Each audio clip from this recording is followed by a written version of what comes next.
Orphan X by Greg Hurwitz. Narrated by Scott Brick. To all the bad boys and girls, rule breakers and vigilantes.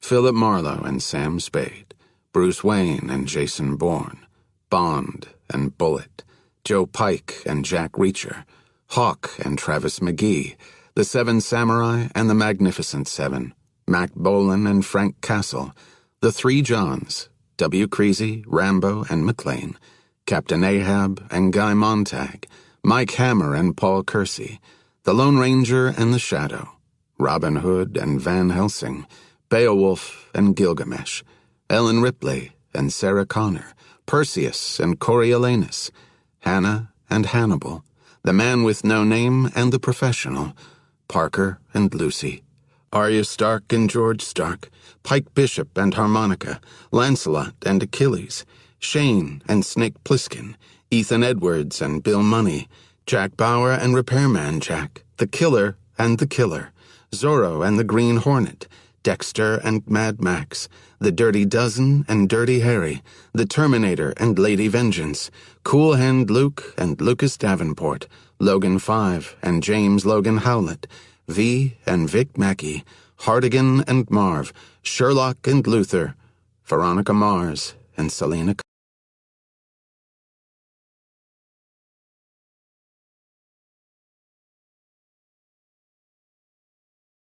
Ripley, what you're doing is wrong. Luther, yeah, I know. Ripley, why do it then? Luther, 'cause it's right.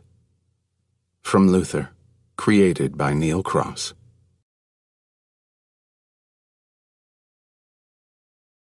Prologue, Trial by Fire. Evan's 12-year-old body is stiff in the cushy passenger seat of the black sedan as he is driven in silence. His cheek is split and his temple bruised. Blood slides warmly down his neck, mixing with panic sweat. Raw skin rings his wrists where the handcuffs were. His heartbeat thunders in his chest, his head. He uses all his will to give nothing away. He has been in the car only 5 minutes. The leather smells expensive. The driver has given his name, Jack Johns, but nothing else. An old guy, at least 50-something, with a wide, handsome face. He's built square like a catcher and has a baseball squint to match. Jack tugs a handkerchief from his rear pant pocket, fluffs it out, and offers it across the console. For your cheek. Evan looks at the fine linen. The blood'll stain it. Jack's face registers amusement. It's okay. Evan wipes his face. He was the smallest of the kids, the last one picked for sports. It was only through a savage set of challenges that he found his way into this seat, that he'd managed to get himself chosen. None of them had known what to make of the mystery man when he first materialized at the edge of the cracked basketball courts, eyeing the boys as they'd played and fought, hidden behind Ray-Bans, dragging his fingers along the chain link, smoking cigarette after cigarette. He walked slowly, never in a rush, and yet every time he seemed to vanish as quickly as he'd appeared. Theories abounded. He was Chester the molester, a rich businessman looking to adopt, a dealer in human organs on the black market, a recruiter for the Greek mob.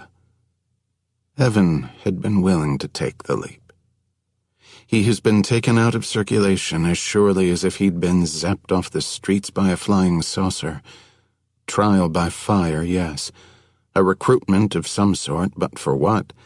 Evan still has no idea. All he knows is wherever he is heading now has to be better than what's behind him in East Baltimore. His stomach gives off a rumble that embarrasses him even here, even now. He glances at himself in the side mirror. He looks malnourished. Maybe where he's going, food will be abundant. Or maybe he'll be the food. He works up his nerve, clears his throat. "What do you want me for?" he asks. I can't tell you that yet. Jack drives in silence for a time, then seems to realize that his answer isn't satisfactory for a kid in Evan's position. I may not tell you everything right away, he adds in a tone that stops shy of apologetic, but I will never lie to you. Evan studies him, decides to take him at his word. Am I gonna get hurt? Jack drives on, looking dead ahead. Sometimes, he says.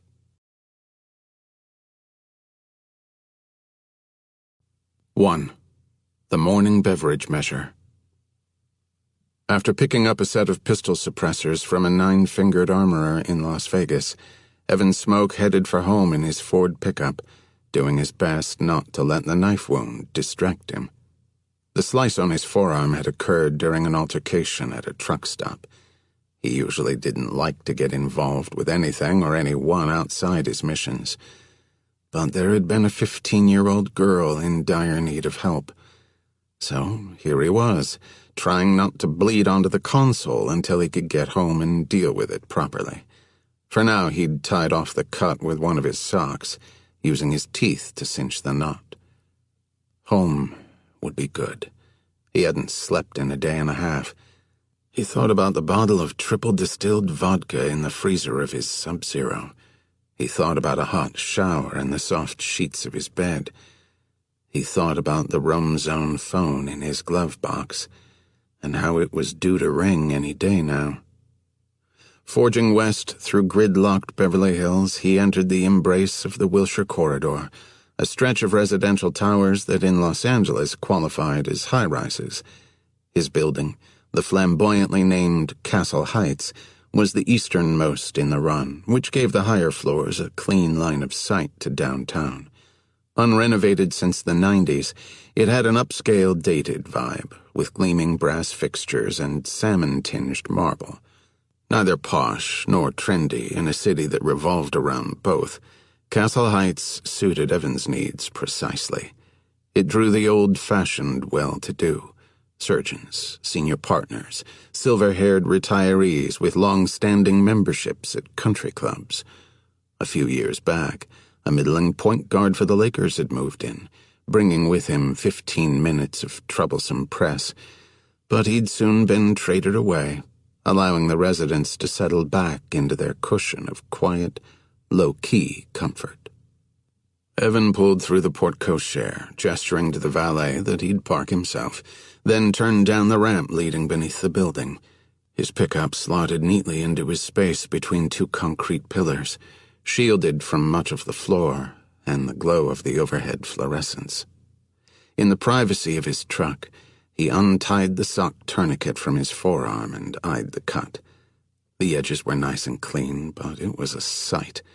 Blood had caked in the faint hairs, and the cut itself hadn't fully clotted off. The damage was superficial. 6 sutures, maybe 7. He retrieved his cell from the glove box. The Roam Zone was constructed of hardened black rubber, fiberglass casing, and Gorilla Glass. He kept it within earshot. Always. After checking the rear view to make sure the garage was empty, he got out and changed into one of the black sweatshirts he kept stashed behind the seat. The pistol suppressors were shoved into a paper grocery bag. He tossed the bloody shirt and sock on top of them. After checking the Roam Zone battery, 2 bars, he slid it into his front pocket and took the stairs up 1 level. Outside the lobby door, he allowed himself a deep breath, readying for the transition from one world to another. 32 steps from door to elevator, a quick ride up, and he was clear. He stepped into the lobby, the cool air scented of fresh-cut flowers. His shoes chirped against the tiles as he threaded through the bustle, smiling blandly at the residents moving to and fro with their shopping bags and cell phone conversations. He was in his mid-30s and quite fit, though not so muscular that he stood out. Just an average guy, not too handsome. Castle Heights prided itself on its security measures, not least of which was that the elevator was controlled by the security desk. Evan gestured at the guard reclining before a bank of screens behind the high counter. 21, please, Joaquin, Evan said. A voice came from behind him. Just say penthouse, why don't you? It is the penthouse level. A claw-like hand closed over his injured forearm, squeezing, and Evan felt a surge of burning beneath his sweatshirt. He turned to the stubby, wizened woman at his side, Ida Rosenbaum of 6G, and produced a smile. I suppose that's right, ma'am. And besides, she continued, we have our homeowner association meeting in the conference room on 10, starting right now. You've missed the last 3 by my count. To compensate for hearing loss, her volume was prodigious, acquainting the entire lobby with Evan's attendance record. The car arrived with a ding. Mrs. Rosenbaum's grip intensified. She fixed her imperious stare on Joaquin. He'll go to the HOA meeting. Wait, hold the elevator. The woman from 12B, Mia Hall, hip-checked her way through the glass front door, heavy purse swinging in one direction, her son in the other, iPhone pinched between her cheek and shoulder. Evan released a weary breath and gently twisted his arm free of Mrs. Rosenbaum's grasp as they stepped into the elevator. He felt the blood running again, causing the sweatshirt fabric to cling. As Mia hustled toward them, dragging her 8-year-old by his arm, she finished singing into the phone in double time, "Happy late birthday to you. Happy, sorry, my car broke down and I went to the mechanic who told me I needed new brake discs for an arm and a leg, and so I missed picking Peter up from school and he had to go to a friend's, which is why I forgot to leave you a message earlier. Birthday. Happy birthday to you." She lifted her cheek, letting the phone drop into her capacious purse. Sorry, thanks. Rushing into the elevator, she called across, "Hi, Joaquin. Don't we have an HOA meeting right now?" "Indeed we do," Mrs. Rosenbaum said pointedly. Joaquin raised his eyebrows at Evan. "Sorry, brother." And then the doors were closing behind them. Ida Rosenbaum's perfume, in close quarters, was blinding. It did not take her long to break the relative silence of the car. "Everyone with their phones plugged into their faces all the time," she said to Mia. "You know who predicted this? My Herb, may he rest in peace. He said one day it'll be so that people talk to screens all day and won't even require other humans." As Mia took up the conversation, Evan glanced down at Peter, who was staring up at him with charcoal eyes. His thin blonde hair lay lank, aside from one lock that swirled up in the back, defying gravity. A colorful Band-Aid had been applied to his pronounced forehead. His head tilted as he peered down at Evan's foot. Slowly, Evan became aware of cool air on his bare ankle. The missing sock. He took a half step, sliding the offending ankle out of the boy's line of sight. Mia's voice floated over him. Clearly she had asked him a question. He looked up at her. A scattering of light freckles, not visible under weaker light, covered the bridge of her nose, and her glossy chestnut hair was a lush, piled mess. He'd grown accustomed to seeing her in frantic single-parent mode, runs in her stockings, slightly out of breath, juggling Batman lunchbox and satchel briefcase. But the glow from behind the panels cast her now in a different light. "I'm sorry," he said. "Don't you think?" she repeated, mussing Peter's hair affectionately. "Life would be boring if we didn't have other people around complicating everything." Evan felt the fabric of the sleeve wet against his forearm. "Sure," he said. Mom, my Band-Aid, it's coming off." "Case in point," Mia said to Mrs. Rosenbaum, who did not return her smile. Mia fussed in her purse. "I have some more in here somewhere." "The Muppet ones," Peter said. He had a raspy voice, older than suited an 8-year-old. "I want Animal." "You have Animal on your noggin." "Then Kermit." "Kermit was this morning." "Miss Piggy?" "No way." "Gonzo." "We have Gonzo." As she smoothed the new Band-Aid into place with her thumbs, kissing Peter's head at the same time, Evan risked a quick glance down at his sleeve. He was bleeding through, the black fabric even darker over his forearm. He shifted, and the pistol suppressors clanked together in the paper grocery bag dangling at his side. A wet splotch had appeared on the bag, the bloody sock leaking through. Gritting his teeth, he spun the bag around and set it on the floor with the stain facing the wall. "It's Evan, right?" Mia had directed her attention at him again. "What do you do again?" "Importer." "Oh? What kind of stuff?" He glanced at the floor indicators. The elevator seemed to be moving glacially. "Industrial cleaning supplies. We sell to hotels and restaurants, mostly." Mia shouldered against the wall. Due to a missing button, her knockoff blazer gapped wide at the lapels, providing a generous view of her dress shirt. "Well, aren't you going to ask me what I do?" Her tone was amused, yet stopped shy of flirtatious. That is how conversations work. District Attorney, Grade 3, Torrance Courthouse. Widowed 5 years and change. Bought her small unit on the 12th floor a few months ago with what remained of the life insurance money. Evan produced a pleasant smile. "What do you do?" "I am," she said with mock grandiosity, "a district attorney, so you better watch your step." He hoped the noise he made sounded appropriately impressed.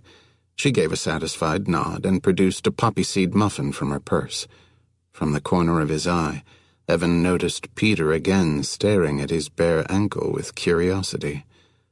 The elevator stopped on the 9th floor. Fresh from the social room, a coterie of residents crowded in, led by Hugh Walters, HOA president and monologist of the highest order. "Excellent, excellent," he said. "A good showing at tonight's meeting is essential. We'll be voting on which morning beverages to offer in the lobby."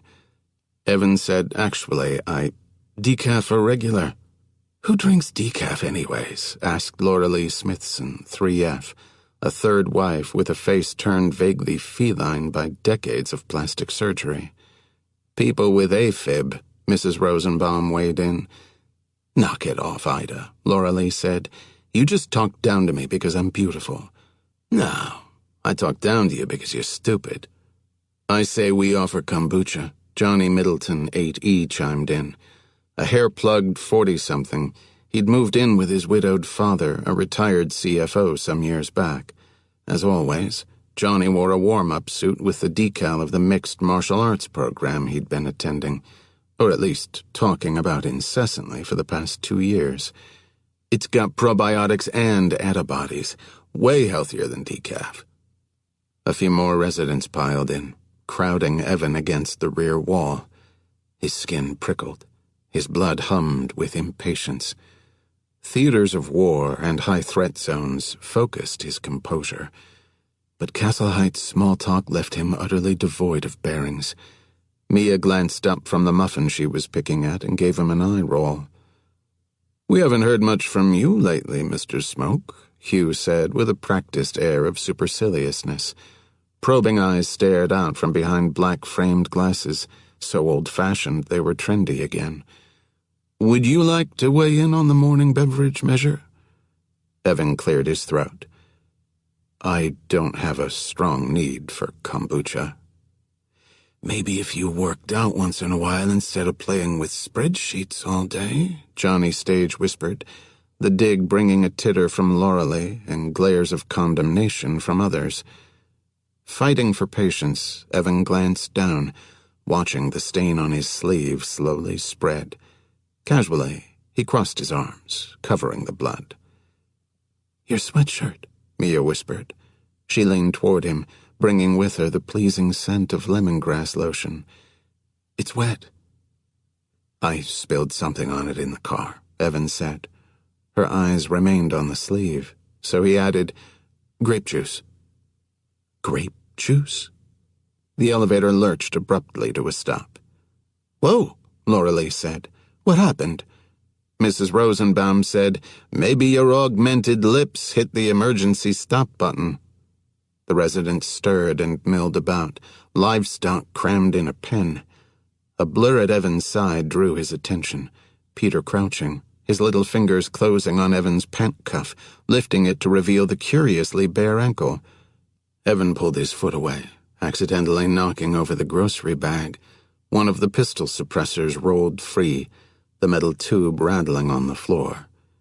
Peter's eyes flared wide, and then he snatched up the suppressor and shoved it back into Evan's bag.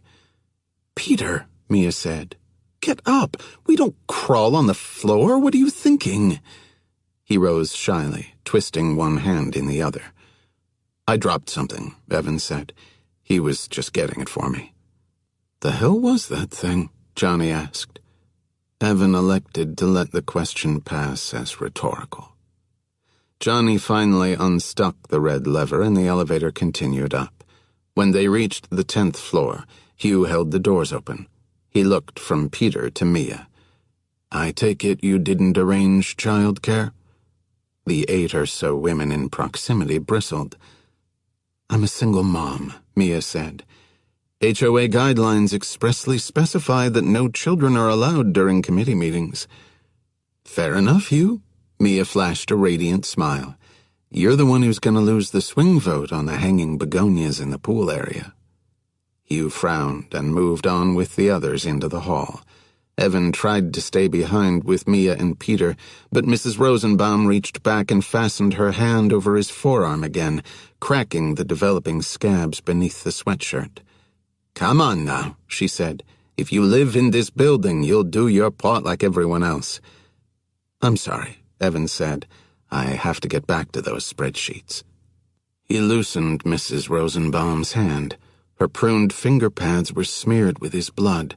He gave her hand a formal little pat, using the gesture as cover to wipe her fingers clean with his other palm as he withdrew his arm into the elevator.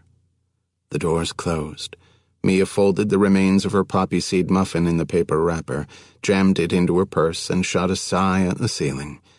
They rode the elevator up in silence, Evan holding the paper bag, the top crumpled down to cover the stain. He kept his sockless foot and bloody sleeve facing the wall on the far side of Mia and Peter. Peter held his gaze dead ahead. They reached the 12th floor, and Mia said goodbye and stepped out, Peter trailing her. The doors started to close behind them, but then a tiny hand snaked through the bumpers, and they jerked and retracted. Peter's face appeared, his solemn expression undermined by Gonzo staring out from the Band-Aid on his forehead. "Thanks for covering for me," he said.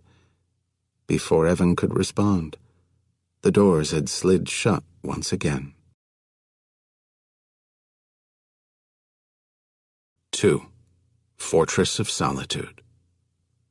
The facade of 21A's front door matched the others in the building precisely, adhering to HOA regs and passing unnoticed before the eagle eye of Hugh Walters on his monthly floor inspections. What Hugh didn't know was that the thin wood laminate concealed a steel door fire-rated at 6 hours, immune to battering rams, and effective in repelling hinge area breaching charges. Arriving at his place at last, Evan slid his key into the ordinary-looking deadbolt.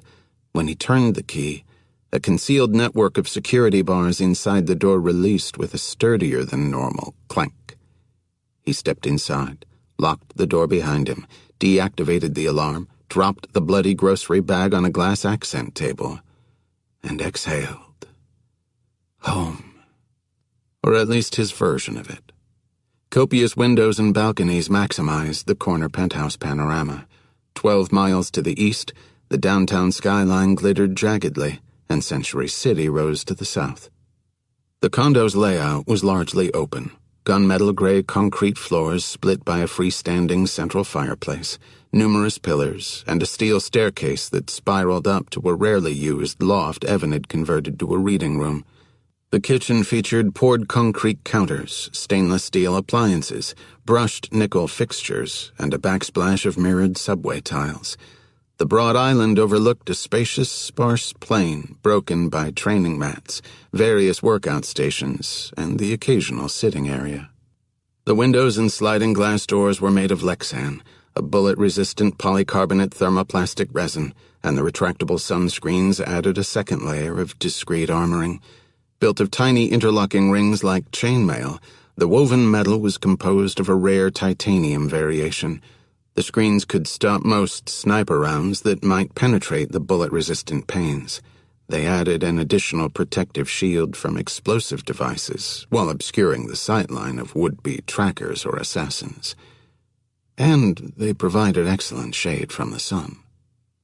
Even the walls themselves had been reinforced.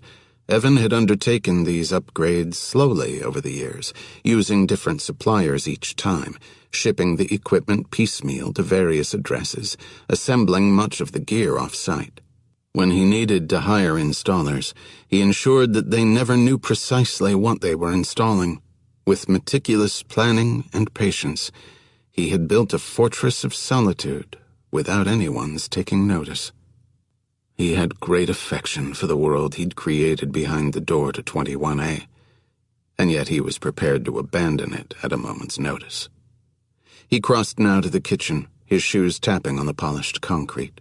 The one flare of whimsy and color came in the form of the so-called living wall installed beside the stove. A vertical garden fed by a drip system. It grew everything from mint and chamomile for fresh tea to cilantro, parsley, sage, basil, and peppers for omelets. Though it was December, the chamomile was flourishing within the carefully controlled environment of the penthouse. On occasion it gave Evan pause that the only living thing with which he shared his life was a wall. But he had the commandments, and the commandments were everything. Reaching the Sub-Zero, he pulled from the freezer drawer a frost-clouded bottle of Ulovka, a Polish vodka named for a style of crystal glass. He poured several ounces into a shaker over distilled ice, rattled it until his palms adhered to the frozen metal, then tilted the contents into a chilled martini glass. He drank, letting the cool burn move past his lips, closing his eyes into the pleasure of it. He drifted through the scent of the vertical wall and stepped out through one of the south-facing sliding doors. The floor of the balcony was layered with quartz stones that crunched loudly underfoot, which was precisely the point. Shatter detection software embedded in the windows and door frames picked up the precise audio signature of the crunched rock, alerting to the compression sounds of any object over 50 pounds. The sensors also were triggered if anything of size neared the glass. A square planter toward the balcony's edge held an assortment of squat succulents and a base-jumping parachute, tucked behind an inset panel in the event that Evan had to make a rapid exit. Setting his elbows on the railing, he sipped again, feeling the vodka warm his cheeks. In the distance, the crescent of Marina del Rey sparkled at the continent's edge, riding the lip of the night-black Pacific. Movement in the neighboring building drew his focus. Evan faced apartment 19H across the street. Joey Della Rosa flickered into sight behind his vertical blinds, eating out of a pot with a wooden spoon, a football game shimmering in the background. A low-level accountant at one of the big firms, he spent most of his off hours eating and watching TV. About once a month, he'd go on a drinking jag, stumble home from the Westwood bars, and call his ex-wife, crying. These calls were met with a stony reception. Joey hadn't honored the telephonic restraining order or paid child support in 3 years. His last domestic interlude had put his then-wife in a 2-day coma and left his son with a permanent limp, growth plates being what they are in 6-year-olds.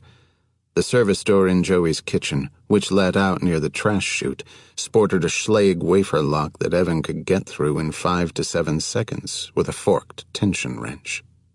Evan made it his business to be intimately acquainted with his setting.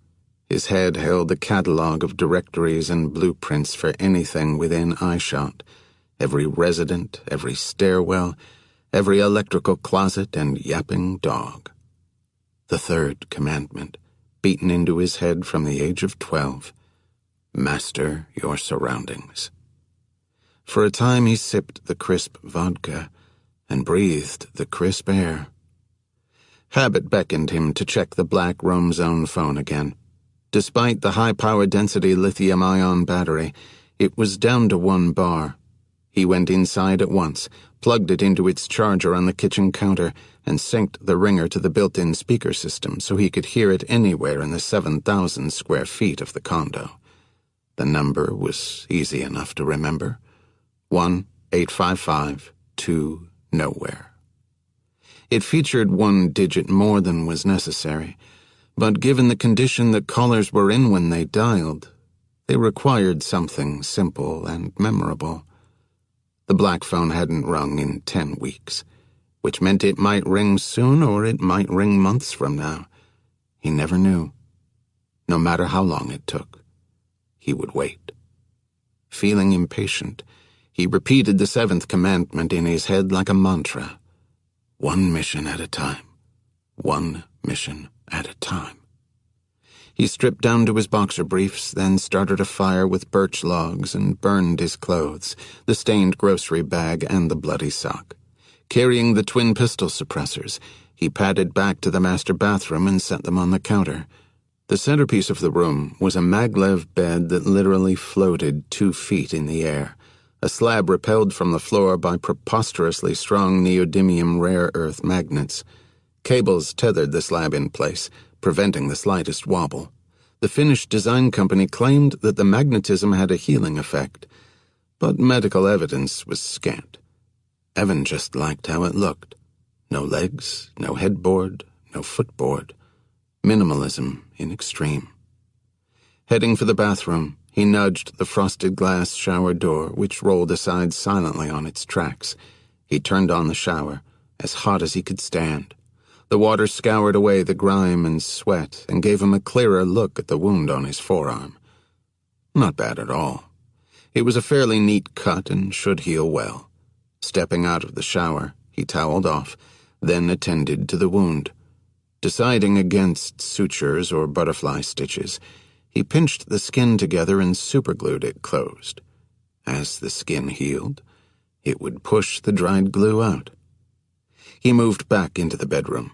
His bureau held 20 or so gray V-necked t-shirts, a dozen pairs of matching dark jeans, and the same number of sweatshirts. After he dressed, he hesitated and stared at the bottom drawer. He exhaled, slid it open, shoved the folded squares of boxer briefs to one side. A fingernail-sized divot at the edge of the wood was the only indication of the false bottom. He reached for it, but his hand stopped a few inches above the wood. He contemplated the item hidden beneath, then rearranged the boxers and closed the drawer. It had been a long day, and there was no need to open up that false bottom and everything that came with it. After a quick detour to the kitchen to grab an ice cube, he returned to the bathroom and scooped up the pistol suppressors from the counter. Stepping into the still wet shower, he gripped the lever handle that controlled the hot water and turned it the wrong way. The lever was electronic, keyed to his palm print. As he pushed it through the point of resistance, a door concealed seamlessly within the tile pattern swung inward, revealing a hidden room. He mentally referred to the irregular 400 square feet beyond as the vault. During an ostensible remodel, he'd walled off the awkward storage space in the back of his condo. Crammed beneath the public stairs to the roof, the room had exposed beams, rough concrete walls, and the underbellies of steps descending from the ceiling to crowd the head. No other condo had such a space. No one would know to look for it, let alone miss it. Accessible only through this hidden door, his armory and workbench lined the wall beneath the inverted stairs. A central L-shaped desk constructed of sheet metal held the confusion of computer towers, antennae, and servers. A bank of monitors along one wall showed the innards of Castle Heights, various angles of halls and stairwells. The video feeds were easily pirated from the cheap but sturdy Taiwanese-make security cameras installed about the property. One computer, unconnected to the internet, held his banking information. His main account was stashed in Luxembourg under the name $Q9R#3 and had a 40-word password in the form of a nonsensical sentence. The account could be accessed only over the phone, and his money transferred solely via voice commands. There was no electronic access, no virtual transactions, no debit cards. He'd sprinkled secondary accounts through other areas of non-reporting, Bermuda, Cyprus, the Caymans, and any paperwork was directed through a series of trusts and shell corporations based in road town Tortola. As Jack used to say, ball bearings within ball bearings. Evan had come a long way from the projects of East Baltimore. Beside the mouse pad on the central table, a glass salad bowl held a fist-size aloe vera plant nestled in cobalt glass pebbles. Evan dropped the ice cube into the clutch of serrated spikes, a simple watering that Vera required every week. He put the suppressors away in one of the weapon lockers and then emerged, sealing the vault behind him. In the big room, he sat at last, cross-legged on the area rug, his back straight, hands resting gently on his knees, meditating. He observed the shape of his body from the inside, the pressure of his bones against the floor, the weight of his palms, the breathing channel, nose to throat to chest. The aroma of the burning birch logs tinged the back of his throat. He noticed the whorls in the sandalwood cabinet, individual threads of the Turkish rug, the way the blinds diffused the city lights into a gauzy orange glow. The aim was to see everything as if for the first time. That was the aim everywhere, all the time. His breath was his anchor.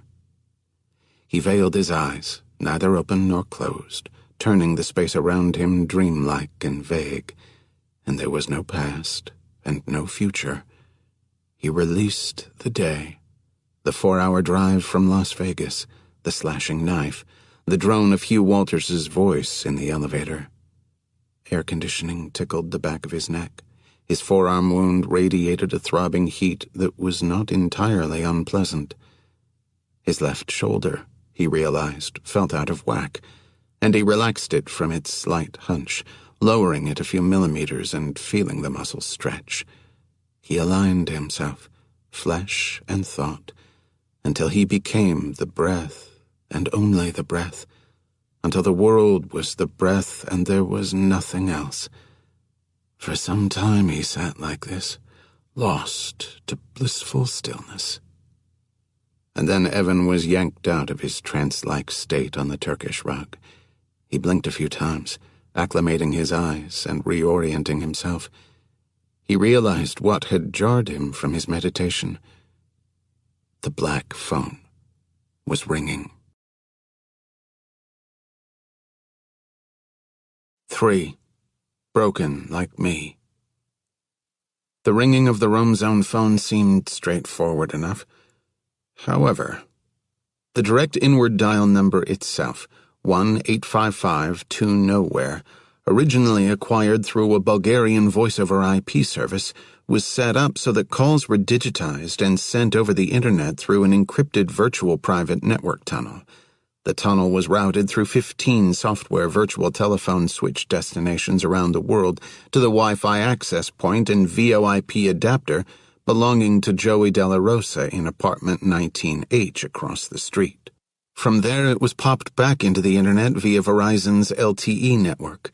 If by some miracle beyond miracles the secret handshake men ever traced the data stream to that point and stormed Joey's place, Evan could watch the whole debacle from behind his lowered sunscreen.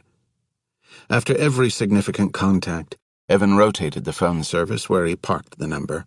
Right now, it was housed by a company in the Jiangsu province of China, a jurisdictional and logistical nightmare for any inquiring mind. The phone hooked seamlessly into the GSM network, functioned in 135 countries, and utilized prepaid vending machine SIM cards that Evan crushed and replaced on a regular basis. He rose, his bare feet tapping the polished concrete as he crossed to the kitchen counter. He answered the phone as he always did. "Do you need my help?" The voice came in on the faintest delay. Is this a joke?" "No." "Wait, Wait. A young woman, late teens. Hispanic accent, maybe Salvadoran. You're real. I thought you was like some urban legend, a myth. I am. He waited, heard breathing faster than usual. This was common. Look, I'm in trouble. I don't have no time to screw around if... A choked-down sob. I don't know what to do. What's your name? Morena Aguilar. Where did you get this number? A black guy gave it to me. Describe him. The first commandment. Assume nothing. He had a beard, all scruffy-like, with some gray, and his arm was broke, in a sling. Clarence John Baptiste. A meth gang took over his house in Chatsworth last fall, held him and his daughter captive. Clarence and his girl had not been treated gently. Where do you live? She gave an address in Boyle Heights, East L.A., in the flats below the Los Angeles River. Lil East Side territory. When should we meet? Evan asked. I don't know. Again he waited. Tomorrow, she said. Tomorrow in the middle of the day. Where can you meet? I ain't got no car. Is it safe to meet at your residence? He asked. Midday, yeah, it is. Noon, then. Noon was good. He would require 3 hours to sweep the surrounding blocks, to case the house, to check for digital transmitters and trace signatures of explosive materials. If this was a trap and he had to engage, he'd engage on his own terms. The 9th commandment.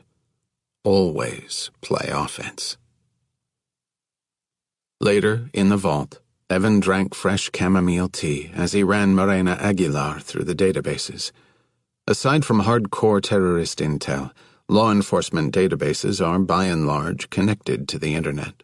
The vast majority of criminal and civil records can be accessed by any local police department's patrol car with a mobile data terminal. This includes any Panasonic Toughbook laptop hooked to the dashboard of a basic LAPD cruiser. Each of those laptops talks directly to CLRS, CLETS, NCIC, CODIS, and literally hundreds of other state and federal databases. Once you crack a dashboard computer on a single cruiser, you can get your hands on Big Brother's control board. Evan wasn't a master hacker by any stretch of the imagination, but he'd made his way unattended into various cruisers and uploaded a piece of reverse SSH code into their laptops, leaving a virtual back door open for himself. Now, tucked in the hidden room, Evan cruised the information superhighway to his heart's content, gathering particulars for tomorrow's mission, and sipping the last of his fragrant tea. For the past 45 minutes, Morena Aguilar had been sitting on the overturned recycle bin on the front porch of the dilapidated tract house, her hands wedged beneath her legs so her thin arms bowed outward. Her bare feet bounced nervously on the splintering wood, her knees jerking. Her dark hair was cinched back so hard that it conformed precisely to her skull, before tumbling curly and wild from a rubber band. Darting eyes, ducked head, a hint of sweat sparkling at her temples. Scared. Parked past the intersection behind a rusting heap of an abandoned car, Evan scanned the street again through a detached rifle scope. On a patch of dead grass in the front yard across from Morena's house, a teenage mom, also Latina, emerged with a diapered infant under her arm. She set him down to play in an aluminum foil turkey pan filled with sand.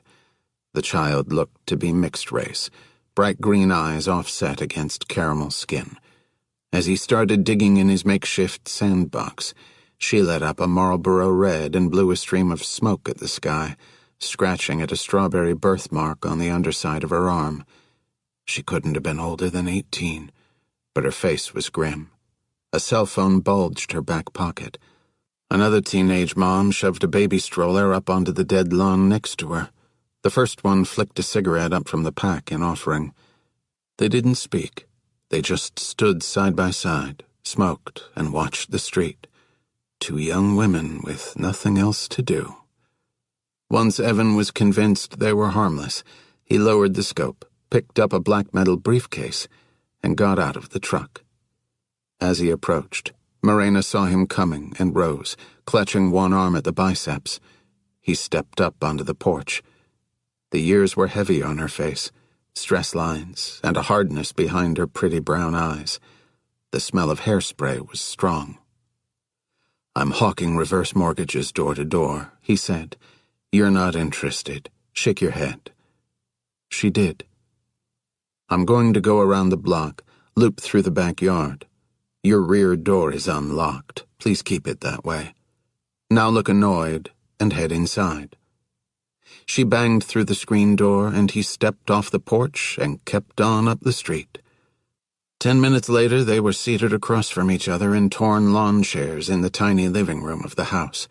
Evan faced the grease-stained front window. On the coffee table before him sat his locked black briefcase. If the combination was input incorrectly, it threw off 800 volts of electricity. It contained a voice-activated microphone, a pinhole lens, and a wideband high-powered jammer that squelched any surveillance devices. And it held papers. The stifling air stank of birds. A ragged parrot rustled in a cage in the square adjoining bedroom. The open door looked in on 2 mattresses on the floor, a dresser and cracked mirror, and a battered trumpet case leaning against a long disused fish tank. "Carrot, please," the parrot said. "Please. Please don't." Over Morena's shoulder, Evan could see the street clearly, the 2 young mothers still smoking silently in the yard across from them. The baby's wails grew audible, but neither mother made a move to comfort him. Evan shifted on the chair, and at his movement, Morena's back went arrow straight. Perspiration spotted her shirt, a stiff button-up with a Benny's Burgers decal and a peeling name tag. She made fists in the fabric of her polyester pants. "You're nervous," he said, "that I'm here." She nodded quickly, and at once she looked like a kid again. "Do you know how to handle a gun?" The pause drew out long enough that he wasn't sure if she was going to respond. "I've shot some," she finally said, and he could tell she was lying. She blotted sweat from her hairline. Her plucked brows arched high, and an empty pierce hole dimpled her nose. He removed his pistol from his hip holster, spun it around, and offered it to her. She stared at it there on his palm. The Wilson Combat 1911 high-end variant had been custom-built to Evan's specs. Semi-auto, 8 rounds in a stainless steel mag with number 9 slotted in the chamber. Extended barrel, tuned with ramp throat work for flawless feeding and threaded to receive a suppressor. The straight 8 sights were high profile so that the suppressor, when screwed in, wouldn't block them. Ambidextrous thumb safety, since he was a lefty. Grip safety on the back to ensure it couldn't fire if not in hand. Aggressive front frame checkering, 18 lines per inch, and specialized Simonich gunner grips so the gun grabbed him back when he fired. High ride beaver tail grip safety to prevent hammer bite on the thumb webbing. Matte black so it disappeared in shadow, giving no glint. He gestured again for her to take the pistol. "Just while we talk, so you don't have to be nervous." She lifted it gingerly from his hand, set it on the cushion beside her. When she exhaled, her shoulders lowered a bit. I don't care about me no more. It's her, mi hermanita, my little sis, Carmen. Me, I've been a screw-up from the beginning. But that kid, she never done a wrong thing in her life. She's in school right now, and she's good at it. She's just 11. Evan glanced over at that battered trumpet case in the bedroom, then back at Morena. How old are you? 17. She took a gulp of air, another lengthy pause. She seemed unaware of how long she let her silences go. She wasn't sullen, but withdrawn. My dad left when we was young. Me mama found out he died a few years ago. She passed away last year. She had the ovarian cancer. And then he came in. He took over the rent for our house. He'd keep us here in it. Across the street, the baby cried and cried. One of the mothers reached out and grabbed the stroller, pushed it back and forth soothingly. "Carrot, please," the parrot squawked from the bedroom behind him. "Please, please don't." Evan focused on Morena. He did not want to ask any questions. He wanted her to have space to tell her story her way. She tugged a cell phone from her snug pant pocket. "He gave me this, so he can text me whenever he want. I'm on call, right? But it's okay. He only used me. Until now, I mean. My sister, she's getting older. She's almost out of time. He said she's coming mature." At this, Morena's upper lip wrinkled. "He wanted to already with her the other night. I distracted him, like I know how. But he said, next time. Next time." She bit her lip to stop it from trembling. "You don't understand. Help me understand." She just shook her head. Outside, tinny rap music announced a car's approach. A guy sat in the rear of a flipped-open hatchback, holding a big screen TV in place as his buddy drove. The car vanished, but it was a time longer before the sound faded. "Do you have anywhere to go?" Evan asked. "My aunt, she in Vegas.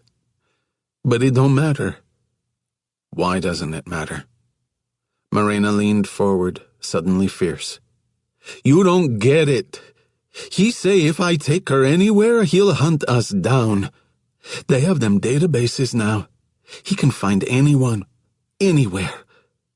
And just like that, the anger departed. She made a fist, pressed it to her trembling lips. "Calling you, it was stupid. Just don't say nothing to no one. I'll figure out something. I always do. Look, I gotta go to work." He knew that her shift didn't start for 2 more hours, and that the burger stand she worked at was only a 7-minute walk away. He remained sitting, and she made no move to exit. She swayed a little. "I just don't want—" She blinked, and tears spilled down her smooth cheeks. "I just don't want her to be all broken, like me." She lifted a hand to wipe her cheeks, and he saw on her inner forearm what looked like an angry inoculation mark. But it couldn't be, not given her age. It was a brand. Evan's eyes shifted to the young mothers across the street. The first raised her cigarette to her mouth, and it struck him now that the strawberry birthmark wasn't a birthmark at all. His gaze dropped to the arm of the other woman, pushing the stroller back and forth. Sure enough, a similar maroon splotch marred her skin in the same place. Morena noticed his attention pulled back to her, and she lowered her arm quickly, hiding the brand. But not before he'd registered the burned circle. About the size of a .40 caliber gun barrel. Like, say, that of the Glock 22 that was standard issue for the LAPD. He replayed Morena's words. He can find anyone, anywhere. The ultimate abuse of power. Human slavery right here in the open. Those girls across the street had on-call cell phones too. And babies. He understood now the grimness of their faces, the hollowed-out resignation. Morena rose to leave. She smoothed the front of her work shirt, then tilted her face back so no tears would spill. "Thanks for coming and all," she said, "but you don't get it." "I do now," Evan said. She looked at him. "The whole street?" he asked. She sank back into her chair. The whole block. Again her voice faltered.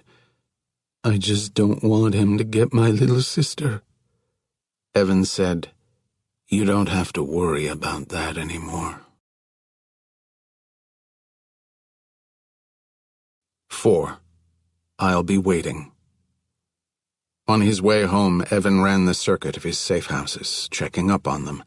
He owned numerous properties spread throughout the area. A townhouse on the west side, a cottage in the valley, a ranch-style home in the crappy neighborhood beneath the LAX flight paths. He made sure the lawns were watered, junk mail cleared off the porches, lighting control systems varied. The banal facades hid alternate vehicles, mission-essential equipment, weapon caches. Jack had always stressed the importance of maintaining multiple loadouts, gear prepped for a grab-and-go. After all, Evan never knew when he'd have to vanish. He held a place of honor on numerous most wanted lists, but none that could be advertised.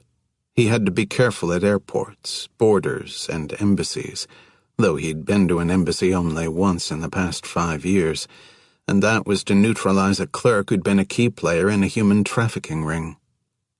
By the time Evan reached Castle Heights, the setting sun bathed the building's side in an orange glow. He parked and headed through the lobby, passing a half-dozen kombucha bottles floating in a tub of melted ice on the refreshment stand.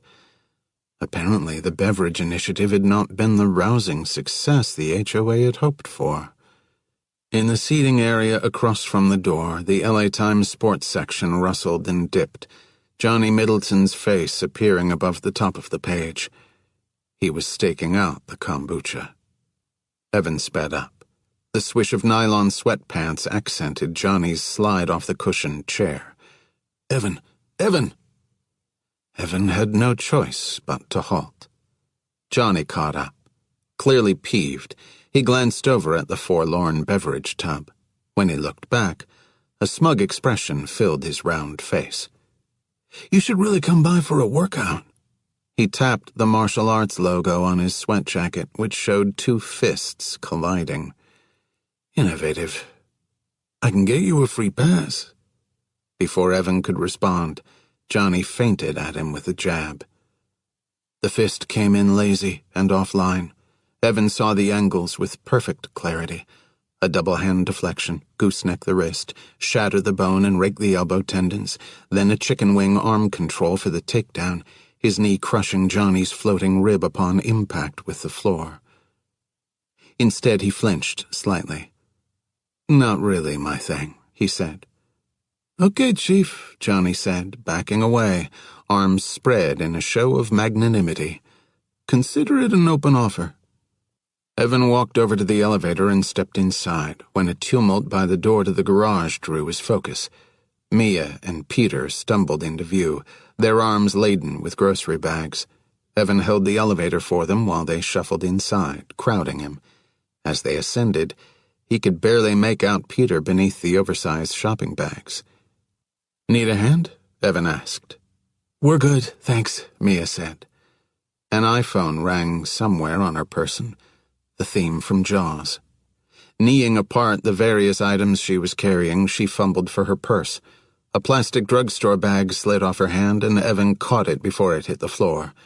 The phone stopped ringing, and Mia sighed with resignation, then began hoisting various bags back into position. Evan became aware of Peter's stare on the side of his face. Peter lowered his head, scrutinizing Evan's ankle. Evan subtly tugged up his pant leg, a ta-da move to show off the sock. Move along. Nothing to see here.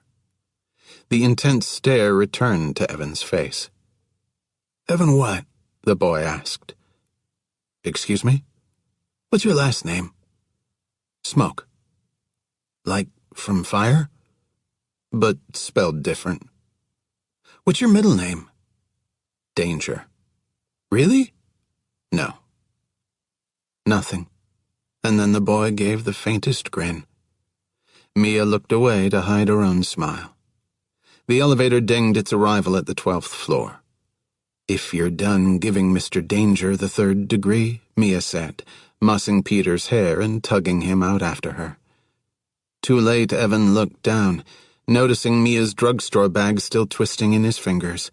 He reached for the doors as they bumped shut, and then he was riding up to the penthouse level with her belongings. Returning them would have to wait. Tonight, he had work to do. He tossed Mia's plastic bag on the kitchen counter and consulted the vodkas neatly arranged in the freezer, settling on the flask-shaped bottle of Jean-Marc XO. Made using 4 varieties of French wheat, the vodka was distilled 9 times, then micro-oxygenated and charcoal filtered. As he poured 2 fingers over ice, he noticed that a box of Band-Aids had partially slid out from Mia's drugstore bag onto the counter. Muppet-themed, of course. The gaudy colors, so out of place against the gray slab and stainless steels, leapt out at Evan.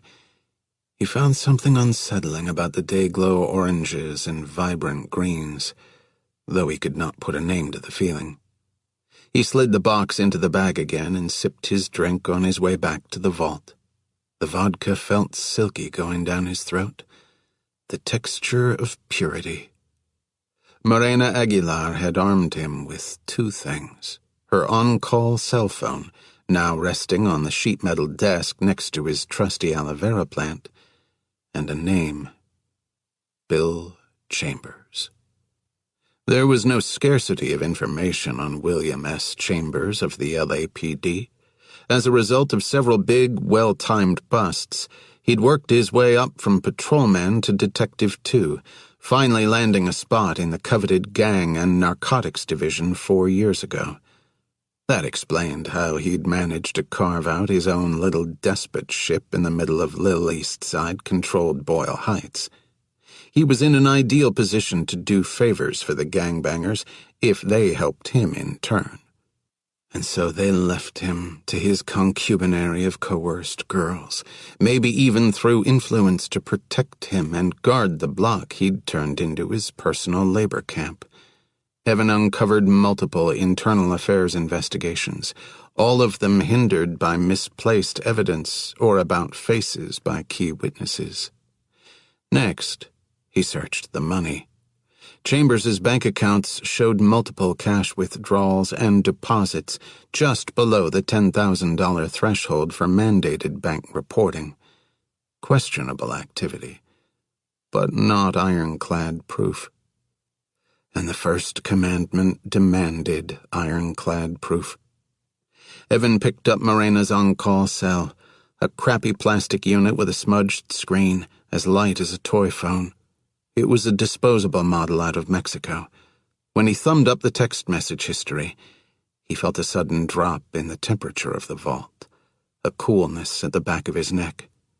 A number of explicit texts from a recurring phone number contained sexual directives and instructions for Morena, some including photo references of clearly underage Latina girls in particular poses. He stared at the face of a child who couldn't yet have been 14. Her features were leached of affect, the dead, red-rimmed eyes wholly detached from her body and what it was doing. He traded the phone for his drink, but found he'd lost his taste for vodka. Or anything else. Indignation burned, and he had to evoke the 4th commandment. Never make it personal. In the years he'd been doing this, he'd never broken a commandment, and he wasn't willing to do so now. Back to the databases with renewed energy.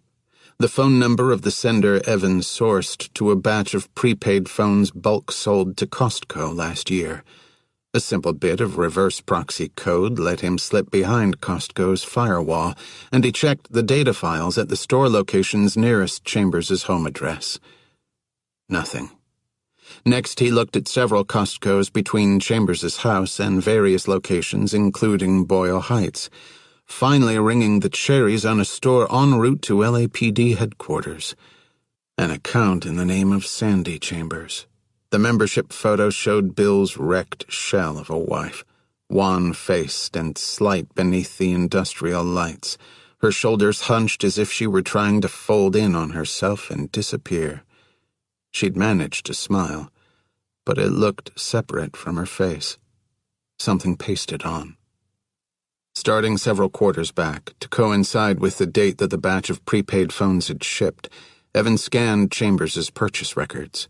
Cases of Heineken, Trojan condoms, deck furniture, jumbo food purchases, a digital camera.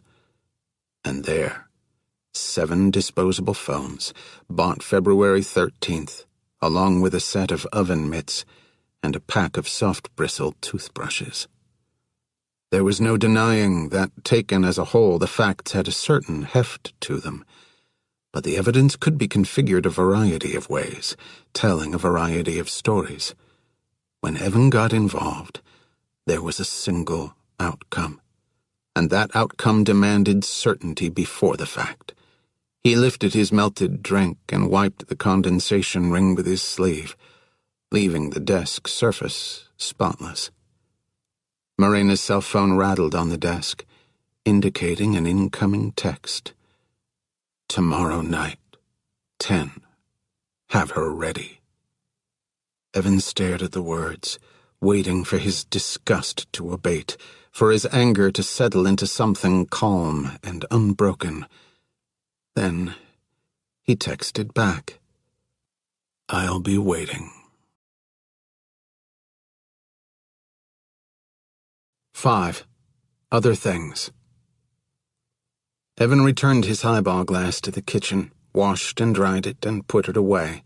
The refrigerator contained an array of items, neatly spaced on the clear shelves. He drank a bottle of water as he coated an ahi steak with coriander, paprika, and cayenne pepper and seared it in a pan. When it was ready, he garnished it with a sprig of parsley from the living wall and set the plate down on the island counter, centering it between knife and fork. The fish flaked perfectly beneath the blade. He paused with the bite halfway to his mouth. The Band-Aid box, visible through the thin plastic of the drugstore bag, glared back at him. Kermit's big green head, that watermelon wedge smile.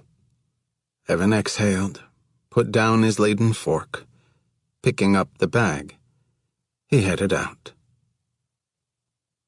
He could hear the ruckus the moment he stepped from the elevator. Blaring TV, a boy's high-pitched voice, Mia's admonishments muffled through the door of 12B.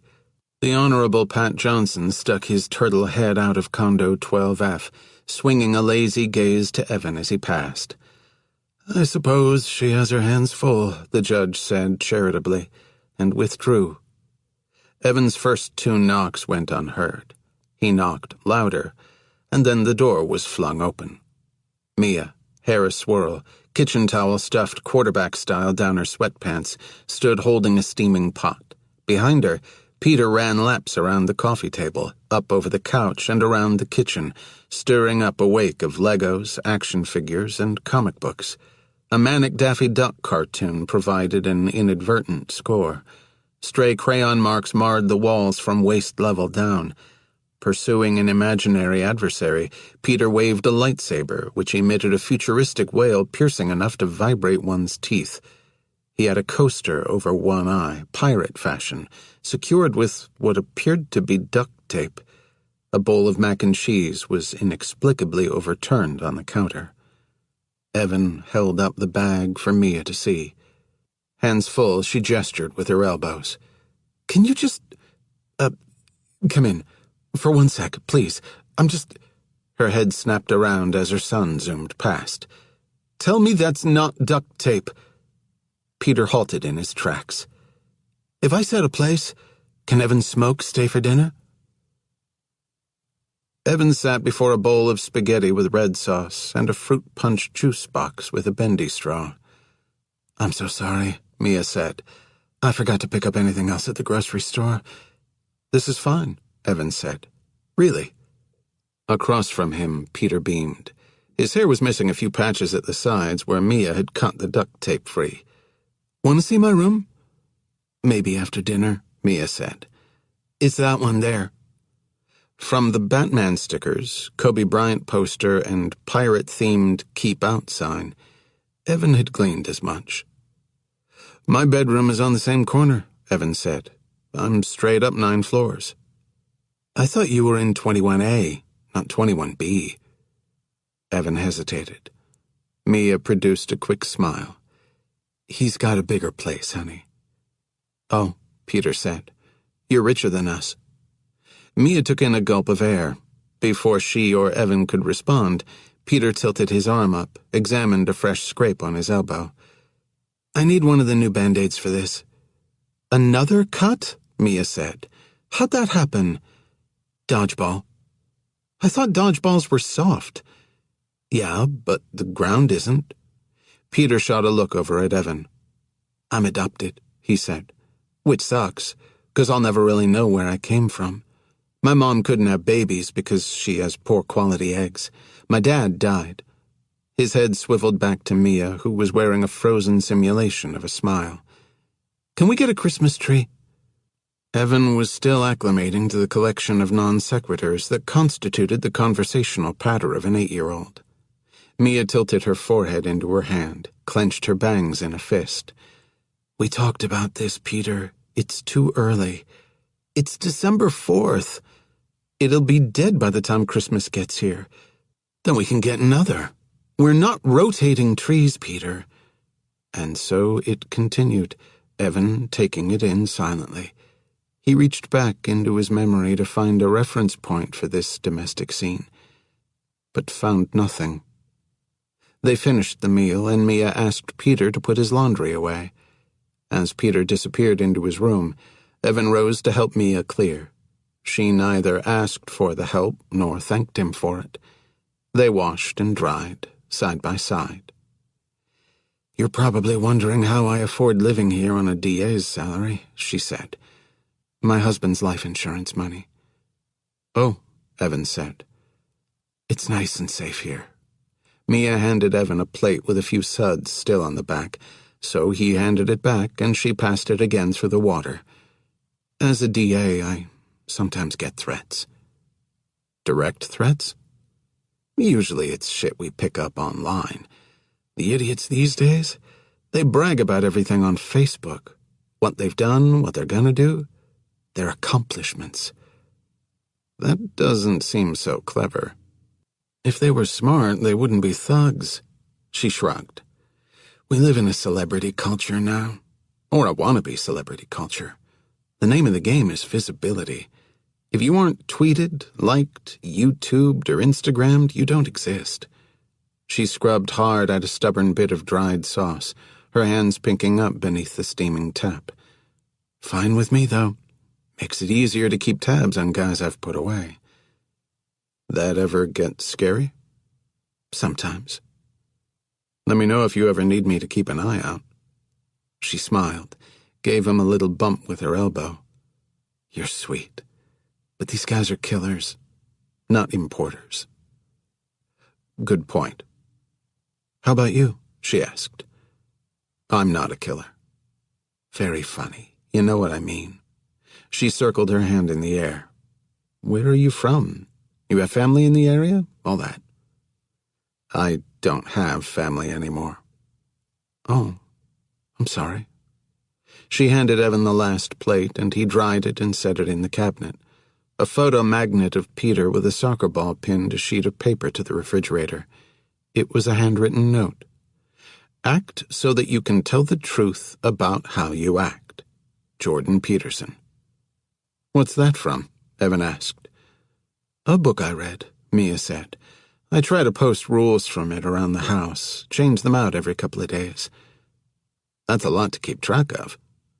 It's a lot of work, she said, raising a human. Evan flashed on a memory.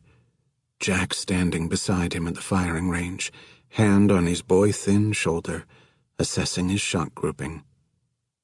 Yes, he said. It is. The dishes were done.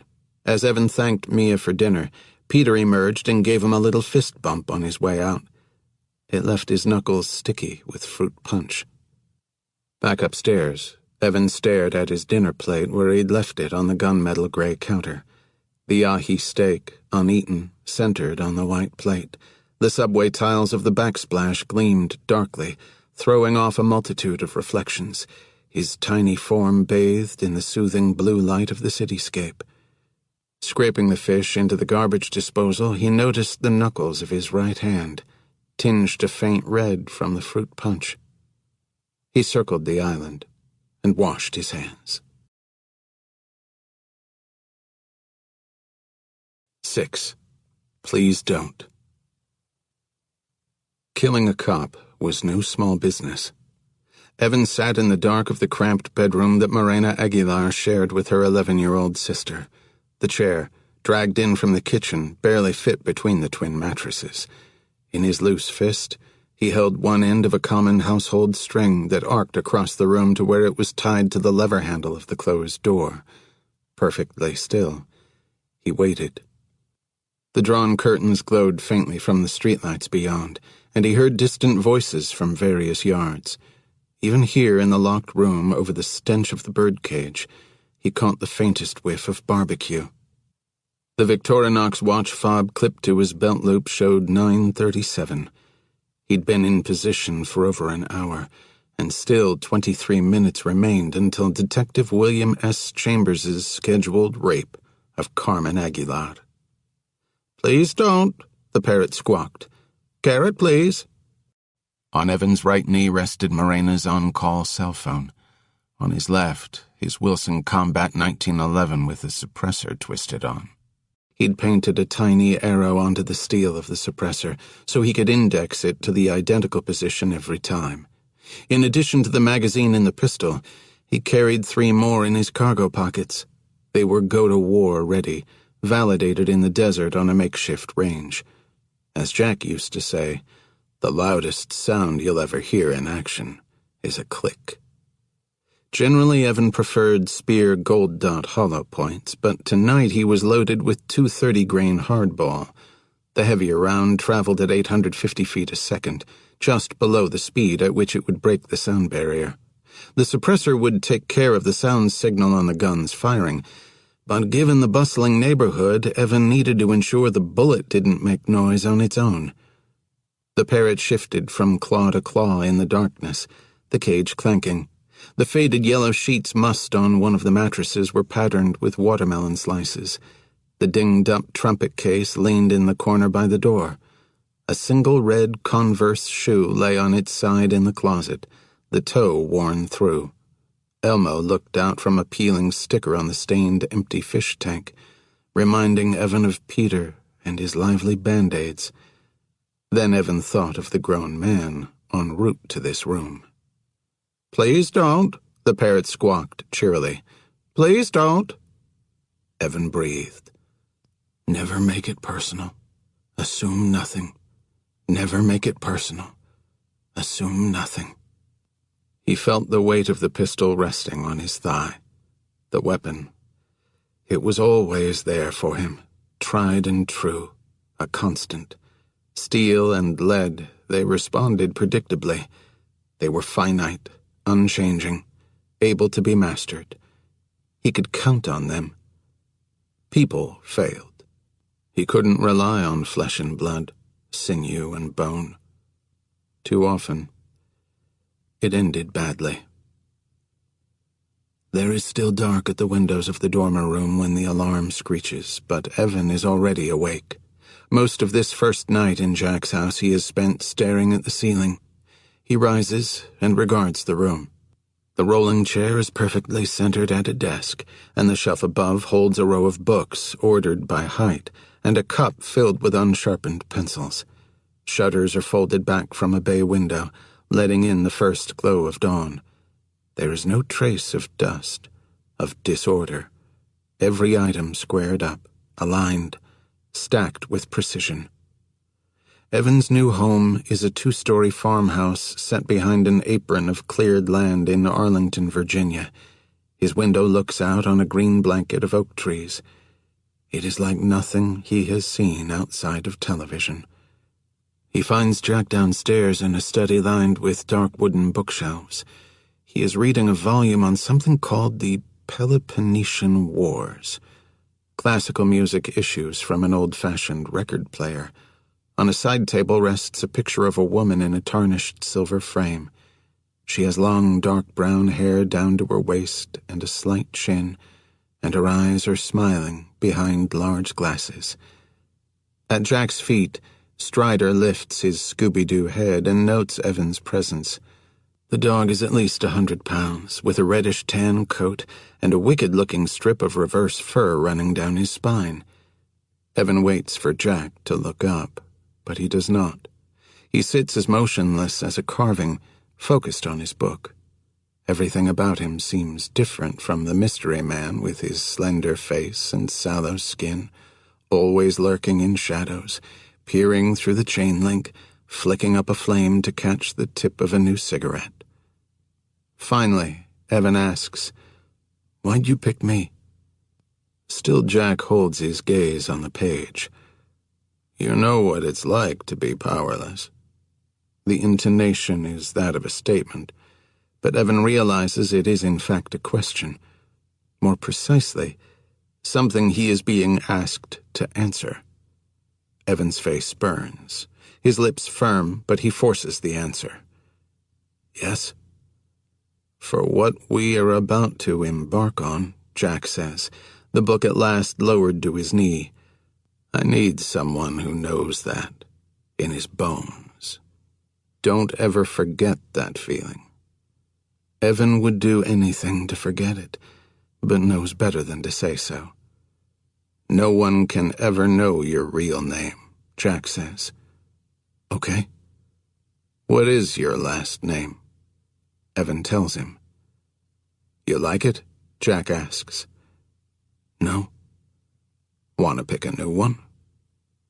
"Like what?" A long silence ensues. Then Jack says, "My wife's maiden name was Smoke, with an A in the middle and no E on the end. Want that one?" Evan notes the past tense and recognizes that this is a gift. As he weighs the cost of accepting it, he does his best to keep his eyes from the framed picture on the side table. Then he says, "Sure." "You will use that name in your personal life only," Jack says. "The people you work with will never know that name." "What will they know me as?" "Many things." Jack rises, keys in hand, his face severe. "It's time," he says. Leaving Strider with a full bowl, they take a truck instead of the sedan, which makes sense since most of their journey proves to be off-road. After a half-hour, they turn sharply uphill and bounce violently along a trail, branches screeching against the windows. They emerge at the back of a barn. Evan follows Jack into the barn. It smells of hay and manure. Jack shoves the heavy door closed behind them. There is only a dangling lamp swaying slightly over the stables, throwing insufficient light. Evan feels his heart rate tick up, and he looks at Jack, but Jack does not look back. There comes a crunching of boots across hay. A big man steps from the shadows, a dense beard crowding his ruddy face. He holds a hooked knife. He doesn't smile so much as bare his teeth. "Hello, son," he says. "I'm here to teach you about pain." A full-body buzz of fear rolls through Evan. That wicked blade sways in the man's bulky fist, catching the light seeping around the cracks of the door. Jack's square face points down at Evan, and he says gruffly, "The first commandment, assume nothing." The bearded man spins the blade expertly and offers it, handle out, to Evan. He says something, but Evan cannot make out the words over the thudding of his heartbeat. The voice comes again. "Take the knife, son." Evan does, his fingers trembling. Then he looks at Jack. "What now?" The bearded man says, "Stab yourself in the palm." Evan looks from the man to the hooked blade and back to the man. "Oh, for Christ's sake," the man says, seizing the blade from Evan. His thick fist encircles Evan's wrist, and then the steel tip pokes down, popping the tender skin of Evan's palm. Evan gives a little cry. "That hurt?" the man asks. "Yeah, it—" The man slaps Evan across the face, hard. Evan reels back, the nerves of his cheek on fire. Doesn't hurt now, does it? Your hand. Evan stares at him dumbly, his ears ringing. Does your hand hurt? Each word drops deliberately, one stone after another. No, my face hurts. The man shows his teeth again, that slash of a grin. Pain is relative, subjective. A hangnail hurts until someone kicks you in the nuts. I'm going to teach you the difference between physiological pain and felt pain. He grabs Evan's other wrist and raises the knife, and Evan flinches, ducks his head, the sting in his lowered palm flaring to life again. The knife does not descend. The bearded man's eyes stay locked on Evan's. Anticipation of pain leads to fear, and fear amplifies pain, he says. Expectation of relief from pain increases the opioids in the brain, makes the hurting stop. How your mind reacts to pain determines how much pain you actually feel. Jack's voice floats over somewhere beside Evan. Pain is inevitable, he says. Suffering is optional. Evan yanks his hand free. Blood drips from his other fist. He senses Jack at his side, doing nothing, and a feeling of betrayal spreads fire hot beneath his skin. But Jack is not doing nothing. Jack is watching, and Evan realizes that this is a test like the ones that have come before. He understands that how he reacts now will determine everything, that this is, in fact, the biggest test so far. Before Evan can say anything, the bearded man says, You need to learn to rein in the brain centers that fire when your body detects pain. Control your insular cortex. Get distance from the sensation by focusing on your breathing. I'm going to teach you to attend to pain. Put it in a box. Put the box on a shelf. And go about your fucking day. Evan's throat clicks as he swallows. How are you going to do that? The man's beard bristles again around his grin. Practice makes perfect. Evan looks up at Jack directly now for the first time and thinks he sees Jack give him a flicker of a wink, a tiny vote of confidence. Or maybe Evan has imagined it altogether. The stink of damp hay thickens the air. Evan holds a breath in his lungs until it burns. Then he exhales. Turning back to the bearded man, he extends his arm, opens his other hand, exposing the pristine palm. Then what are you waiting for? He says. Morena's on-call cell phone chimed in the darkness, interrupting Evan from his thoughts, and he lifted it from his thigh. A text message. I'm out front. You have her waiting? Breathing the reek of the birdcage, Evan thumbed an answer. Bedroom. A moment later, Detective Chambers' reply came in. Good. You clear out now. I want her alone. Beyond the lavender curtains, a car approached, a heavy American model by the sound of it. It idled a moment, the engine deep-throated and growly, then went silent. The neighborhood sounds drifted back in. Someone laughing in a backyard, a rapid-fire Spanish commercial on a blaring radio, a jet arcing overhead, and then the crunch of footsteps approaching the house. Evan wondered how often Morena heard those footsteps as she waited here in this room. The parrot grew restless. Please don't. Please don't. The footsteps led to the metal-on-metal purr of a key entering the front door, and then the hinges squealed. The floorboards creaked. Closer. Closer. The bedroom door handle jiggled up and down. Locked. A gruff voice came through the thin door. I'm sure you're scared, Carmen, but I'll be gentle. The rasp of a palm against wood. Your first time doesn't have to hurt. I know how to do this right. The handle rattled again. I know how to take care of you. Evans set Morena's on-call phone down and lifted the pistol from his other thigh. Out of the memory mist sailed another Jackism. Big problem, big bullet, big hole. Come on now. I brought you flowers. Open up and let me show you. The door handle rattled a bit more roughly this time. The parrot squawked and squawked some more. Evan's hand tightened around the string. I'm getting tired of playing games, little girl. Open the door. You open this fucking door, right?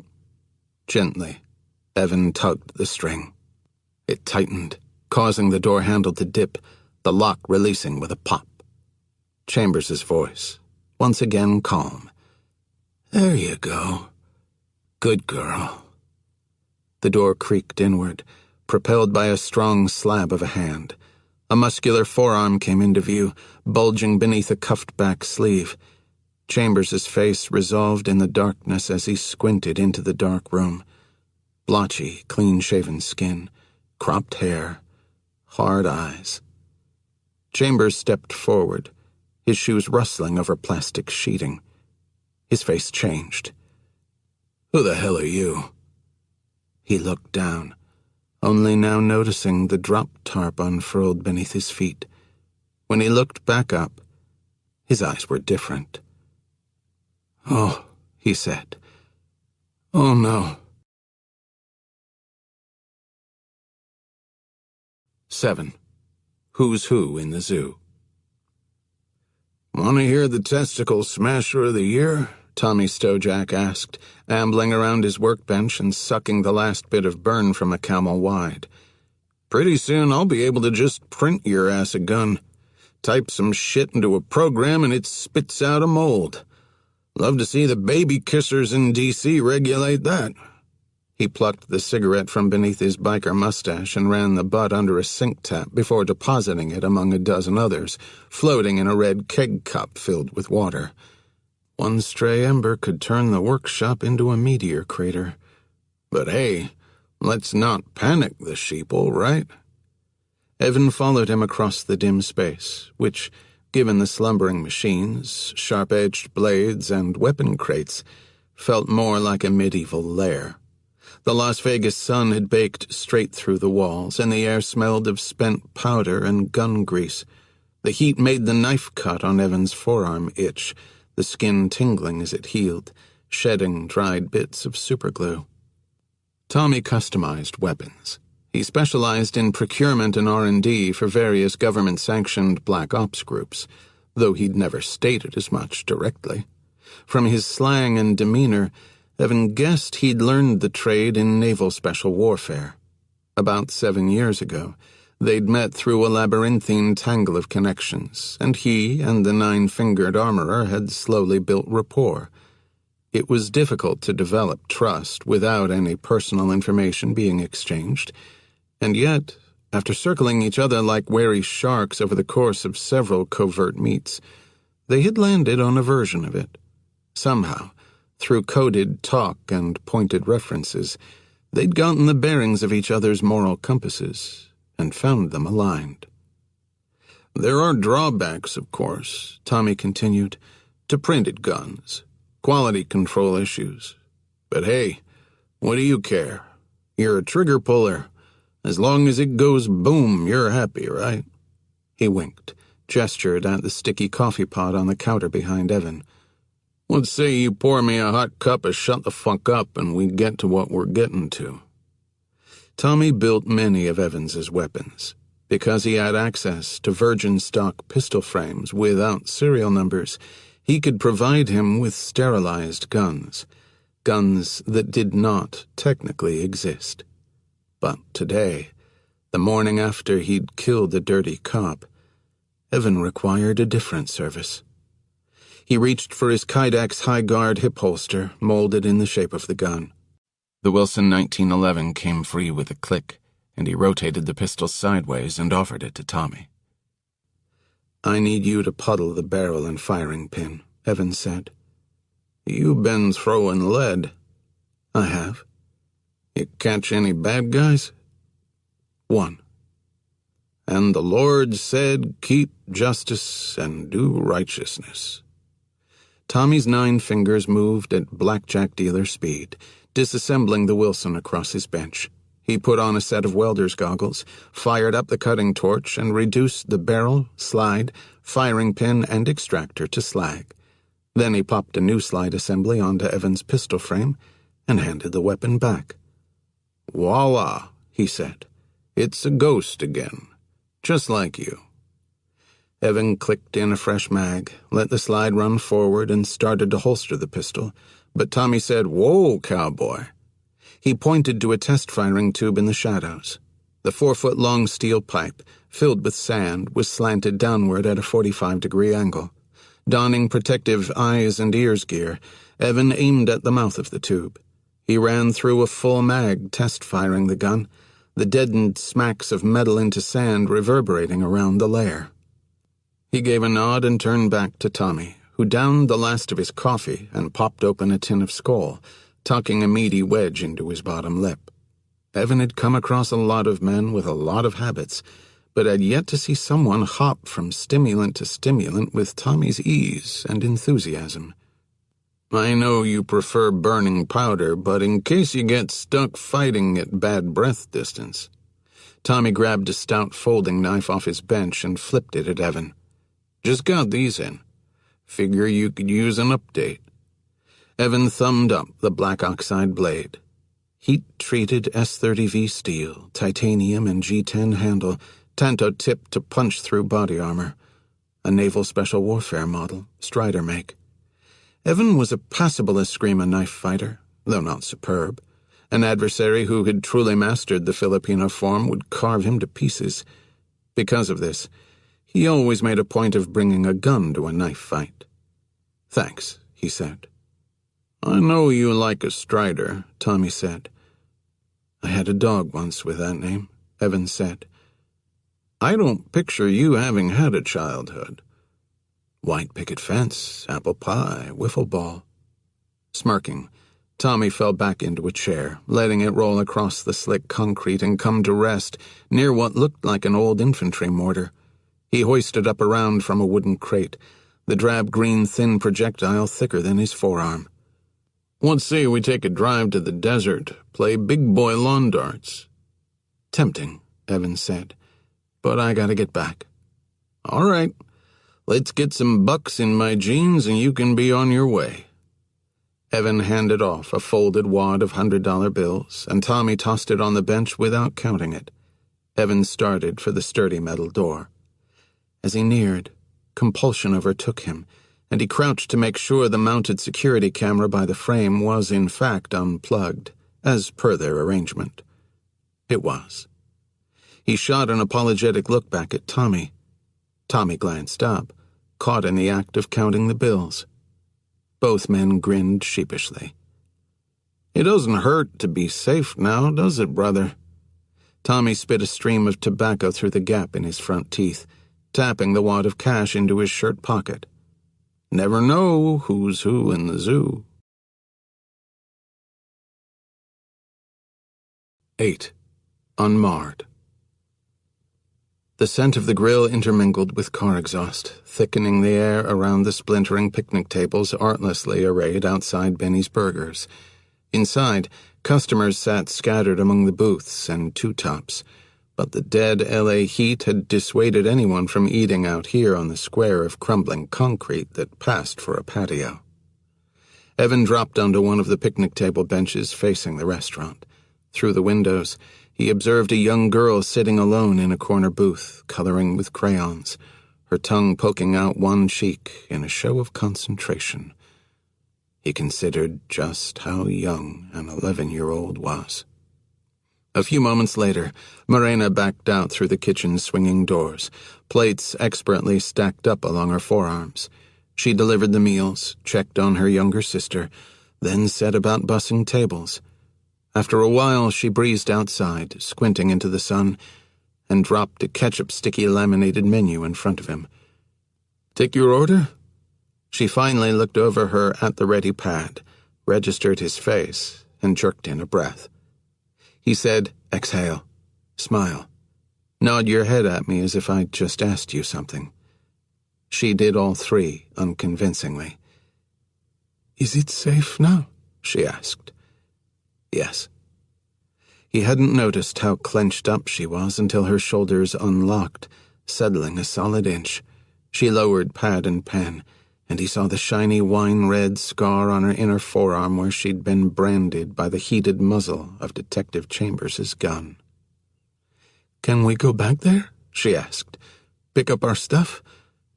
He'd told her to take Carmen and stay at a friend's house until he contacted her again. It had been only one night, but he could see in her face that for her it had felt like an eternity. "Yes," he said. "Can you take care of Pokey? He was Mama's." It took a moment. The bird. "I'll figure something out," he said. "What happened to him?" Evan shrugged. A small gesture, but she understood. "What if they think it's me who did it?"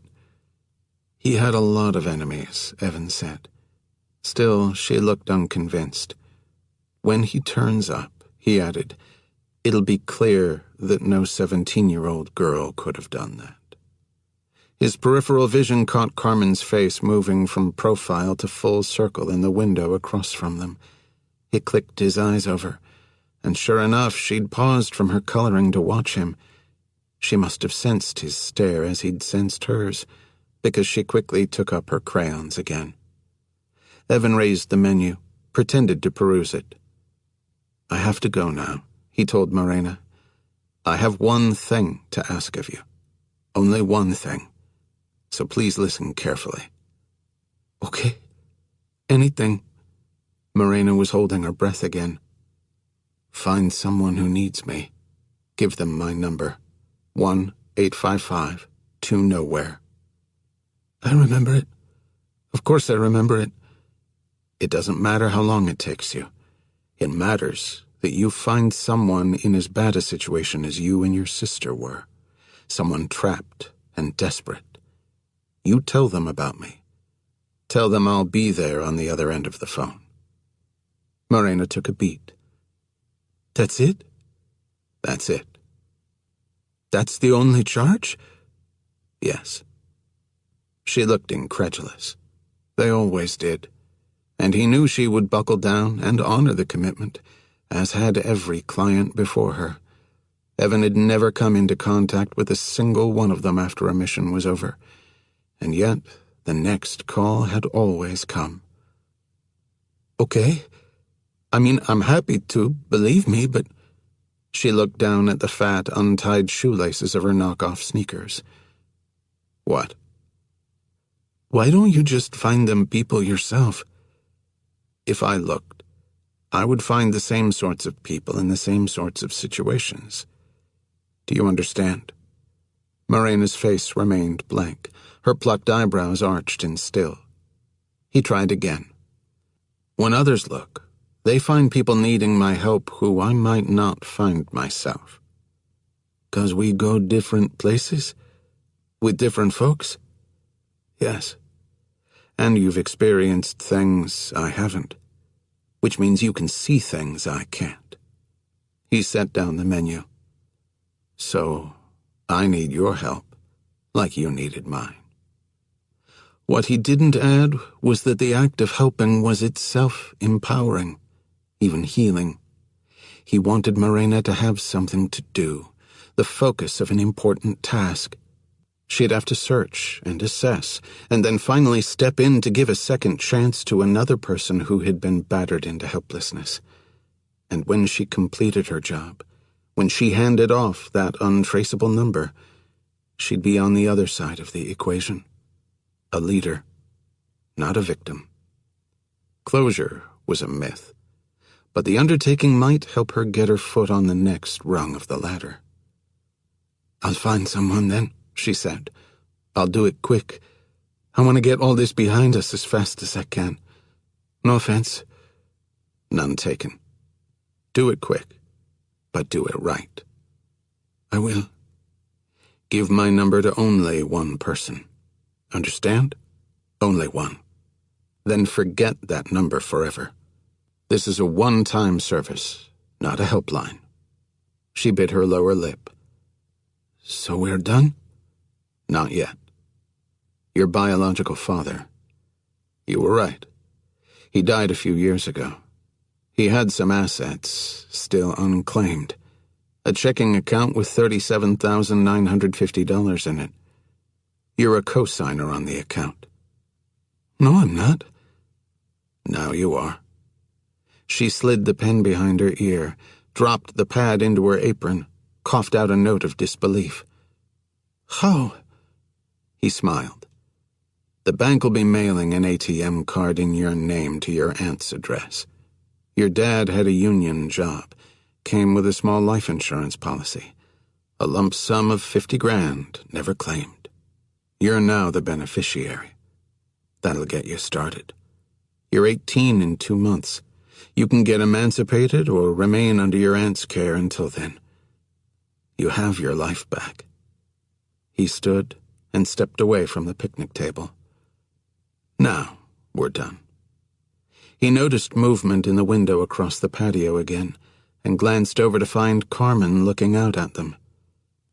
You've taken good care of your sister, he said. You should be proud of yourself. Morena's eyes moistened. She blinked a few times quickly and gave her sister a little flare of the hand. Carmen raised her hand to wave back, revealing the unmarred skin of her inner forearm. When he walked away, Morena was standing with her knuckles touching her lips, regaining her composure. She didn't thank him. She didn't have to. The next afternoon, between checking on his safe houses, Evan swung by Boyle Heights and took a pass down Morena's block. The young mothers were there in the front yard across the street, shoving their strollers and smoking.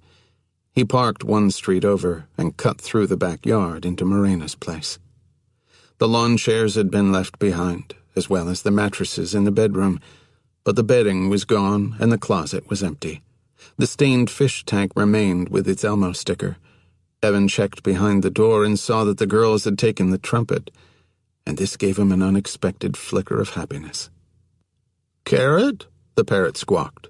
"Please, please, please don't. Carrot?"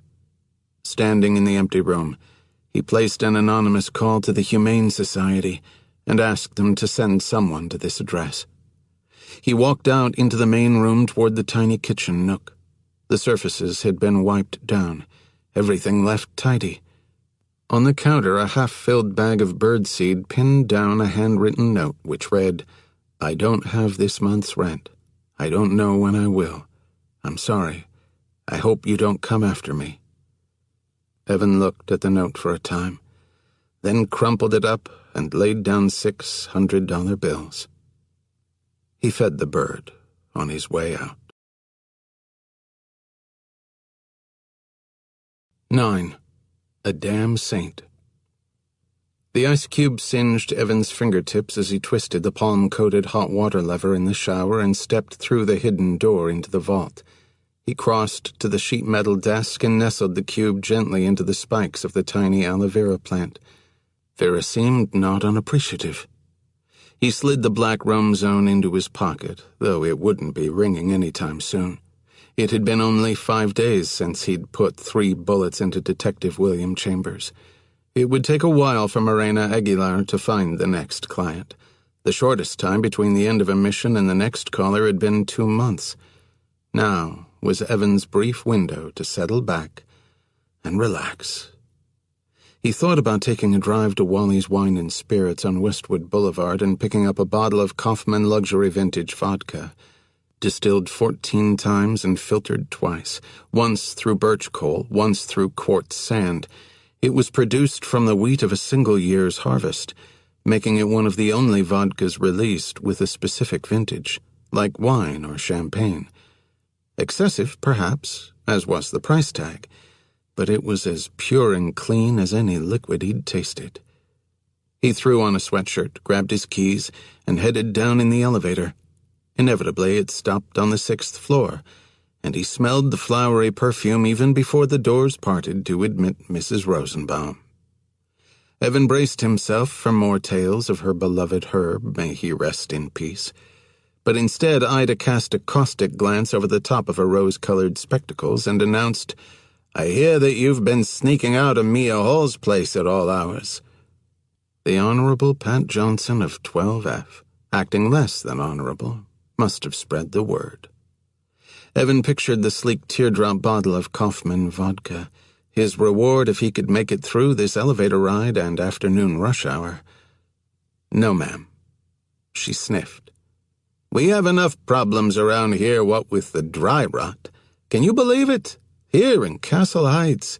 The whole frame around my front door fallen to pieces.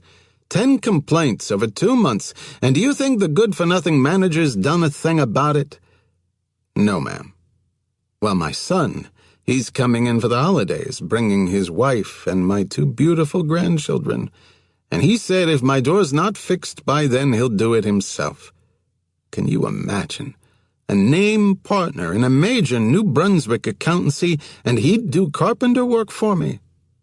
Mercifully, they reached the lobby, and when Ida paused at her mail slot, Evan made a getaway down the stairs to the garage. He'd just stepped around the pillar, bringing his pickup into sight, when a voice called from behind him. "Wait, Evan!" He turned to see Mia run walking toward him in her mid-heel shoes, still dressed from work. She paused, looked down at her shoes. "Screw it," she muttered, yanking them off and continuing toward him in stockinged feet. "Look, sorry, I know this is weird, but can I borrow your truck?" Evan was speechless. "That woman from 3B blocked me in with her stupid Range Rover. Beth, someone." "Pamela Yates." "Sure, whatever. Beths and Pamelas are the same type of woman, everyone knows that." She reached him, her foot skidding in an oil stain. "I have to run over to my brother's in Tarzana and pick up Peter. It's a schlep, I know, but he doesn't get a lot of time with, well, male role models." "Wow, that's a dated phrase. But you know what I mean. I just came home to drop off some files, ran up, and now, look." She flailed an arm at the SUV boxing in her Acura. "I can't find Beth Pamela anywhere." She only now seemed to register the keys in Evan's hand. "Oh, you're going? Not coming? Where?" He blinked once, twice. "To get vodka." "That qualifies as an outing? What a life. Look, can I please just take your truck to get my kid? I'll grab you vodka on my way back. What do you like? Absolute? Smirnoff?" He just looked at her. Her phone gave a personalized ring, the theme song from Peanuts. She snapped it up. "I'm coming, Walter, on my way." Hung up. "Come on," she pleaded. "I promise I won't crash. And if I do, I'll prosecute me." "I don't loan my truck out." "Why? Cocaine stashed in the wheel wells?" He looked at the door to the lobby, hoping that Pamela Yates would miraculously appear, but it remained stubbornly closed. "Come on," she said. "It's a semi-emergency." He forced a tight grin. "I'll drive you." "Oh, shit," Mia said. Her foot had smeared oil on the spotless passenger-side floor mat of Evan's truck. Evan tried to assess the damage without being too obvious. "It's fine," he said. However, she was looking not at her feet but her phone. Missed a work call. She speed-dialed while gesturing for Evan to get onto the 405, which was as jammed as a parking lot. Driving in traffic. To Tarzana. To pick up a kid. It kept getting better. Next to him, Mia spoke sternly into the phone. "This is District Attorney Mia Hall. I need that update ASAP." She hung up, leaned back, and sighed. "Thank you. Seriously. You saved my ass on this one." She clicked the button to lower the window a few times, and nothing happened. "Why won't the window go down?" she asked. Because there was no room for it to retract after Evan had hung Kevlar armor inside the door panel. The windows themselves were made of laminated armor glass. The Ford F-150 came with a beefed-up suspension to handle the added weight, and as the best-selling vehicle in America for decades, it had the added advantage of blending in virtually anywhere. He'd taken other steps to prepare the truck as well, disarming the safety systems, removing the airbags, and disabling the inertia-sensing switches in the bumpers that render power to the fuel pump inoperable in a collision. To protect the vulnerable radiator and intercooler, he'd added a built-to-spec push-bumper assembly up front. If shot or punctured, the run-flat tires, self-sealed with a special adhesive compound, distributed internally with each rotation, and a support ring second tire hidden at the core served as a contingency to that contingency. In the back, flat rectangular truck vaults neatly overlaid the bed, providing secure storage while remaining inconspicuously lower than the tailgate. Like him, the vehicle was prepared for varied and extreme contingencies, while never drawing a second glance. Mia clicked the window button again. "Well?" "It's broken," he said. "Oh." Her stare dropped to the sleeve of his sweatshirt. "Where's the stain?" "From last week." It took him a moment to realize she was talking about the blood that had sopped through the sweatshirt when they'd been crammed into the elevator together. What was he going to say? That he kept a dozen black sweatshirts mission handy? "It came out," he said. "Grape juice. Came out." She eyed him skeptically, then settled into her seat, at last noticing the traffic. "Oi," she said. "Why didn't you take Sepulveda?" Evan waited at the curb outside the little clapboard house, engine running. At last Mia emerged from her brother's front door with Peter in tow, his hair still spotty on the sides from the duct tape incident. His backpack, nearly as big as he was, bounced on his shoulders, threatening to topple him. As she helped him into the compressed back seat of the truck, her iPhone rang with the Jaws theme. She frowned down at the screen, then wiggled it at Evan. "Sorry, this is that call, confidential. I really need to, I know, buy vodka. Give me a sec." Before he could reply, she'd stepped away. Silence from the back seat. Evan looked across at Mia pacing on the browning front lawn, phone at her cheek, gesticulating intensely. The call didn't seem to be wrapping up any time soon. Evan had to tilt the rearview mirror to bring Peter into sight. Evan cleared his throat. "Your mom's pretty busy with work, huh?" "Yeah, she puts away killers and stuff. This one guy? He shot someone. How do you shoot someone anyway?" "Twice in the chest, once in the head in case they're wearing ballistic armor." Peter swallowed. "I meant, how could someone just kill someone?" "Oh." "Practice. A lot of practice, I'd imagine." "I don't get people who hurt other people." Peter cradled his arm gingerly, and his shirt sleeve slid up, exposing a bruise on his biceps. Evan thought about the boy's injuries the past few times he'd seen him, the scraped forehead, the skinned elbow, and put it together. He turned around in the driver's seat, tilted his chin at the bruise. "That's not from dodgeball, is it?" Those big charcoal eyes took his measure. Then Peter shook his head. "Josh Harlow," he said in his raspy voice. "A 5th grader. What am I supposed to do?" "Take out a knee." "Really?" "If he's bigger, yes. But I'm joking.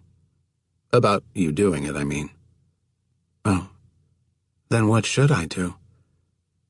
"I don't know. Ask your mom." "Yeah, right." Mia was across the front yard now, back turned, jabbing a finger at the air, the work call veering into some sort of conflict. Evan drummed his hands on the steering wheel impatiently. He wondered where Morena and Carmen were at this precise moment, heading to their aunt's, or perhaps already there. Safe. He thought about the way that Chambers's arm had jerked up when he dropped onto the plastic tarp, his expression illuminated by the strobe of the 3 suppressed muzzle flashes. Shock, then fear, then terrible recognition. Peter had said something. Evan lifted his eyes to the rear view. "What?" "Every time he comes after me, I think I'm going to do something," Peter said. "Stand up for myself. But I never do."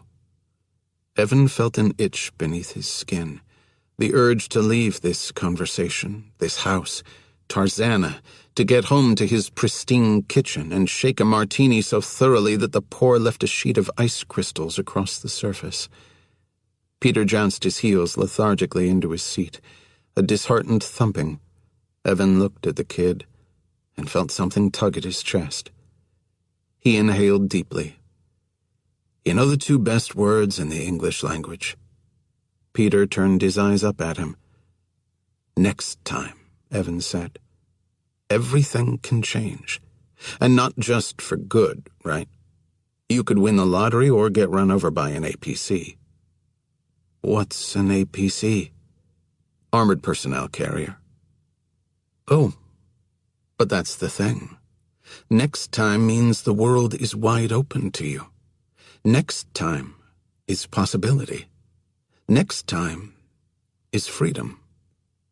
Mia tugged open the passenger side door, hopped in, and gave the dashboard an impatient little tap.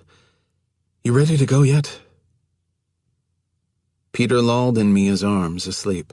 She struggled to carry him out of the elevator to her condo. When they reached the door, she swung her hip toward Evan and said in a loud whisper, "Keys are in my purse. Hurry, hurry." A woman's purse, filled with intimate items. He hesitated a moment before plunging his hand into alien territory. "No, the side pocket. Other side pocket. No, those are work keys. Yeah, those. Great. You're a doll." The minute the lock clicked, she pivoted inside, bumping the door and leaving the keys dangling from the knob. Evan pulled them free and followed her in to set them down. "Sorry," she whispered hoarsely over her shoulder. "Come in for a sec. Oh, but don't use that bathroom." She jerked her chin toward the powder room. "Turns out Play-Doh doesn't flush." She vanished into Peter's bedroom, leaving Evan standing in the living room. He set down the keys and turned to leave silently, but then noticed another post-it stuck by the wall mount phone. It was one of Mia's handwritten notes from that book. "Pursue what is meaningful, not what is expedient." How different these rules were from the commandments he lived by, penned in a feminine hand, slapped on walls and refrigerators. What had Mia said? It's a lot of work raising a human. He considered these alternate lives, lived under a different code, this road not taken and never illuminated. He read the post-it again, and decided what the hell. Rather than taking a quiet leave, he sat on the couch, waiting in the hush of the condo. A few minutes later, Mia emerged from Peter's room, stretching her lower back. "Man, I gotta stop that kid from growing anymore." She detoured through the kitchen and came to the couch with 2 glasses of wine, one of which she placed in Evan's hand. She plunked down on the cushion next to him. "He's a good kid. Thank God." She took a sip, pursed her lips. Evan sensed she had more to say, so he remained silent. "My husband and I couldn't have kids, so we adopted a year after we got married." She shifted forward to set down her glass, and her skirt slid a few inches up from her knees. "Had just bought a house when—" She took up her curls in the back, slipping a hair tie from around her wrist to make a ponytail. "Pancreatic cancer. That's just not how that story's supposed to end, you know?" She slapped her knees gently with her palms. "But that's how it ended." A nightlight plugged low in the opposite wall backlit her and suffused her thick chestnut hair, tinting the edges. He noticed the delicate curve at the base of her neck, the birthmark on her temple, the way her full lips met. He had noticed a lot about her before, but never these things. "Do you regret it?" "The marriage? Not for a minute." She powdered her lips thoughtfully. "I will tell you what I do regret. Not the fights, because everyone needs to fight, but the stupid fights. I mean, did he take a condescending tone to me at dinner? Did I tell him to put that thing on the calendar? The dumbass escalations. A day of thawing out. So much wasted time." She shook her head, and the glow played tricks in her hair. Don't get me wrong. It was a real marriage with real problems, sure, but we loved each other. Oh, did I love him? A guy can love a million women, but a man loves one woman a million ways. She reached again for her wine. God, listen to me. It would have been so much easier if he'd just left me, ran off with some secretary. Do people do that anymore? I don't suppose. Another sip. But dying? She shook her head. It's torture, because he never dies really now. He's martyred, a damn saint. He's perfect in my mind. He's lucky, Evan said. She looked him full in the face for the first time since she'd sat down. The air conditioner blew cool on their necks, and a light hummed in the kitchen, and far away he could hear the elevator stir into motion. God, she said, I'm just talking and talking. I guess that's what people do around you. Fill the space. His gaze had dipped slightly to her lips, and he sensed that she was looking at his. A buzzing emanated from his pocket, so out of place that he didn't at first register what it was. The black phone. Ringing. Now. 5 days from completing his last mission. Morena had said she wanted to move fast, but this was too fast. It could only mean one thing. Something was wrong. The phone had never rung when he was in someone else's presence. He was infrequently around others, and the calls were rare. It struck him that he had tensed on the couch beside Mia. He fished the roam zone from his pocket and rose. I'm sorry, he said. I have to go. He'd already turned for the door when he registered, after the fact, the flicker of hurt in her eyes. Stepping into the hall, he answered the phone. Do you need my help? God, yes, please. A feminine voice, one he didn't recognize. They're going to kill me. 10. Cloak and Dagger. Evan felt a surge of distrust. He realized he was pressing the phone tightly to his cheek and forced his hand to relax. Where did you get this number? A girl. A Hispanic girl. The woman on the other end of the phone was breathing hard, sending bursts of static across the connection. Are you the Nowhere Man? Really? To hold the signal, he took the northeast stairwell up, jogging but landing lightly to preserve the steadiness of his voice. Did the girl give you a name? I can't remember. Wait, Miranda something. No, Morena. She wouldn't say what her last name was. What did she look like? Pulled back hair? Skinny? Tweezed eyebrows? Any marks on her arms? She had a scar. Inoculation mark, maybe. Evan felt microscopically reassured. He recalled Morena's words. I'll do it quick. I want to get all this behind us as fast as I can. But still. What's your name? He asked. I don't want to give you my name. These guys are after me. They're serious. How do I know you're not with them? Or that girl you sent? This could all be a ploy. Her speech was pressured, the sentences tumbling out one after the other. So what would you like to do? I don't know. God, how the hell did I get here? He moved up several more flights, holding the phone to his ear, leaving her the silence to draw her out. Given his suspicion, he wanted more data, a change in tone, background noise, a trip in her cadence that suggested that her words were rehearsed. Were it not for her sharp breaths, he would have thought she'd hung up. He reached the penthouse floor and moved swiftly down the hall toward his place. Meet me somewhere public then, I guess, she said. Where you can't hurt me. Public? Yes, like a crowded restaurant. Hello? Are you still there? He slid into his condo, put his back to the closed door. I'm listening. Bottega Louie, downtown, tomorrow at noon. I'll wear amber-tinted sunglasses, even inside. She hung up, before he could respond.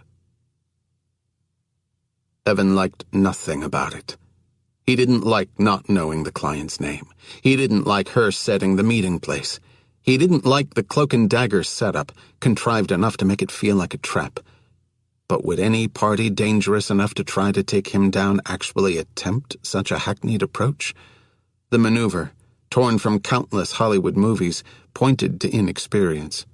Or to play the figurative double negative, was it intended to appear bumbling, and therefore catch him with his guard down?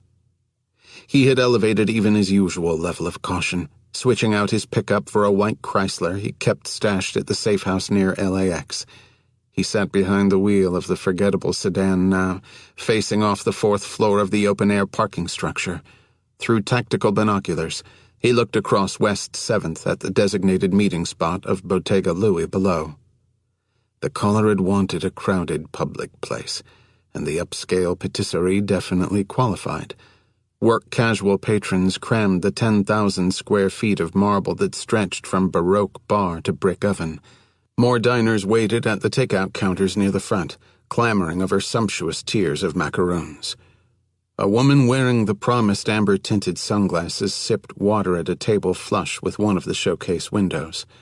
Evan had tried 3 parking levels to find the right angle, and here it was, sniper perfect. She was either tactically unsophisticated or dangling herself out as bait. She looked to be in her late 30s and was strikingly attractive, though it was hard to get a good look at her face given the oversized sunglasses. Her shiny black hair, dyed, was collected in the back just below her crown like a gathered drape, ending in a blunt line at the nape. Blood-red lipstick struck a contrast with her porcelain skin. A 3-inch band of bracelets ringed her right wrist, thin leather straps, beads, and colorful herringbone weaves. Her fingernails, a rich shade of eggplant, tapped nervously on the table. High choppy bangs capped off the hipster vibe. Evan upped the magnification, zeroing in on a tattoo behind her ear. The inkwork proved to be a mini constellation, 3 stars in an oddly pleasing asymmetrical pattern. He searched his mental database, but produced no military or gang affiliation that matched the markings. Another personal touch, then. Nothing more. Her body language stayed tight and closed, her arms crossed, her shoulders angled away from the hubbub. Beneath the table, her knee jacked up and down. She was either nervous or a damn fine actress. He checked his fob watch, then dialed his phone. The hostess picked up on the second ring. "Bottega Louie. May I please speak to Fernando Juarez?" "Fernando Juarez? Who is that?" "One of the barbacks who works there. It's an important matter regarding his tax returns." "Oh, okay, sorry. Hang on." Through the mil-dot reticle of his binoculars, Evan watched the waitress thread through the tables and speak to the bartender. Her attention shifted to a man stocking bottles. The same man had taken a smoke break in the alley before opening shift, giving Evan opportunity to approach with a folded note and a crisp $100 bill. The waitress handed Fernando Juarez the cordless phone. Pinning him in the crosshairs, Evan saw the man's mouth move even before the voice came across the line. "Hello? Repeat after me." "Yes, okay.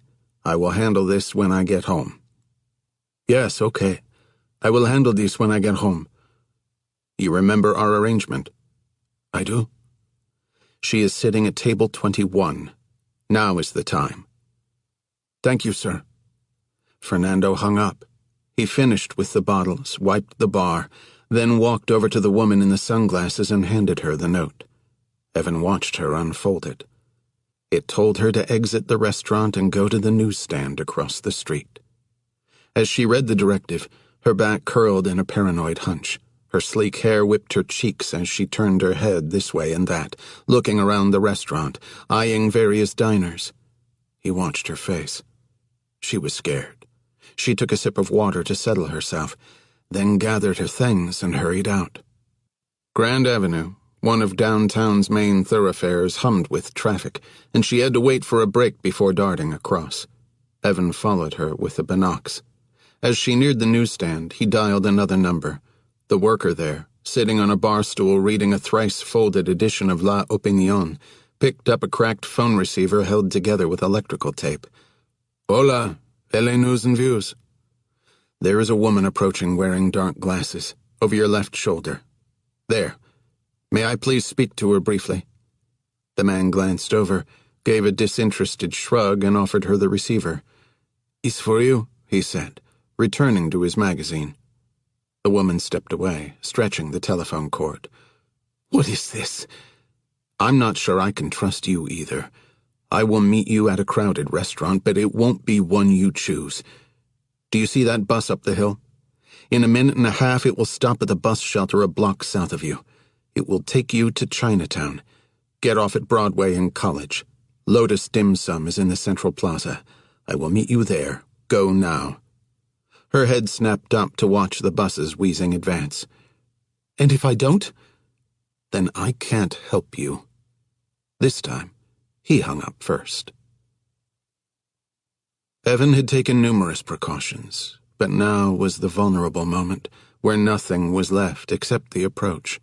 The woman sat at the edge of the bustling restaurant, her back to the window. Lobsters and catfish stirred lethargically in tanks, and shiny metal dim sum carts flew to and fro, trailing steam and tantalizing scents. Evan's Woolrich shirt featured fake buttons for show, but the front was really held together with magnets that would give way easily in the event he needed quick access to his hip holster. His cargo pants were tactical discreet, with streamlined inner pockets that hid extra magazines and his strider knife, while giving no bulge on the silhouette. He wore original SWAT boots, lighter than running shoes, which looked like nothing special with his pant legs pulled over the tops. He was as ready as he was going to be. As he made his way through the obstacle course of waiters and carts, the woman's head jerked up and she paused from chewing her thumbnail. He saw himself approach in the lenses of her amber sunglasses, an average guy of average size, the kind of man you'd easily forget. Switch seats with me, he said. She jerked in a quick breath, then obeyed. The window left his back vulnerable, but he preferred to face the restaurant, and more important, he preferred to sit where she, and whoever she might have in her orbit, hadn't planned for him to sit. As the 9th commandment decreed, always play offense. He had never broken a commandment, and was not about to start now. They settled into the curved metal chairs, regarding each other warily. Her pale skin was almost luminous. She rolled those red lips over her teeth, then pursed them anxiously. She would have been distractingly attractive, were he in a mood to be distracted. Tell me your name, he said. She looked down at her hands. Listen, he said. If I am with whoever's trying to hurt you, then I'd already know your name, wouldn't I? She kept her eyes lowered. Katrin White, she said. And I would also know why we are trying to harm you. A cart paused at their elbows. Without looking over, he pointed, and a few items landed on the starched tablecloth before them. I owe the wrong people money. A lot of money. How much? 2.1. She scratched at her neck, keeping her gaze on the untouched food. It's a Vegas situation. You're a gambler. It doesn't mean I deserve to die. No one is making that argument. Well, she said, someone is. A guy in a baggy shirt entered the lobby, and Evan stared across the restaurant at him. Their eyes caught for a moment, and then an older man in a tailored business suit shouldered in front of the guy to the maitre d' stand. When the view cleared again, the man in the baggy shirt was greeting a woman he'd presumably come to dine with. Evan returned his focus to Katrin. Which casino? It's a backroom deal, private. It moves around. No names, no addresses, nothing. You give them your number, they call you, tell you where to be. You buy in. Minimum? $250,000. Then they stake you. Can get out of hand in a hurry. You're telling me. Her knee bounced beneath the table as it had at Bottega Louis, and he wondered how long she'd been this jittery. He could see the strain in the lines of her tensed face. These guys are big on making examples. They unzipped a Japanese businessman from his skin, peeled him while he was still alive. At least he was for most of it. And now, her voice cracked. They have my dad. She ran a finger beneath the oversized sunglasses, first one side, then the other. After a moment, she said, "All I have is a phone number. They told me I have 2 weeks to deliver." How long ago was that? 10 days. Her delicate shoulders trembled. It's my fault. It's my fault he's involved. I don't have the money, and they're gonna kill him. I have never lost anyone I've helped, Evan told her. Not ever? Not ever. Her glasses settled back on the bridge of her nose, and in them Evan caught a glint of reflected light through the window behind him. Instinct tugged at him, straightening his vertebrae. A dim sum cart was rattling past, and he slid his foot out and caught it, stopping it dead in its tracks, plates and steamer baskets clanking. The server barked her displeasure at him, but he wasn't listening. In the stainless steel side of the cart, he saw a distorted reflection of the 3-story apartment building behind him. In a window on the 3rd floor, a perfect disk of light caught the sun. A sniper scope. He grabbed Katrin's thin wrist. As he yanked her sideways, a round snapped past his ear and punched a hole through the solid chrome back of her empty chair, penetrating the spot where her heart had been an instant before. Sprawled on the hot metal of the overturned cart, it occurred to him that he was, for the first time in his professional life, playing defense. 11. What now?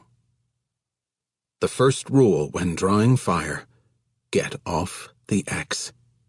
Evan rolled off the upended dim sum cart, jerking Katrin away from the window as 2 more rounds splintered the table. They came in not with the pop-pop-pop of a smaller rifle, but the sharp crack of a major caliber, 30 or up. Echoes of the muzzle blast bounced around the room, a hall of mirrors effect as disorienting as it was unnerving. Evan half-dragged Katrin toward the heart of the restaurant, trying to get clear of the sniper's vantage. The other customers exploded into a confused stampede toward all exits.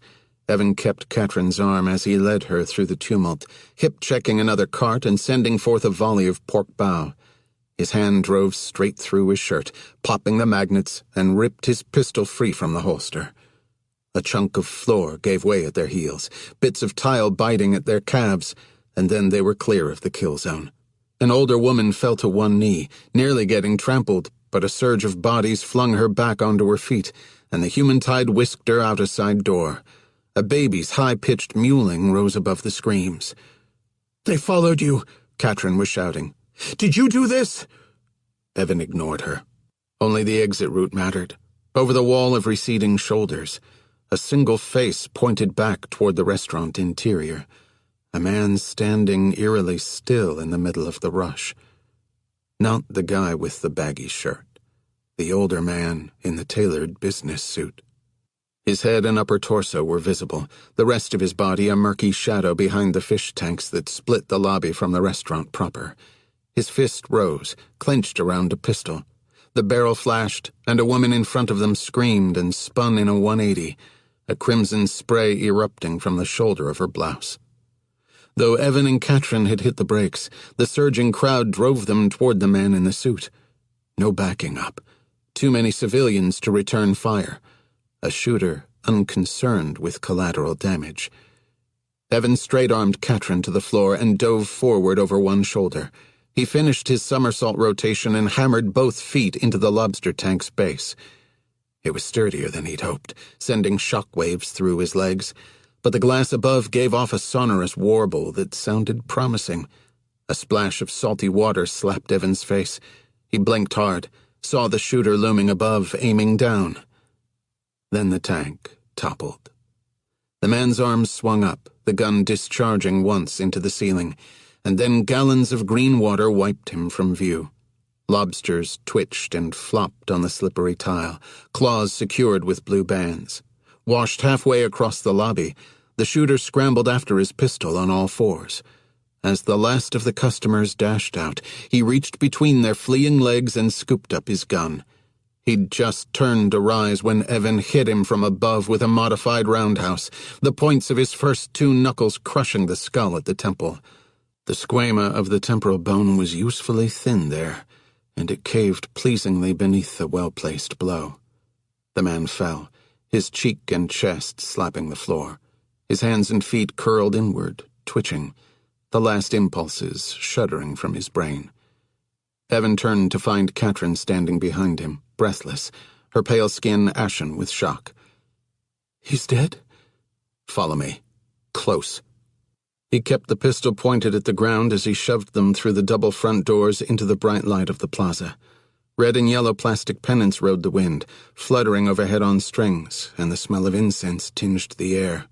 Terrified passers-by swept through his field of vision, running haphazardly in all directions, but he focused on a rental minivan parked dead ahead, blocking an alley, hazard lights flashing. The back doors were swung open, a few boxes of produce stacked on the ground as props. The restaurant now blocked the sniper's angle, but Evan didn't want to give him time to reposition. Taking Katrin's arm, he dashed through the crowd, heading for the wall of shops and the blocked alley. A panicked flush had overtaken her cheeks.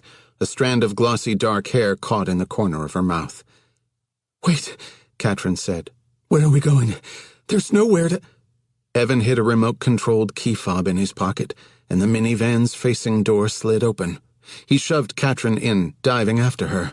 He'd left the back seats flattened for precisely this contingency. His thumb keyed the auto feature again, and the sliding door rolled shut behind them, absorbing a bullet from the big rifle. The sniper had picked them up. Another round hammered the door, punching a hole the size of a dinner plate over their ducked heads. Inside the box of the minivan, the clang of metal on metal was deafening. The sniper was working the bolt fast, and if they didn't want to ingest lead or shrapnel, they had to get clear of the van. Evan yanked at the opposite sliding door and spilled out the far side into the cramped alley, tugging Katrin so she landed on top of him. Behind them, the minivan rocked some more, the windows blowing out. Katrin's hands hovered by her ears, her eyes brimming. "Save it for later," he said. Their shoulders scraped either side of the narrow alley, leaving flakes of dried paint in their wake. A kitchen's back window exhaled hot air and the stench of fish. They reached a T at the alley's end and peeled right. 6 paces down, his Chrysler sedan waited, pointed at the main line of Hill Street. They jumped in, and he tore out, blending into a current of traffic. His eyes darted from the road to the rear view to the road. Katrin jerked in one breath after another. "Who did you tell you were meeting me?" he said. "No one." "Which phone did you call me from?" Her hand dug in her jeans, came up with a BlackBerry. "This one, but—" He snatched her phone, flung it out his window, watched in his side mirror as the pieces bounced. "What are you doing? That's the only way they could reach me about my dad." "We don't want them to reach you right now." "They followed you." "No," he said. "They didn't." "How do you know?" He screeched into a liquor store parking lot, eased behind the building. "Out!"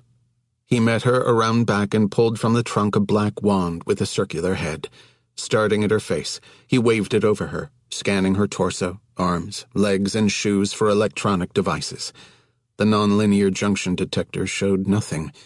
She made no noise, but tears spilled down her cheeks, and she was shaking. He spun her, scanned down her back. Clear. "Get in the car." She obeyed. He veered out from behind the liquor store, shot across the street, and merged onto the 110. Her hand was at her mouth, muffling the words. "What now?" For once, he did not have a ready answer. 12. A Woman's Job. "You're expensive," Dan Reynolds said, a flirtatious skip in his step keeping him beside the woman leading him down the corridor of the inn. Candy McClure didn't break stride. "I'm worth it," she said. Assemblyman Reynolds, the vice chair of the Health Committee, had managed to amass a big re-election war chest while remaining dog to bone for patient advocacy. This combination made him atypical. His bedroom proclivities were equally atypical, which had something to do with the black leather duffel bag swinging from Candy's shoulder. Her cropped, white-blonde hair had been sprayed into a call-girl shellac, and her muscular calves flexed beneath navy-blue fishnets. But her dress was decidedly upscale, a strapless tweed knee-to-bust number fitted to show off her firm hourglass figure. She'd chosen it for the zipper back, easy to step out of. Floral-patterned runners padded their footsteps. Candy had, of course, selected the most private room, the end unit on the outlying wing of the property. The quaint bed and breakfast, a few miles from Lake Arrowhead, had low occupancy for December. Fresh snow had been scarce, and the real holiday break was still a few weeks off. Low occupancy was good. They'd be making some noise. Reynolds sped up, trying to get a glimpse of her elusive face. After checking in, she'd let him in a back entrance, as they'd agreed. As a semi-prominent politician, he couldn't be seen. Not here. Not with her. A big brass key swung from her finger. Her nails, cut short and unmanicured, were the only aspect of her image not polished to a high feminine gloss. Her work required ready use of her hands. Reynolds gestured at the weighty duffel bag. "Give you a hand with that? Do I look like I'm struggling?" At her tone, the excited flush crept further up his neck. "Can't wait to see what you've got in there. You don't have a choice but to wait." The color spread to his cheeks, and his breathing quickened. She shoved through the door into the room, which had a nausea-inducing Laura Ashley country chic vibe, all potpourri and frilly pillows and watercolors of geese. A four-poster bed dominated the space. The sliding door to the bathroom had been rolled back to reveal a copper soaking tub. The copper tub was why she had selected the place. The duffel clanked on the floorboards when she slid it off her shoulder. She unzipped it and removed a rubber-fitted sheet. He tried to peek over her shoulder to see what else was in the bag, but she closed it and slapped him. His fingertips touched the mark on his cheek, and he made a strangled little sound of pleasure. She clicked the wooden blinds shut, then yanked off the bedding and laid the rubber sheet over the bare mattress. At last, she turned to him. "Strip." He complied. He had the build of a former athlete, soft around the middle. His pants snagged on his heel, and he almost tripped in his eagerness. "We need to specify a safe word. Mine is artichoke." Inventive. Abrasion, fireplay, and breath control are off-limits. Pretty much anything else is cool with me. I'll bear that in mind. Sit. He lowered himself onto the bed. She secured his wrists and ankles to the four posts. "I'm usually down with warm-up." "That's nice," she said, and popped a ball gag into his mouth. His face seemed to bulge around the red ball, but she noted the gleeful anticipation beneath his straining. She had few skills, but those she did have, she'd mastered. One of them was reading men. Candy had grown up in Charlotte, North Carolina, under a different name, and her childhood had been a parade of useless males, from the proverbial absent father to the usual handsy dads of friends. She'd pretty much raised herself. At 16, she'd gotten her driver's license, and a few weeks later, after a strategic tryst with a zit-faced DMV worker, she'd secured a bus license as well. The money was good, but the training sucked. Mr. Richardson, with his stale coffee breath and walrus mustache. Any little mistake she made, he'd announce, "You just killed the kid." The tires touching the dotted yellow line. "You just killed a kid, sugar britches. Steady on the wheel." Braking too hard? "Killed another kid, sweet sauce. Easy on the pedal." Men. The pleasure they took in the commands they gave. Well, now she gave the commands. The oak cheval mirror in the corner threw back her image, her goddess-like stance at the foot of the bed. She reached behind her and slid the zipper down from between her shoulder blades to the base of her back. The dress bowed forward, and she let it fall. On the bed, Reynolds responded, mind and body. Who could blame him? She squatted to dig through the leather duffel bag, giving him an unabashed view of her backside. A fitness junkie, she knew precisely what she looked like from every angle. She came up with a swim cap. Around the rubber ball screwed into his pie hole, Reynolds looked puzzled but game. She tugged on the cap, then blew surgical gloves. Next, she removed an industrial blender and set it on the floor. Given his constraints, Reynolds was tough to read, but he wasn't standing at attention as he had been earlier.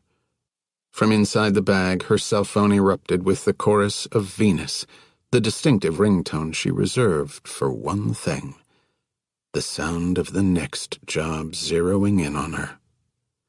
Of course, she preferred Bananarama's cover. I'm your Venus, I'm your fire, at your desire. She held up a blue latex-sheathed finger to Reynolds. When the big man called, everything went on hold, no matter how awkward the situation at hand. She answered, Yes. Is the package neutralized? Danny Slatcher had the voice of a middle manager, throaty and bland. Aside from his size, bigger than your average bear, he looked boring too. Button-up shirts, weave belts, dust-colored hair in that white guy side part, even the start of a spare tire around the midsection. She was never clear if the get-up was costume or genuine. The only appealing thing about him was his lethality. When the shit went down, he was transformed. All precision and timing, latent rage, hidden muscles sending bodies and furniture spinning like tops. She'd let him fuck her once, in the adrenalized aftermath of a double hit. And once was enough.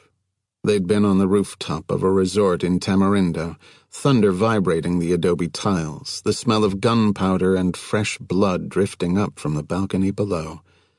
But in men's brains, once was an open invitation. She'd given Slatcher a taste, and he'd carried the memory for years, aging it like a wine, fantasizing about popping that cork just one more time. Candy began unloading her supplies from the duffel and setting them beside the industrial blender. Hacksaw, safety goggles, hand axe. Over on the bed, Reynolds made muffled sounds. Just about, she answered. Good, Slatcher said. A bigger job just went sideways. Clearly, you brought in the wrong team then. She took out a long roll of black construction sheeting, placed it delicately on the floor, and gave it a nudge with her instep. It rolled smoothly across the floorboards, leaving a wide band of protective cover. Slatcher cleared his throat. I was overseeing them personally. They're not me.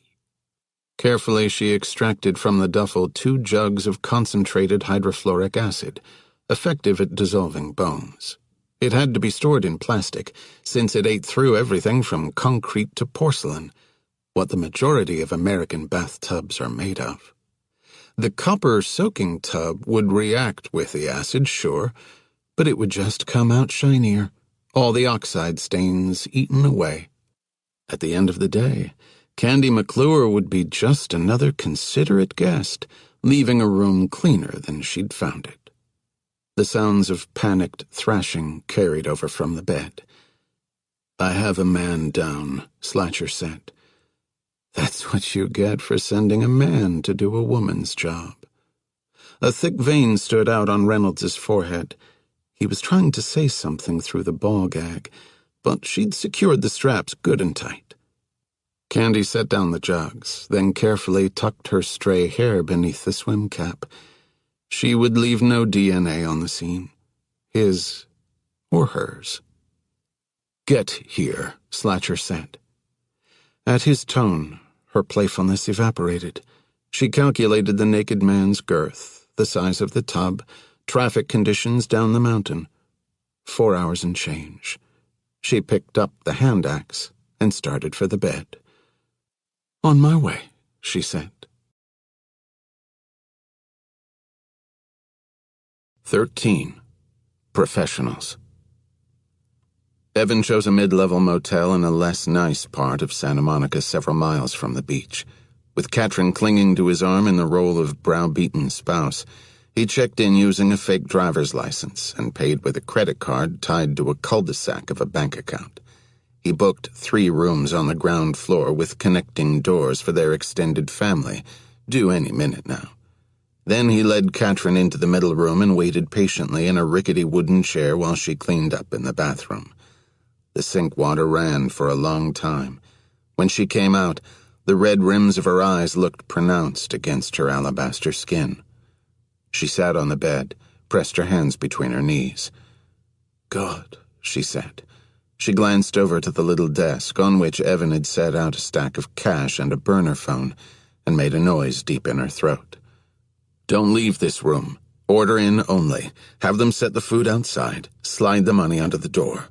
Don't use the phone unless it's to call me. Understand?" "This isn't real. This can't be real. We have to call them. We have to find out about my dad. And now they can't call me since you took my phone and—" "Where did Morena approach you?" Katrin jogged her head back and forth slightly, as if to clear her thoughts. "I was playing roulette. Shitty odds, I know. But I was down to my last 1,000. It was a Hail Mary.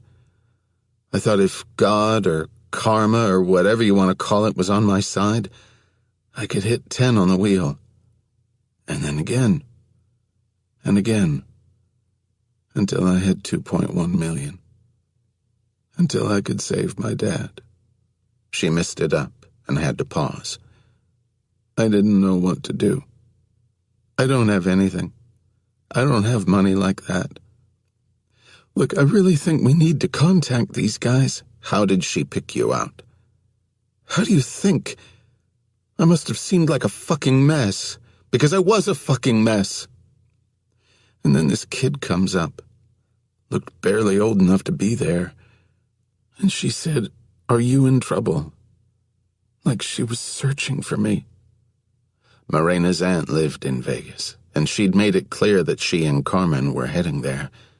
What better place than a casino to search out someone in desperate shape? Katrin continued, "And you know how sometimes someone asks you the wrong question at the wrong time? I just started crying. And then we sat down and she told me her story. And I told her mine. Well, part of it. But enough. And she gave me her number. I didn't know what to think, whether I should trust her. I drove back to L.A., mulling it over. Then I gave in and called." "You told her your story, even though you'd just met her?" "A version of it, like I said." Katrin's neck firmed, and he saw a trace of steel beneath the green eyes. "Wait a minute. Is this some sort of test? After what you just saw? Like I made up almost getting shot? You seriously don't trust me?" "If I didn't trust you, you wouldn't be here." Her throat clicked as she swallowed. "There's no question they're trying to kill you," Evan said. "I just need to understand precisely what happened." She stood up, and he followed suit. "What about my dad?" "We'll get to that." They said I couldn't tell anyone. Me calling you? That could have killed my father." She twisted a hand hard in the hem of her shirt, as if working out a violent impulse.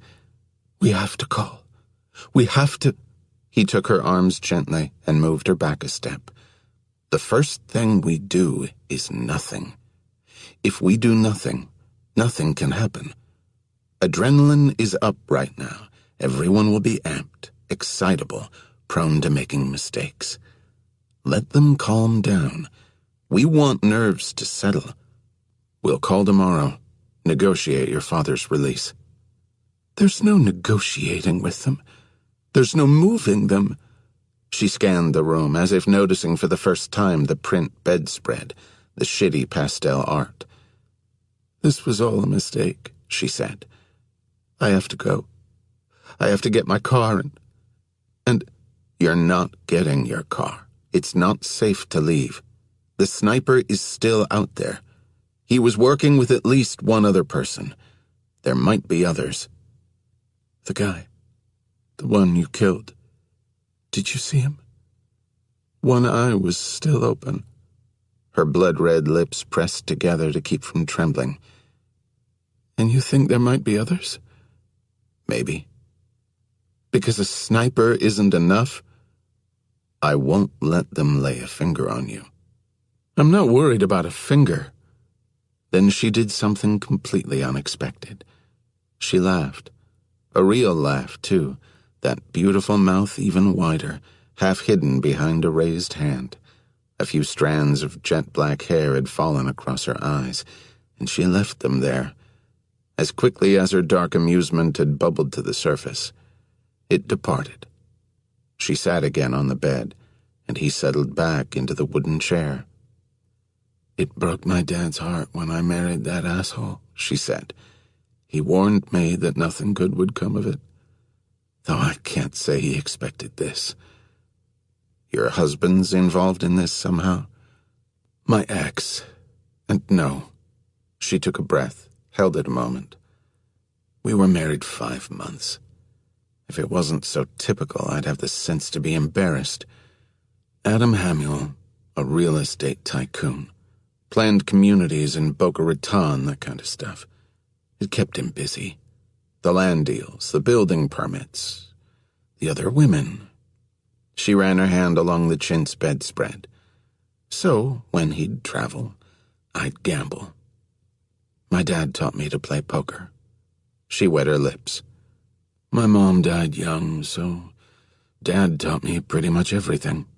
How to throw a baseball, drive stick. But cards, Dad was great at cards." "What's his name?" Evan asked. "Your father." "Sam.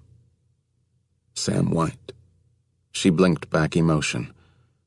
"Right before I got married, Dad moved to Vegas, so I'd visit him and I'd play and play. And for a brief time, 5 months, I had money. A different level of money, I mean. Adam always told me not to worry, that I couldn't spend enough to make a dent in what he earned. And so I didn't worry. I played in those backroom games, and I drank the free booze and pushed the markers.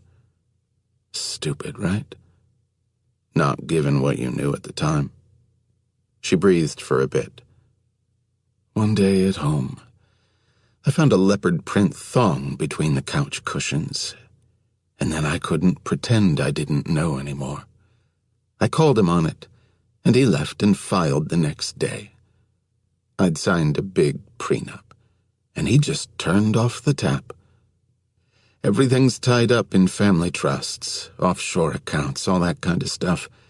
People can hide money where you'd never find it."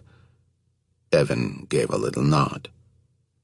"So I have a big house in Brentwood that I can't pay the heating bill on, let alone the mortgage, a shiny leased Jag that they're going to repossess any day, and a marker for $2.1 million I owe to some guy on the other end of a phone number, or he'll kill my dad."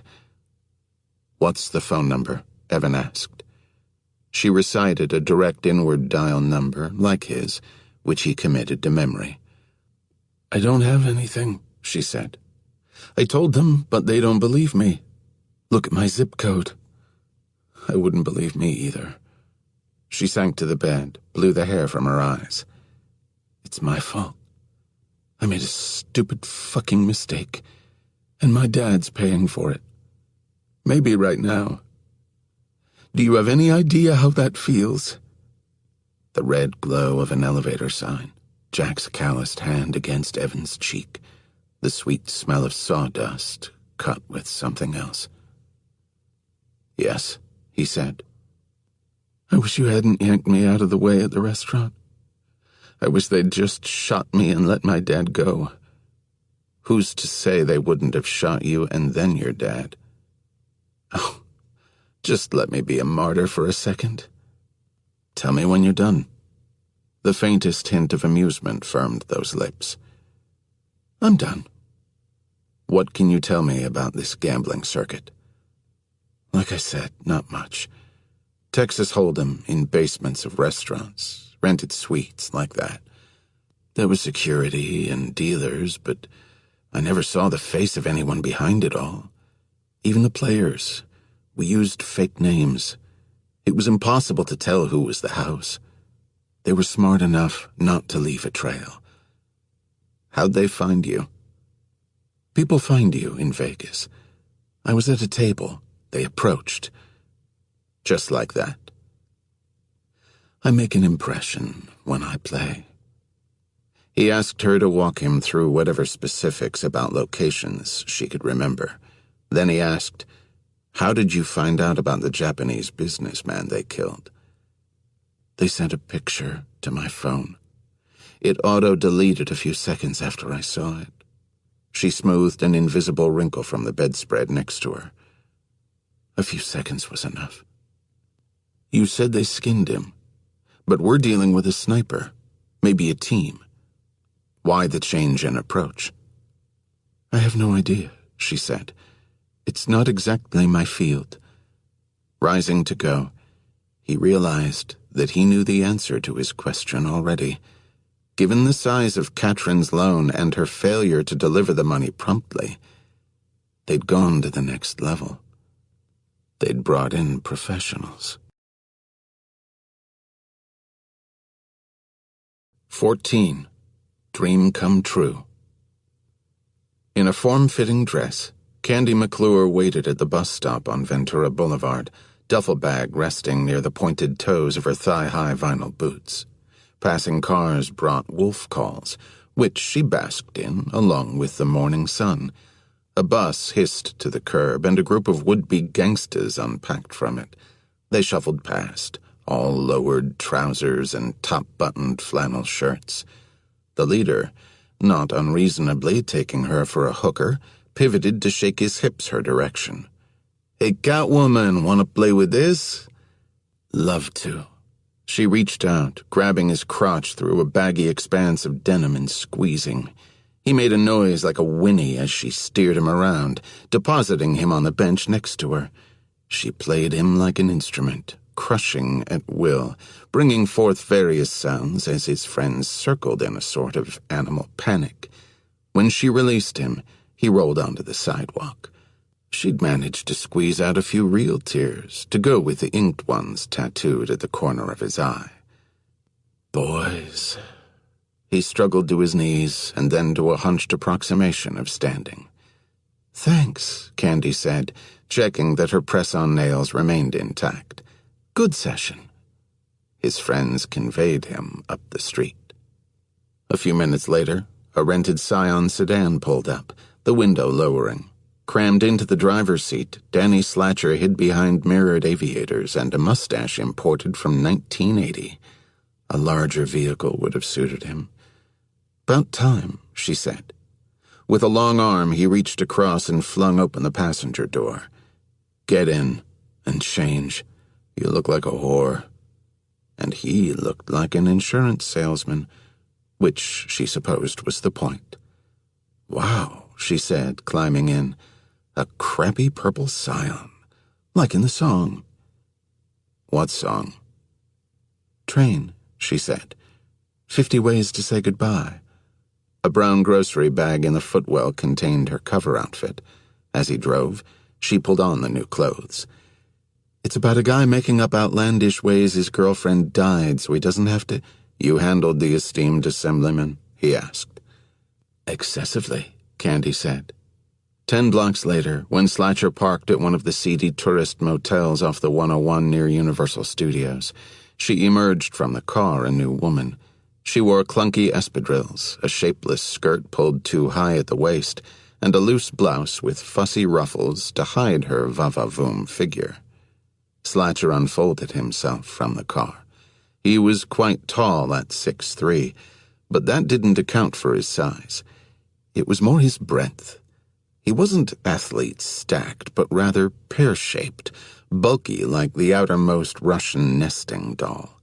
His capacious midsection always surprised Candy, and yet there was no flab, just firm mass and muscle, a rock-hard gut billowing beneath a checkered taupe golf shirt. His true blue jeans, pleated, served as another nod to out-of-towner aesthetics, as did the Oakley wraparounds worn backward on his head to rest at the bulge in his neck. He hoisted 3 ballistic nylon Victorinox suitcases from the auto-opening trunk and set them down. Brusquely, he handed her a floppy sun hat, which she set gently atop her Farrah Fawcett wig. The brim wobbled expansively around her head, every tourist's bad beach fashion statement. Telescoping one Victorinox handle up, she tilted the case onto its embedded wheels, feeling the weight of the contents as they clanked. Side by side, like mismatched flight attendants, she and Slatcher headed for the tiny reception office. Their entrance was heralded when the opening door knocked a bell.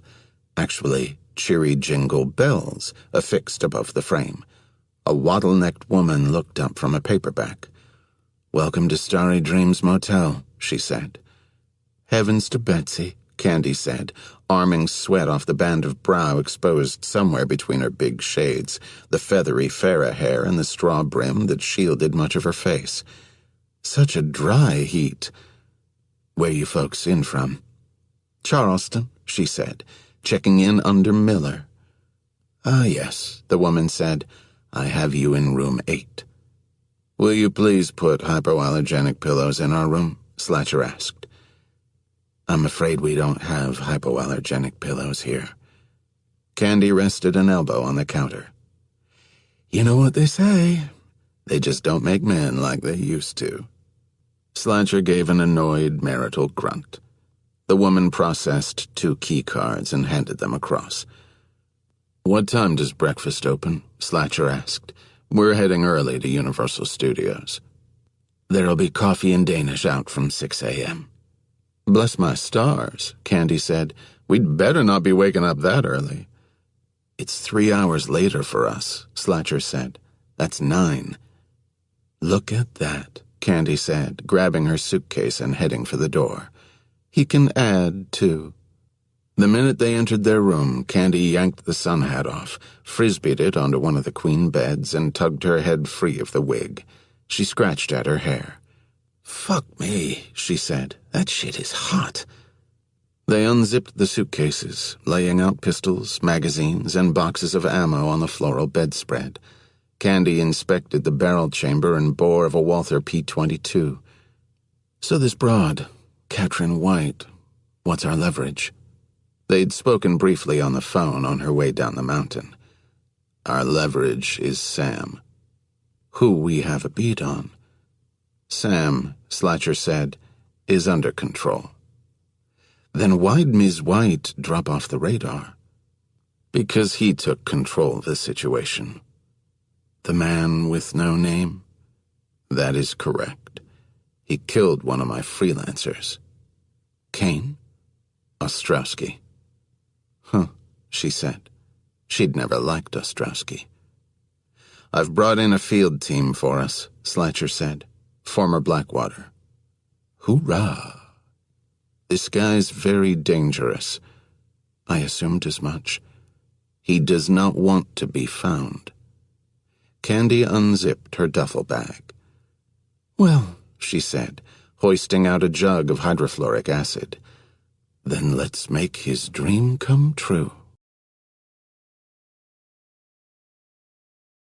15. Tick, tick, tick. It all checked out. Katrin White, the divorce from Adam Hamuel, the dead mom, the father in Vegas, even the Byzantine contortion of family trusts into which her ex-husband's money had vanished. What didn't check out was the direct dial number Katrin had for the kidnappers. Camped out in the vault, chewing a tart Granny Smith apple, Evan traced the 11 digits through various electronic switchboards as they ping-ponged around the globe, and then vanished into the internet ether in a manner he found frustratingly familiar.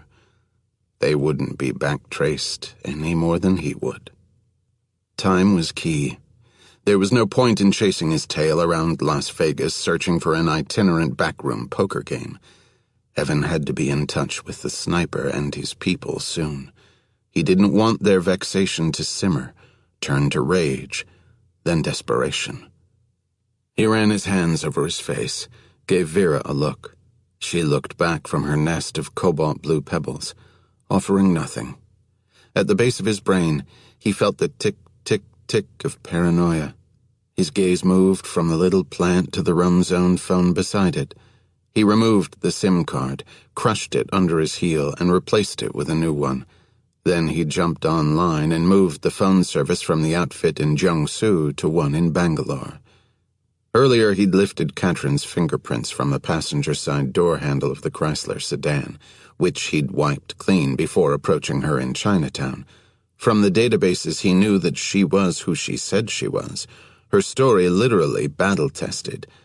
Nonetheless, in honor of the first commandment, he went back through everything again, plumbing her social security records and bank accounts, looking for the slightest hiccup or red flag. Nothing. Though she'd been stoic when he'd left her in the hotel room, he could read the fear in her eyes. He'd returned to bring her food, some toiletries, and new clothes of various sizes, which she seemed to find vaguely amusing. Then he'd driven back to Chinatown. At least 10 police units had been on site, lights flashing, as well as multiple unmarked sedans. The shattered windows of Lotus Dim Sum gaped, a row of jagged mouths, and shards still littered the sidewalk. Across the street from Central Plaza, cops swarmed the apartment building. Slowing as he drove along Broadway, Evan picked out a solemn congregation of detectives on the balcony of the third-floor apartment, centered almost precisely on the spot he'd picked up the glint of the scope. Getting a look at the crime scene would have to wait. Evan had coasted by, then switched out cars at the safe house and driven home. In the vault now, he took one more bite of apple and tossed the core toward the trash bin in the corner. He bricked the shot, the remains bouncing wetly onto the concrete. He stared at the disobedient apple core, his jaw tense. Then he rose, picked it up, and wiped the floor clean. As he dropped back into his chair, his eye caught on a rugged gray-haired man peeking out from the clutter of open windows on his computer desktop. With a click of the mouse, he brought the DMV photo to the forefront. Sam White, Katrin's father, held hostage this very minute by men unafraid to fire into a crowded restaurant in broad daylight. Sam wore a half-smile that crinkled his eyes, his skin toughened from sun exposure. He'd worked as a construction manager and looked the part. A guy you'd want to share a beer with, watch a game. Someone to teach you to play poker. Evan had put Katrin through the paces, changing the location, a bus ride, leaving her car behind, switching her chair at the table. A pattern of movement designed to keep her off balance and himself safe, but one that clearly had aroused the interest of the sniper, or the men behind him. Any meeting that carefully orchestrated obviously went against their wishes and directives. Katrin's words returned with a sting. Me calling you? That could have killed my father. A pulse beat in Evan's temple. The walls of the vault retained a bit of dampness, enough that he could feel moisture in his lungs on the inhale. Through the vent, he could smell tar from the roof. For a time he sat there, that picture of Katrin's father staring back at him. He thought of the false-bottomed drawer in his bureau and what it contained. Never make it personal. Just make it right. Tomorrow he'd call Sam's captors. He'd give everyone a night's sleep to settle down, then engage under the light of a new day. In one fashion or another, he would engage. Exiting through the shower and walking back to the big room, he sat to meditate, setting his pistol on the area rug beside him. Crossing his legs, he relaxed into his flesh, felt the tug of his bones, the weight of himself against the floor. His eyelids half closed, and beyond the blinds the city lights streaked into comets of yellow and orange. He inventoried the minor aches from the day, starting with his feet and moving up his body. A slice on his calf carved by a shard from the blown-out window, a bruise on his left hip, some joint tenderness around the shoulder. The pain flickered in these spots, warm, pulsing. He focused on the hot points, breathed into them, smoothing them out with each exhalation as if beneath a rolling pin. And then they were gone, everything gone but the rise and fall of his chest, the coolness at his nostrils. The breath was his anchor. There was nothing else but his body and the chill air moving through it, feeding the blood in his veins, centering him here in this instant, his life measured one breath at a time. For a while he drifted across a blank slate, mindful and aware, and yet without thought. And then, as if stumbling, he lost the thread of the present, spinning back 25 years. 16. The Two Wolves. On the drive home from the dark Virginia barn, Jack lays out some facts, serving them to Evan like a well-earned meal. You were part of what is called the orphan program. You were exceptionally well-adjusted and even-tempered in the face of the unknown, selected for the program precisely for these qualities. There are others like you. You will never meet them. His blocky hands command the steering wheel, the vehicle, the road. You will be trained impeccably for your profession. What's my profession? Weapon, Jack says. The truck thrums across some railroad tracks. The vinyl seat has grown hot beneath Evan's legs. His head goes swimmy, like he's in a dream. But it's not a bad dream. Finally, Evan asks, a weapon for what? For solo, offline covert operations. Jack seems to forget that Evan is a kid. Or perhaps he speaks to him that way, the vocabulary just out of reach, making Evan stretch. Evan thinks for a time, piecing together what that might mean. Like a spy? Jack's chin dips, his version of a nod. Like a spy. But you'll be different from other assaulters. Assaulters. Evan likes the word. You'll be a cutout man, Jack continues, fully expendable. You'll know only your silo, nothing damaging. If you're caught, you're on your own. They will torture you to pieces, and you can give up all the information you have, because none of it is useful. You will go places you were not allowed to go, and do things you were not allowed to do.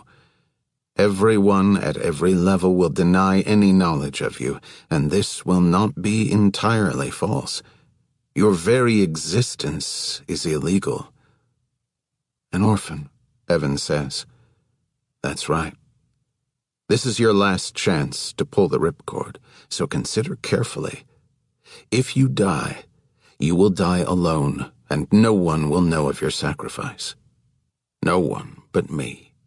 There will be no greater glory, no parades, no name on a monument wall.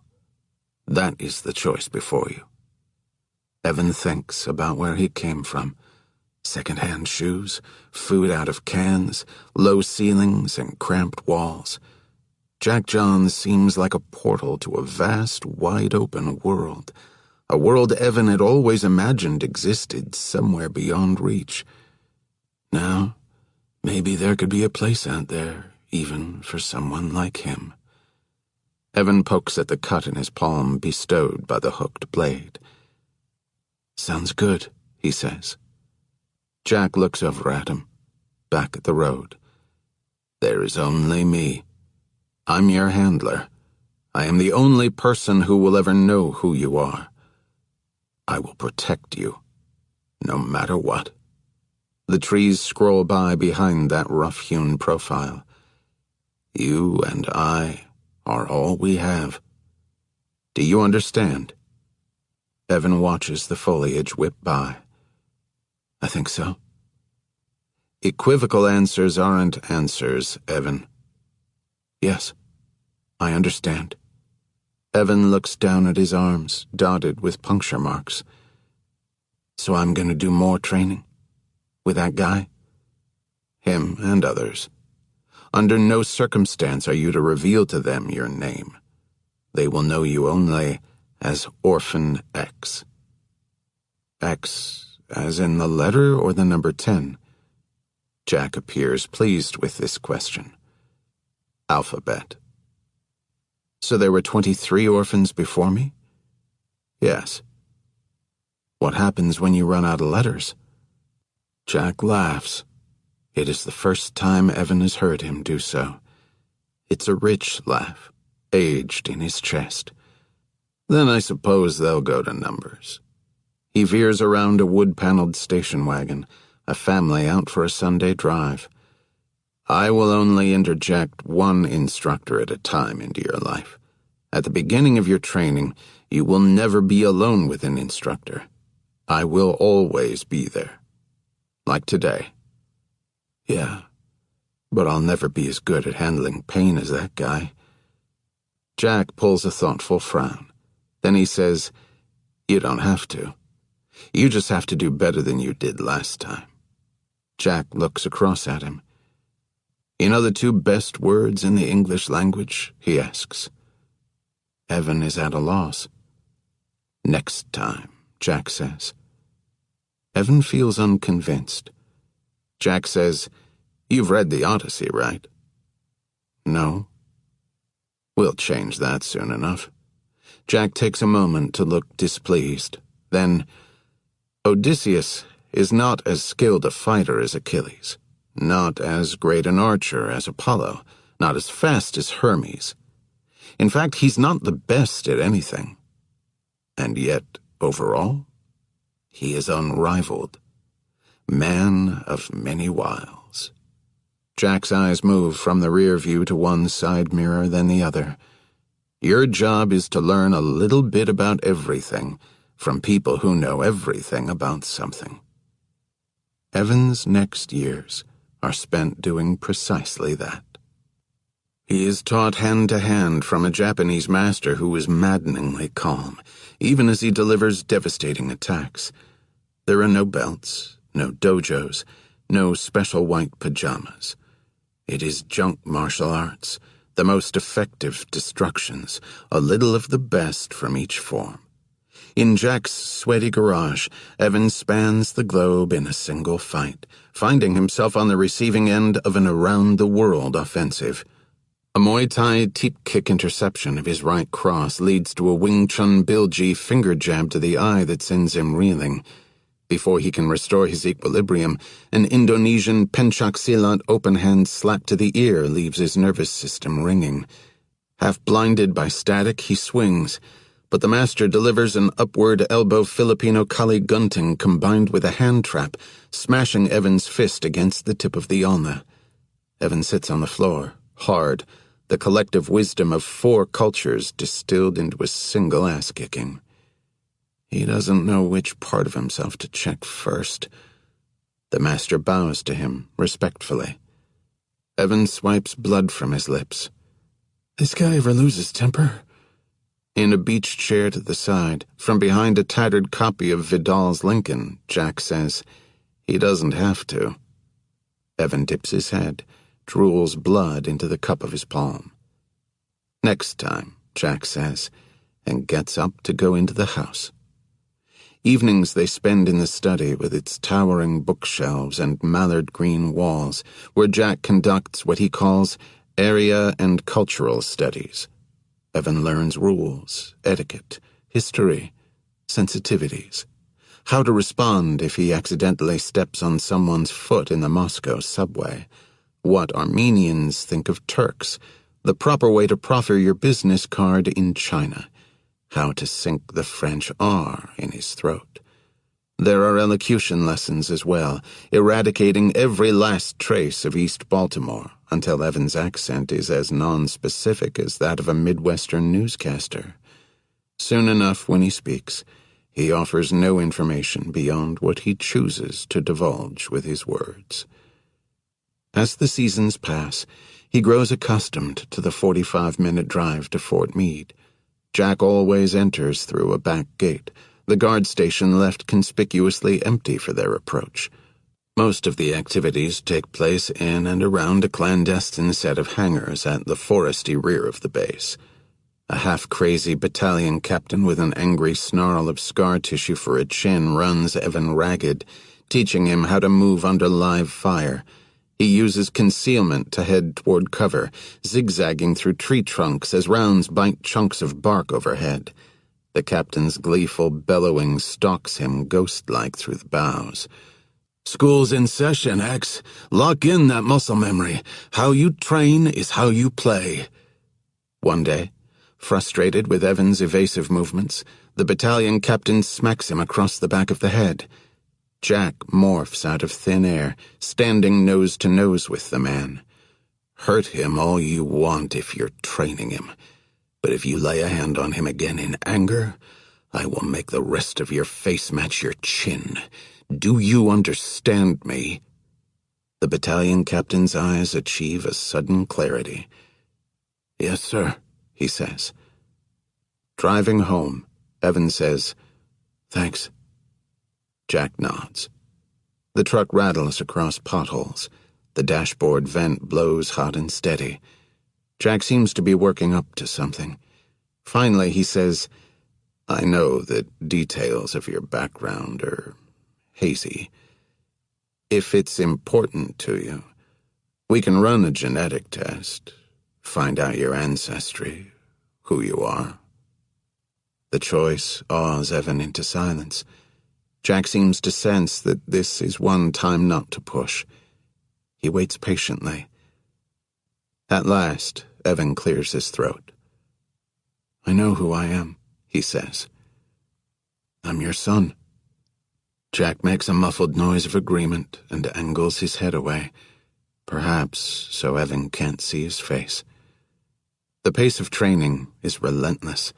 Evan learns to breach, to scale barbed wire fences, to rappel from trees, fences, walls. He works with an old-school surveillance engineer annoyed by his weak grasp of circuitry, and with a teenage hacker frustrated with his processing speed. He's taught how to approach people, to find and exploit weaknesses. To eliminate nonverbal tells, he masters the art of remaining still when talking or listening. Every time he lifts his hands, the interrogation specialist raps his knuckles painfully with a metal file. Eventually, Evan sits as if his wrists are tied to the arms of a chair. A whip-thin psychologist administers batteries of tests with esoteric questions. Have you ever cheated or betrayed a loved one? No. Have you ever had sex with an animal? No. Where does loyalty stop? When someone asks you to have sex with an animal? In the corner, Jack sprays out a mouthful of coffee. Evan shoots standing, kneeling, prone, firing on targets from 7 to 300 yards. After he is trained on conventional targets, his marksmanship instructor moves him to human silhouettes, then full-body photos of women and children. When he hesitates, she says, "People don't run around with target rings on their heads and chests. Man up, X." For sniper work, she dresses mannequins in clothes, then cores out lettuce heads, fills them with ketchup, and mounts them atop the collars. She walks back up range to where he waits. "When you pull the trigger," she says, "I want you to see a head explode." As he lines up the shot, she lectures, "We keep death at a distance here, X. Hospitals and nursing homes tuck it away. Our food comes to us neatly packaged. Refrigerators preserve it. It used to be you wanted a chicken, you walked out back and snapped its neck. Her deodorant carries to him on the breeze, citrusy and surprisingly feminine. It stirs something in his 16-year-old body. My old man was a colonel, wanted me to understand that slaughterhouses did our bidding for us. When I was about your age, he took me to one. Just us and a machete, and the steaming horror of an afternoon, looking death in its rolling eyes. He fires, and a lettuce head downrange turns to red mist. Nicely done, she says. Later, she duct tapes an orange over her eye, makes him tackle her and punch his thumb through it. Good, she pants, sprawled in the dirt, her breath hot against his neck. Now stir your thumb, curl it like a fishing hook, and pull out what you can. While he does, she screams and thrashes. He stops, mortified. Her one bare eye glares up at him. You think it'll be calm? He gathers himself, sinks his thumb back into the pulp. That night over dinner, Evan fingers the spattering of dried pulp on his sleeve, shoves at his food. Jack doesn't need to look up. What? Evan tells him about the orange, the thumb, the screams of his instructor, how he'd been on top of her, holding her down, breathing her breath. Jack leans back, folds his arms. We need to teach you to kill in the heat of the moment, and in the cold calm of premeditation. You have to live with them differently, which means you have to train for them differently. Not just sniper distance, not just bayonet distance, but face-to-face, eye-to-eye. So I learned to treat people as objects to be broken? No. Jack sets his water glass down on the dining table, hard. Conventional wisdom is that you should dehumanize the enemy. Dinks, krauts, sand niggers, numbers on the forearm. It may be easier in the short term, but long term? He shakes his head. Always respect life. Then you'll value yours. The hard part isn't turning you into a killer. The hard part is keeping you human. Is that what the other orphans are taught? Evan asks. Jack twirls linguine on his fork, regards the bulb of pasta, sets it down. He glances over at the picture of his wife on the mantel, the one at some exotic black sand beach where she's knee-deep in surf, laughing, her wet sundress clinging to her thighs. Jack wipes his mouth. No. It is a confession of sorts. Why not? It's harder. With the heel of his hand, Jack pushes his plate a few inches away. There's a Cherokee legend. An elder tells his grandson about the battle that rages inside every person. The two wolves. That's right. One wolf is anger and fear and paranoia and cruelty. The other is kindness, humility, compassion, serenity. And the boy asks his grandfather, which wolf wins? You remember the answer? The one you feed. That's right. Our challenge? Jack folds his cloth napkin, wipes a smudge of Alfredo from the edge of his plate. Then he looks directly into Evan's eyes. Feed both. A furious rapping on the front door broke Evan from his meditation. By the time he registered a return to the present tense, he was on his feet on the Turkish rug, pistol in hand, staring down the locked door across from him, and whoever waited behind it. 17. Broken Pieces. The angry banging on the door resumed, echoing around the hard surfaces and off the high ceiling. 8 noiseless strides took him to the side of the jam. He'd filled in the peephole, as peepholes provided scant protection from bullets and alls, but he'd installed a pinhole camera outside in the corridor, using an air conditioning vent as a concealment host. With a knuckle, he nudged aside a hanging silk tapestry of a Thai Buddha on his wall, revealing an inset security monitor. He took in the high-resolution image. A t-shirt stretched tight across a feminine form, a mass of wild, wavy hair, one fist, the fist not currently engaged in the knocking, placed on an angrily cocked hip. Mia Hall, 12B. Releasing a breath, Evan dropped the Wilson combat pistol into the pocket of an overcoat hung on a brushed nickel wall peg and reached for the knob. Before the door was fully open, Mia started in. "Take out a knee? Really?" Evan said. Uh-oh. Uh-oh is right. Uh-oh as in, I spent this afternoon not in court, but in the principal's office at Roscommare Elementary. She crossed her arms, a parental bearing of admirable effectiveness. You really informed him that that's how to handle a bully? I was kidding. He's 8. He looks up to you. You need to come tell him that violence is not the way we solve problems. Her expression made clear that this was not a request. Behind the partially opened door, the matte black handle of the pistol protruded slightly from the pocket of the overcoat. Evan tapped it in all the way and stepped out, meekly following Mia down the hall. One of Peter's eyes peered earnestly up at Evan, the other hidden beneath a pack of frozen peas. He reclined against a clutch of pillows in a bed shaped like a race car, strewn with mismatched Harry Potter sheets. A fray of hair stuck out at an odd angle, still growing in from the pirate eye patch duct tape mishap. Evan and Mia stood over him as if administering last rites. Peter lowered the peas, revealing a swollen eye dappled with broken blood vessels. It looked impressive, but was not a significant injury. Nonetheless, Mia gasped. Peter smiled at Evan, flashing a prominent front tooth. Next time, right? No, Mia said. Not next time. This is not what we do, Peter.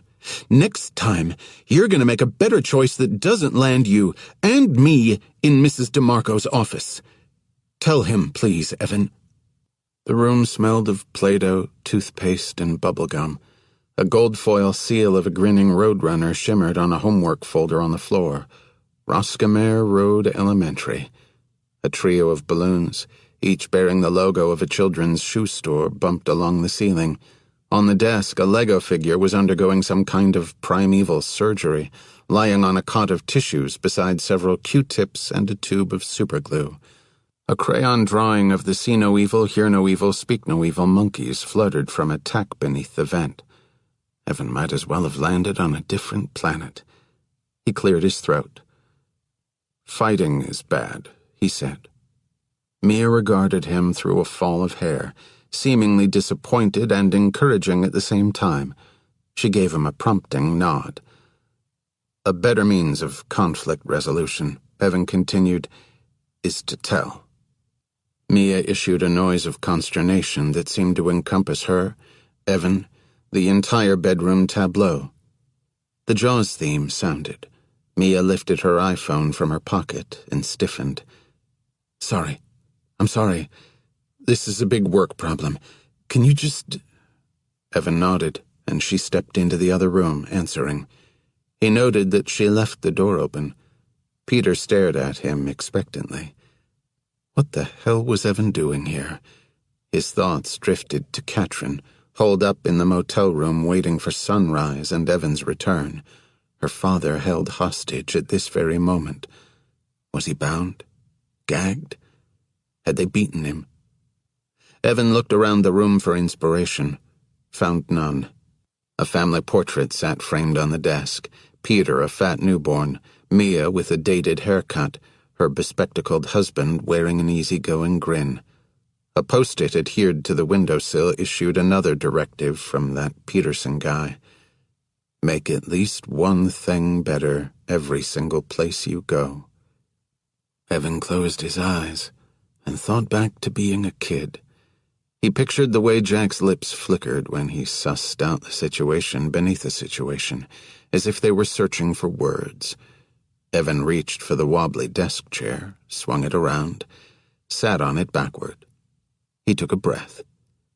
Look, he said, I don't know how you're feeling about it, but I'm pissed off that a kid did that to you." Peter stared down at his hands, fingers fussing along the hem of the sheet. Evan said, "He probably came after you, and you tried to defend yourself and got popped in the face. That's unfair, and it sucks." Peter kept his eyes lowered. "I wish I could stick up for myself," he finally said, his voice on the edge of cracking. "You can," Evan said. "You're just not big enough to do it with your fists. So why don't you use your smarts? Keep clear of this kid. Stay in eyeshot of a teacher. Nothing wrong with working the situation. Okay?" "Okay. And if that fails, you can always put drain cleaner in his water bottle." Peter grinned and offered a fist. Evan bumped it with his own as he headed out of the room. The muted TV flickered over a landscape of scattered toys and dirty laundry spilled from a basket that had been dropped haphazardly onto one of the couch's split cushions. A dinner tray lay where it had slid off the couch, littered with pieces of a broken plate and bowl. Mia, nowhere in sight. Evan walked down the hall, calling her name quietly. The door to the master was ajar, but when he entered the room, he found it empty. From the dark maw of the walk-in closet, he heard sniffling.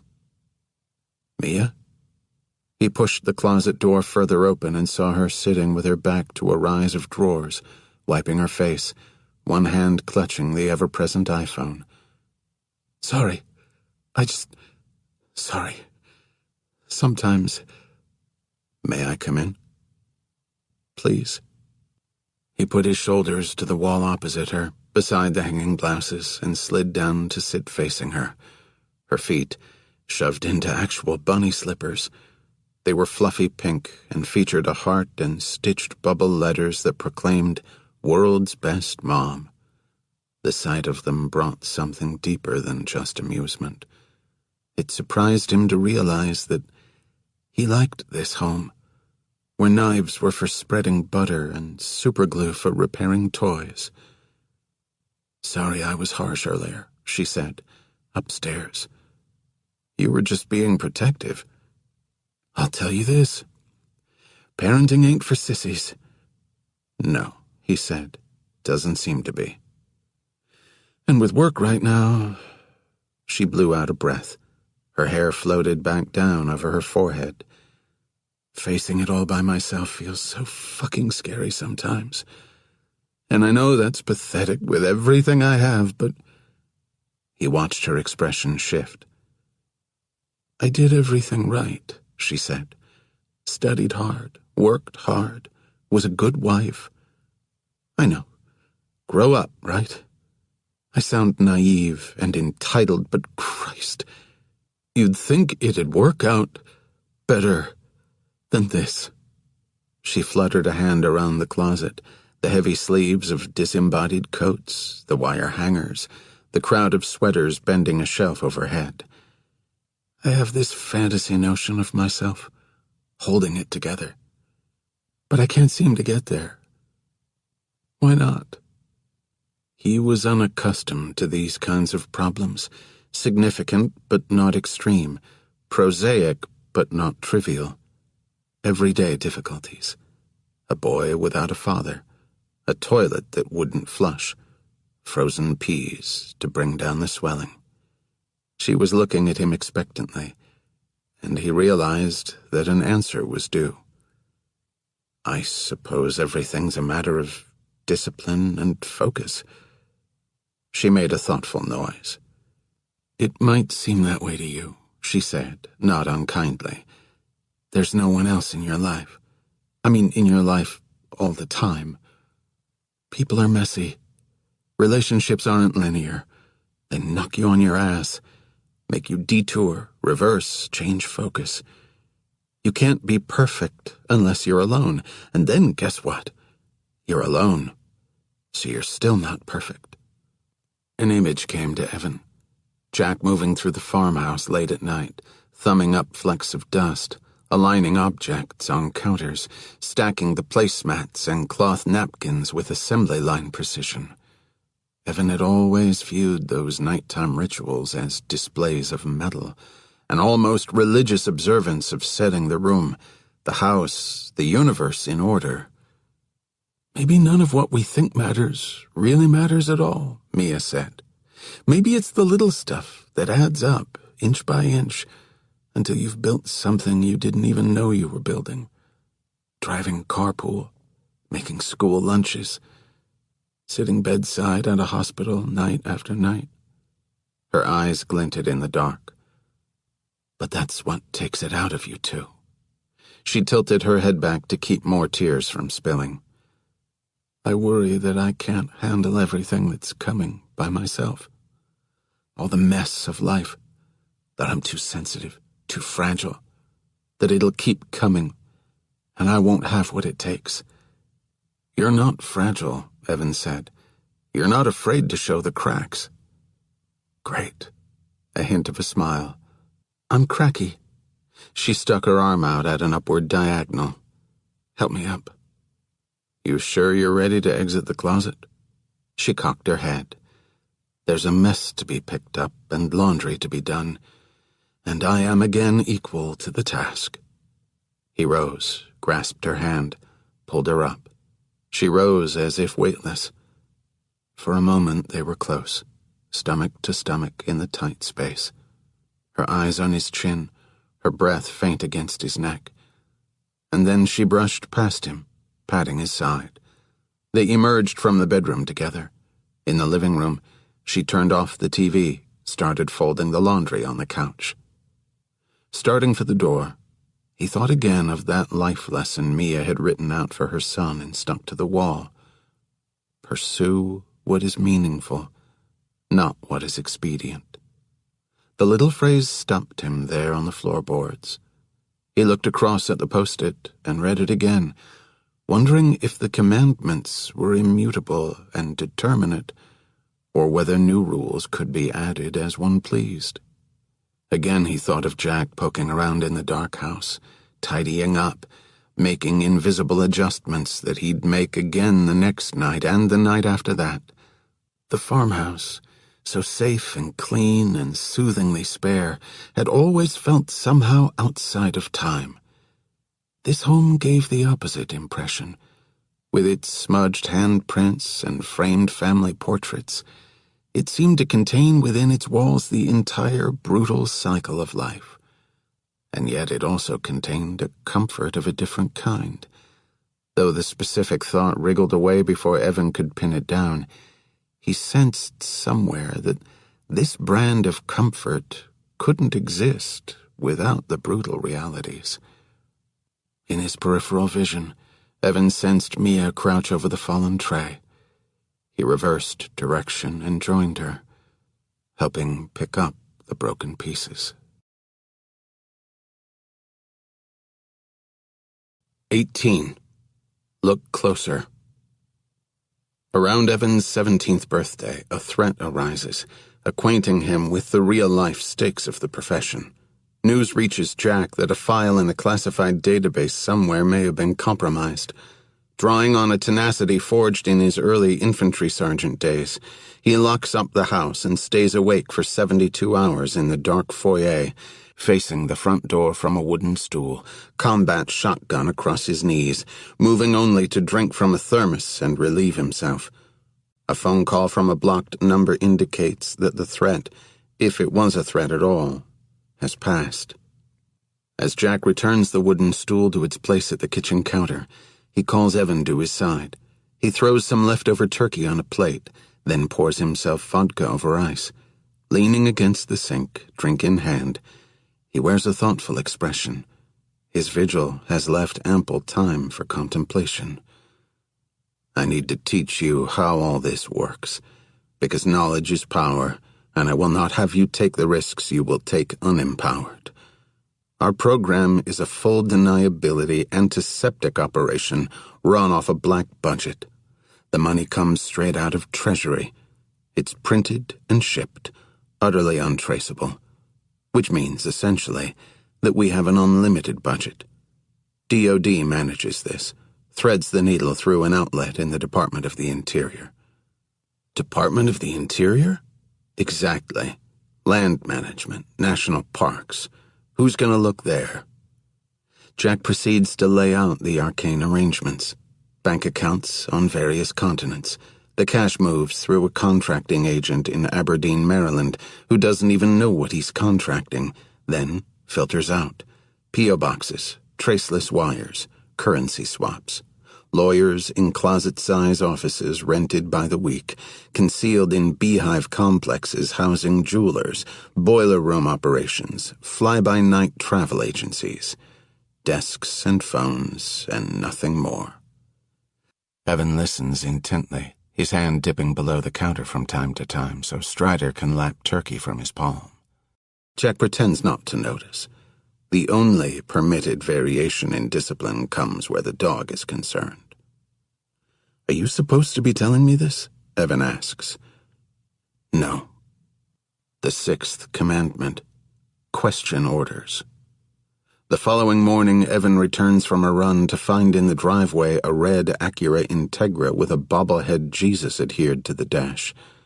Puzzled, he enters the house. A trace of jasmine perfume lingers in the air, as anomalous in the wood-paneled front hall as a feather boa on a marine. Jack waits in the study, Maria Callas belting Suicidio from the record player. When Evan's shadow falls into the room, Jack looks up. You can't lose your mind over women, over sex, and that means you need to acclimate to it. She is a professional, she is clean, and you are to treat her with courtesy and appreciation. Do you understand? Evan nods. Jack goes back to the third volume of Churchill's A History of the English-Speaking Peoples. Upstairs, Evan's bedroom door is slightly ajar, enough to reveal a slice of bedding. The fabric shifts. A woman's bare form rolls into view. He glimpses a thatch of shadow between ivory white legs and feels his blood jump. The next day, Evan does pull-ups on the rusted bar by the log pile, his biceps screaming. Jack sips coffee, his breath visible in the night air. Respect for women is essential, Jack tells him. Women's rights and economic development within a country are highly correlated.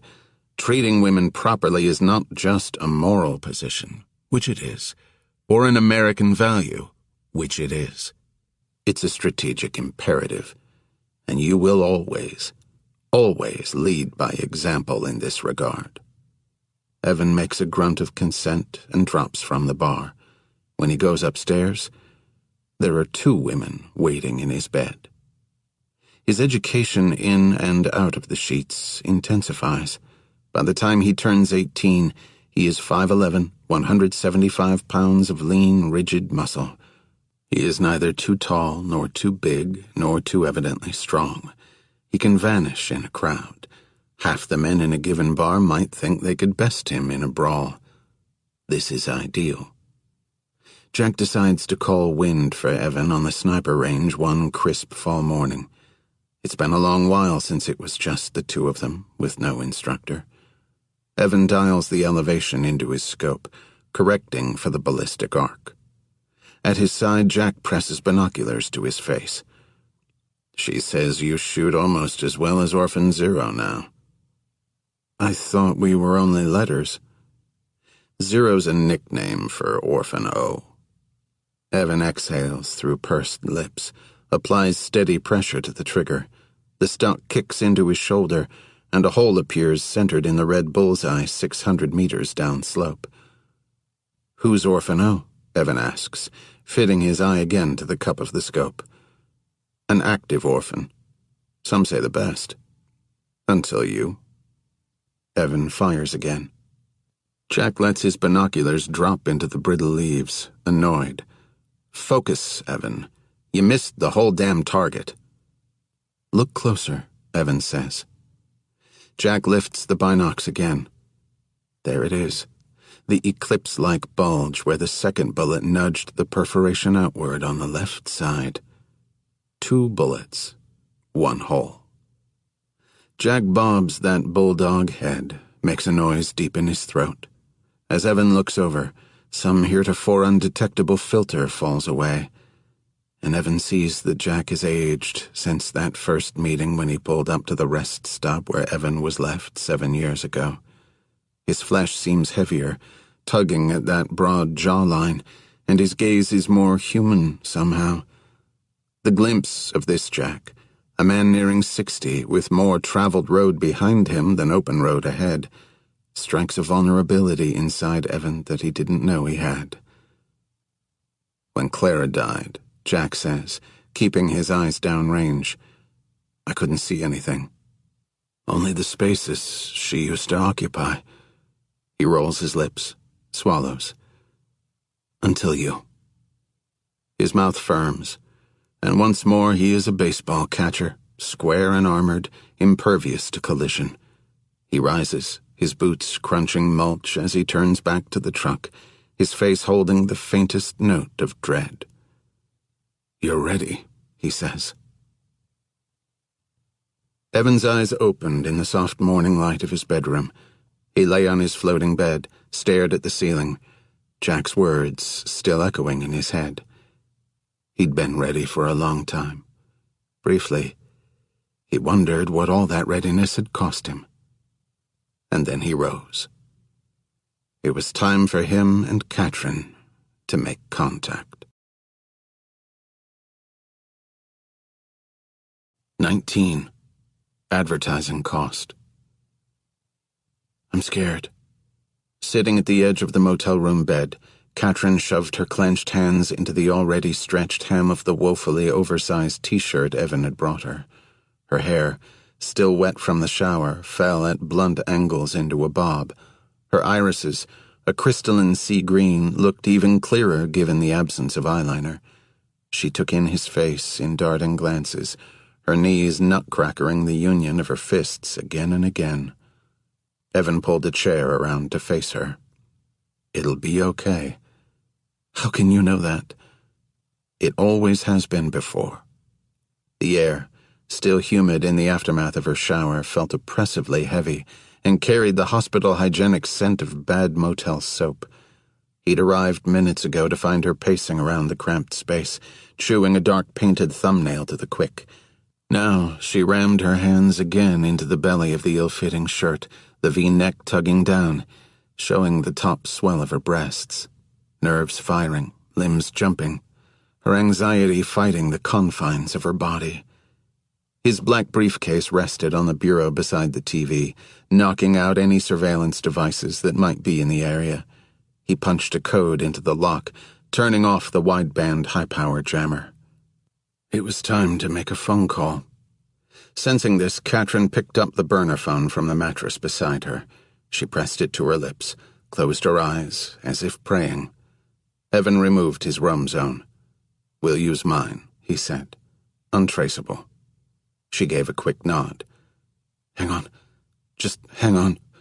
She took a few breaths, opened those wide eyes, brimming with fear. Okay. He dialed, hit speaker, set the phone on the counter of the mattress between him and Katrin. As it rang, Katrin squeezed one hand in the other. A man picked up. Who's this? Do you have Sam? Evan asked. Looking at him. Katrin muffled a cry in her throat. Proof of life, Evan said. Then we discussed terms. A shuffling sound, and then came a ragged masculine voice. Hello? Katrin? Dad. Katrin blinked, and tears slid down her ivory cheeks. I'm here. Hi, baby.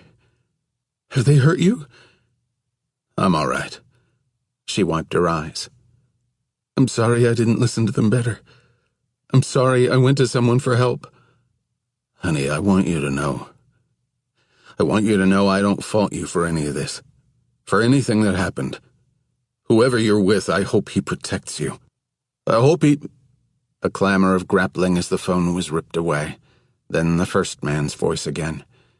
You didn't adhere to our instructions. That's my fault, Evan said. But I'm prepared to negotiate Sam's release. I have money, and I have... We don't care about money. Not anymore. Our directions were not obeyed. "Wait," Katrin said. "We can fix it. We can make it okay again." "This is our advertising cost," the man said. "For the next time." A single pop of a gunshot. The thump of dead weight hitting floor. Evan came up off the chair, almost knocking the phone from its perch. He stared at the speaker holes in disbelief. As if from a distance, he was aware of Katrin sobbing. "Sam! Dad! No, no, no!" The voice came again, slicing through the shock static filling Evan's head. "The bitch is next. Then you." The line cut off. The static thickened until it drowned out everything. He'd made an operational miscalculation. His first in 8 years. That night came back to him as a swarm of sensations. The choppy slate of the Potomac, cherry blossoms wadding underfoot, a hot coppery scent piercing the sawdust-filled air of the dank garage. Katrin's sobs rang in his ears, drawing him back into his shell-shocked body. Her father's blood was on his hands as sure as if he'd fired the shot himself. As Evan reached for the dead phone, he realized that his hand was shaking for the first time in as long as he could remember. The room gave a vertiginous tilt, the fourth commandment falling by the wayside. It was personal. 20. Red Hands. He stayed with her all day as she wept, but did not presume to hold her. At nightfall, she pulled him onto the bed and curled into his chest like a child. Those 3 tattooed stars peeked out from behind her earlobe. Her fingers, resting on his chest, were laden with rings, and bracelets circled her thin wrist, rippling snake-like when she shifted her hand. Her breaths were broken, irregular from all the crying. He rested his hand on her side over the fragile cage of her ribs. When her arm brushed his knuckles, her skin felt soft as cream. "They're gonna find me next," she said. "And they're gonna kill me." "No." Evan stared at the popcorn stucco of the ceiling. "They won't." "Why should I believe you now?" Her voice held no note of malice. "Because they're not gonna be around much longer." He stroked her hair gently until she fell asleep. Then he slipped out. He'd already told her that he needed to run down a few angles and would be back in the morning. He drove once again to Chinatown. 36 hours later, the apartment complex was still an active crime scene, too populated for him to penetrate. He was eager to investigate the sniper's perch, eager to stand where the sniper had stood, to breathe the same air and see what it told him. The pop of that gunshot kept returning to Evan, cycling in his mind. Sam White, with that sun-toughened skin, the crinkles at the temples. His final words to his daughter. "Whoever you're with, I hope he protects you." Evan filled in the blanks, painting the scene from the other end of the phone.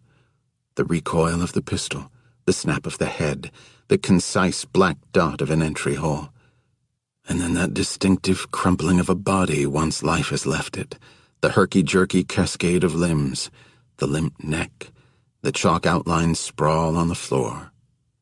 Once home and in the elevator, he found himself standing beside Mrs. Rosenbaum, who clutched her tiny snap purse to her belly with both hands as if to ward off snatchers. 2 more days, she said, holding up a pair of pruny fingers in case he required a visual. 2 more days until my son visits with my grandchildren. He'll fix my door frame, no doubt about it. Then I can tell that useless manager. That voice from the phone looped in Evan's head, drowning her out. We don't care about money. Not anymore. The elevator ground upward. Evan sensed Ida's gaze as she craned to look up at him. "Are you all right?" she asked. He managed a nod. "You're just standing there breathing," she said. "Not even the usual yes, ma'am, no, ma'am nonsense." Are you sure you're all right?" "Yes, ma'am." "At least there's that now. I believe this is your floor." "Oh, well." For the rest of the ride up, he relished the silence. Entering his place, he beelined for the freezer, then shook himself a Yulovka martini for so long that his palms adhered to the stainless steel. He poured the vodka over even more ice in a tumbler, craving the antiseptic chill, wanting his teeth to ache as much as his red hands. Pop of a gunshot, thump of dead weight. "Dad? No, no, no."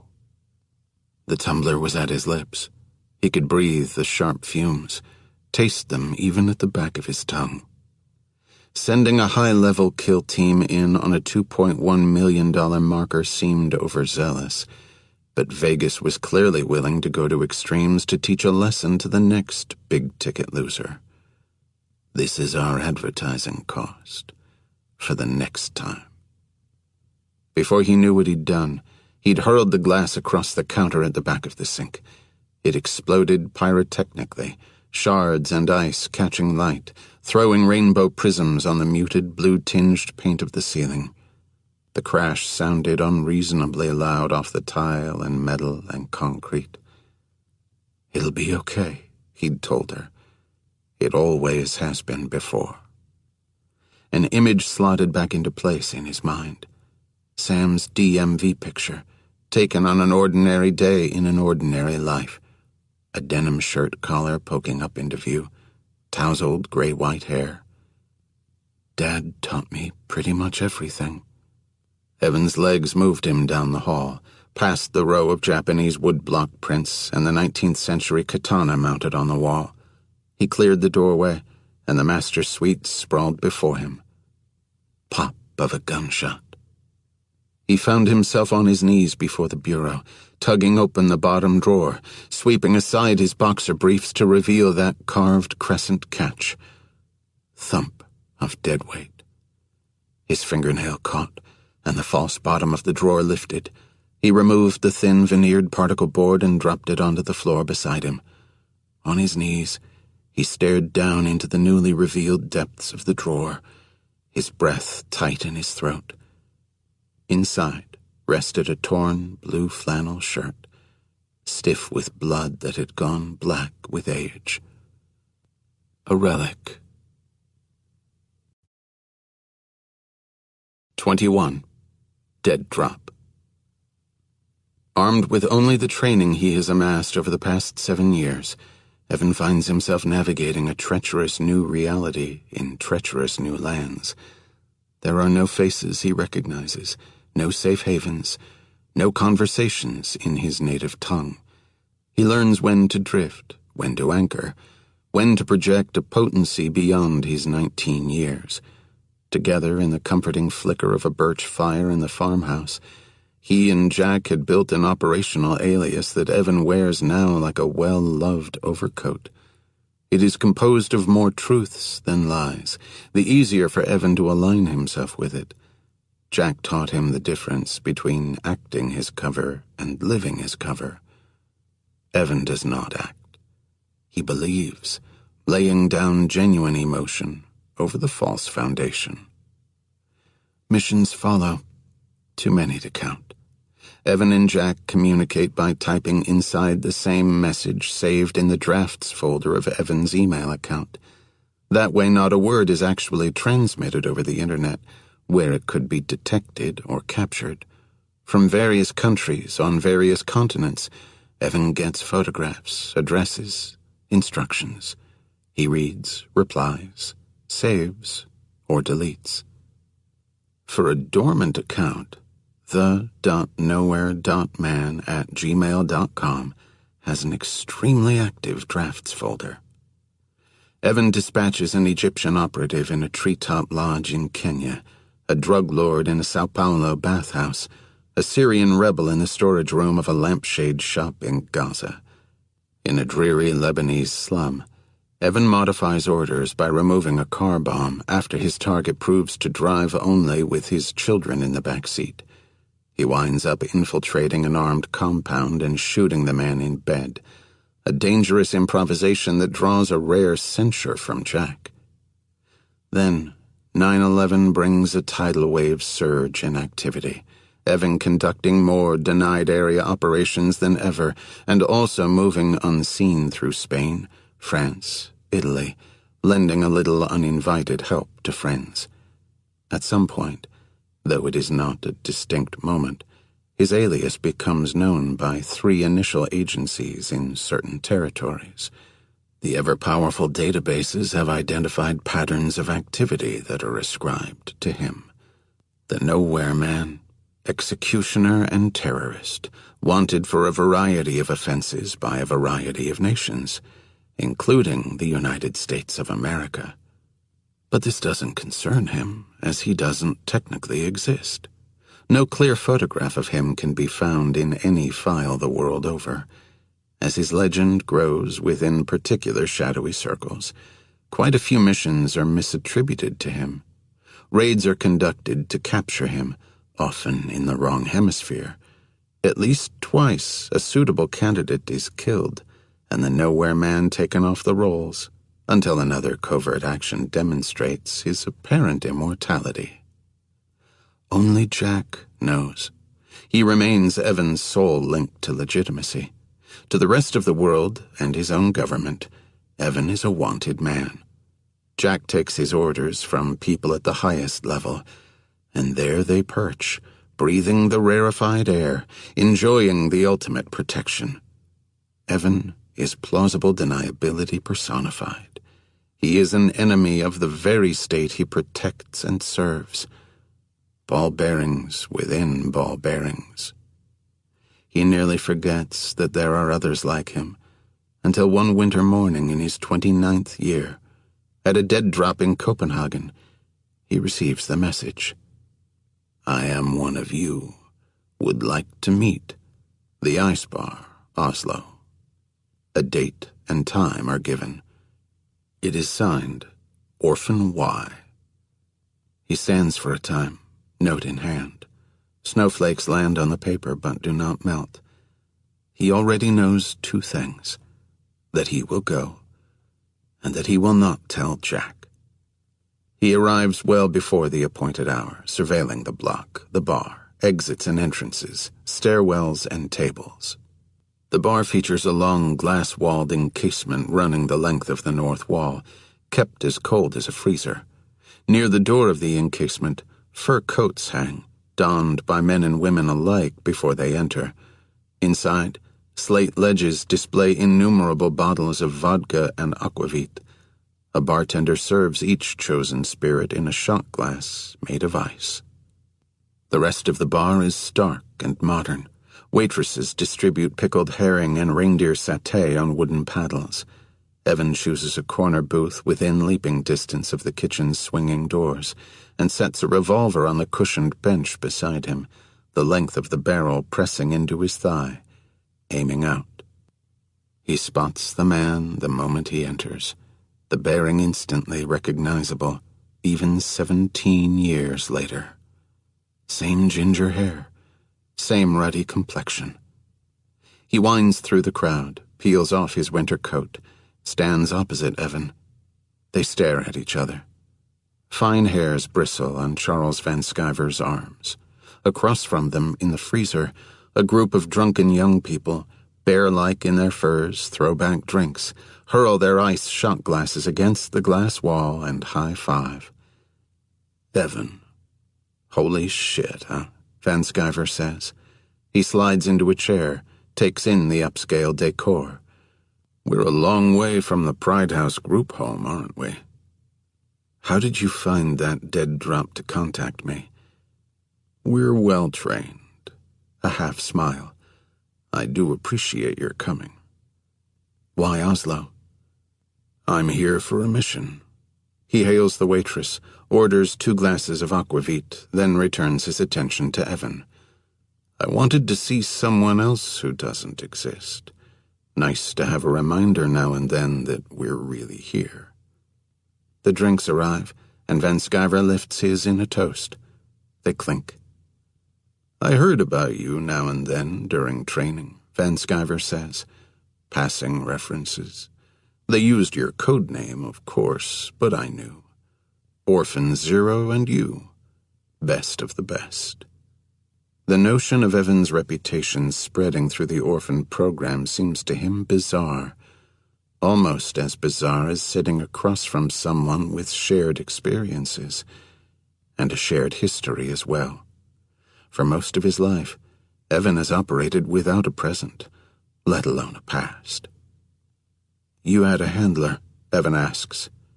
And a house? Oh yeah, the whole nine. My dad, he was great. Laid out the edicts, a way of life. He put me in the world. Curiosity burns inside Evan, fanned by every tantalizing detail, and he tells himself to dial it back, to remain on guard despite this sudden, unexpected, hard-to-define connection. If not camaraderie, then at least an uneasy rapport. He sips, the Norwegian aquavit smokier than its Danish counterpart. They talk for a time, being careful but not too careful, nibbling at the edges of things. Mission stories stripped of proper nouns, training incidents, operational mishaps. The glass-walled freezer opposite them fills up, more men and women in fur coats crowding together in the tight space, raucous cheers, shattering ice glasses. But Evan barely registers the annoyance.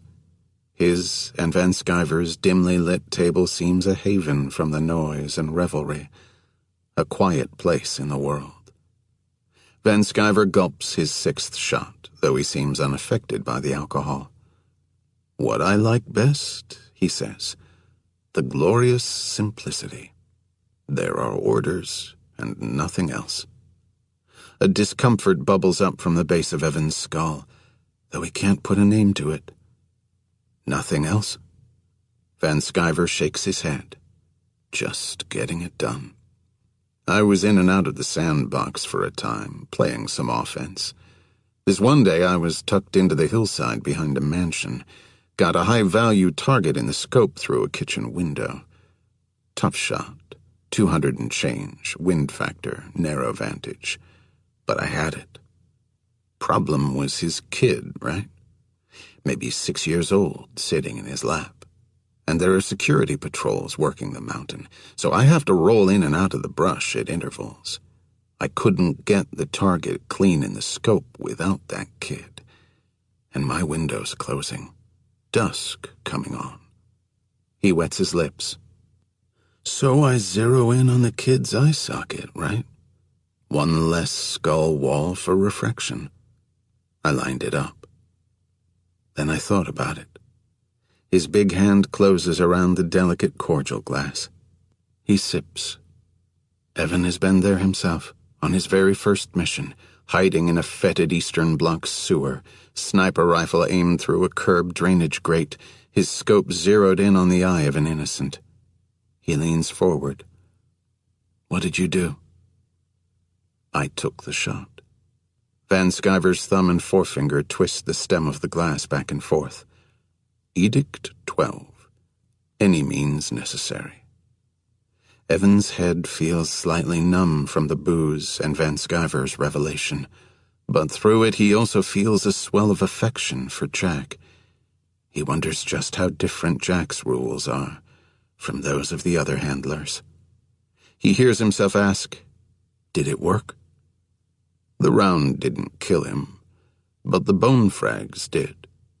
Van Sciver picks up his drink, seems to think better of it, puts it back down. I turned a 6-year-old skull into a weapon, he says, with some measure of dark pride. I had to get it done. And I did. We don't question. We take our marching orders. And we march. There is a flat shine to Charles's eyes, the certainty of a true believer, and Evan feels an unexpected stab of envy. What an easier line to walk. With the envy comes a degree of fascination. Do you ever wonder... What? Charles prompts. Evan rotates his glass in its condensation ring, strives to reframe the question more specifically. How do you know he was a terrorist? Because I shot him. Evan does his best to keep his reaction from his face, but Van Sciver must read something in him anyway because he adds, that's how the game's played. You don't like the rules. Play a different game. He tosses back the remainder of his shot and rises, tugging on his coat. It is what it is, and that's all that it is. Evan remains sitting. They stare at each other for a moment, and then Evan gives a little nod. See you somewhere, or somewhere else. He knows there will be no closing pleasantries, but even so, the abruptness with which Van Sciver turns on his heel and walks away catches him by surprise. In the freezer, the revelers pound shots and send their ice glasses crashing to the floor. Van Sciver threads through the tables and slips into the freezer, enveloped in the press of bodies. Through the big glass wall, Evan watches him loop an arm around one drunken man's neck and peel him slightly away from the others, who are toasting raucously with their next round. Booze trickles down their wrists onto the cuffs of their fur coats. They shoot the vodka. Wearing a loose grin, Van Sciver whispers in the ear of the drunken man, who is nodding in flush-faced agreement, the instant bonding of the inebriated. As the next volley of ice glasses shatter against the concrete, the man jerks in Van Sciver's grasp.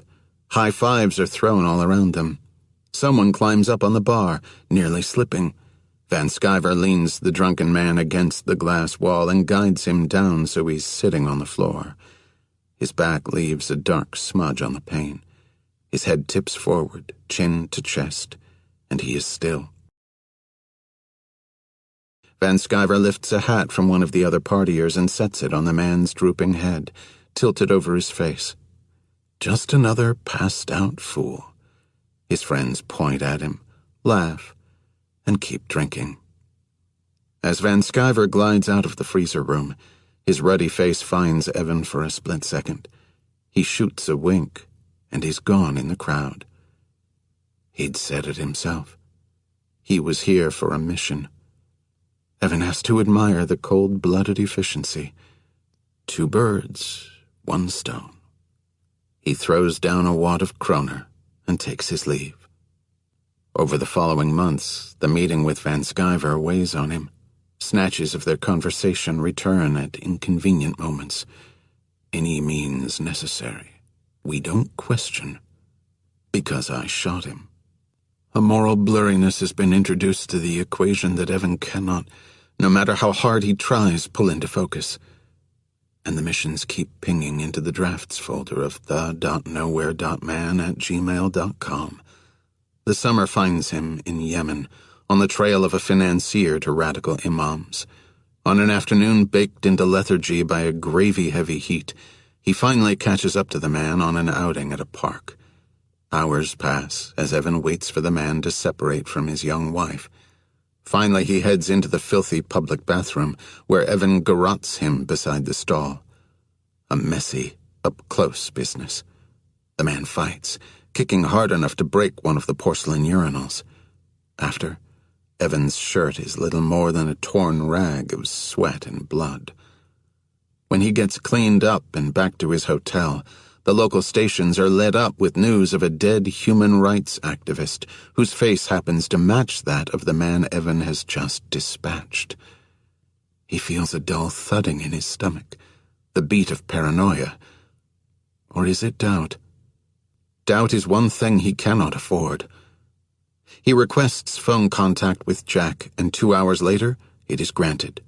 He reaches Jack per the new standard protocol, burner cell phone to burner cell phone, and Jack immediately jumps into housekeeping.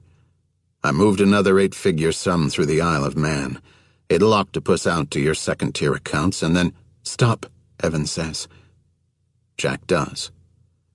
He wasn't a financier, Evan says. I saw on TV he was a human rights activist. It says news, not truth. Let's skip the maxims this time out, Evan says. This is starting to feel arbitrary. Jack sighs across the receiver. Then he says, I had to put Strider down this morning. Stopped eating. Belly full of tumors. Evan feels the loss in his gut, his throat. I'm sorry. He hears the clink of ice in a glass. He imagines the handsome dogs creep beneath the dinner table, the feel of the muzzle slurping a secreted handful of turkey from his cupped palm. The closest thing to a brother he ever had. Jack interrupts his thoughts. What are you telling me? The feeling of grief still enfolds Evan. He is unaccustomed to it. It takes him a beat to reorient himself. Maybe I need a break. You're saying you want to come in? I'm saying I need a break. You can't have one. Not right now. Next mission is set? In your folder already. Evan is sitting cross-legged on a bed on the top floor of a crumbling hotel. The room is so small he can reach across and pull his laptop from the wobbly wooden desk. Pinching the phone between his shoulder and cheek, he logs into his account. The sash window is crookedly open, overlooking blocky beige buildings, strings of drying laundry. The air hangs hot and still in the room. Hold on, he says. I'm there. He clicks on the drafts folder. He opens the sole email in progress. The beach ball spins as the photo loads. He sees the face, and the breath leaves his lungs. The sounds of traffic fade. There is nothing but a white noise rush at his ears. He blinks hard around his thumb and forefinger, pinching the bridge of his nose. But when he looks back up, the pixelated photo is the same. Charles Van Sciver.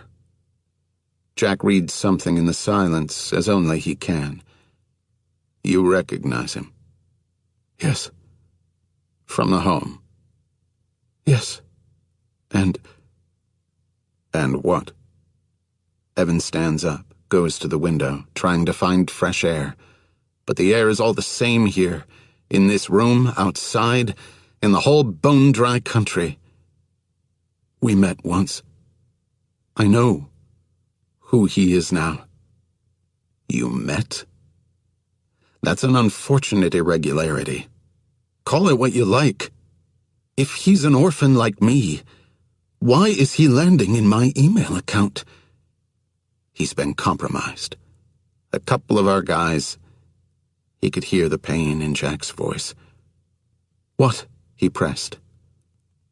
They went to the other side. Do you have any more information than that? I don't. Well, if you want me to hunt down an orphan, you'd better unfuck Washington and give me a specific answer as to why. There are no answers. You know this. That doesn't mean there aren't questions. The sixth commandment. Or did you forget? Evan looks across at the open laptop. He sees Van Sciver staring out, but he also sees the young Van Sciver, circling them up on the black-topped basketball courts in the shadow of the high-rise Lafayette Courts projects, a huddle of young thugs with nothing but time and nothing better to do. I won't do it, Evan says. I won't kill my own. He came up with me. He's dead anyways, Jack says. It'll be you or someone else. That strikes me, Evan says, as a faulty moral argument. A silence. Then Jack says, Fair enough. Head back to Frankfurt. They'll send someone to clean up behind you there. They always do. Evan hangs up. He initiates another call 3 days later, dialing the number of the next burner cell phone on the list he has memorized. Jack answers in the kitchen. Evan can hear the tail end of the coffees percolating. I need to see you, he says. No way. You were taking a lot of heat for the Bulgaria job. You could be wrapped in surveillance right now. I'm not. How do you know? Because you trained me. A beat. Then Jack says, This is an irregular contact. For Jack, there is no word more damning than irregular. It's an irregular life. I need to see you, now. No, stay in Germany. Get off the radar. You'll never make it into the country right now. I'm calling you from L Street and Connecticut Avenue. The ensuing silence is protracted. Jack says, there may have been a leak on this end. I don't want to be drawn out. I'm watching my movements. The Bulgaria job. A leak. Uncharacteristic excuses from a man who does not make any. Jack says nothing. Evan doesn't either. At last, Jack caves. There's an underground parking lot on Ohio Drive directly south of the Jefferson Memorial. It's closed for construction. I'll be at P3 at midnight, for 5 minutes. He leaves Evan with a dial tone. After nightfall, Evan walks along the choppy slate of the Potomac, hands shoved in his pockets. The cherry trees are in bloom, and he is surprised as always at how little fragrance they give off. The fallen blossoms wad underfoot. He finds the structure and does a few walk-bys before approaching, threading through orange cones and hazard tape.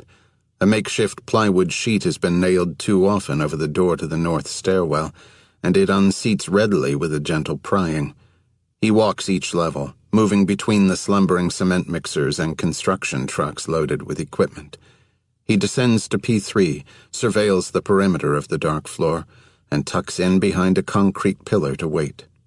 For over 2 hours, he makes not a single move, as inanimate as the gear and vehicles surrounding him.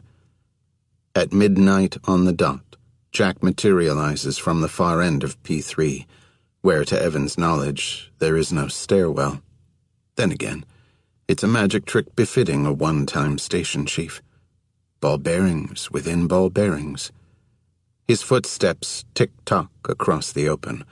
A glowing red elevator sign casts him in severe light, stretching his shadow across the oil-stained floor. He stops in the open, looking directly at the patch of darkness hiding Evan. "Well," he says. Evan emerges. They embrace. Jack holds him for an extra beat. It has been 26 months since the last time they saw each other. A 15-minute meet in a coffee shop in Cartagena. The years have made Jack slightly more jowly, though he still looks fit, no extra padding. The sleeves of his blue flannel shirt are cuffed up past his forearms, which are as muscular as ever. Baseball catcher arms. When they pull apart, Evan scans the parking level, clears his throat. "I'm out," he says. Jack takes his measure. "You're never out. You know this. Without me, you're just a war criminal. I know. But I'm going underground. The smoke contingency." The designation, a joking play on his name, had become a shorthand between them. "We cannot be having this conversation," Jack says. "Not here, not now. Do you understand me? I know you think you're alone out there, but there are protections I afford you. The well-placed phone call, the friend at the passport checkpoint. I am the only person who—" Emotion crowds Evan's chest. A smothering black claustrophobia. "I can't do it anymore." The sharp words ring off the concrete pillars and walls. He cannot recall the last time he's allowed emotion to color his voice. He wipes his mouth, looks away. Jack blinks. He is looking at Evan in a way he never has before, a parent noticing for the first time that his child is no longer a child. His eyes are moist, his lips firm. He is not at risk of crying, and yet his expression seems a precursor to the act. "I wanted you to see more than black and white. I wanted you to remain human. In this, perhaps, I failed you." He blinks again, twice, his big square head canted, pointed at the tips of Evan's shoes. "I'm sorry, son." Too late, Evan feels the rumble of a moving vehicle through the soles of his shoes. He tenses. An engine roars, and headlights sweep the north wall like a prison watchtower light. At the far end of the parking level, a black SUV careens down the circular ramp from P2, bottoming out, riding a cascade of sparks. Already 2 guns are firing through the windshield, flares of light through spiderwebbing glass. Jack hooks Evan's arms and tugs him behind a pillar, rounds powdering the concrete inches from their faces. Evan has his Wilson drawn, and he rolls across the back of the pillar and out the other side, holding a Weaver shooting stance, his bladed body presenting a narrower target. As the SUV barrels toward them, he fires into the shattered maw of the windshield. A bullet rifles by, close enough that he can feel the heat at the side of his neck, but his hands stay steady, his aim sure. He cannot see through the windshield, not yet, but he places rounds through both front seats and whoever occupies them. The SUV's roar diminishes, the tires slow. Evan dumps a mag, loads another, keeps firing even after the cabin is decimated, even as the vehicle slows, the broad hood nearing, the front bumper kissing his thighs as it finally stops.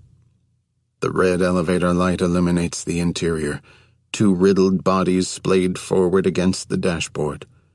Hair and bone. From behind him, he hears a gurgle. Jack, slumped against the pillar, his blue flannel shirt sopped at the shoulder. The blood is bright, arterial. Jack's hand, gripping the wound, is so uniformly coated that it seems as though he has slipped on a crimson glove. A blip of missing time, and then Evan is on his knees, pulling off Jack's flannel. The crimson stripe claims the white undershirt, angled like a sash, expanding through the cotton even now. Jack's hand shifts, and a straw-thin spray squirts between his fingers. Jack is saying something. Evan has to tell his brain to take in the sounds, to shape them into words, to ascribe meaning to the words. "I'm already dead," Jack says. "It caught the brachial." "You don't know that. You don't—" "I know that."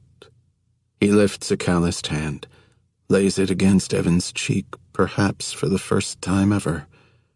Wafting down the shafts and the curved ramp, the sound of police sirens. A hot copper scent cuts through the sweet smell of sawdust. "I'm going to die," Jack says. "Don't blow cover. Listen to me." A paroxysm of pain racks his body, but he fights out the words. "This is not your fault. I made the decision to meet you. I did. Go. Leave me. Go."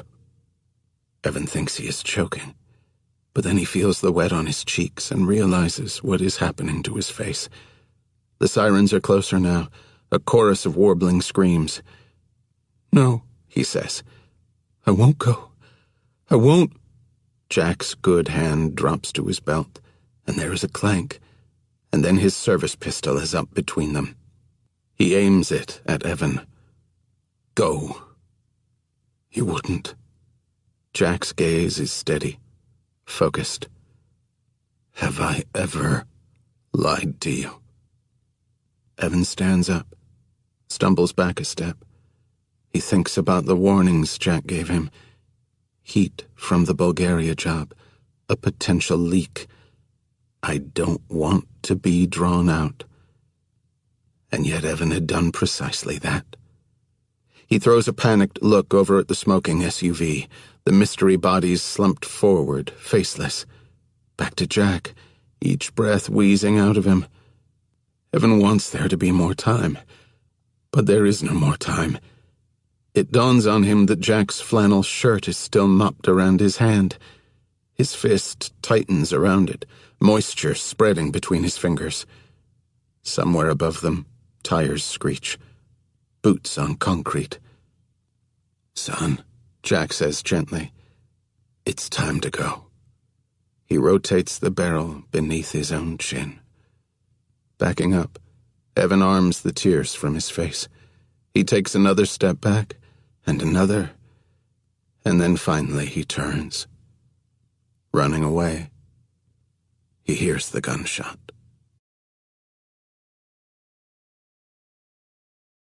22. Pieces of his true self. Evan came back to himself, kneeling on his bedroom floor before the open dresser drawer, the blood-stained collar of Jack's flannel looped around his hand like a rosary. The gunshot seemed to echo through the doorways of his condo, a ghost sound that filled the air all around and yet had no source. That noise had sent him into a new life. He'd slipped out of that underground parking structure beneath the Jefferson Memorial and into a different existence. The first weeks after Jack's death he'd spent in a rented cabin in the Alleghenies, alone with the smell of pine mulch and the rustle of leaves. In his entire life, he'd known only one genuine human connection, and the loss of it had left a hole clean through his center. In his bones, his chest, beneath the vault of his ribs, he ached as if the damage were physical. In a way, he supposed it was. Either he'd drawn Jack into the open, or he had been followed himself. Two marked men in the same location, a public meet that Evan had insisted on. "This is not your fault. I made the decision to meet you." No matter Jack's intent, his words conveyed the opposite. Evan replayed them, hearing them as he had heard Jack's whiskey voice reading him Shakespeare by the light of the fire when he was a kid. And Brutus is an honorable man. In that drafty cabin, Evan hibernated, grief bleeding him of energy. At the month mark, he started to emerge from the ether-like stupor, grasping that Jack's murder had ramifications beyond the emotional. Evan's only tie to legitimacy had also bled out on the concrete floor of P3. He had no handler, no contacts inside the government, no nation that wasn't actively hunting him, even the one he served. He was, in a word, untethered. Jack's voice cut through the haze. "Get over yourself, son. There is no emotion more useless than self-pity." Evan rose that morning, walked into the crisp autumn breeze, and gazed across the slopes. They were stubbled with red spruce, the Christmas tree smell sharpening the air. Needles stabbed his bare feet. The wind blew clear through him, and he had a sense of a wider world and his place within it. He had a virtually limitless bank account, a particular skill set, and nothing to do. He was untethered, yes, but that also meant he was free. He moved to Los Angeles, the farthest he could get from D.C. without tumbling off the edge of the country, and he rebuilt. A third life, in the open as well as in the shadows, an operational alias built with pieces of his true self, a cover that let him hide in plain sight. He stayed mission-ready, kept fit and trained up. He never knew who would come looking, what fist might knock on his door. Several years passed. He stayed alert, vigilant, kept his ear to the ground to listen for underworld tremors. Word filtered back to him through various sources that the orphan program had been dismantled, the operators scattered to the four winds. He never learned the fate of those orphans who turned, but he imagined that the others now sold their specialized services to the highest bidder, or had retired to a beach in a quiet corner of the world. Neither option appealed to him, and so he decided to put his training to personal use. A pro bono freelancer, helping others who could not help themselves. Either way, he had a calling, aligned with the heading of his own moral compass. 5 years, a dozen successful missions. And now, he had failed. Pop of a gunshot, thump of dead weight. The blue flannel shirt stained with Jack's blood seemed an indictment and a testament of the day's loss. His own shroud of Turin. Dad? No, no, no. Evan laid the stiff fabric gently in the false bottom of the drawer, lowered the concealing particle board over it, and rearranged his clothes. The drawer closed with the faintest click. He couldn't save his own dad. He didn't save Katrin's. All he could offer her now was vengeance. He passed the floating maglev bed on his way out, padded down the cold hall with the Japanese woodblock prints and the mounted sword. Shards of the tumbler lay scattered across the counter in the sink. A sharp alcohol waft reached him, the antiseptic fragrance of overpriced vodka. He swept up the bits of glass, wet a hand towel, and wiped down the counter, the backsplash. One of the reflective subway tiles had sustained a tiny chip. He worked the flaw with his fingernail, as if he could sand it back to perfection. It remained. He'd just sat down, exhaled deeply, and prepared to meditate, when a vehement shrill jarred him from his peaceful pose on the Turkish rug. He didn't place the sound right away. It returned, strident enough to make his teeth hurt. Not an alarm, but his rarely used house phone, installed only because a local number was required for the HOA resident directory. He'd just picked up when Mia's voice came at him. "Drain cleaner in water bottles? What were you thinking?" Evan exhaled quietly. "Look, I know you were joking. He told me it was a joke. But if he repeats that to a teacher, it would be considered a terroristic threat. You don't understand how insane schools are these days." Evan rolled his lips over his teeth, bit down, told the muscles of his neck to relax. "You're right. You know what? This isn't your fault. It's my fault. I should have... I don't know." "I get it," Evan said. "Okay." A brief pause. Goodbye then." "Goodbye." Well, that was that. Good. No complications. No distractions. He'd made a brief, uncharacteristic foray into a sticky domestic situation, and now he could retreat into dealing with his work and the considerable danger facing him and Katrin. The bitch is next. Then you. In the morning, he'd regroup with Katrin. He'd run down the people behind the murder of her father, and he'd eliminate them before they could pose a further threat. Foregoing his meditation, he walked down the hall, the concrete cool beneath his bare feet. He took a hot shower, the steam burning his lungs, then toweled off. The floating platform that held his mattress wobbled ever so slightly as he slipped into bed. He cleared a space inside his mind, a park of his own, and populated it with the oak trees of his childhood, the ones visible from the window of his dormer room in Jack's house. He'd always envisioned bounding across the burnt orange canopy, 40 feet off the ground. He counted down slowly from 10, part of a self-hypnotic technique for falling asleep. He'd just hit 0 and drifted off when the perimeter alarm sounded, a staccato series of beeps, external intruder, windows or balconies. He flipped off the bed, landing in a 4-point feet-and-hand sprawl on the floor. 2 shoulder rolls took him through the door into the bathroom. He gripped the hot water lever, shoving through into the vault. His eyes swept the monitors. Nothing. Nothing. There, bumping against his bedroom window, a foreign object. He exhaled with annoyance when he realized what it was. After silencing the alarm, he walked back into his room and raised the armored sunscreen. Floating outside his window, a balloon with the logo of a children's shoe store on it. Each upper-story window of Castle Heights tilted open only 2 feet at the top before a locked hinge stopped it for safety.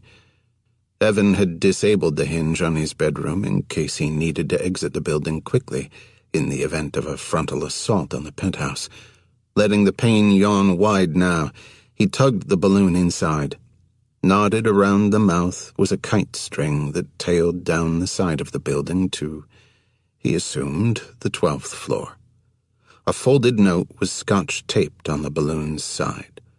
Evan raised the flap of paper and read, "I'm sorry I told Mom your joke. Do you forgive me? Check yes or no. Your friend, Peter." taped beside the note on the balloon, a stubby pencil and a sewing needle. The grinding of Evan's teeth vibrated his skull. He had a team of professional assassins tracking him and the woman he'd sworn to protect. Her father murdered, 2 commandments and counting already out the window. The last thing he needed was an 8-year-old kid invading his condo and his sleep with schoolroom notes. Evan closed the window hard on the kite string and went back to his bed. He pulled the sheets up and floated there in the darkness on his levitating mattress, detached from the world. He counted down from 10. But sleep didn't come. He kept his eyes closed, focused on his body, the weight of his bones, his own quiet breathing. From time to time, he could hear the balloons squeaking faintly against the ceiling. Exasperated, he threw back the sheets and crossed to the balloon. He pulled off the pencil, made an X in the yes box, and popped the balloon with the conveniently supplied needle. He opened the window and threw the deflated sack to the wind. He started to cinch the window closed again, then hesitated. He stuck his head out in time to see the white string being taken up through a window 9 stories below by 2 tiny hands. 23. Reading the chessboard. "What are you doing?" Katrin asked. She'd risen from the desk chair to face him imploringly across the drab motel room. More precisely, to face his back. Evan kept moving, focused not on her but on the room. In fact, on all 3 adjoining rooms, 9 through 11. They shared an identical layout. Blocky furniture, front door, 1 big window in the front and 1 in the rear. He'd laid wide the adjoining doors so that standing in Katrin's room, room 10, gave him decent sightlines through the space. Now he wanted to obscure those sightlines to his advantage. "They found us before," he said. "We don't know how. Which means we don't know when they will again." He adjusted the angle of the connecting door to the east so he could see between the hinges to the neighboring rear window. The sheer curtains granted a shadowy view of the industrial trash barrels in the alley beyond, and the thin bobbing branches of a dying white birch.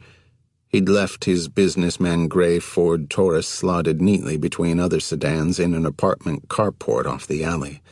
After the shooting in Chinatown, he'd kicked his usual precautions into overdrive, retrieving the stashed car from a long-term parking lot adjacent to the Burbank airport. Closing one eye for perspective, he swung the door a half-inch farther, then another half-inch. There. "Every time one of us leaves this room," he said, "it increases the risk that they'll find us. Every time we're together, it increases the risk that they'll find us." "Can't we just go on the run?" Katrin asked. "I have my passport and my purse. I've kept it on me ever since this started, and some cash.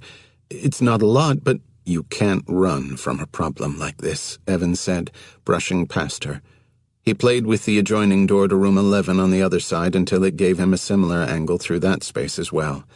Taking the chair Katrin had just vacated, he situated it precisely in the middle of room 10, so when he sat there, he'd maximize the slender vantages he'd created through the hinges of the doors on either side. "Why not?" she asked. "It'll catch up to you." Moving swiftly, he rolled one of the circular nightstands over to the front window. Retrieving his briefcase from the bed, he set it on the nightstand, input the code, and lifted the lid so its inset pinhole lens faced the sliver of a break in the front curtains. "This team is very good at what they do. We need to bed down, figure out a counterattack, not get drawn out." On his roam zone cell, he called up the video feed from the lens and repositioned the briefcase until his phone screen showed a full capture of the parking lot in front. Then he sat in the chair with his back to the briefcase and propped his roam zone against the TV in front of him, establishing a more or less 360-degree view through the 3 adjoining rooms and the outside space around them. For the first time since arriving, he looked fully at her. Her petiteness struck him. She had the finely made build of a dancer, slender arms that still held muscle, delicate wrists, shoulders-back posture. She wore a scarf headband under which her short bangs stuck out jaggedly. Her lashes held mascara, heavy and yet not overdone, and her eyes looked weary, edged with pink. A flush still showed at her throat and the rim of her nose, the tinge pronounced given her milk-white skin. Clearly there'd been a lot of crying and very little sleep, though she'd held it together since he'd arrived. "You're right," she said. "What do I care anymore? They already killed my dad." Her voice was laced with undeniable grief. "If we stay," her eyes welled, "will you get them for what they did?" She crouched before him, curled her hands over his, looked up at him with those vibrant emerald eyes. "Yes." She stood, blinking to hold in the tears. "I always come out on the wrong end. Relationships, cards, finances. I know it's my own goddamn fault, but I never get it right. I always lose. And when it mattered the most, with Sam." When she spoke again, her voice was hoarse. "I wanted so bad for this time to be different. And it wasn't." She seemed to come back to the present, regarding him there in the chair with his odd surveillance set up. "What do I even call you? The nowhere man is a little stilted, right?" She gave a dying laugh. "Watch out for that sniper behind you, nowhere man. Hey, nowhere man, can you pass the salt?" "Evan," he said. "Is that your real name? Does it matter?" "Evan," she said, trying it on. "Evan." In the video feed on his phone's screen, a rusty pickup pulled into the parking lot. An old guy with a wispy white mustache climbed out and legged his way to reception. "We're going to break apart every aspect of what happened," Evan said, "and figure out how they tracked us down in the restaurant. But first we need to figure out some protocols. You should keep to the room as much as possible. When I'm not with you, you need to be extremely cautious. Keep your head on a swivel." "For what?" "Anyone who stands out." "How am I supposed to do that? How am I supposed to do anything if they're as good as you say they are?" The rumble of an engine came audible through the rear wall. Evan tracked the car's shadow as it flickered past the sheer curtains of the 3 motel rooms, one after the other. Once the sound faded, he returned his focus to Katrin. "You play poker?" "Yes." "Tell me how you read your opponents." "That's not the same. Tell me." She took a deep breath, held it. Then, "Perfectionists are easy to pick up. Always polishing their glasses, clipped nails. They stack their chips just so. They tend to be gun-shy, easier to bluff. When they're close to the felt, they play tight." She sank onto the bed, curled her feet beneath her. On the video feed, Evan watched the guy with the white mustache exit reception, twirling a key around his finger. He stepped out of frame, and a moment later Evan sensed the shudder of a door opening and closing far up the row of rooms. "The eyes are a tell, which is why the pros wear sunglasses and baseball caps," Katrin was saying. "The pupils constrict at a bad hand, though it's hard to catch if the lighting's bad. Guys'll stare longer at a good hand before flopping. There's some bullshit about liars looking away, breaking eye contact, blinking more. But that's not true with practiced liars. They'll stare a hole right through you. And you have to listen to them, too. Their speech is more fluid when they're confident." Another movement on the video feed caught Evan's attention. An SUV turning into the parking lot from the westbound lane. It idled up in front of reception. He refocused his gaze on Katrin. "Like your speech now?" She almost smiled. "Yes. And when they're tilted, their feet point in." "Tilted?" "Off their game, lacking confidence. But you can't always see beneath the table, so..." A one-shouldered shrug. "Most important is reading the patterns." No one had exited the SUV yet. Through the thin walls, Evan could hear it idling outside. The briefcase lens gave him a nice, clear side view on his cell phone feed, but no angle on either license plate. The windows were not tinted, and there were two men in the front having a discussion. Nothing alarming. Yet. Some players go hyper-aggressive and bluff hard and often, even when they're card dead. You can scoop a lot of pots if you know when to call them. And sometimes it's smart to bluff and lose on purpose. It's money well spent if it shows you're unpredictable. Think of it as a business expense that'll pay dividends in future hands. That's the thing about poker. You're not playing your hand. You're playing the other guy's hand. And that, Evan said, is what we're going to do with the people who killed your father. Her mouth parted slightly, and he watched the realization roll across her face. A purple Scion now entered the parking lot from the eastbound lane, followed by a second SUV. Evan leaned forward and plucked up his phone, palming it for a better view as they turned in. Neither had a license plate. The Scion parked at the edge of the lot near the street while the second SUV crept forward. Evan stood up. "What?" Katrin said. "What?" "Did you make a phone call from this room?" "No." The SUV coasted past the other one down by reception and headed through the short drive toward the rear alley. "You didn't leave. Step out even for a second. Open the door to any delivery guys when you ordered food." Evan kept his eyes glued to the video feed. The driver and passenger doors of the first SUV opened, and two men exited.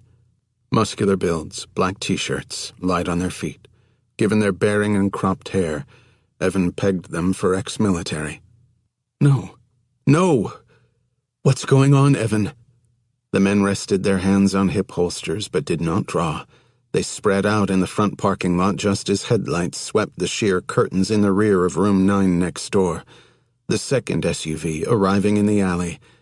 The men were pinning them in, front and back. It was impossible that Evan had been tracked. He'd been too careful, which meant that Katrin had alerted them. And yet there was no denying that sniper round aimed through the restaurant's window directly at her heart. Her pale skin had grown paler. She stared at him, her lips pressed together, thin and bloodless. The headlights in the back alley halted, the vehicle just shy of room 9. The wide perimeter set by the men in the front parking lot encompassed all 3 adjoining rooms, which meant they'd likely been tipped. Evan grabbed Katrin roughly and spun her, frisking her. Whether he trusted her or not, he had to protect her right now. The 10th and most important commandment was seared into muscle memory. Never let an innocent die. He found nothing. "What are you doing?" Katrin said. "You're the one who just got here, like last time. You're the one who was probably followed." "Under the bed," he said. She obeyed, vanishing beneath it, the dust ruffle fluttering into place after her. Pistol drawn, he stood in position before the chair, peering through the hinged side gap of the door into room 9 to his left. A shadow eased barely into view in the lower corner of the rear window, the outline of a gun distinct behind the sheer curtain. The silhouette showed a canister ballooning from the tip of the barrel. A homemade suppressor, likely jerry-rigged from an oil filter cartridge. Untraceable, intended for one-time use. An assassin's tool. A glance at his phone showed the 2-man team in the parking lot staying put, holding position, which meant the assault would come from the rear, through the windows. The men in the parking lot were there to put Evan and Katrin down if they tried to flee through the front door. Exhaust wisping from its tailpipe, the Scion remained at the property's fringe, the overwatch position of whoever was running the mission. The shooter from Chinatown, waiting back at a sniper's distance. Evan's operational priorities clarified.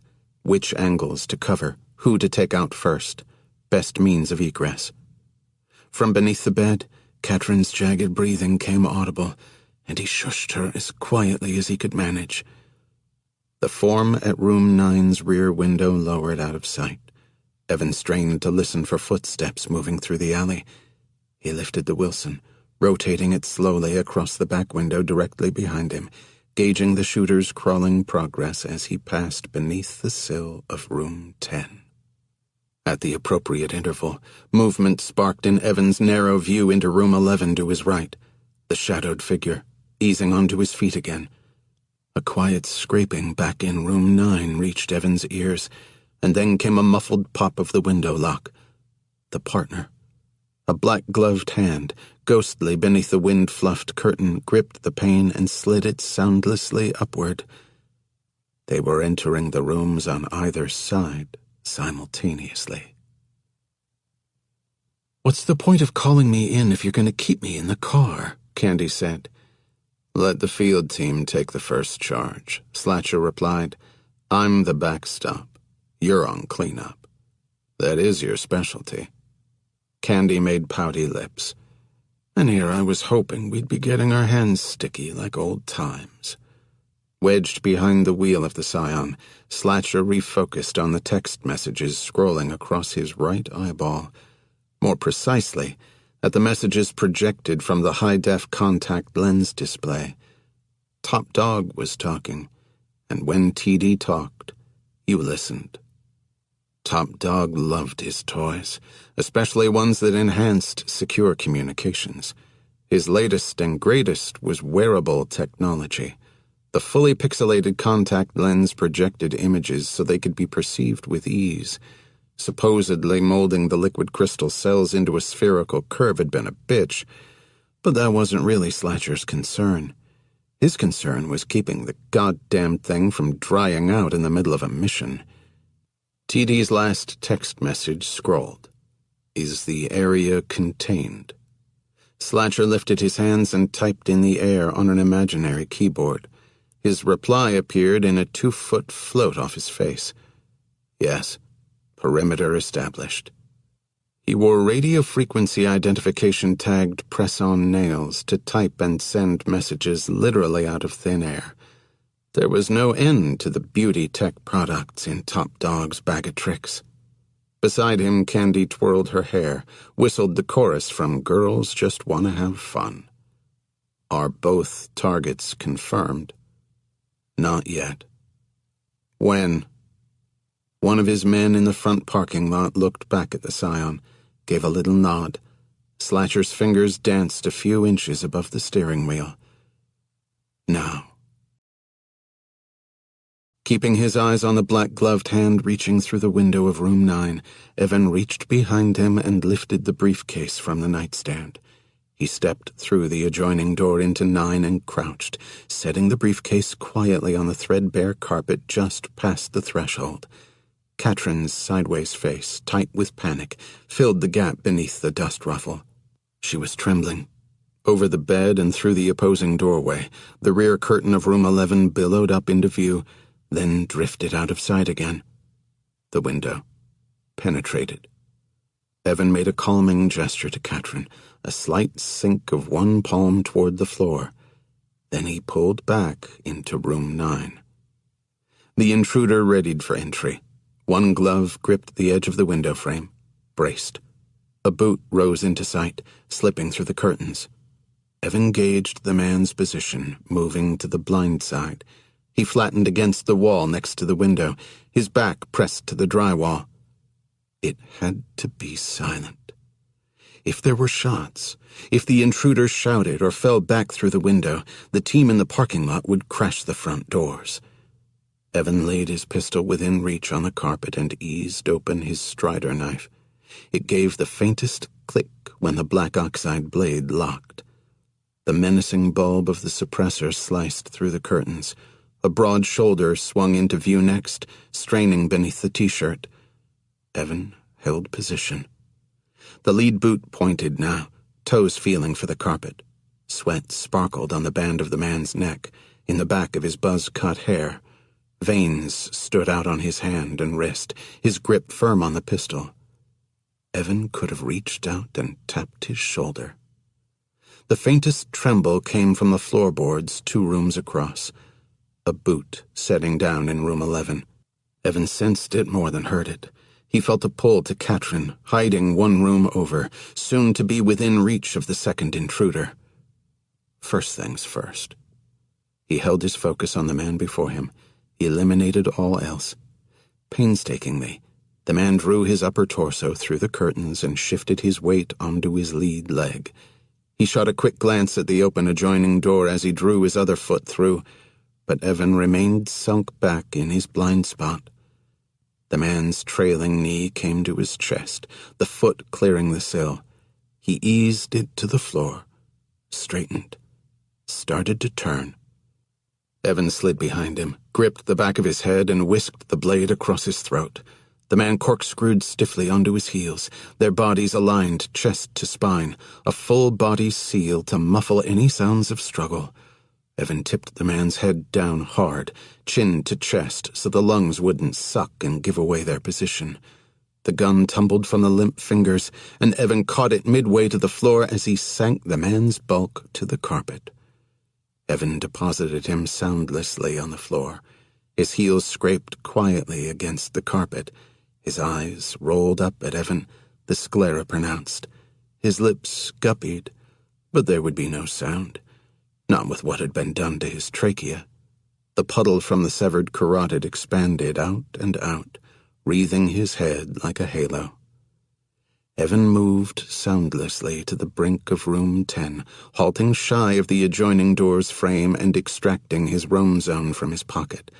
The briefcase sat open on the floor just back from the threshold, the pinhole lens in the lid feeding his cell screen a tilted swath of the room.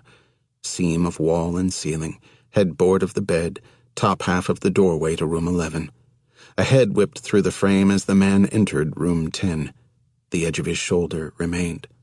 He was standing beside the bed under which Katrin hid, but Evan couldn't make out his orientation. Not the view he needed. Evan reached toward the threshold with his shoe, nudging the back corner of the briefcase as delicately as he could manage, all the while keeping his eyes on the shifting video feed on his phone. The side of the man's neck came into the frame. His cheek. One eye. Two. Evan had his head in frame and little more. The man was scanning the room, not yet noticing the infinitesimal movement of the briefcase in the shadows beyond the threshold. Evan's palm was sweating against the hardened rubber cell case. He watched the feed, debating whether to attack or lie in wait. Then, the man sank from sight. Evan strained to make out a sound, heard nothing. Was the man searching under the bed? He couldn't afford to wait to find out. With the toe of his shoe, Evan pressed on the briefcase lid, the view in his hand scanning as it tilted down. The bedspread came into sight, one nightstand with a lamp. Then the man. He squatted by the mattress, pistol aimed beneath the bed, his other hand reaching for the dust ruffle. On the tiny screen, Evan made out Katrin's canted head beneath, the flash of her eyes, her open mouth wavering, not yet screaming. The pistol swung, centering on her head. Evan kicked the briefcase across the threshold into room 10. It spun on the carpet, rocketing behind the man, the feed on Evan's phone whirling vertiginously. At once the blocky heels of the man's boots loomed large on Evan's screen, the briefcase seemingly stopping right behind him, and his left foot began a startled pivot. Evan took a single giant lunge through the doorway, grabbing the man's gun hand as it swung to meet him. He caught the inside of the wrist and raked the arm in violent outward rotation, snapping tendon and bone. Already his knife hand was rising, that tanto tip tapping up the man's bared torso. Smack, smack, smack, each blow placed between a different set of ribs. The look of surprise on the man's face was pronounced. He was elite, not cannon fodder, and dying clearly wasn't in his playbook. The gun floated to the bed, bouncing twice, and Evan tilted him down softly onto the mattress on top of it. Katrin was looking up at him from beneath the bed with an expression he couldn't at first place. Maybe horror. He held one finger to his lips, extending his other hand to her. She rolled onto her back, throwing up a hand, and he clasped it around the thumb and whisked her out and onto her feet. A wet gurgling sounded from the bed. "My God," she said, too loud. "Is he—" The front window exploded in at them, the pistol reports setting his ears ringing. Evan pivoted to protect Katrin, shards showering his back, her mouth pressed to his chest, her scream vibrating his skin through his shirt. He propelled her into room 11. Sweeping aside the curtains, he half-flung her out into the alley and hopped through after her. A crimson feather lay across one porcelain cheek, a stud of glass glittering in the skin. "Your briefcase," she said. "What about—" He grabbed her hand, yanked her toward the carport and the waiting Taurus. They jumped in, and he pulled out and down the alley. He accelerated to the first intersecting street, then veered right and stopped, idling behind a Norm's restaurant. A few of the patrons were hustling out onto the sidewalk, craning in the direction of the gunshots. Others rushed to their cars, shielding their kids. "What are you doing?" Katrin said. "Let's get the hell out of here. Why'd you stop?" He took his foot off the brake, letting the car creep forward, until he could make out the motel parking lot 1 block over. The purple Scion remained, still perched in its spot right off the street. He pulled the roam zone out, the feed still active, a worm's eye view of the room 10 carpet strewn with broken glass. "Did you recognize that man?" he asked. "No." "Never saw him before?" "No." On the feed, a set of boots approached, and then the view carouseled, bringing a rugged face into close-up. One of the men from the first SUV. Behind him, sprawled across the bed, a pair of legs shuddered. "How about him?" Evan asked. "No," Katrin said. "I swear." The man touched his ear. "We got 2 down, Slatch. Well, shit, 1 3/4. Gonzalez is fucked." The other half of the transmission was not audible. Behind the man, another voice shouted, "Clear!" His partner swept by in the background, barreling across into room 11. The bark came again. "Clear!" He ran back into the main room. "Looks like they split through the alley. Does he want us to pursue?" The partner cocked his head, looking directly at the lens. "The fuck?" "Can we please get out of here?" Katrin said. Evan shot a look up the block at the Scion, but it gave up nothing, just the glare of the midday sun off the windshield. Whoever was behind the wheel was waiting for the field team to confirm the target's presence, letting them absorb the higher risk. They'd absorb more than that. Katrin again. "What are we waiting for?" On Evan's phone, the second man approached now, shoulder to shoulder with his partner. They leaned in, peering at the briefcase. "This," Evan said, and keyed a code into his phone. From a block away came a resonant boom. The feed went to static. A few onlookers shrieked, but Evan wasn't watching them. He was watching the Scion. At last, a tall, bulky man emerged from the driver's seat and stared across the parking lot from behind the open car door. His hands rose and squiggled in the air before him, as if he were playing an imaginary piano. From the passenger side, a woman emerged. Big floppy hat, sunglasses, shaggy blonde hair. The row of rooms was out of view, but smoke wafted across from where room 10 once was. The man and woman did not rush to check out the aftermath. Already they were scanning the street, parked cars, the windows of neighboring buildings, focused not on the explosion or the lost men, but on the surrounding area. They were accustomed to diversionary tactics, to secondary attacks, to reading the chessboard. The big man swept his gaze up the street toward the diner. Before it reached Evan, he dropped the car into reverse, eased back behind the diner, and U-turned for the freeway. 24. Fucked up date. The green freeway signs of the 10 flashed overhead as Evan sliced between 2 trucks, gunning away from the coast. He had to get Katrin to a secure location, and right now anything beyond his direct control was not secure, which meant that he was going to do something he'd never done before. He was going to take a client to one of his safe houses. He was certain he hadn't been tracked to the motel. So then how had he and Katrin been located? His mind shuffled through possibilities, replaying particular images from the motel as though they were movie clips, slowing them down, freeze-framing to check details. This was an added benefit of mindfulness meditation. It enhanced recall and helped to heighten awareness. That was the aim when meditating, or fighting, or lifting the latch on his mail slot, to see everything as if for the first time. He pictured himself climbing out of the car at the motel. Anyone sitting in a parked vehicle in the front lot? No. Any tourists out and about, snapping photos? No. Just a mom and 2 kids waiting on the sidewalk while the father paid the meter. When he'd first checked in, had the receptionist logged his license plate number? No. There had been a security camera behind the front desk at a lazy angle across the front counter. Katrin had been with Evan when he'd booked the rooms. Most security footage these days was stored on an online server. So, if Evan were the one hunting Katrin, what would he have done? Assuming that his target would want to regroup after the sniper near miss, he'd look at every low to mid-level motel within a 30-mile radius of the dim sum restaurant. He'd eliminate those without ready freeway access and those that were part of big chains with fixed check-in procedures. Then he'd tap into the security cameras in the remaining lobbies and run facial recognition software on the resultant feeds.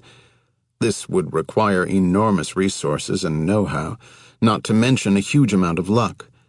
Implausible? Highly. But, depending on whom Vegas had hired and how expert they were, not impossible.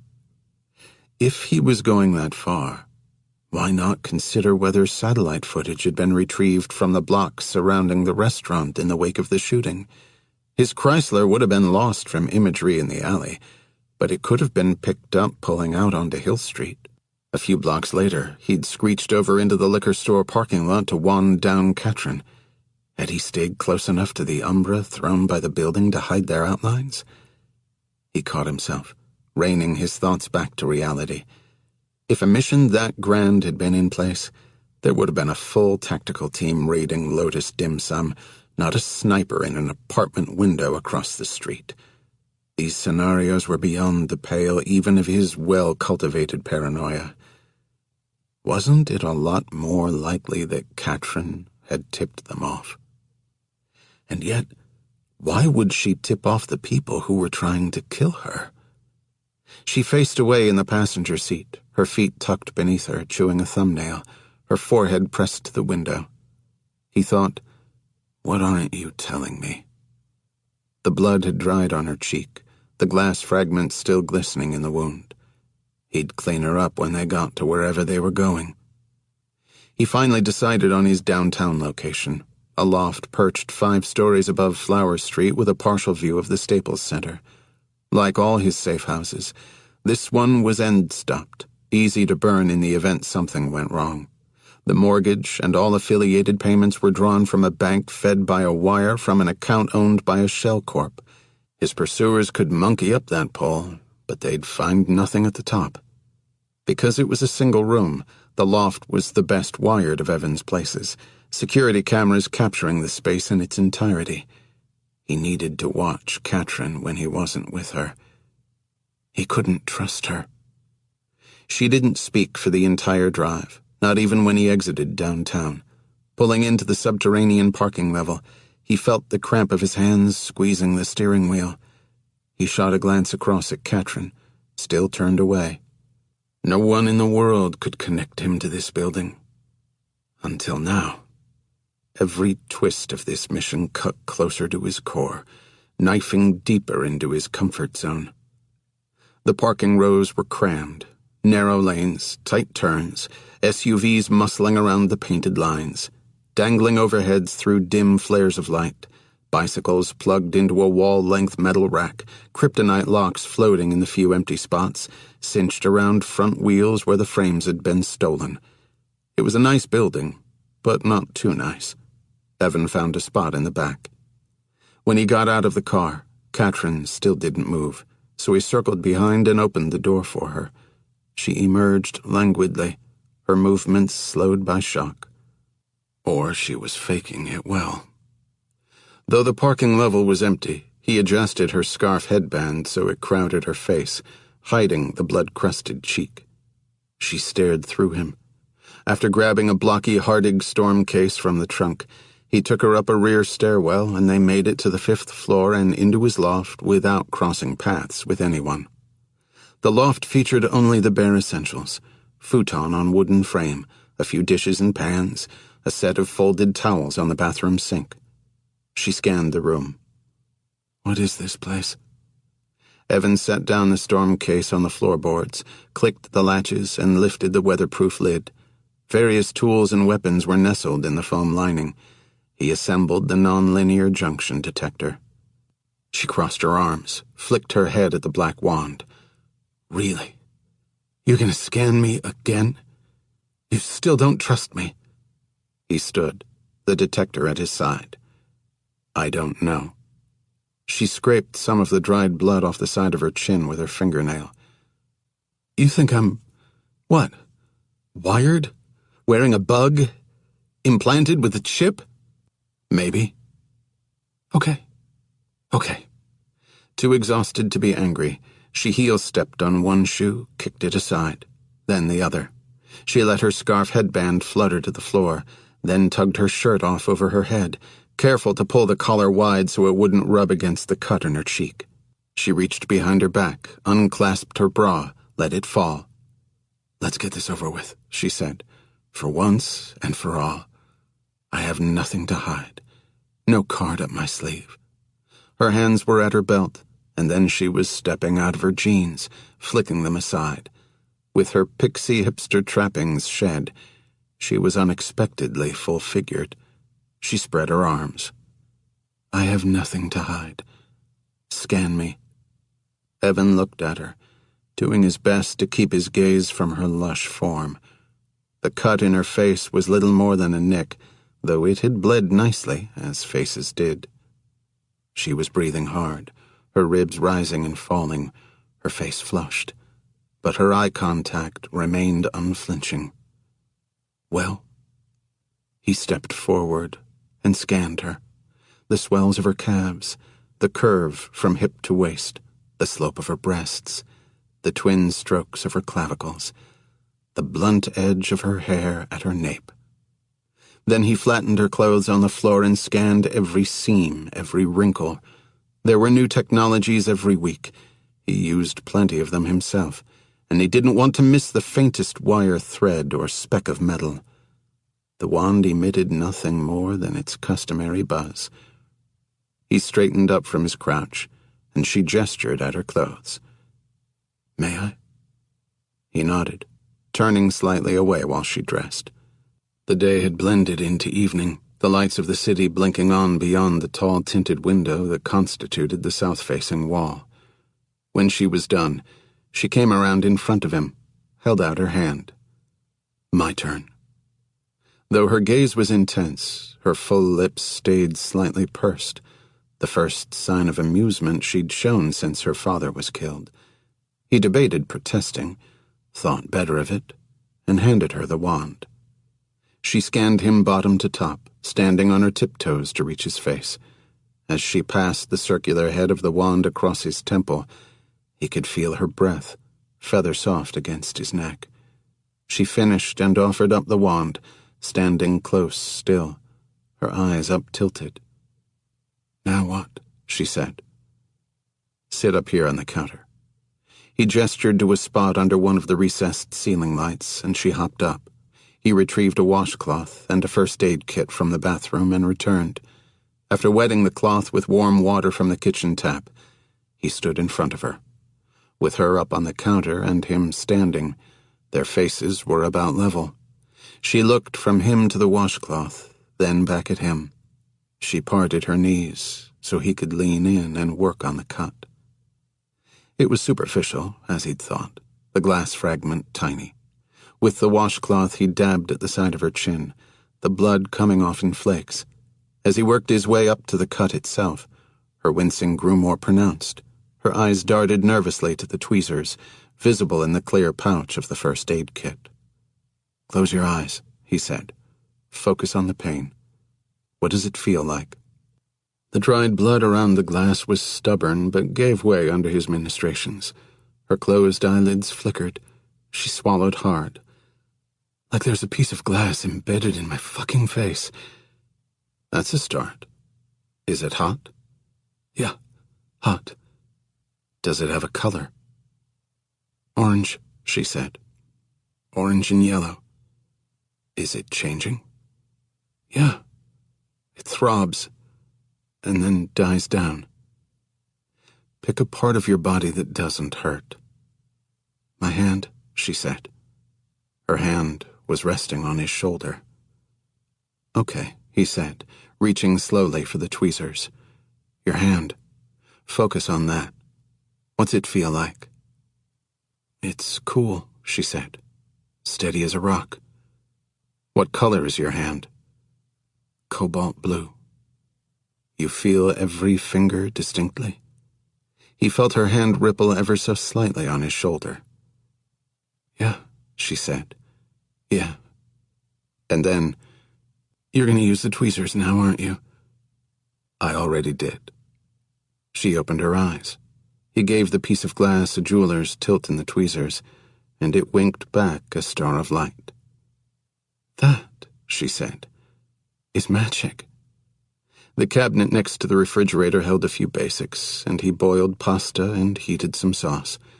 She watched him work at the stovetop. This is the most fucked up date I've ever been on, she said, and he smirked. He served her at the counter. She'd slung her purse up beside her, and it yawned open, showing an overstuffed wallet, a zippered makeup bag, the blue fold of a passport. While she ate, he walked behind her, squatted above the storm case, and started putting away the nonlinear junction detector. Can I get something to drink? Right on schedule. The raised lid of the case hid his hand from view as he plucked a tiny glass vial from the foam lining. There's a machine in the lobby, he said. Don't go anywhere. Wouldn't dream of it. He headed out, took the elevator down, fed a couple of bills into the Coke machine, and chose the darkest shade of Powerade. Fruit punch. He took the stairs back up, pausing on an empty landing, and lifted the tiny vial to the light. Inside, a thin layer of what looked like fine black sand shifted as he angled the vial. They were microchips, silicon with trace amounts of copper and magnesium. The technology, developed by the biopharmaceutical industry, had been pirated from a Phase 2 drug designed to regulate diabetes. Once ingested, the sensors masked, generating a slight voltage when digestive juices were stimulated. This voltage sent a signal to the patient's skin, where a patch relayed the blood sugar readings to the cell phone of the treating physician. The variation Evan had acquired conveyed instead the GPS bearings of its carrier. If not replenished, it broke down in the body and passed from the system within several days. Evan poured the particles into the plastic bottle and swished them around, dispersing them until they were lost to the dark red liquid. He continued upstairs. When he entered the loft, Katrin was behind the counter cleaning up her dishes. He twisted the cap, pretending to break the seal for her, and offered the bottle. She shook her head. Don't drink that stuff. Stress burns electrolytes, he said. Drink. She studied him for a moment, then took the bottle, gulped it halfway down, and left the rest on the counter. Stifling a yawn, she trudged toward the futon. I feel like I haven't slept in a month, she said. Fully clothed, she burrowed beneath the fluffy white comforter. He put the bottle in the fridge and walked over to her. I'll leave a stack of cash on the counter, he said. Same rules as the hotel with regard to ordering food, going out, everything. I will be back sometime tomorrow. Okay, got it, she said, her voice slurred with exhaustion. She lay on her side, facing away at the tinted window. Across a river of headlights, the Staples Center glowed Lakers purple. From the inside of the vial's cap, he peeled off a skin-colored patch the size of a dot and readied it on his knuckle so the sticky edge hung halfway off. He crossed to the futon and tucked her in, letting his hand nudge just behind her ear, the patch transferring to her skin beside the 3 tattooed stars. It was waterproof, thinner than saran wrap, and just as transparent. It disappeared beautifully. As he pulled away, she squeezed his wrist and rolled over sleepily. "I don't know how I'll ever thank you," she said. He gave a little nod and adjusted the sheets over her. She rocked back onto her side and let her eyes close. On the way out, he lifted her passport from her purse.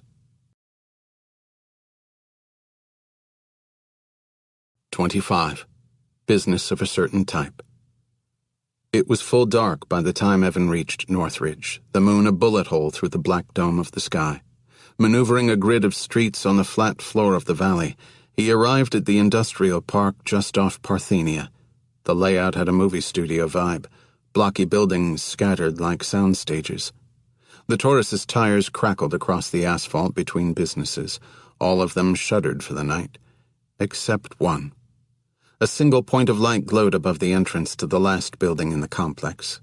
It was a Victorian street lamp, rising like a prop from a bed of begonias. In place of a light, the street lamp held a backlit sign that in turn featured a street lamp illustration, beneath which was written, "Craft First Poster Restoration," in old-timey letters. The Magritte meta conceit was an appropriate one, as the brick facade housed a business behind a business. He parked and rang a buzzer on a call box. A moment later, the door clicked open and he entered, passing through a brief foyer with periwinkle walls exhibiting Italian noir posters from the 40s. Another door, another buzzer, and then he was through into the vast workspace. Industrial shelving units lined the perimeter, crammed with all order of supplies. Jars of paints, rubber cement thinner, fine-tipped brushes with tape-padded handles, palette knives, and X-Acto blades. Rolls of army duck canvas, mylar, and fine-texture poster backing. Jumbles of corner brackets and frame stretcher bars. The space resembled a factory floor, with various conservators bent over giant square plywood work tables, restoring vintage posters and prints. The rolling tables, positioned haphazardly wherever elbow room was afforded, rose only to the workers' thighs, allowing them ready access to their tasks. Most of the painters were plugged into iPods, big clamp headphones hugging their skulls. Every last one wore eyeglasses. This kind of work strained the vision. A shiny-haired man adjusted a crinkled British 3-sheet of The Day of the Jackal between blotter sheets and slipped it into a 19th-century cast-iron screw press. Next to him at a wet table, a worker sprayed an olive German M poster with a retrofitted insecticide atomizer, while his partner sponged at a stained spot gently with Orvis soap, a pure, fragrance-free surfactant used for livestock and posters. It made water wetter, the better to penetrate paper fibers. The two men quickly whisked the poster onto a suction table, which roared to life, a vacuum wicking the moisture from below before it could spread out. "Evan, over here! You have to see this." Melinda Trong, a lithe woman with a curtain of black hair reaching her lower back, popped up from a cluster of men around a workstation and waved him across the floor. As he wove his way to her, a mounted TV blared the 10 o'clock news. Evan glanced up to see if it was carrying the story of the motel shooting, but it was a feature about some assemblymen gone missing. The ring of workers parted deferentially as he approached. Melinda took his face in both of her hands and kissed him on either cheek close to the edge of his lips. She wore a fitted sweater, yoga pants, and bright orange sneakers of elaborate design. Tucked behind her ear was a 000 paintbrush, the finest make, with its handle wrapped in pink tape. At her waist, slung in an actual holster, was an Olympus double-action airbrush, which looked like a 1970s take on a ray gun. Its grip was also padded with pink tape. The only woman in the operation, she color-coded her tools to keep her men from borrowing them. She tugged his hand, turning him toward the table around which the little group had gathered. This poor girl was stripped from a cinema display case in Paris. She lay in a dank warehouse for years after the war, then was shoved into a trunk until last June. She came to us in intensive care. He stared down at the object of her affection, a Ginger Rogers insert from Lady in the Dark, sandwiched between mylar sheets. It had multiple tears, pinholes, and fold wear. "She looks tattered," he said. You should have seen her before we got our hands on her. She had to be demounted, washed, the tape adhesive residue removed with Bestine. We're patching her with vintage paper now. She'll be worth 6 figures when we're done. Her owner'll be thrilled. Of course, we're only billing him at $1.25 an hour. The long lashes of one eye dipped in a graceful wink. Not like for our special services. She seemed to notice the workers around her for the first time. "Well," she said sharply in her native tongue, "what are you waiting for? Back to work." As they scurried into motion, Evan nodded at a poster of Frankenstein Meets the Wolfman pinned on the neighboring table. "How about that one?" "This guy." She grinned, showing perfect rows of pearl-white teeth. "He's good-looking, right? Been damaged and restored a few times, like most good men." She freed a corner of the poster, showed off the backside. "Got all these collector stamps to establish provenance." But she barked another order across the room, and a moment later the lights in the building went out with a series of clanks. A blacklight wand clicked on in her hand, the greens and whites of the poster suddenly luminescent. "Fake. See? The glow gives it away." They made an inkjet printout, glued it onto vintage backing, and intentionally distressed it. The lights came back on, and she whisked the poster off the table, Frankenstein disappearing into the wide drawer of a flat file cabinet. She smirked. "I know a good forgery when I see one." Slipping her arm through Evan's, she led him down a back hall that smelled pleasantly of petroleum. "The poster trade, Evan, is the Wild West." "Seems to be." They entered a dark-walled photography room, its windows blacked out to prevent reflections during shooting. A fine excuse to have an impenetrable back room in which to conduct business of a certain type. "It's been, 6 months?" she said. "You came because you miss me?" "Of course. But not just that." "You need another license? Social Security card? Travel visa?" "Haven't had a chance to burn the ones I've got." Her lips made a sly shift to one side. "You brought me a lead on a German Metropolis 3-sheet? Melinda's, and every poster trader's holy grail. The poster went for upwards of $1 million. There were 3 in the world that anyone knew about. Alas, no. Evan withdrew Katrin's passport from his pocket and held it out. Melinda regarded it a moment, then took it and thumbed to Katrin's photo, a playful tilt of her head. "Should I be jealous?" Setting the passport down on the workbench, she opened and closed several letter-block drawers housing customs stamps. "Do you want her to have been to India?" She removed one of the larger stamps. "Or how about the Galapagos? This is the elaborate one they give you at Baltra." She thwacked the stamp onto a piece of scrap paper, took a moment to admire her handiwork. "No, I don't need it embellished. I need to know if it's real." Her thin eyebrows lifted, but even then not a wrinkle appeared in her flawless skin.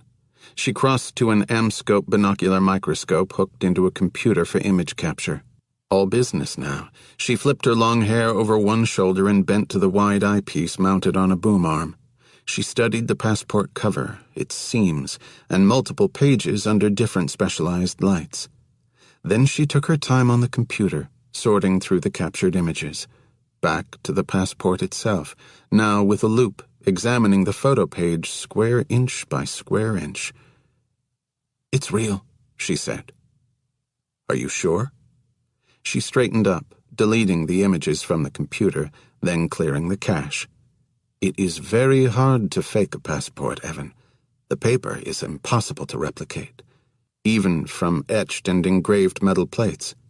She shook her head. "No way. How about if it was silk-screened from a high-detail Photoshop print? Even I couldn't achieve this clarity in the pixelation." That answered that, then. Melinda blew out a breath. "Look, maybe someone could recreate the embossment tool for the security images, but these holograms? No way. This is a flawless specimen."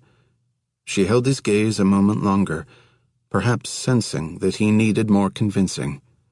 "Not a fake. Not a good fake. Not a great fake. She offered the passport back with an artful flick of her wrist. It's her. 26. Unnerved. Sitting at his personal command central in the humid semi-dark of the vault, Evan sipped 2 fingers of Ulovka over ice and watched the surveillance feeds of the loft. Katrin slept fitfully, stirring in the throes of an unpleasant dream. She had plenty of reason to be unnerved. He was unnerved himself, and this was not a sensation he was accustomed to experiencing. He was used to missing puzzle pieces, equations that didn't add up in full, but something was more significantly off-kilter here. He didn't know how he and Katrin had been tracked, not once, but twice. He didn't know who wanted to kill them. He didn't know that he could trust his client. He rewound the footage to confirm that Katrin hadn't strayed from the loft. She hadn't even left the futon. Next, he called up the readings from the microchips in her system to test if he could grab the GPS signal, but none showed. Likely she was too far from her last meal, the digestive juices not stimulated sufficiently to charge the sensor particles in her tract. His rules required that he zero in on the people who were pursuing them, and from there, zero in on the Vegas outfit who had hired them. Aside from the phone number of Sam's killer, as untraceable as his own, his only concrete information was the nickname he'd heard spoken during the motel raid. "We got 2 down, Slatch." The monitor to Evan's left loaded results from NCIC, the National Crime Information Center computerized index, the pride of the FBI. The powerful data mining engines of the alias file had been churning for a while now, ever since he'd typed Slatch into the search field, putting to work all those tax dollars he didn't pay. 3 results popped up now. The first, Julio Slatch Catcher Marquez, a Mexican mafia gangbanger currently serving a dime in Lompoc for armed robbery. Beneath that, Evelyn Slatch Donovan, a Hollywood madam with ties to organized crime. Dismissing them both, Evan clicked on the third. Only a single picture of Danny Slatcher existed on federal record, a surveillance shot of him stepping off a speedboat onto a dock, a Panama hat and sunglasses obscuring his features.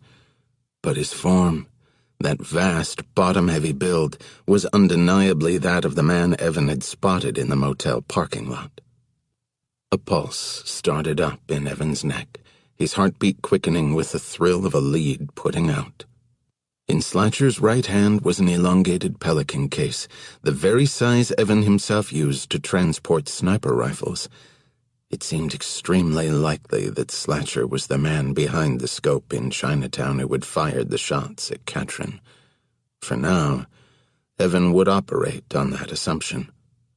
2 names were listed under Slatcher's known associates.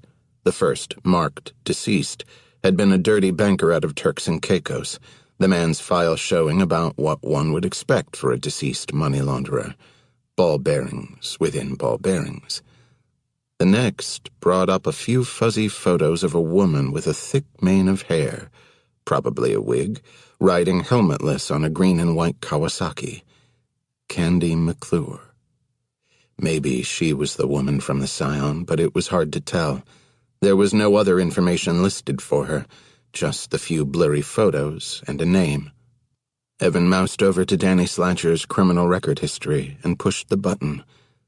What he saw cut his excitement off at the knees. Redacted file. 2 words that carried a host of implications, not to mention complications. Evan realized he was clenching his teeth. He clicked the next link for Slatcher's ATF violent felon file, knowing already what he'd find. Redacted file. And the next. And the next. Evan set down his highball with a clink, looked over at Vera in her mound of glass pebbles, but the plant had nothing to offer. Danny Slatcher was not a 2-bit gun for hire, or a high-end hitman for the mob. He was something much more lethal. Evan didn't like the notion singeing the hairs on the back of his neck, making the acid crawl the walls of his stomach. He knew now that he had to get to Slatcher's perch in Chinatown to reconstruct the shooting from the other side of the scope. Whether LAPD still had the building sealed off or not, Evan had to infiltrate the crime scene. 27. Cat and Mouse. Lotus Dim Sum seemed back in working order, the windows replaced, the glass swept from the sidewalk. 2 days after the shooting, the apartment across the way still remained under LAPD control.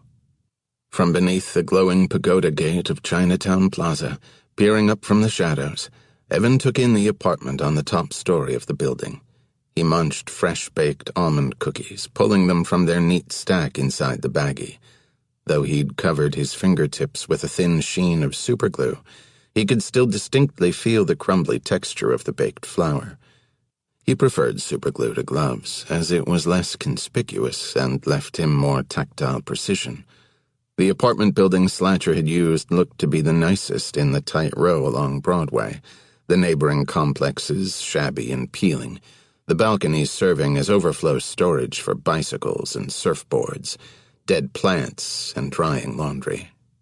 Evan's previous drive-bys had clarified that Slatcher had fired not through a window as he'd first assumed, but through the sliding glass door of a balcony. The event itself, a sniper shooting into a crowded restaurant, causing a stampede, had a terrorist-like scope, and LAPD had responded with a commensurate show of force, enfolding the building in a lockdown. 3 patrol cars were in evidence, parked at intervals along the curb. Yellow and red neon glowed down from the gate, mapping patterns across Evan's face as he waited and watched, trying to place the locations of the various police officers. Several remained in their vehicles. Uniformed officers screened the building's residents at the front entrance, the garage, and the rear and side doors. 2 more patrolled the interior, popping into view from time to time in the windowed stairwells. He clocked their patterns, noting that they spent disproportionate time on the 3rd floor. One of the officers stepped into the shooter's apartment on her rotation, appearing through the glass sliding door as she checked the rooms, the kitchen, the balcony. There was no getting into the building through any traditional means.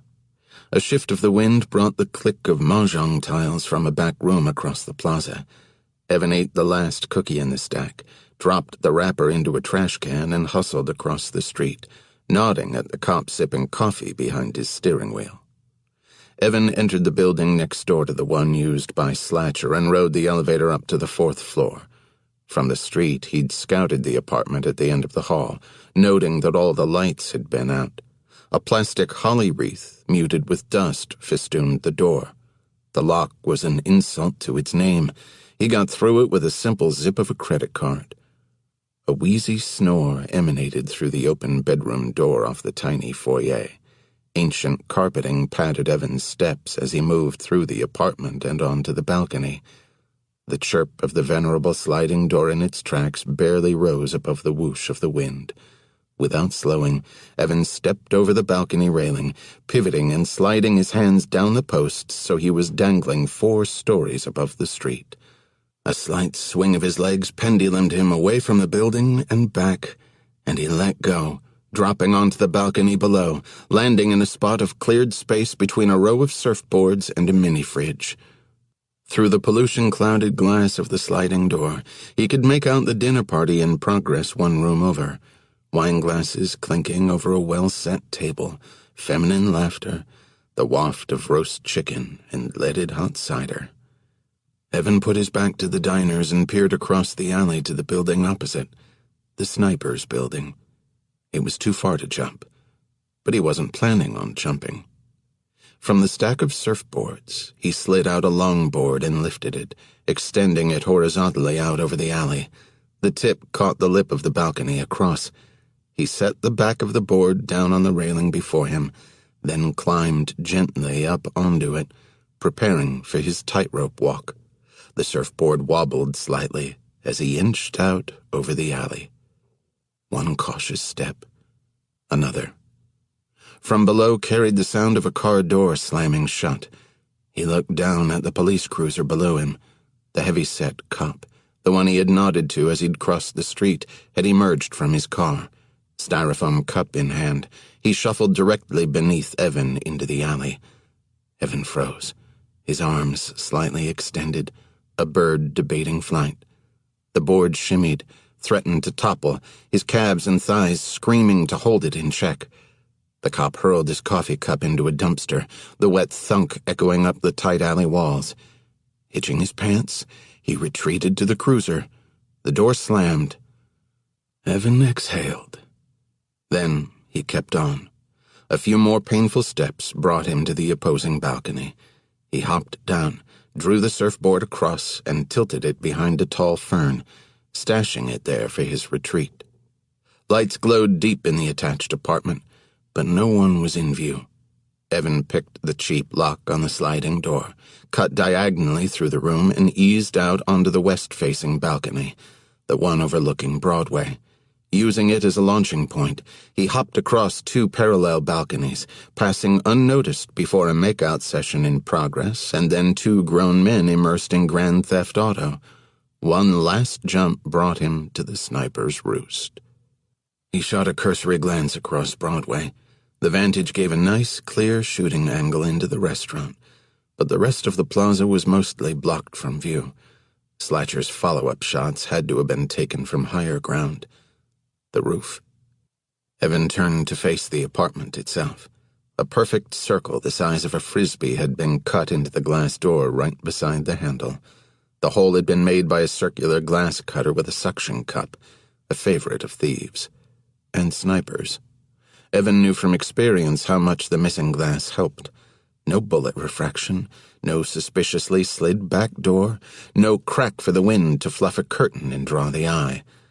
The room beyond was clearly unoccupied, neatly vacuumed, prepped to show potential renters. The front door faced him directly across. Evan was about to reach through the hole and unlock the slider when the front door opened. He pivoted out of view just as the female cop stepped into the apartment, her flashlight sweeping the room. He kept his shoulder blades pinned to the stucco wall beside the glass, hoping she'd head for the kitchen first, as on her earlier patrols. But the flashlight beam wagged back and forth. Approaching. She was heading straight for the balcony.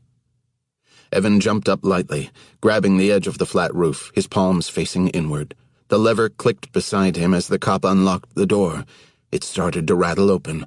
Evan hoisted his legs up and over his grip, a variation on a gymnast's high bar rotation. As the cop's boots tapped out onto the balcony, Evan slid smoothly onto his stomach on the roof and pulled his hands back from the edge. His shirt made a slight grinding sound against the graveled tar paper, and the flashlight beam shot up over the roof's edge, a science fiction effect. He remained motionless, not so much as breathing. The beam played along the concrete lip. He could smell the faintest trace of the cop's perfume. Finally, the flashlight beam lowered. The boots retreated, the door drew closed, and Evan eased out a breath. He lifted his gaze, noting the clear view into the plaza across, the unobstructed angle onto the alley where he and Katrin had jumped into the strategically parked minivan, taking fire. So once Evan had cleared Katrin from the restaurant, Slatcher had climbed to the roof and cycled his follow-up shots from here. Still flat on his stomach, Evan turned his head. Right beside him, a domed heating vent thrust up from the tar paper. He had a silhouette view of the vent's flashing strip, secured by hand-twist screws. Of the 4 screws, 2 were barely twisted on at all. Someone had removed and replaced the heating vent in a hurry. Evan rolled over, spun off the screws, and lifted the vent. He pulled a small maglite from one of his cargo pockets and directed the powerful beam down the exposed shaft. Sure enough, a sniper rifle was caught in a duct junction 10 meters down. It looked to be a Macmillan .308 caliber police model, easy to acquire, common enough to make it hard to track. Dumping the gun at the scene was a calling card of the elite contract killer, who knew better than to hold on to a weapon that could be tested for forensics later. A pair of latex gloves rested near the rifle barrel, a keen choice, as leather gloves left unique prints. Beside them, a white, cup-shaped object had landed. Evan focused on it until it resolved as a medical mask. He felt the adrenaline moving through his veins quicken. Before fleeing the scene, Slatcher had trashed not just the rifle, not just gloves that would have exhibited gunpowder residue, but the truly professional touch was the medical mask he'd left behind as well after he'd ceased shooting. Had he been arrested leaving the scene and given a nasal swab to detect inhaled gunpowder residue, the mask would have ensured a negative test result. A noise startled Evan from his thoughts, the vertical access door across the roof banging open. He would have been spotted instantly were the door not facing the opposite direction. The cop had to walk around the concrete framing to bring Evan into sight. Reacting quickly, he grabbed the dome of the roof vent and clicked it back into place over the shaft. Already rolling for the roof's edge, he swept the loose screws off into space with the blade of his hand. He caught the lip as he tumbled over, also catching a fleeting glimpse of the flashlight lens emerging from around the side of the open access door. His weight swung him neatly around the roof's edge. He released, bending his knees to cushion his landing on the balcony. He wound up right in front of the hole cut into the sliding glass door. Way down below, he heard the screws tap the sidewalk as they finally hit ground. Reaching through the hole, he unlocked the door and slid it open slowly, stepping inside and easing it shut just as he heard the cop's footsteps creak the roof overhead. Now the flashlight beam played down along the balcony's edge, though Evan was safely out of view inside. He was pushing his luck with this little game of cat and mouse. He had to move quickly. Tilting his head, he picked up the angle of moonlight across the neat vacuum stripes. Boot imprints from the cops trampled the space, but in one spot the carpet thread was scuffed up at 3 points. The corners of a triangle. A sniper's tripod. The flashlight beam withdrew from the balcony, and he heard the cop's footsteps moving back toward the access door. Evan searched the ceiling just in front of the scuff marks, and sure enough he picked up a metal glint. A staple embedded in the popcorn ceiling. The ceiling was low enough that he could reach it when he went up on tiptoes, and he pried the staple free. Beneath it was a tiny swatch of fabric, a torn bit left pinned beneath the staple, likely when CSI had removed the screen drape. The purpose of a drape, which typically went from ceiling to floor, was to shield the sniper from view. Evan held the bit of fabric up toward the window so it was backlit by the neon glow of the pagoda gate. It was gauzy, of course, for Slatcher to see and shoot through, but not opaque enough to block the glint of a scope in direct sunlight. His meet with Katrin had been scheduled for high noon. The move to Chinatown had taken them to 12:30, the LA sun near its apex. If Evan had arrived at the restaurant at any other time of day, he wouldn't have caught that reflected glint. He took a moment to consider this fragment of good luck, then exhaled and refocused on the room. At last, he positioned himself behind the spot where the tripod had been set down. The sole picture of Danny Slatcher had shown him carrying a pelican case in his right hand, so Evan lined up behind the imaginary rifle in a right-handed shooter's orientation, peering through a pretend scope. What he saw confirmed his worst fear, and he felt his jaw clench until it throbbed. The view through the circle cut into the sliding glass door gave him a perfect angle down at the restaurant. Based on where he'd been sitting at the table, his critical mass would have blocked any shot of Katrin. Slatcher hadn't been aiming at her. He'd been aiming at Evan. 28. Unholy Union. Evan walked the LA River to clear his head. The unlikeliest-looking waterway in the county. It was a polluted trickle through a wide concrete channel. Shrubs dotted the water's edge, and graffiti embellished the sloped sides of the basin. The slumbering homeless lay like sacks of grain, dead or drunk or just goddamned exhausted. Downtown was overhead and all around, and yet, down here, sunk in a trough beneath the city, It felt like a desolate underworld, isolated from man and God. The December air whipped at Evan's neck as he sidestepped overturned shopping carts, loose tires from semis, the occasional mossy hull of a wrecked car left behind by some musclehead who'd tried to play drag racing Danny Zuko when the water dried up. Traffic hummed all around, invisible save the lightsaber headlights scanning the darkness above, and the soothing white noise that thrummed the basin walls, a primordial murmur of blood rushing through veins. Evan had come to the stretch flowing beneath the East Los Angeles interchange, the unholy union of Highway 101, Route 60, and Interstates 5 and 10. He'd read somewhere that this was the busiest highway exchange in the world, daily spinning 500,000 vehicles through its confusion of cloverleafs. He realized now why he'd come to this place to make the phone call he was about to make. It was a comforting reminder of his anonymity in this great stacked sprawl of a city. The bullets fired into Lotus Dim Sum had been meant for him. Someone had set Danny Slatcher on his tail, put him in the crosshairs. And Katrin wasn't the bait, couldn't be the bait, because Evan knew how to read people. Jack had taught him that, as had 8 different PSYOPs experts over years of training and countless under-the-gun interactions since then. Her tears had been real, as was her fear, which meant that he'd dragged her into this, devastated her life, gotten her father killed. Of the myriad questions scratching at the walls of his skull, one rose above the din. Who had hired Danny Slatcher to kill him? Evan had certainly cultivated plenty of enemies. As a covert operator, he'd put countless notches into his gun belt, and he'd added quite a few more as a freelancer. His would-be murderer could be anyone from a foreign insurgent leader to a vengeance-bent relative of someone Evan had dispatched. Whoever it was had been working a long, smart play. They'd waited and watched, reading patterns and collecting clues, just as Evan himself had been trained to do. He reached a patch of darker shadow beneath an overpass, the area cleared of homeless encampments, prostitutes, and druggies, a spot of privacy in the beating heart of the city. The water rustled past, its dank scent coating his lungs.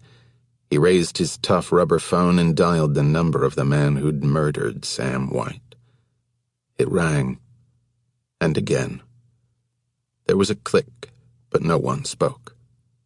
Evan said, "Which one are you?" A silence, and then a familiar voice said, "What?" "Which orphan are you?" Somewhere from another dimension came a screech of tires, the blare of a horn. The moon lay rippling on the muddied surface of the slow-moving water. A few bats flurried beneath the overpass, then settled peacefully back into the gloom. At last, the voice sounded in Evan's ear. "Some say the best. Until you. Now there seems to be some debate on that point, doesn't there?" A brief, savored pause. Orphan X. Hearing his alias spoken aloud for the first time in nearly a decade left his head humming. He'd been identified, named, the moment he'd been dreading for 2/3 of a lifetime. He pulled the phone away from his mouth, cleared his throat, then brought the receiver back to his lips and returned the favor. "Orphan Zero," he said. "That's right. Who better to hire to go after the nowhere man than a former orphan? The person who wanted Evan dead had made inquiries in the right circles, had hired the best, and the best happened to be not only one of Evan's own, but one of the few who could connect the dotted trail between the Nowhere Man and Orphan X. Danny Slatcher likely didn't know Evan's actual name, but he understood the shadowy contours of Evan's identity, as Evan understood his. Evan thought of Slatcher's redacted file. He thought of a dismantled orphan program, all those trained assaulters out of work, unmoored from purpose and oversight, left to find meaning and jobs on their own. He thought of Katrin's face when she'd heard the pop of the gunshot through the phone, the dead-weight thump of her father's body hitting the floor. Evan felt his hand grow tight around the phone. Never make it personal. Never make it personal. Never. Blackness pooled in his chest, drowning out thought and reason, drowning out the hum of cars all around, Jack's voice in his head, the commandments themselves. He said, "You shouldn't have killed Sam White." He hung up and started back for his car. Danny Slatcher set down his phone and eased his considerable frame back against the headboard, the box spring groaning beneath him. Candy came out of the bathroom, naked save the threadbare motel towel twisting up her hair, to shoot him an inquisitive glance. He did not look over at her. She took in his expression and retreated into the bathroom. Slatcher's arm span was such that he could reach the round wooden breakfast table from the bed with barely a lean. He plucked up the slender metal box and set it in his lap. Inside, 10 press-on, peel-off fingernails and the high-def contact lens display rested in the molded rubber interior, like some relic from the future. He apparelled himself with an ease that he found mildly distasteful. The virtual cursor blinked in space a few feet from his right eyeball as he waited for Top Dog to accept his request. At last, the cursor shifted from red to green. Slatcher elevated his hands like a pensive concert pianist, then typed, "We've got a problem." 29. There and gone. "Wait," Katrin said. "Just wait." She circled the tiny loft, running her hand across the tinted glass that made up the west-facing wall. Her fingertips squeaked unpleasantly across the window. "You're the target?" As he'd recounted his discovery in Chinatown, she'd grown tenser and tenser until he could see the muscles tightening in her neck. Even now she was still trying to sort through the ramifications. "Let me get this straight," she said. "Now we have 2 sets of people after us. My bad guys and your bad guys." "I don't think that's the case," Evan said. "I believe my bad guys took over from your bad guys. Paid them off to clear them out of the way." "Why do you think that?" "Because it's what I would do." "But how would the guys after you even know about me?" "They must have gotten on your tail somehow when they realized you were going to make contact with me." "How?" "I don't know yet. Maybe from Morena. Maybe from an intercepted call, though I don't know how." "Then what?" "They sussed out your situation, determined that you owed the wrong kind of money to the wrong kind of people." "They could find that out?" "As well as I could. Yes." She stared at him a moment, then shook her head in disgust or disbelief and resumed her pacing. While she faced away, he pulled her passport from his pocket and slid it into her purse on the counter. His self-loathing materialized as a bitterness at the back of his throat. She whirled on Evan just as he withdrew his hand. "Paid $2.1 million. "Yes." "Just for a shot at you?" "Yes." "How are you worth that much?" "Who are you?" She threw her hands up. "Right, Evan. That's who you are. The nowhere man." He stood behind the kitchen island, facing her across the loft. She lifted a hand, pressed it to the side of her head. The cut on her face had all but vanished, the tiniest blemish on the curve of her cheekbone. "Why do they want to kill you?" "I don't know." "But they bought my marker to draw you in. They bought my dad. They're the ones who killed my dad." The word came like broken glass. "Yes." There were tracks on her cheeks, glittering in the winking lights of the city. "I'm sorry," he said. She wiped at her face. "And your bad guys? They're even more dangerous?" He nodded. "More dangerous than Vegas hitmen?" He nodded again. And I know too much now. What they did to my dad, at the motel, that they're after you. So I can't even run. I'm at greater risk now. Because of you." Evan put his palms on the Caesar stone counter, dotted with sleek black takeout containers from the Robata restaurant next door. She'd been eating when he'd arrived. Mustard portobello caps, tiger prawns with yuzu pesto, filet bites with sea urchin butter. The rich smells made his stomach churn. Nestled in the puffed-up lining of the trash can to his side was the discarded Powerade bottle. At the sight of it, he felt his guilt ride its way up his throat, flushing his face. As if on cue, his cell phone gave a sonar ping. The GPS signal, now active, transmitted from Katrin's digestive tract to the hidden patch behind her ear to Evan's pocket. The submarine alert sounded again, and Evan silenced his phone. "What's that?" she asked. "Nothing that matters now."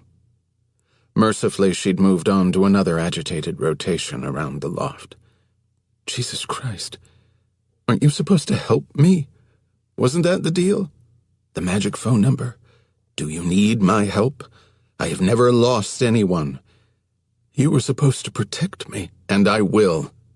He took a beat to calm his tone. "If you give me your trust, I will protect you, no matter what. That's all we have. Do you understand?" She turned, backlit against the window from the distant purple and red glow of the Staples Center. From the club across the street rose a cover band going at a Mumford & Sons song, the words blurred but the banjo rising clear and true. "We'll wait. I will wait for you." Katrin wore a loose-fitting T-shirt that had fallen off one shoulder, exposing a strap of black bra, and her sleek hair was mussed. The dim light had turned her lipstick dark, dark red, the color of Venus blood, and her green eyes shone in a stripe of light thrown from a street lamp below. "So it's just me and you now," she said, "in the whole big world." Her glossy lips caught the sheen of city lights through the window, and for a moment they were ruby again. A new tear carved down the perfect skin of her cheek. She turned away. "I forgive you," she said. He wet his lips. "I don't." She was looking out the window. "Come here." He came. When he was close, she reached behind her, made a fist in the fabric of his shirt, pulled him so he pressed up against her from behind. The pressure was insistent. He breathed the smell of her hair, felt a sudden shift, his focus veering off the rails. She wiggled her hips, the jeans sliding down, and then his were too. Her pants, her socks were puddled at her ankles, and she kicked one leg free so she could step to the side. Her shirt was pushed up, her back smooth and pale. He placed his hands on her hips, and she tilted just so. And there was a divine slickness, and her elbows and palms were up against the glass, and their rhythm seemed to find resonance in the neon pulse of the city below. Her short breaths fogged the glass, there and gone, there and gone. After, they lay on the low mattress facing the city, Evan running a finger along the cello silhouette of her body, tracing the slope of her hip. Her left shoulder blade sported a kanji symbol for passion, though the third horizontal stroke was too short. They watched the headlights strobe by on the harbor freeway. "All those cars out there," she said. "I look at all those people and I think, why me? Why not them? It's shitty to say, I know, but I can't help thinking it since this whole thing started. I just want to give up. But there's no choice, really, with a nightmare like this. When people talk about being tough, maybe that's all it means. When you've got no choices left, you just have to keep going until it's over." He stroked her side until she drifted off, and then he gently slid off the futon so as not to wake her. It struck him that he'd more or less shattered the third commandment by now. Another violation of an inviolable list. It was becoming a habit. He crossed to the kitchen area, pulled a bottled water from the fridge. He heard a faint buzz from across the room. His roam zone, vibrating in the pocket of his kicked-off jeans. He stood frozen in the loft. The floorboards were cool against his bare feet, but that had nothing to do with the chill he felt sweeping across his skin. The seventh commandment decreed that there was to be one mission at a time. He'd told Morena in no uncertain terms, "Only give my number to one person. Understand? Only one. Then forget that number forever." The phone buzzed again. He crept across, tugged it from the pocket. A caller ID he did not recognize.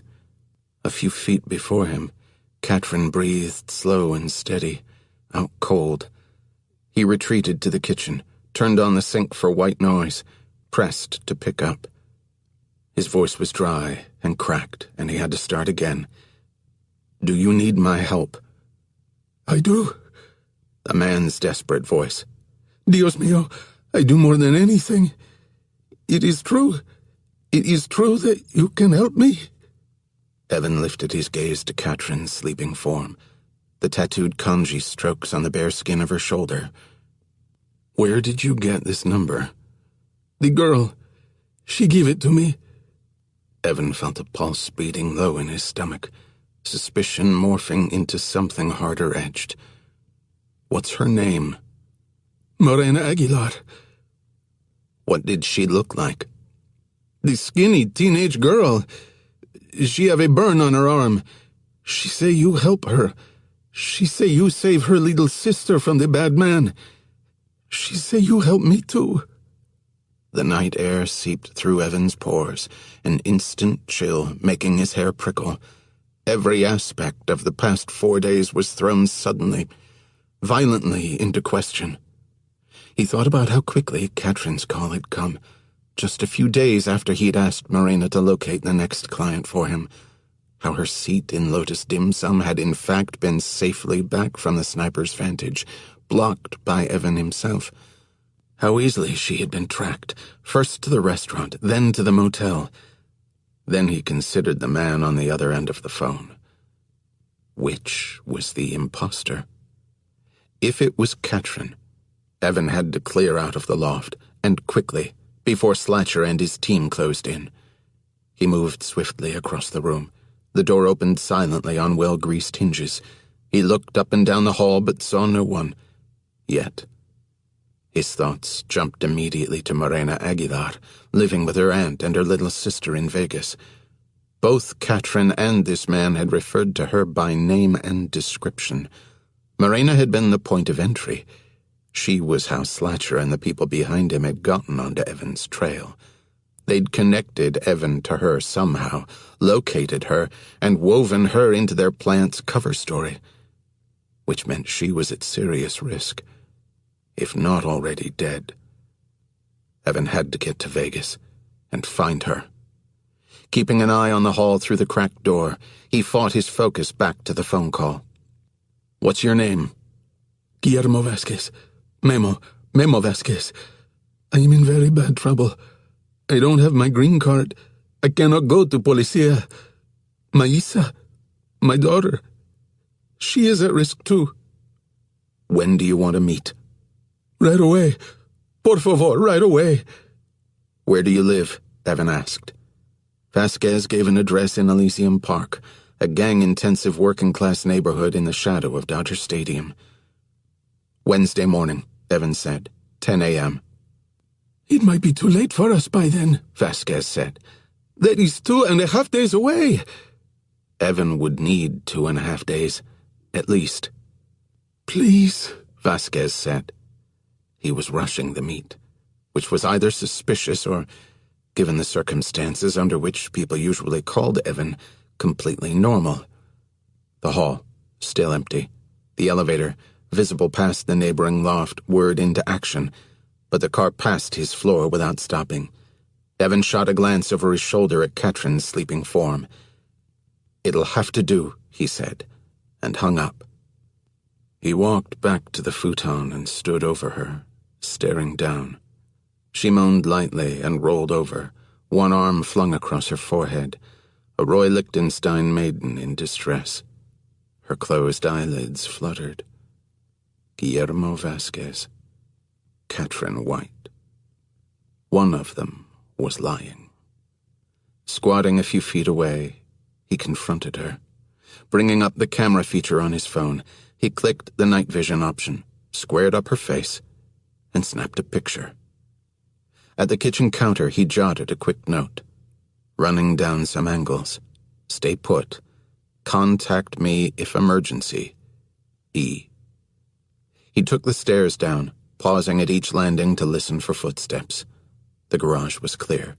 He got into the Taurus and drove out of the parking level without incident. He drove circles around downtown, his eyes on the rearview mirror until he was certain he was alone. Then he got onto the freeway and headed for Vegas.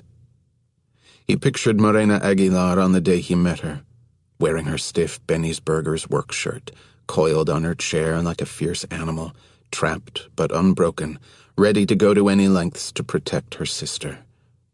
That kid, she never done a wrong thing in her life.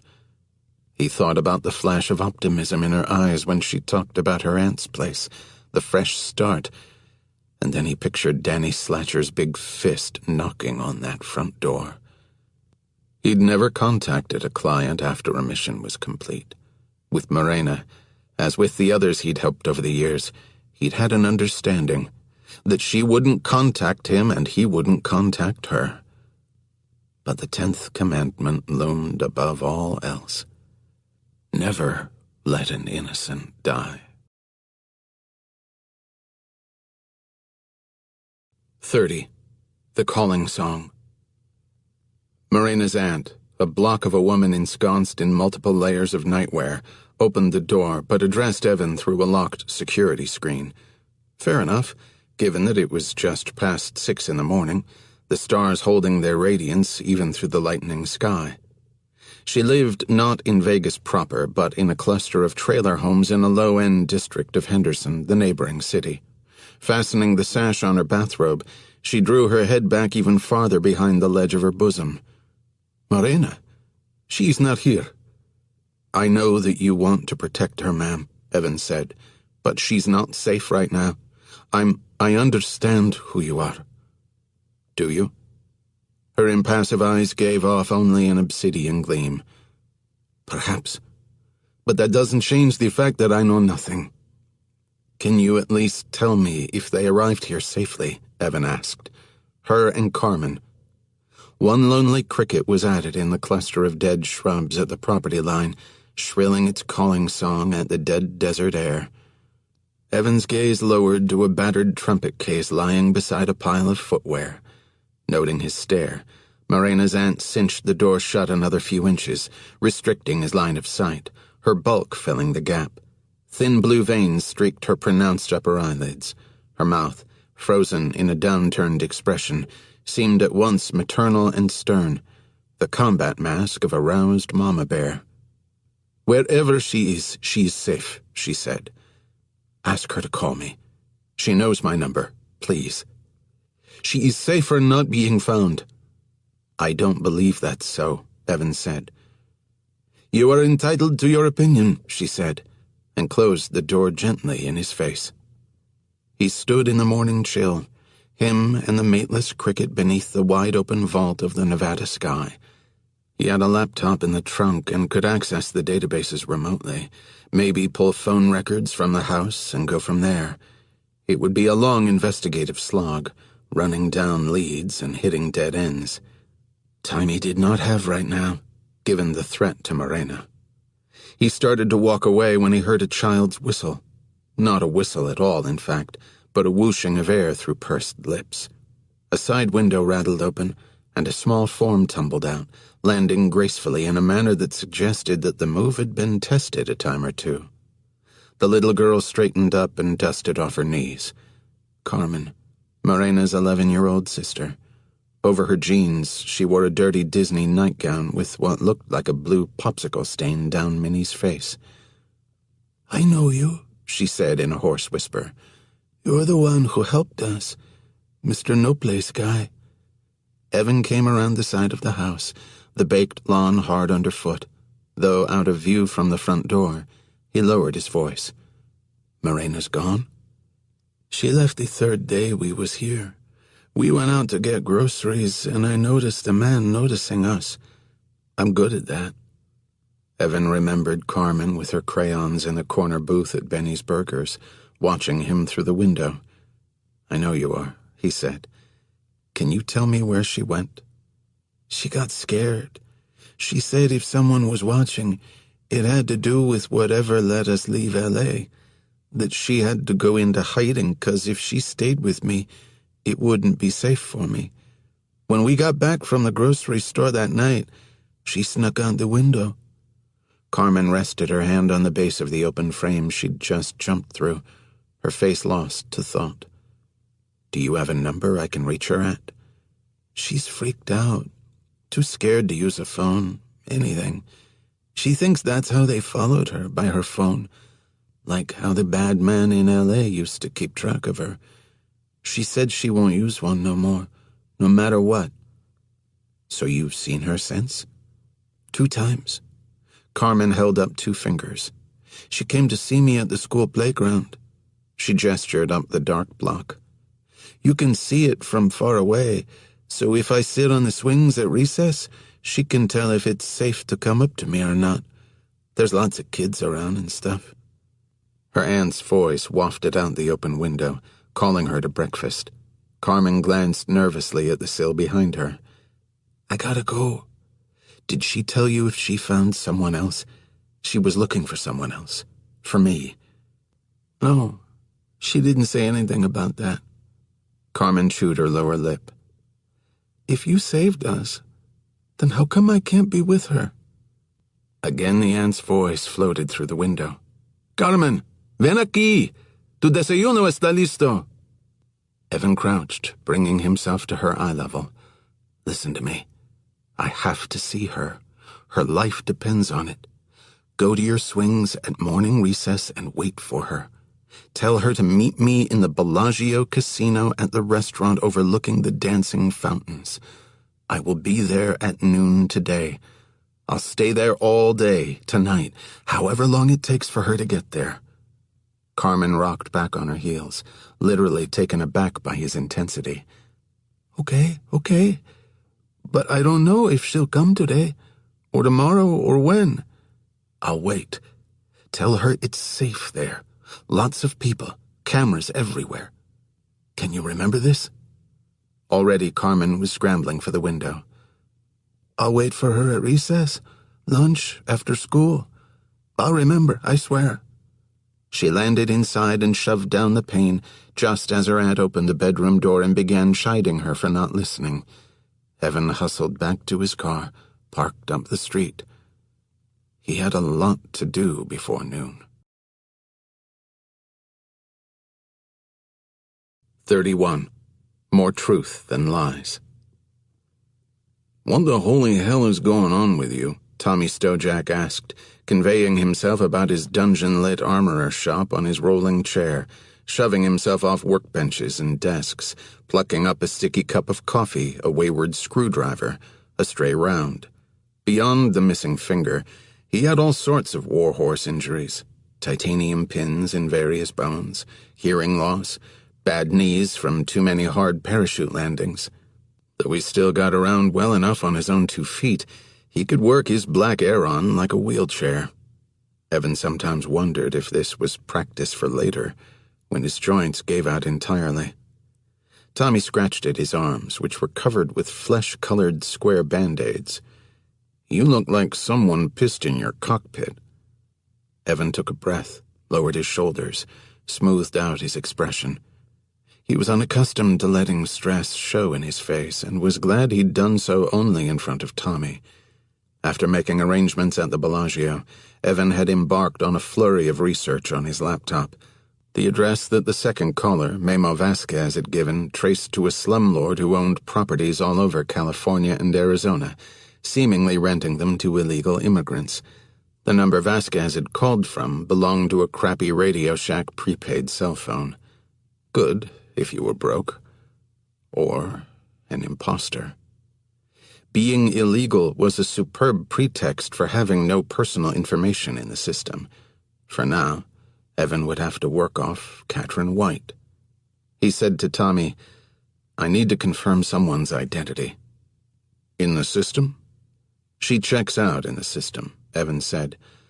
"I want it from another angle." Tommy scratched at his arms again. "What the hell are those things all over your arms?" Evan finally asked. "Nicotine patches." Tommy slurped coffee over a lower lip pouched out with dipping tobacco. "I'm trying to get off the smokes." "One step at a time." "What I'm saying." Tommy creakingly found his feet, his unoccupied chair rolling back into the shadowed recesses of the shop. "Okay, who's this broad you're trying to confirm?" Evan called up the photo he'd snapped of Katrin on the futon, the close-up of her sleeping face, and held it for Tommy to see. Tommy made a gruff sound of approval. "Intimate?" "I'm trying to help her." "Looks like it." His hand tugged at the scraggly ends of his horseshoe mustache. "Helping women who ain't who they say they are seems like a fool's errand to me." "A woman who may not be who she says she is." "Ah." The stub of a forefinger circled the air, pointing at Evan in warning. "Trying to play hero, huh?" Tommy's laugh came out as a half-cough. "You want to be a real hero? Get old. Peel yourself out of bed every morning with your back like this and your knee like that." "Okay, but first let's confirm this ID." "That ain't my bailiwick." "She's a big-time gambler," Evan said, "which means she's done it before. A lot. At a lot of places. I was thinking you're a Vegas guy." "That I am." "Maybe you have a hook at one of the casinos, could run some facial recognition software off this photo. Some places store footage from the floor going back years. See if she's opened a line of credit, what name that line of credit was under, like that." "If she's not who she says she is, why do you believe her if she tells you she's a gambler?" "The best cover's composed of more truth than lies." "That it is." Tommy gave a terse little nod. "I know a guy. Got a bit of horsepower over at Harris. Let's see what rocks we can kick over." "I'd appreciate it. Want me to text you the picture?" Tommy's face wrinkled up in disgust. "I don't fucking text. Email that shit. You know the account to use." His broad, rough hands restacked a scattering of bullet mold blocks on the bench between them. "Need anything else? Some Chuck 4? He reached under the bench, came up with a brick of C4. "The most effective way to turn money into noise." "I'm good on explosives." Evan turned for the door, double-checking, as always, that the security camera was unplugged. "Thank you, Tommy." "Hey, man, I'll call the guy, that's all. There are no guarantees." Tommy dug the wedge of tobacco out from his lip and thunked it into a dusty Carl's Jr. cup. "Only guarantee is we ain't getting out of this incarnation alive." 32. Nowhere to go. A 5-figure cash tip to the manager of the Hyde Lounge procured for Evan the premier table for as long as he needed it. The booth stuck out from the base of the vast Bellagio Hotel over the 8-acre lake like the glass-walled prow of a ship. From his position in the cushioned seats, he could take in the majority of the nightclub, a sliver of the casino floor, and the walkway along the water's brink. He assumed his post at noon. Right away, he noticed a problem. Past a curved stretch of the lake, maybe a quarter-mile away, a Chinese restaurant called Jasmine jutted out onto the water. It was new since he'd last been here. His instructions to Morena's sister had been imprecise. Tell her to meet me in the Bellagio casino at the restaurant overlooking the dancing fountains. Now he had 2 venues to cover. The miscalculation ate at him, a gnawing little worm near the base of his brain that kept him on edge. At least he had a clear view through Jasmine's floor-to-ceiling windows. He sat for 6 unbroken hours, keeping watch for Morena even as his hopes for her appearance diminished. He wore jeans, a black jacket, and a baseball cap to shield his features from myriad eye-in-the-sky cameras. For Morena to feel safe, he'd chosen a casino as a meeting spot, the only place with more security cams than an airport. On occasion, women dropped by the table to ask if he wanted to buy them a drink. He certainly looked like a man seeking company, and the professionals took notice. He declined politely. His high-profile position here ran against every instinct in his body, but given how fearful Morena seemed to be, he wanted to be front and center so she could spot him before making her approach. Based on what Carmen had told him about her meetings with her sister, this was Morena's preferred method of making contact. He finally got up to use the restroom, then returned and sat alertly as the sun finished its brilliant chariot arc across the sky, finally dipping behind the strip. When lavender dusk at last faded into full dark, the world's greatest nightlight display morphed into splendid existence, the Paris Hotel's faux Eiffel Tower igniting into a spire of neon gold, overpowering the moon. The dancing fountains exploded into color on the lake surface laid out before Evan, misting the glass around him, a bizarre choreography timed to an Andrea Bocelli-Sarah Brightman duet. Evan eyed the doors, the flurry of activity by the casino entrance, the hall to the bathrooms. The music wailed, Conte partiro, as the fountains shattered the still of the lake. Soon enough, a DJ with a sideways Celtics cap took up the turntables in his booth inside, remixed and mashed up Rihanna, competing with the pop opera duet.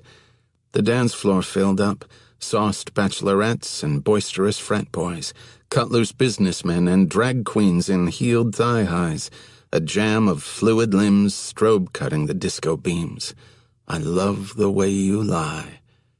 Evan pictured Carmen sitting on the swings, isolated on the crowded playground, praying for her big sister's appearance.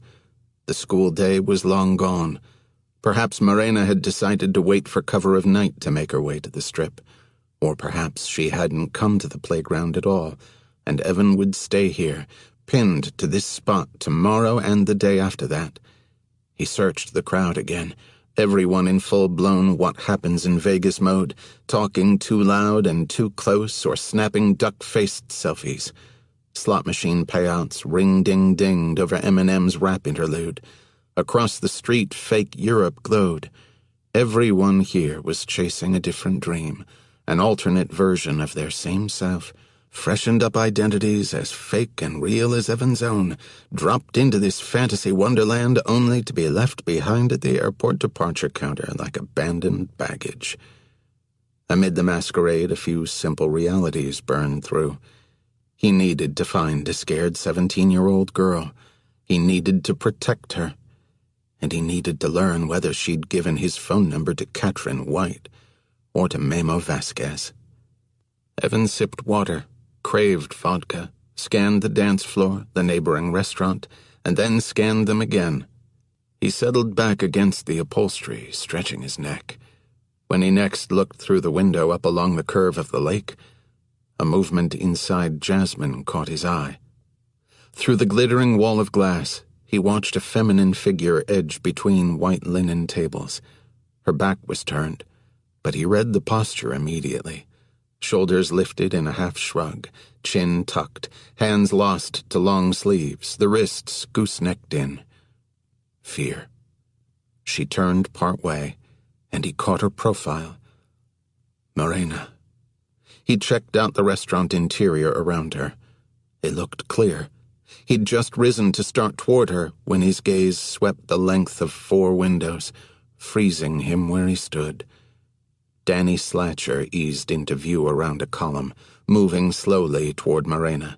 He wore roomy acid-washed jeans and a Bubba Gump t-shirt, the perfect underdressed Vegas partaker. Morena kept on, threading between tables, oblivious to the man behind her. All around them, diners chatted and ate, their mouths moving soundlessly as music crashed in on Evan from the lake. Time to say goodbye. And the DJ, just gonna stand there and watch me burn. The slot machines chiming, coins crashing, the bass speakers on the dance floor thump, thump, thumping. He was standing, hands on the glass, watching the tableau unfold across a stretch of sparkling water. Slatcher kept on toward Morena. Clearly, he had no idea Evan was within eyeshot, watching everything unfold. Morena moved deeper into the restaurant, Slatcher matching her step for step. Though they remained 30 meters apart, the difference in size between them was astonishing, a grizzly stalking a fawn. There was no noise Evan could make that would rise above the din of Las Vegas at night, and so he stood on the table and flagged one arm wide, a stab of movement to catch her peripheral vision. It did not, but one of the diners near her looked over, and then another, setting off a flurry of turning heads. Smiles gleamed, and then someone pointed. Check out the drunk Vegas idiot standing on a table across the way. Morena picked up on either the diner's movement or the chatter, because she finally turned, her head swiveling, then fixing on him. Even from this distance, he could see the recognition in her eyes. She raised a hand in shy acknowledgement. Evan pointed violently, stabbing a finger behind her. She turned abruptly, shooting a look across the restaurant, and went full-body tense. Slatcher noticed her spot him, and he slowed, one hand sliding beneath his t-shirt at the hip. Evan could never get there in time. A waitress was at his heels. "Sir, I'm going to have to ask you to—" Focused on the scene across from them, Evan let her voice fade away. Morena backed up to the window, edging away from Slatcher. He sidestepped a busboy, closing in slowly, cutting off her angles if she decided to run. A hand clamped onto Evan's ankle, accompanied by a much deeper voice. "All right, buddy. I need you to get your ass off the table or I'll have to drag you." Evan glanced down as the no-neck bouncer reached for him with his other hand. Crouching to catch the wrist, Evan twisted the meaty arm across itself, locking the elbow, and planted the bouncer's face neatly on the table. He stepped on the wrist, pinning him down, then straightened up again, returning his attention to Morena. Her shoulder blades were now pressed to the window as she slid along the wall. Nowhere to go. Her palms down at her sides, flat against the glass. Slatcher closed in. A trio of waiters whisked between them, bearing a birthday cake with sparking candles, and Slatcher used the distraction to skip closer to Morena. They were maybe 10 tables apart now. Beneath Evan's foot the bouncer lurched, his other hand flopping awkwardly over his own head, trying to reach Evan. A few partiers at the fringe of the dance floor took note of the non-scuffle, but for the most part the blaring music and swirling movement provided sufficient distraction to buy him some time. Slatcher was pursuing Morena only to get to Evan. Evan was the true target, and yet he was stranded here with 2 windows and a stretch of dancing fountains between them. Helpless. He stared at Morena, willing her to turn around and look at him again. At last she did, her eyes wide. He pointed at Slatcher, then at his own chest, and then again. "Show him I'm here." It was all he could think to do. Beneath him, the bouncer bucked and flailed. Morena's head swiveled back to Slatcher. He was closing in, 6 tables away. Now 5. She looked directly at him, then lifted her arm and pointed through the window. Slatcher's stare turned slowly until it locked on Evan. A frozen moment. Evan held out his hands. "Come get me." Then Slatcher broke away from Morena, running for the door of the restaurant. Evan watched the air leave Morena as she sagged with relief. He waited for her to look over at him again, then gestured for her to flee. After this scare, he doubted he'd be able to coax her into the open again, but right now he cared only about her safety. He gestured again, more emphatically. Finally, Morena burst into movement and sprinted along the far wall, disappearing through the swinging doors of the kitchen. Footsteps thudded behind Evan, heavy men running. He turned as 2 more bouncers ran toward him. He held an instant for them to reach the table, then jumped between them, sailing over their broad shoulders. He landed on the neighboring table, careened down and across the dance floor, and shot out into the casino between 2 high-limit blackjack tables. A commotion echoed up the wide row of shops to the left, one of the radial corridors feeding into the gambling floor. Evan swung around in time to see two women knocked down hard, as if before a truck, purses wagging up on their arms. Slatcher bowled into view as they parted and dropped to the marble. He barely slowed, sprinting for Evan. Evan reached past the blackjack players and swept their tall stacks of black chips off the felt, sending them airborne. The $100 chips rained down across shoulders and slot machines, bouncing through the walkways between tables. The gamblers surged. Chairs toppled. Grown men dove. Even passers-by waded in, scrambling after the rolling chips on their hands and knees. Evan shot past the ruckus, threading between approaching security guards talking into their radios. On the far side of the scrum, he turned and looked back. Slatcher had hit a wall of security, closing off the zone from the far side. A head taller than the crowd, he glowered across at Evan, trapped behind the temporary barricade. Evan turned and bolted past the craps tables, hitting the next wide corridor, already crowded with security guards and onlookers drawn toward the disturbance. Pulling the brim of his cap low, he jogged through a flock of little black-dressed college girls ornamented with Santa caps. He had to get to an exit before word came down from the eye in the sky upstairs. A woman with cropped blonde hair swung around a roulette wheel and into the corridor. She wore a fitted black shirt tucked into dark blue jeans, showing off her curves. Her hand was in her Louis Vuitton purse, and Evan's brain double-clutched before placing her alluring features. Candy McClure, Slatcher's associate, captured in a few grainy surveillance stills astride a Kawasaki. Her hand whipped out of her handbag toward his face. Evan ducked, throwing his weight backward, his momentum carrying him on even as he dropped. An honest-to-God stiletto flashed past, missing his upturned face by inches. He landed in a forward slide on his knees, skating across the marbled surface, rotating around to face her. Her hand was already back inside the purse, replacing the knife. She offered Evan a pert, "Well, I tried," smile. It was as though nothing had happened. More security guards and gamblers crashed forward all around them, driving on, and McClure allowed herself to be swept along by them. Evan shook off his disbelief. Too much time had passed now, so he shouldered into a bathroom, the one public location in a casino where security cameras were not legally permitted. He shoved his hat into the trash bin, then flipped his reversible jacket inside out, the black shell now turned to white. With a paper towel, he wiped the sweat from his brow, then moved back out into the corridor, hustling along once again. An elevator dinged to his right and ejected a raft of fresh security guards. Evan kept his same trajectory, slicing into their midst. He eased out a breath, caught a whiff of aftershave and hair gel on the inhale. The guards breezed past, jabbering into their radios, enlarging images on their smartphones.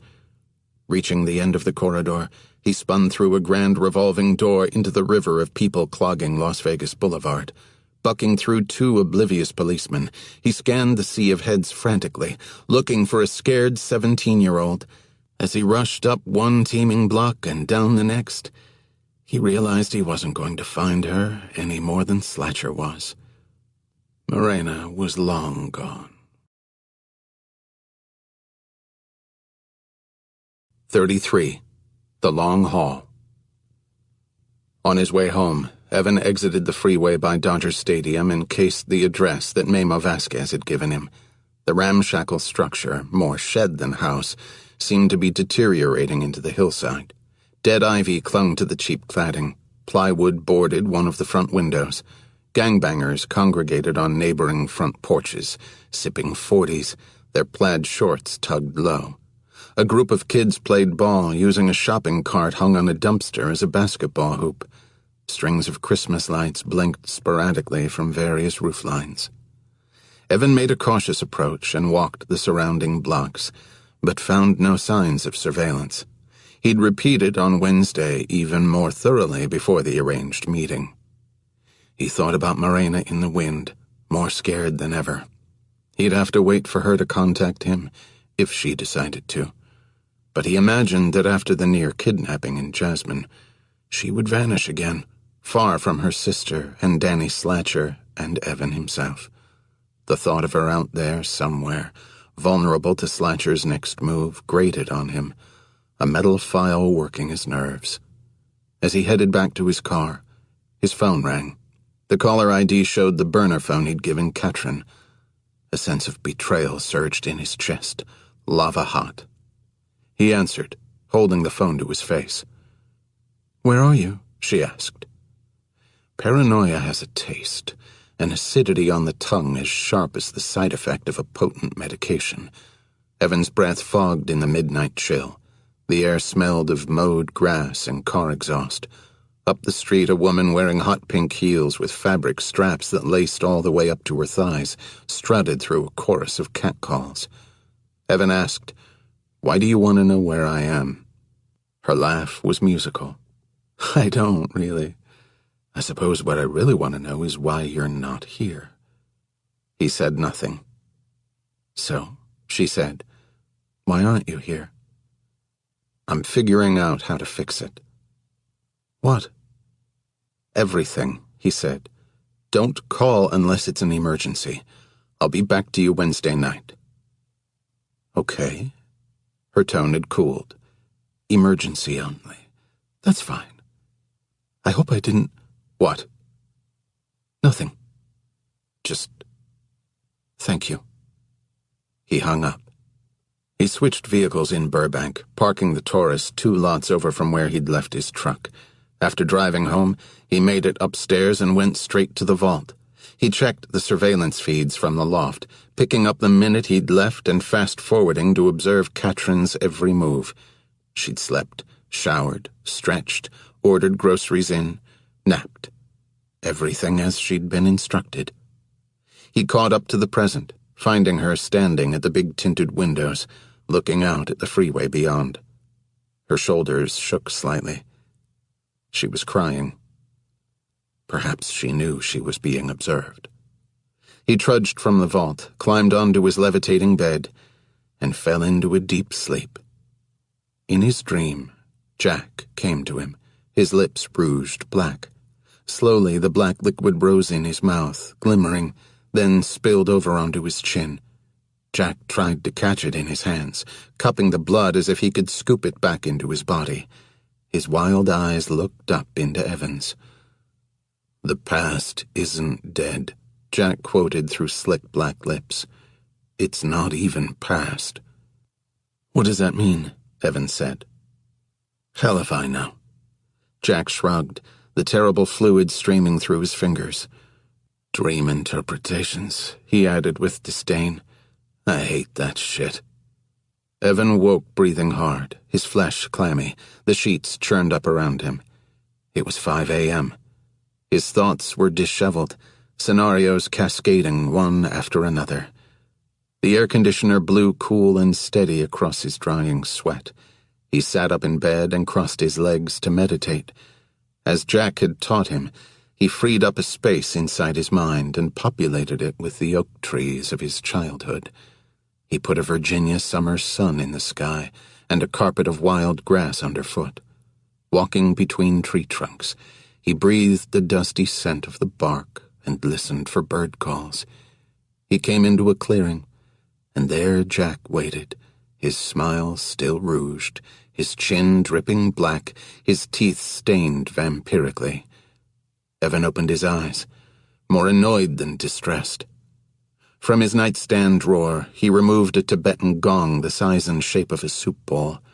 He ran the wooden baton around the rim, making the bowl sing, and then he struck the bronze side once and closed his eyes. Feeling the tone against his skin, he attended to every micro-moment of sensation within him, cultivating the same hyper-awareness he used when fighting or setting up a sniper shot. He let the vibrations travel through him, sounding the inside of his body, defining his shape anew. He waited as the noise faded, until there was not a trace of sound lingering, until even the last shiver in the air had stilled. He opened his eyes, refreshed. His mission priorities clarified. He could not trust Katrin. He could not trust Memo Vasquez, the second caller. He was meeting Vasquez tomorrow, which gave him a little more than 24 hours to surveil Katrin and see if she tried to make contact with a handler. If she did not, he'd see Vasquez in the morning and press him hard. It was all about applying pressure until one of them crumbled. His empty stomach got him off the bed and moving toward the kitchen. The living wall had seen better days. The drip system appeared to be bulky, herbs browning at the edges. Nonetheless, he found 2 robust red tomatoes, harvested some basil and sage, and made an omelet. Back in the vault, he sipped fresh mint tea, forked breakfast from a plate, and watched Katrin sleep. Her straight, shiny hair, laid like a wedge against her flawless cheek, made her look as though she were being rendered in black and white. At last she awakened, stretching herself into an expansive yawn and heading into the bathroom. She freshened up, changed clothes, and moved to the kitchen, searching the cupboards until she found a frying pan. She made eggs and sat at the counter, pushing them around her plate with a fork. It was as though they were eating breakfast together. He remembered how she'd called him over to the window, then reached behind her to pull him to her. Her skin like silk, the lipstick smearing on her plush lips. If she was playing him, she'd done a spectacular job. His roam zone gave off a sonar ping, the GPS signal coming up in response to the food hitting her stomach. The microchips in her system would have to be replenished soon if he wanted to keep tabs on her. And right now there was nothing he wanted to do more. The GPS dot blipped on his phone, pinning her location even as he watched her in real time on the monitor. Sipping his tea, Evans settled in for the long haul. 34. The Samurai Sword Incident. Angles of Katrin White filled the monitors, bird's eye, head-on, profiles, even aesthetic shots from severe angles. It was like some pop art collage, cubism parted out into Warholian repetition. Katrin reading a magazine on her belly, one foot dangling in the air. Evan watched her at intervals, exiting the vault to work out at the stations in his great room, to eat lunch, to run on the treadmill near the south balcony. The treadmill gave him a clean shot down to 19H in the neighboring building, the apartment where the digitized, encrypted conversations for 1-855-2-Nowhere, after zigzagging through telephone switch destinations around the globe, emerged from Joey Delarosa's Wi-Fi access point and then vanished again into Verizon's LTE network. Every time Evan returned to the vault, he reviewed the footage from the loft, and every one of those times, Katrin showed herself to be doing almost precisely what Evan was himself doing. Waiting. She made the futon, paced around the kitchen island, did some half-assed yoga while looking at the view. For one 30-minute period, she curled up on the couch and sobbed. Evan reviewed every last minute, waiting for the slightest misstep, but not once did she exhibit any behavior he deemed suspicious. At 6:30, Evan's doorbell rang, the sound muted by the thick walls of the vault. With a few clicks of the mouse, he switched the feed to bring up the pinhole camera hidden in the air conditioning vent outside his condo. Mia waited at his door, holding Peter's hand. Though she stood in place, her legs moved in a faint simulation of running, alternate knees dipping forward, a show of nervous impatience. Evan felt a stab of annoyance. It took him a minute to extricate himself from the vault and walk to the front door. As he opened it, he braced himself for some parental complaint, but Mia looked anything but peeved. Her eyes, puffy from emotion, her nose tinged red, the set of her face severe. What he'd mistaken for impatience was fear. "Hi, Evan. I'm so sorry to bother you, but I have a work emergency. I have to get into the office now, and since it's last minute, all my sitters are tied up." Peter stared at him. The bruising around his eye now faded to a jaundiced yellow. He wore a backpack, stuffed to the point of bursting. How many things did an 8-year-old require on his person at any given moment? "Wait," Evan said. "What?" Please? I can't, Evan said. I'm sorry. I'm dealing with a work situation of my own today, something I really can't step away from. You wouldn't have to watch him, she said. He could just do homework in another room, check on him every half hour or so. She stepped forward, lowered her voice. This is a real crisis, as in life or death. He matched her lowered voice. Is that a metaphor? No, she said. I've got no one else right now. I really need your help. If by some long shot they attacked him here in his stronghold, could he protect the boy? Evan bit down on the inside of his lip, looked over at Peter, back to her. How long will you be? Oh, thank God, Mia said, propelling Peter forward. Just a couple of hours. Evan held the door open, and Peter scooted past him. Mia started for the elevator, then halted and looked back. I cannot tell you what this means to me. Evan gave a little nod and closed the door. From behind him, this place is so cool. Evan spun around. Hang on. Where are you? Peter was walking around the kitchen, checking it out. He left fingerprints on the Sub-Zero, turned on the power blender, tugged out the spray head of the kitchen faucet and let it snap back into place. Evan ran over, switched off the machine, wiped down the refrigerator. Don't touch anything. Okay, sorry. It's just, this place is all hard and concrete, like the Batcave. Evan looked over at the winged patch sewn onto his backpack. You're a big Batman fan, huh? Know why? Peter waited for Evan to shake his head. 'Cause he's not magic. He's not an alien like Superman with superpowers. He can't fly. He's like you and me. His parents got killed, and so he wants to help people now. That's all. Peter thunked his backpack onto the counter and hopped up on a stool. I'm hungry. His mind still back on the dead parents, Evan took a moment to process the transition. Do you have mac and cheese? Peter asked. Evan opened the refrigerator, scanning the sparse shelves. A jar of gherkins, cocktail onions, 2 saline bags in the fruit drawer. I have caviar and water crackers. What's a water cracker? Evan extracted one from the box, set it on a dinner plate before Peter. The boy took a bite, the crumbs landing everywhere but on the plate beneath him. He made a face. What? There's no flavor. Evan found a hunk of manchego in the back of a drawer, cut off a few edges and placed them on the crackers. This'll help. He knocked the counter with a fist. Start your homework. Peter opened his notebook and set about writing. Evan hurried back to the bedroom suite, locked the door behind him, then stepped through the shower into the vault. Settling into his chair behind the sheet metal desk, he unpaused the surveillance feeds and observed Katrin White being Katrin White. She sprawled on the futon, drank orange juice from the carton, dug dark nail polish from her purse and painted her toes.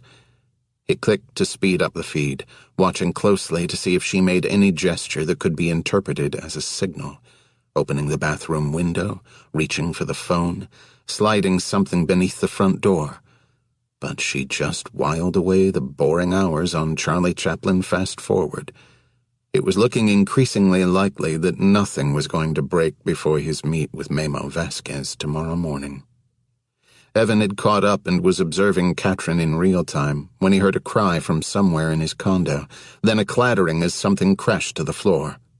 He leapt up and rushed out, swinging shut the hidden shower door behind him.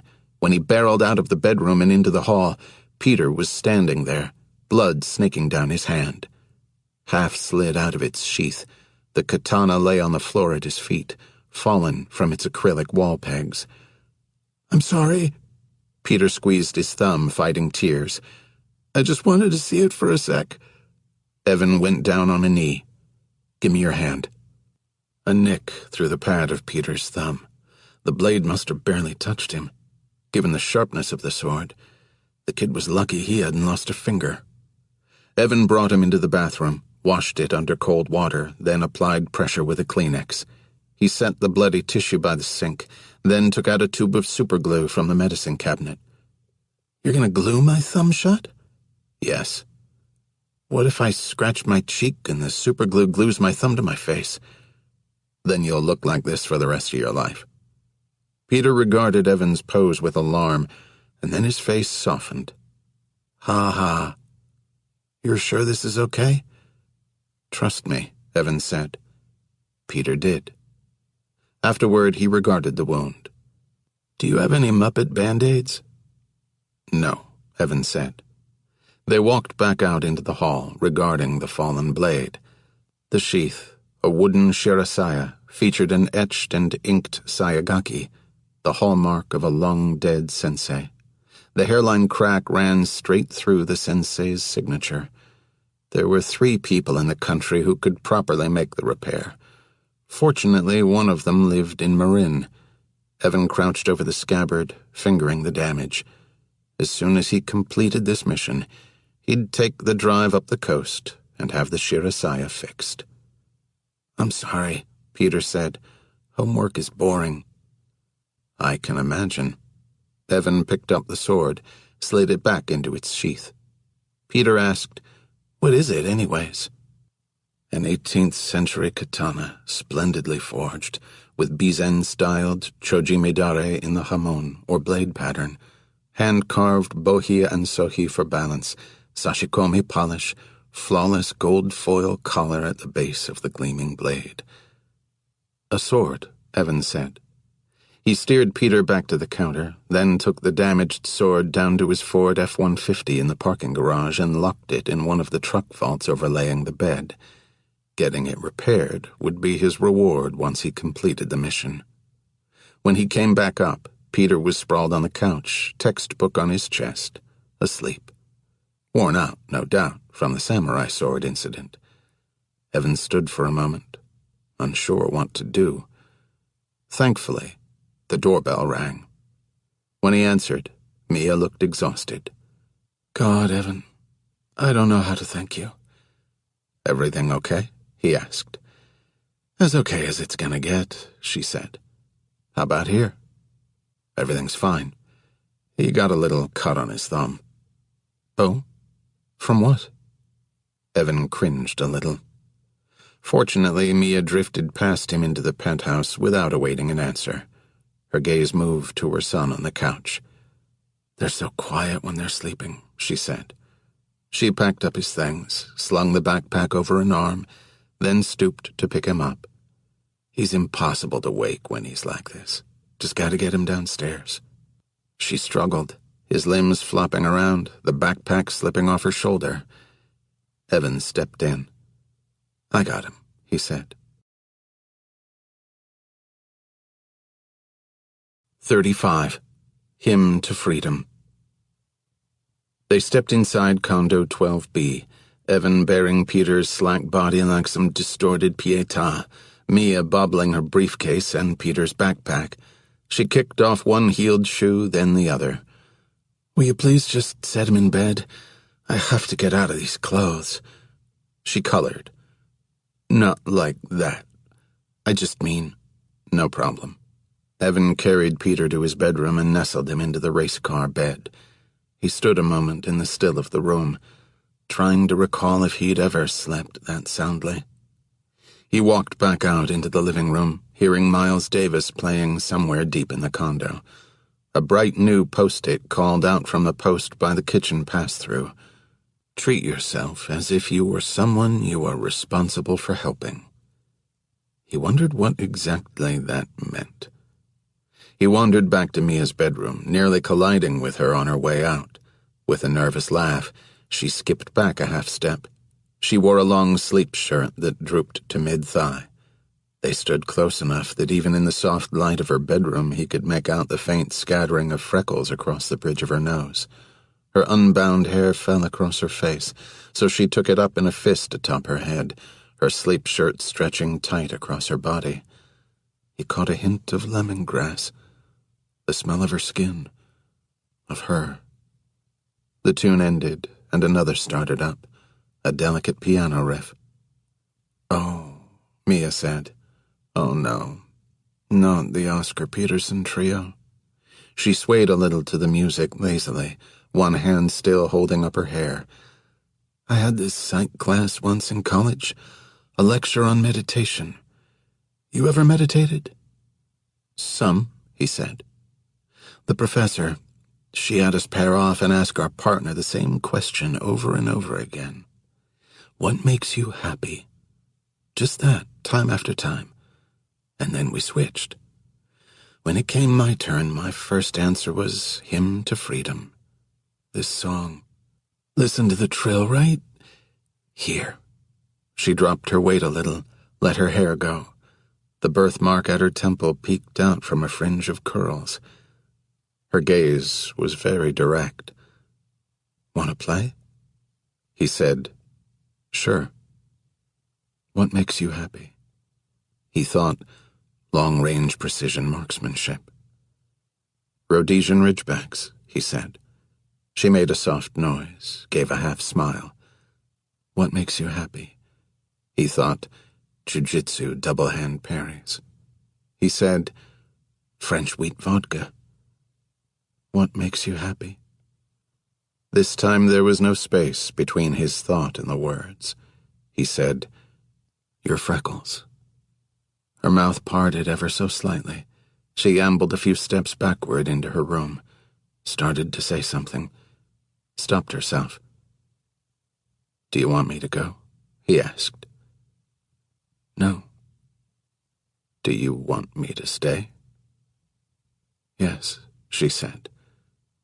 Yes, I do. Yes.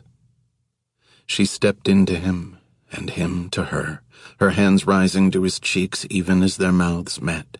She pressed her body against his, her face tilted back, lips soft, that wavy hair sliding lushly through his fingers. They broke apart, forehead to forehead, their breath intermingling, and then she said softly, No. He pulled back from her. She scrunched up her face. No, no, no, no, no, no. He waited. This is a huge mistake. Huge. I have too many complications to have complications. Okay, he said. If Peter saw anything, it would be so confusing for him. I'm sorry, but you should probably go. Okay, he said, turning for the door. It's just really a bad time, and... Her traffic monitor hands went up, halting the conversation, her own train of thought. God, you're so... unflappable. What do you expect? I don't know. Argue with me. Make it my fault. Get angry. Is that what you want? No, she said. She blew out a breath, frustrated. Yes, maybe... That doesn't interest me, Evan said. Mom? They both swung their gazes to the doorway where Peter had appeared, grinding the heel of a hand into one eye. He squinted at them, exhausted and confused. What are you guys doing in here? Oh, honey, hi, yes. I was just asking Evan here to help me. Mia's hand circled a few times, looking to pluck a good excuse from thin air. Move the furniture. Why do you need him? Peter asked. Is it heavy furniture? Evan said, I like to think so. Mia stifled a laugh, covering her mouth with a hand. Come on, she said to Peter. Let's get you back down. Okay. Peter looked across at Evan. Night, Evan, smoke. Evan headed out, ruffling Peter's hair. Night. When he stepped out into the corridor and closed the door of Mia's condo behind him, he was enveloped in a sudden quiet. The elevator hummed pleasantly as he ascended. When he entered his penthouse, the ambient light through the armored sunscreens reflected faintly off the door of the Sub-Zero, throwing the edge of a child-size handprint into relief on the stainless steel. He stood in the near-perfect silence of his condo, staring at the smudge mark, feeling something stir inside, an echo of some ancient battle fought within himself that he'd never known was being waged. In the pristine reflection above the handprint, he saw only himself, wearing an expression of mild vexation. The roll of paper towel, floating on a steel rod beneath the cabinet, beckoned to him. But instead of wiping away the mark, he walked down the hall toward the master suite. At the edge of the sink sat the red-spotted tissue from Peter's cut. Evan stepped past it into the shower, resting his hand on the hot water lever and rotating it the wrong way. Returning to the feeds from the loft, he brought himself up to speed on the ordinary doings of Katrin White. All the while the thought of that dirty handprint marring the refrigerator stayed lodged in the back of his thoughts, scratching like a bug fighting its way out. He refocused on the monitors, pushing his discomfort away. Once he'd caught up to the feed, he exited the vault, climbed into bed, and lay in the darkness. The bug scratched and scratched, burrowing through his thoughts. An unwelcome guest. An hour passed. Another. Finally, Evan got up and padded down the concrete hall to the kitchen. He wet a paper towel and eliminated the handprint from the stainless steel door of the Sub-Zero. 36. Special Girl. Between rickety hillside houses and a run-down school, an ice cream trunk jingled up the tight lane, hailed by a cluster of sprinting kids out from morning recess with their teacher. Evan had checked out the van earlier, buying a water from the elderly driver as a pretext to eyeball the interior. In fact, he'd spent hours surveying the surrounding area, scanning for any sign that a trap was in place.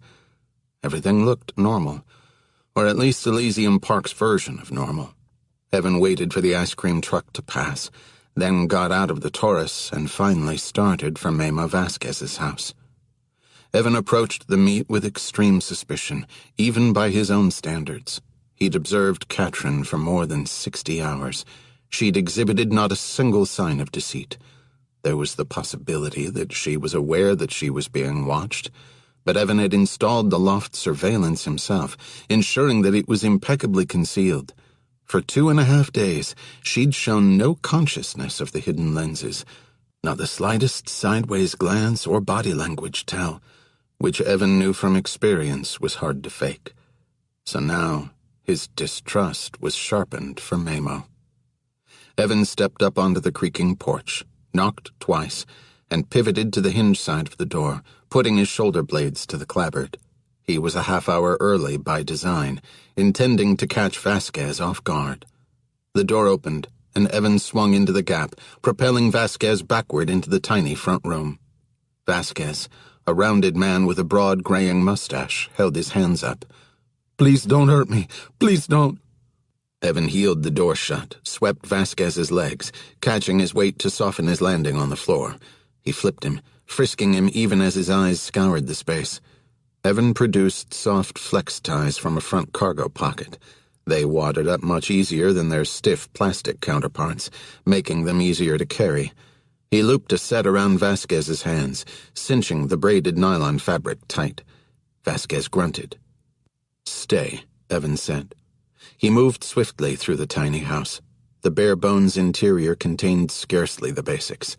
One couch, a card table with 2 plates, 2 cups, 2 forks, empty cupboards save for a pot and a pan, both scalded, 2 mattresses on the floor in the sole bedroom, one with a tangled sleeping bag, the other with a pink teddy bear, its ear chewed to a stiff nub. A stack of cardboard boxes in the corner held T-shirts displaying different baseball players' names and numbers. Evan moved on to the bathroom. A 4-pack of toilet paper on the chipped tile, sliver of dried soap in the shower stall, 2 toothbrushes on the sink, 1 pink, 1 blue. The house hardly looked lived in, which meant one of 2 things. Either Vasquez had only the bare essentials, which made sense, since people living below the poverty line didn't accessorize, or Slatcher's team had hastily staged the place to sell the fact that Vasquez resided here. From the warped floorboards, Vasquez's breaths grew labored. Evan hoisted him up and deposited him on the couch. Rolling the rotund man to one side, he removed the wallet from the back pocket of his Carhartt work pants. The wallet's plastic window held no ID, a corroboration of Vasquez's illegal status.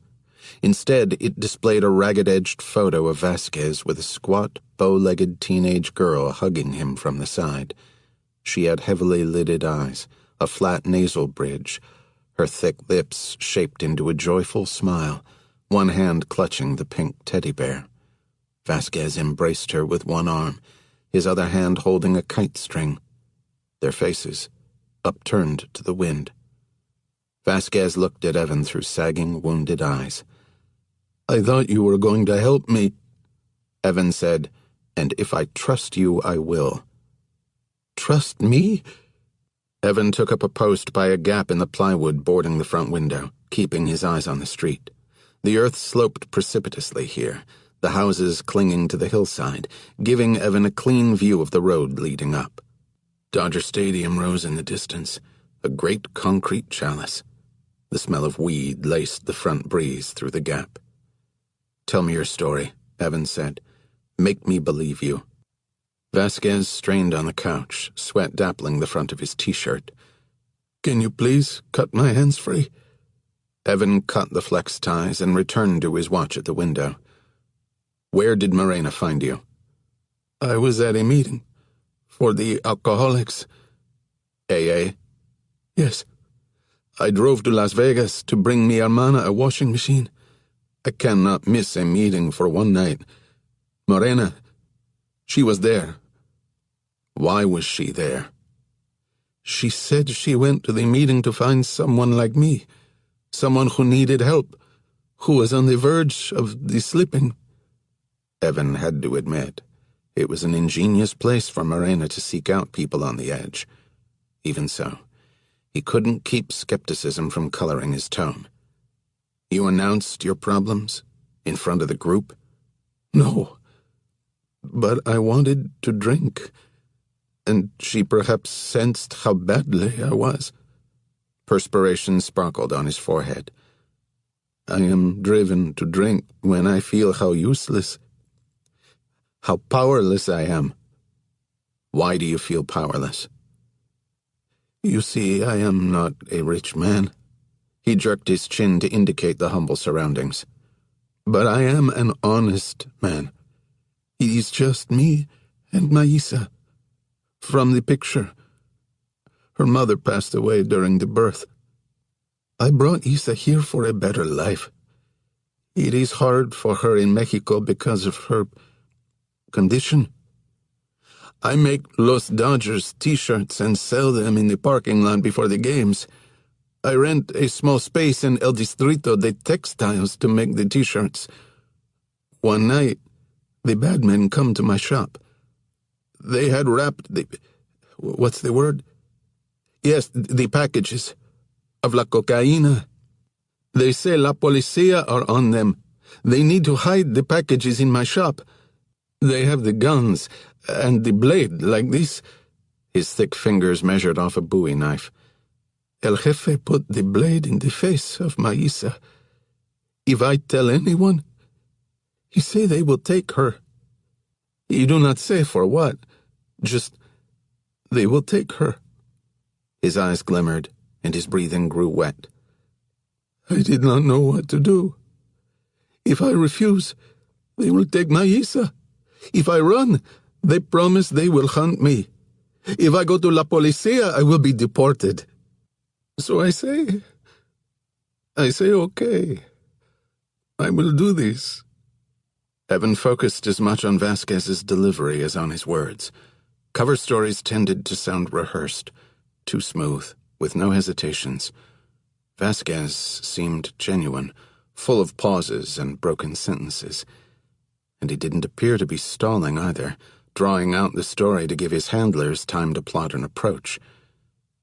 "How many men were there?" Evan asked. 3. "And El Jefe, the boss, where was he standing? To your right or to your left?" To my left. "And Isa, she was to your left also?" Yes, he was near her. "What did the man look like next to the boss?" He was large, with the big muscles, like a boxer. And the fourth man, what did he look like? There was no fourth man, only 3 men. The third man? He was big too, tall, but skinny. Skinny like the boss. El Jefe was not skinny. He had muscles like rope knots. And he was standing to your right. My left. He was over here, with Maisa. Memo lifted his shirt collar and used it to wipe his forehead. You try to trick me. You do not believe. You do not believe. I didn't say that, Evan said. Memo stared at him from the couch but made no move to rise. It occurred to Evan that he did not feel he was free to move, and right now that was fine by Evan. What happened next? Evan asked. When they leave that night, I am closing up, and I see that la policía, they are coming door to door through El Distrito. They are close. I take the packages and I throw them in the trash can outside the back door and I run. I run with Maisa. I hide and wait for la policía to go away. And then I go back. But when I go back, his breath caught at the memory. The packages, they are no there. They are no there. Somewhere up the street, the sing-song music of the ice cream truck played, and Evan heard a chorus of children's voices, clamoring in 2 languages for their orders. Vasquez was breathing hard, trying to hold back tears. The next night, these men come again. I explained to El Jefe what happened. He said this is my fault, that I owe him this money. $5,000. Vasquez lowered his head and shook it slowly. Drops of sweat clung to the tips of his hair but did not fall. This is more money than I have ever seen. They say if I do not bring it to them soon, they will come. They will come for Maisa. Why do they want her? At last Memo looked up, and his dark eyes burned. They will sell her organs. He sobbed a few times, hoarsely. Standing by the window, Evan felt the familiar fury rise in him. The ice cream truck was on the move again, coasting slowly down the hill toward the house. Memo said, They say this, too, is their business. They say that her heart is no good because she's a special girl. And her eyes? She have the cataracts. His lips parted in something like a snarl. But for the black market, they will take her liver, her kidneys, her lungs. Memo's voice continued to rise. Her bone, skin, veins, tendons. Tears ran down his cheeks. They will take their profit from her body. Where is Isa now? He choked out the words. She is at her school. They have the learning program for her. Through the gap in the plywood, Evan shot a final look down the long road. Then he walked over to Guillermo. He looked into his face, believed him. Memo said, I am running out of time. I cannot get this money, and when they see that, they will take my special girl. Evan crouched and set his hands on Memo's knees. I will help you, he said. Outside, the ice cream truck's music rose louder, and then came a whoosh of tires as the truck passed. Its headlights swept the living room wall, bringing up a glint in the cracked plasterboard. Evan's eyes snapped over, locking on the spot. He rose and looked down at Vasquez. Do not move. Not a finger. Comprende? Vasquez nodded, the furrows returning to his forehead. Walking over to the wall, Evan dug his finger into the crack, plaster crumbling around it. His finger struck something smooth and hard. He hooked it, yanked it out. A pinhole lens, identical to the one he used outside his condo. After laying all this exceptional groundwork, They'd sunk a camera blatantly into the middle of a wall? Why? Slatcher, he knew, was staring at him right now. In a rage, Evan tore the lens free, the wire ripping through the drywall, powdering the air. Memo watched from the couch, mouth gaping in fear. Evan shook the surveillance wire tangled around his clenched hand in Vasquez's face. What is this? I never see that before in my life. I swear The roam zone phone vibrated in Evan's pocket. His other hand shot down to the phone, pressed it to his cheek. Before he could speak, he heard the shouting. Evan, it's me. Katrin, her voice wrenched high with panic. People are here. The ones from the motel. They pulled up in front in that Scion we saw. I just watched them run inside. Oh my God. Where are you, Evan? Where are you? He felt the heat at the back of his neck, the warm breath of dread. Look through the peephole. Can you get to the stairs? I don't know. Check. Now. Memo rose partway on the couch, hands raised placatingly, fingers spread. Listen to me, amigo. I swear on Maisa's eyes, I never... Evan's blow knocked him straight onto his belly on the floor. Pinching the phone with his shoulder, Evan put a knee between Vasquez's shoulder blades, wrenched back his arms and flex-tied his wrists. Then he secured his ankles. A sharp intake of breath came through the phone. They're in the hall already, Evan. What am I supposed to do? Deadbolt the door, Evan said. Get to the bathroom. There's a thunderous boom came through the receiver, the sound of a battering ram meeting a lock assembly. Katrin's scream was so loud that Evan jerked the phone a few inches from his head. Stay on the phone, Katrin. No matter what happens, stay on the... He heard the sound of a slap, then Katrin's phone skittering across the floor. An instant later there was a rustling, and the line cut out. Leaving Memo bound on the floor, Evan sprinted for the door. He understood now why Slatcher didn't care if the pinhole lens was obvious. The aim of the subterfuge wasn't to lure Evan here to kill him. The aim was to draw him away from Katrin. 37. Sooner or later. Evan hurtled recklessly across downtown, running reds, slicing between cars, veering two tires up onto a sidewalk to squeak past a Volvo. He called up the GPS screen linked to the microchips in Katrin's system, but no signal showed. A half block from his loft, he screeched into a bus zone and leapt from the Taurus, sprinting for the building with his hand riding the still-holstered Wilson Combat 1911. He drew the pistol as he crashed through the glass front doors, scattering a middle-aged couple and their two kids as he bolted for the stairs. Running up, he halted at the 5th-floor landing, cracking the door and peering through. The door to his loft was a few inches ajar, the wood crumpled slightly around the deadbolt.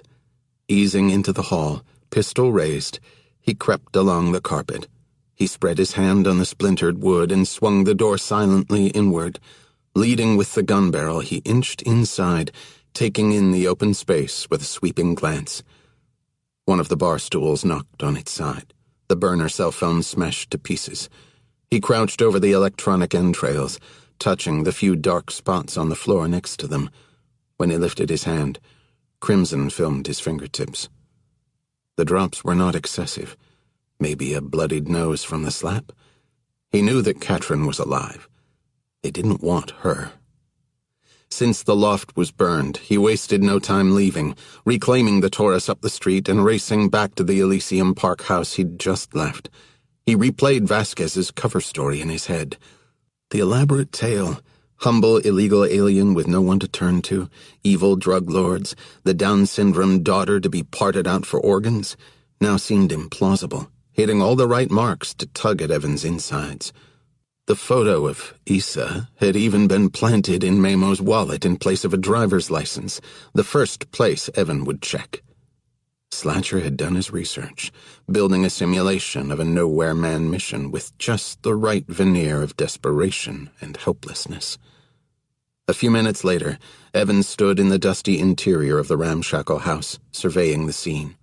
A pocket knife on its side, blade pried up, 2 sets of severed nylon flex ties on the floorboards. and no sign of Memo Vasquez. Disgusted with himself and not at all surprised, Evan started for the Burbank parking lot to swap out vehicles. A question smoldered in him. How had Slatcher located the loft? Evan's mind spun, cycling through various possibilities. Midway to Burbank, an impulse seized him, and he screeched off the freeway and pulled into an alley behind a strip mall. Arid heat blew through the back vent of a dry cleaner, bagged and hung garments cycling on the track inside like disembodied souls. From the trunk, he yanked out the Hardig storm case and put together the non-linear junction detector. He wanded the Taurus meticulously, lingering over every spoke and panel, even sliding beneath the car on the rough blacktop to check the undercarriage.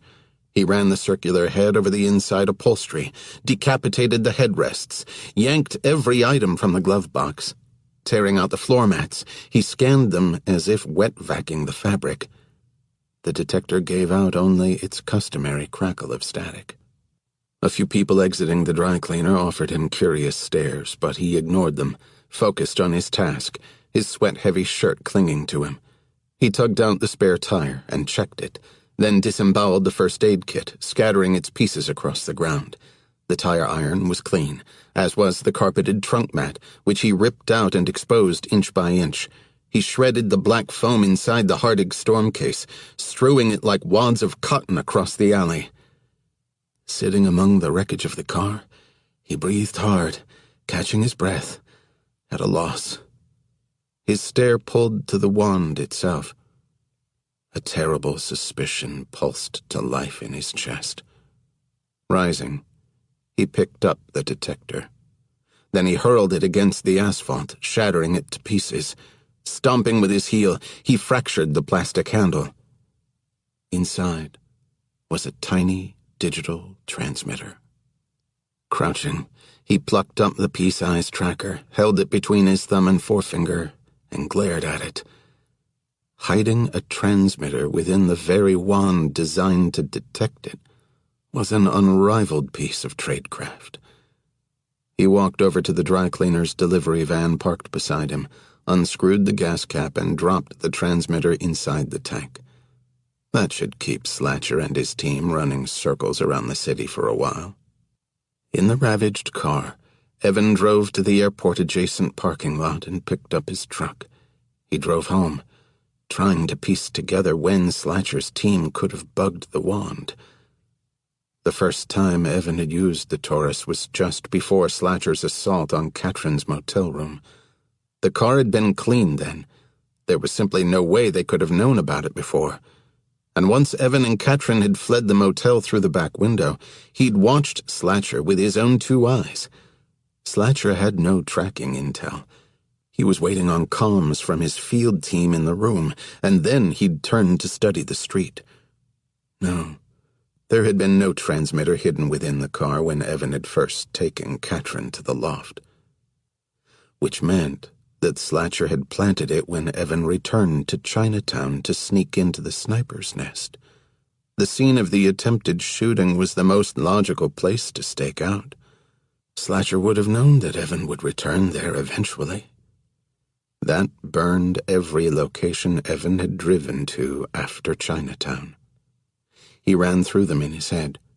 He'd gone to the loft later that night when he and Katrin had sex, though he'd left precipitously after getting the call from Memo Vasquez, likely before Slatcher could scramble his team and set up for the kill. Next, Evan had taken the Taurus to Vegas, putting Slatcher back on Morena's trail at the aunt's house. Though Slatcher had followed Morena to the Bellagio casino, he'd been aware that Evan was somewhere on the premises, which is why he'd put Candy McClure into play on the casino floor. Evan had visited Tommy Stojak as well, but Tommy demanded that his clients park miles away and bus to see him, so his workshop was safe.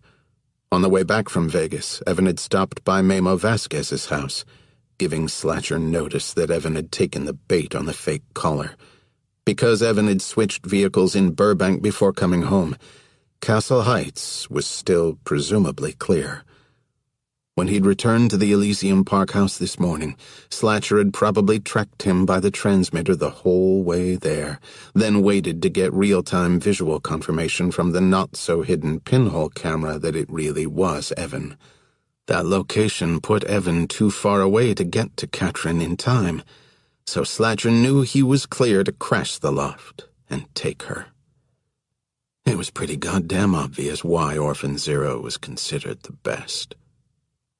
Once home, Evan went immediately to his loft and checked to see if Katrin's GPS signal had magically reappeared despite the fact that he'd received no alert. It had not. Until she ate and her digestive juices charged the microchips in her tract, the signal would be dormant. This carried with it a silver lining. If Slatcher wanted her down for a signal, and Evan had little doubt he would, nothing would show up unless he happened to scan her immediately after a meal. Something told Evan that feeding Katrin was low on Slatcher's list of priorities.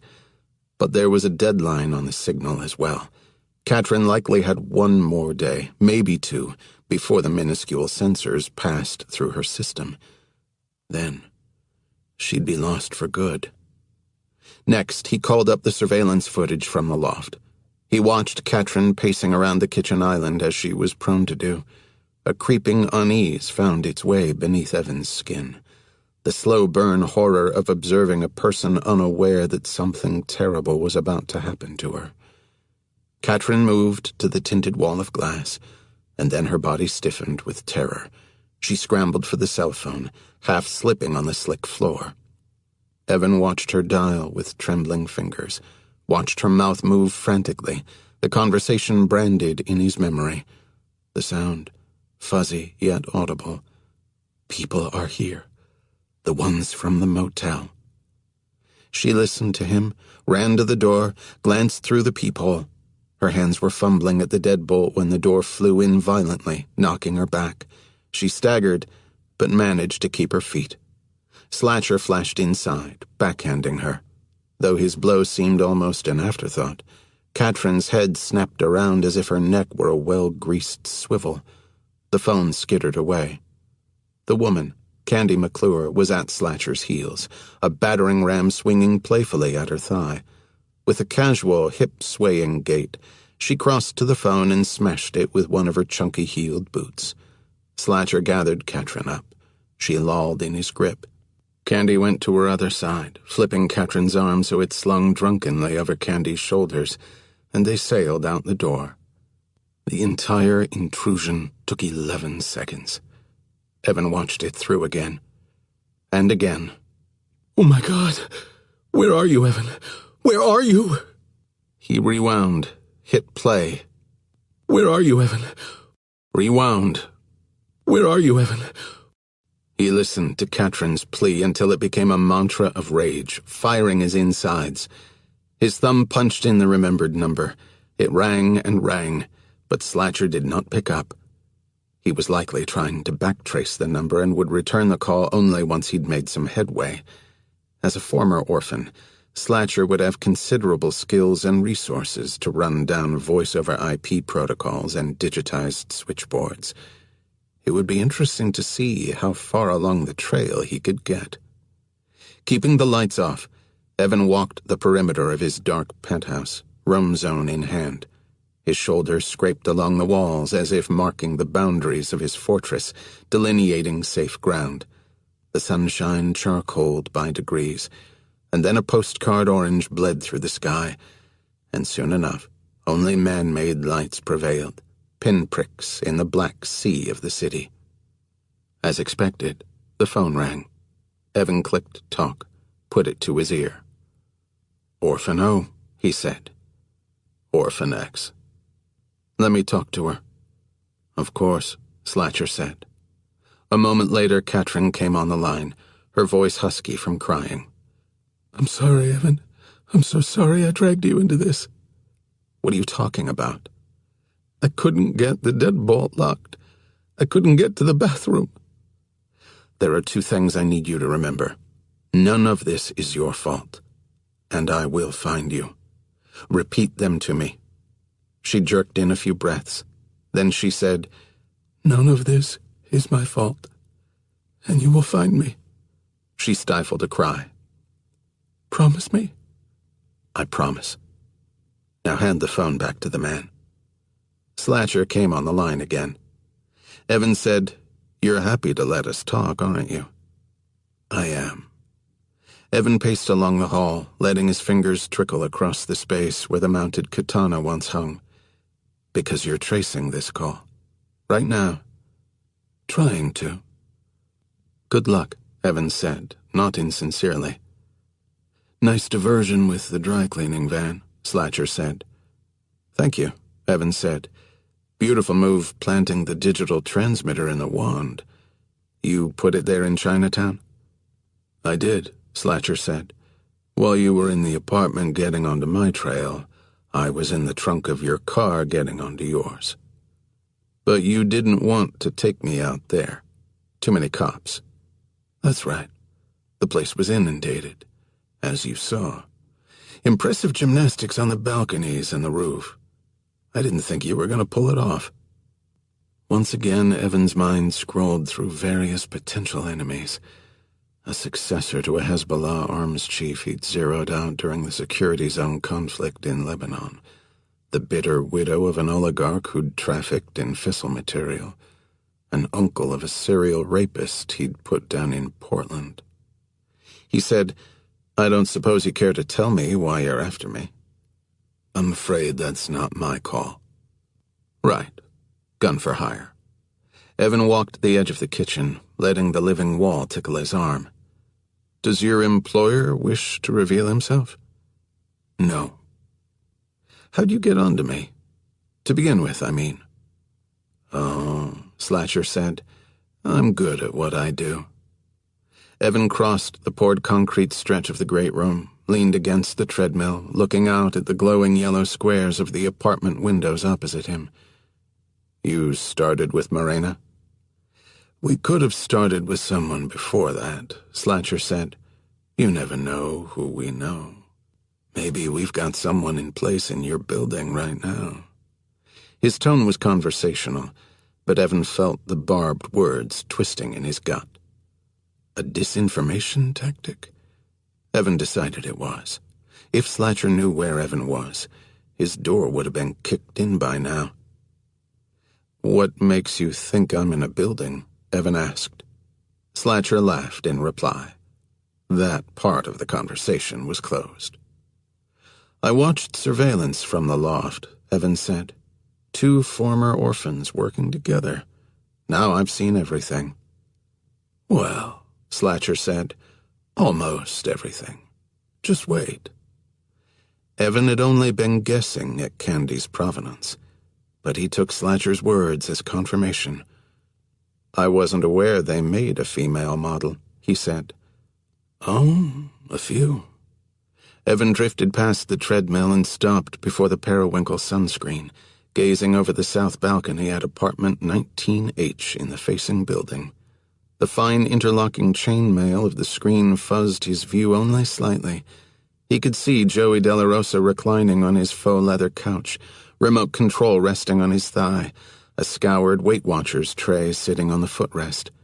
From the angle of Joey's head and the regular rise and fall of his shoulders, Evan gleaned he'd fallen asleep. The light of the TV mapped patterns on the walls around him, turning the room into something living. "You don't want Katrin," Evan said.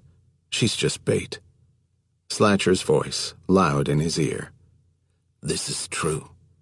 We want you." "I'll be happy to oblige." "Confident, aren't you?" "We both want the same thing," Evan said. "What's that?" "To kill each other." "Right," Slatcher said. "So how do we approach this?" Down below in the neighboring building, Joey De La Rosa's front door burst open. A balaclava-masked man flew in, the momentum of the battering ram carrying him several steps into the apartment. Two more men in matching black job gear and Candy McClure poured in on his heels. Joey's hands exploded up into view, a heretofore hidden bag of popcorn showering its contents across the couch. Candy was on him instantly, pouncing like a great cat, frisking and securing him. "Well," Evan said, "now that you have Katrin, you'll want to hold a beat. Get any information that she'll give up. She doesn't have any. It's a waste of time, but you'll have to do it. Perhaps you could spare her some harshness by having faith that my operational judgment is sound. I'd never expose myself by trusting her with anything useful." He could hear Slatcher breathing. Down below, the men began clearing the apartment room by room. Evan watched them vanish, then appear again in the different windows of 19H. He lifted his hand, set it gently on the fine mesh of the titanium screen. "Leaving Katrin aside, you'll want to see what angles you can run down," Evan said. "You'll want to exhaust every resource trying to pick up my trail. In fact, you're probably doing that right now." Candy remained in Joey's living room, peering at a handheld device. She followed it to a spot in the wall next to the TV. She punched a fist through the drywall and came out with the mobile phone that Evan had entombed there, sucking its charge from a spliced wire. The phone had mobile Wi-Fi hotspot enabled, and it served as a bridge for the very call he was on, picking up the digital packets sent through Joey's router and bridging the signal into the LTE network, the trail literally vanishing into thin air. Candy stared at the phone in disgust, dangling on its cords and chargers, and then she let it sag against the wall. Wearing a fed-up expression, she punched something into the handheld device. A text message? "Right you are," Slatcher said. Sure enough, Evan heard a brief hum over the line, Candy's message coming through to Slatcher. Slatcher exhaled faintly with annoyance. Then he said, "I can't give you the meet-up spot this far in advance. You'll have too much time to set up your counterattack." "Right," Evan said. "Better to wait, so we don't both have to waste time moving it around." "We'll be in touch," Slatcher said, "when we're prepared for you. You're too dangerous." "I understand," Evan said. "I'd do the same." Slatcher had the upper hand now. Rather than risk going after Evan in a high-profile operation as at the restaurant and the motel, he had switched tacks. He'd make Evan come to him. In the other building, Candy and her men vanished through the door, and a moment later Joey struggled up onto his feet and stumbled red-faced for his telephone. "In the meantime, you're going to try to locate her," Slatcher said. "You're going to try to get to us first." Evan thought of the ace up his sleeve, the microchips in Katrin's stomach. "Yes," he said, at last turning away from the twinkling city lights and heading into the dark heart of his condo. "Well, I suppose we'll be seeing each other then," Slatcher said. "Sooner or later," Evan replied, and severed the connection. 38. A Shield of Killers. The sound of a woman's sobbing never failed to get under his skin. Danny Slatcher remained one hall over from the empty office where Candy had secured Katrin White, but still the whimpering carried. They'd set up in an unrented and seemingly unrentable building off the 101 near Calabasas. The isolated structure, situated back behind a big, empty parking lot, had an impractical V-shaped design. The two long halls led to various offices, the meeting rooms tacked onto the rear, facing a scrubby hillside. A kitchen atrium, suffused with the reek of dead ferns, was wedged gracelessly in the junction, caught in the throat of the building. Standing now in the miasma of rotting plants, Slatcher wore the RFID-tagged press-on nails and the fully pixelated contact lens seated on his right eyeball. The blinking virtual cursor finally turned from red to green. Top Dog texted a single symbol, ? Slatcher's fingers moved in a flurry through the air. "We've secured her. We'll use her to lure him in." TD texted, "How is Orphan V performing?" TD loved the code names, the pedigree. Slatcher typed, "Fine." The freelancers? Not so fine. Running through them, aren't you? There's a reason they're freelancers, Slatcher typed. We need them to corral the target. TD texted, Orphan X is smarter than the average bear. Yes, sir, he is. The cursor converted back to red. TD wasn't big on sign-offs. Danny peeled off the comms gear, placed it back in its slender metal box, and left the stink of the forsaken atrium, heading down the hall toward the sobs. The cluster of new hires had gathered in the lobby. With their squared-off heads and PED-swollen muscles, they were all military gone bad, though this didn't bother Slatcher in the least. He'd long ago learned that the dishonorably discharged were often the meanest and sharpest assaulters.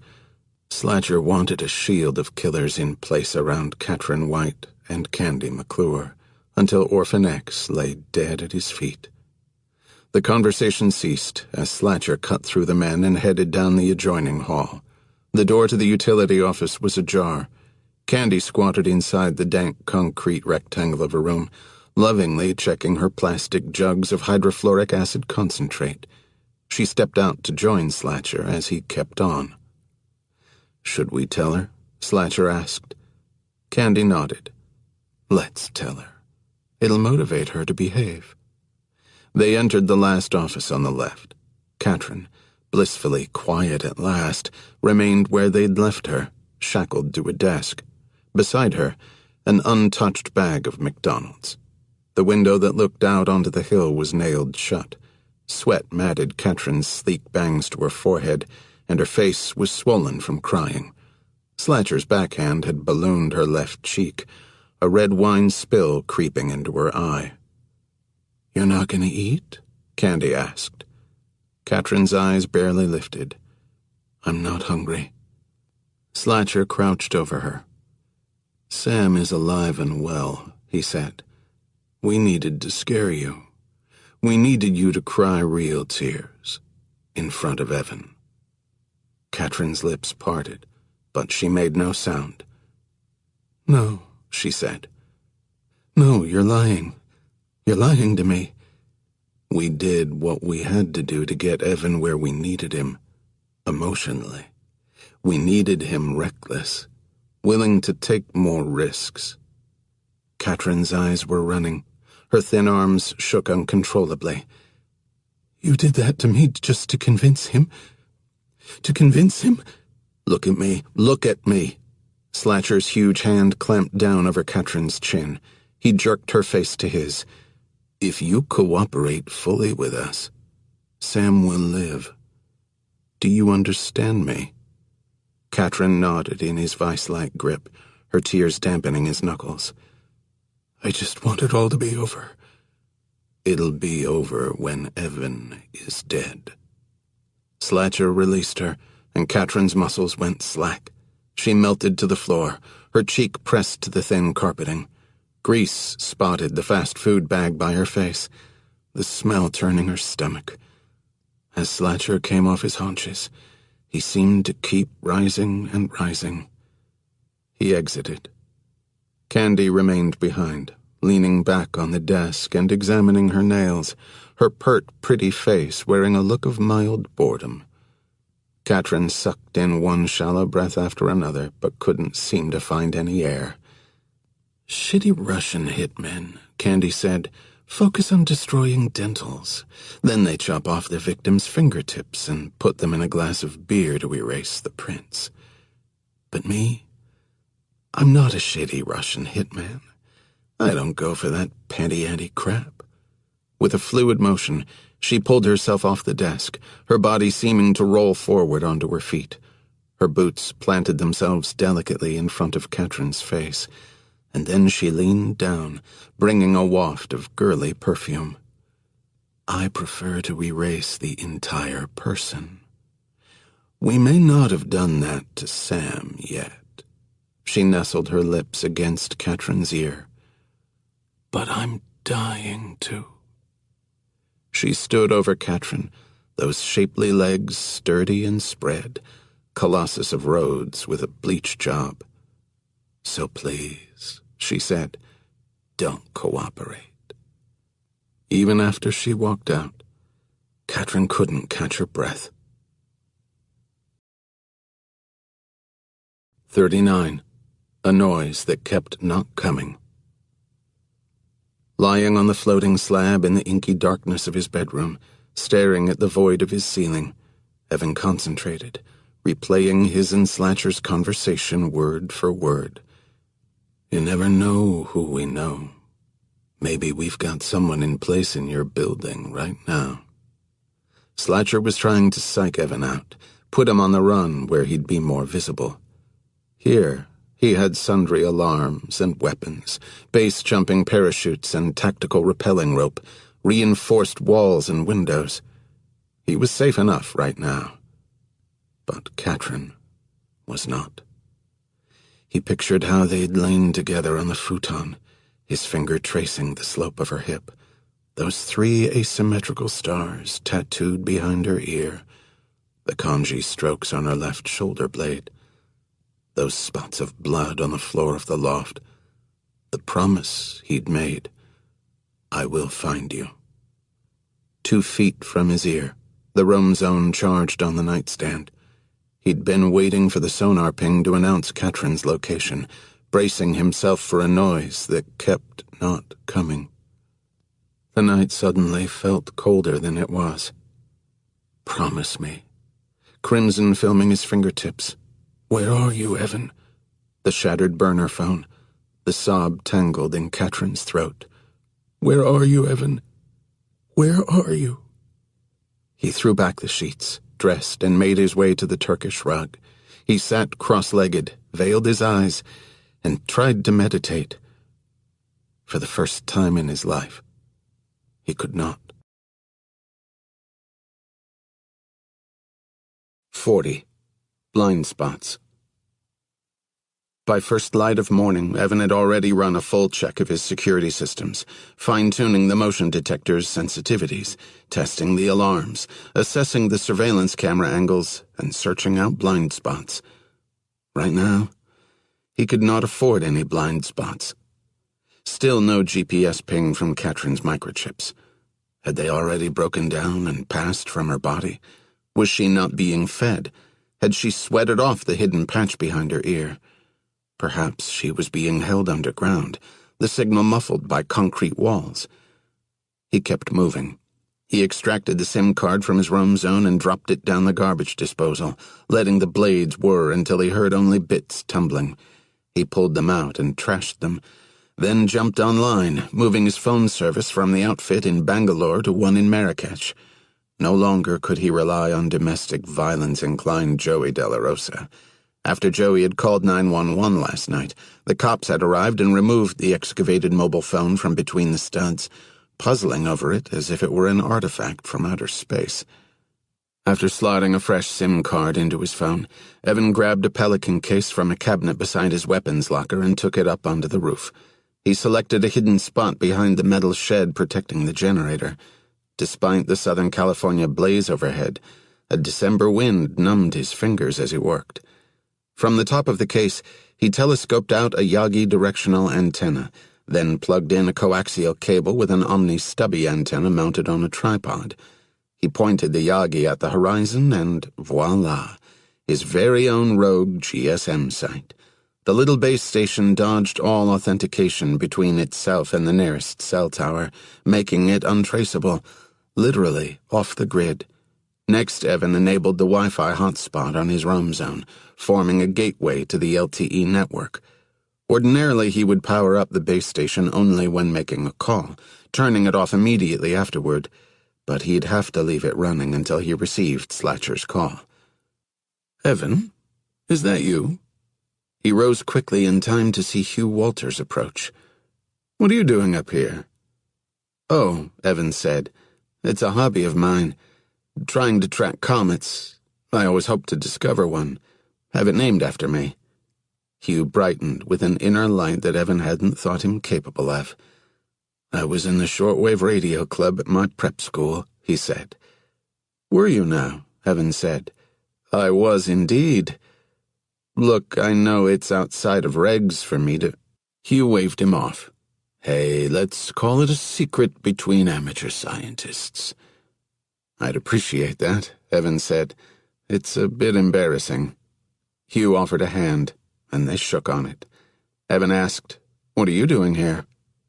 "Checking the roof.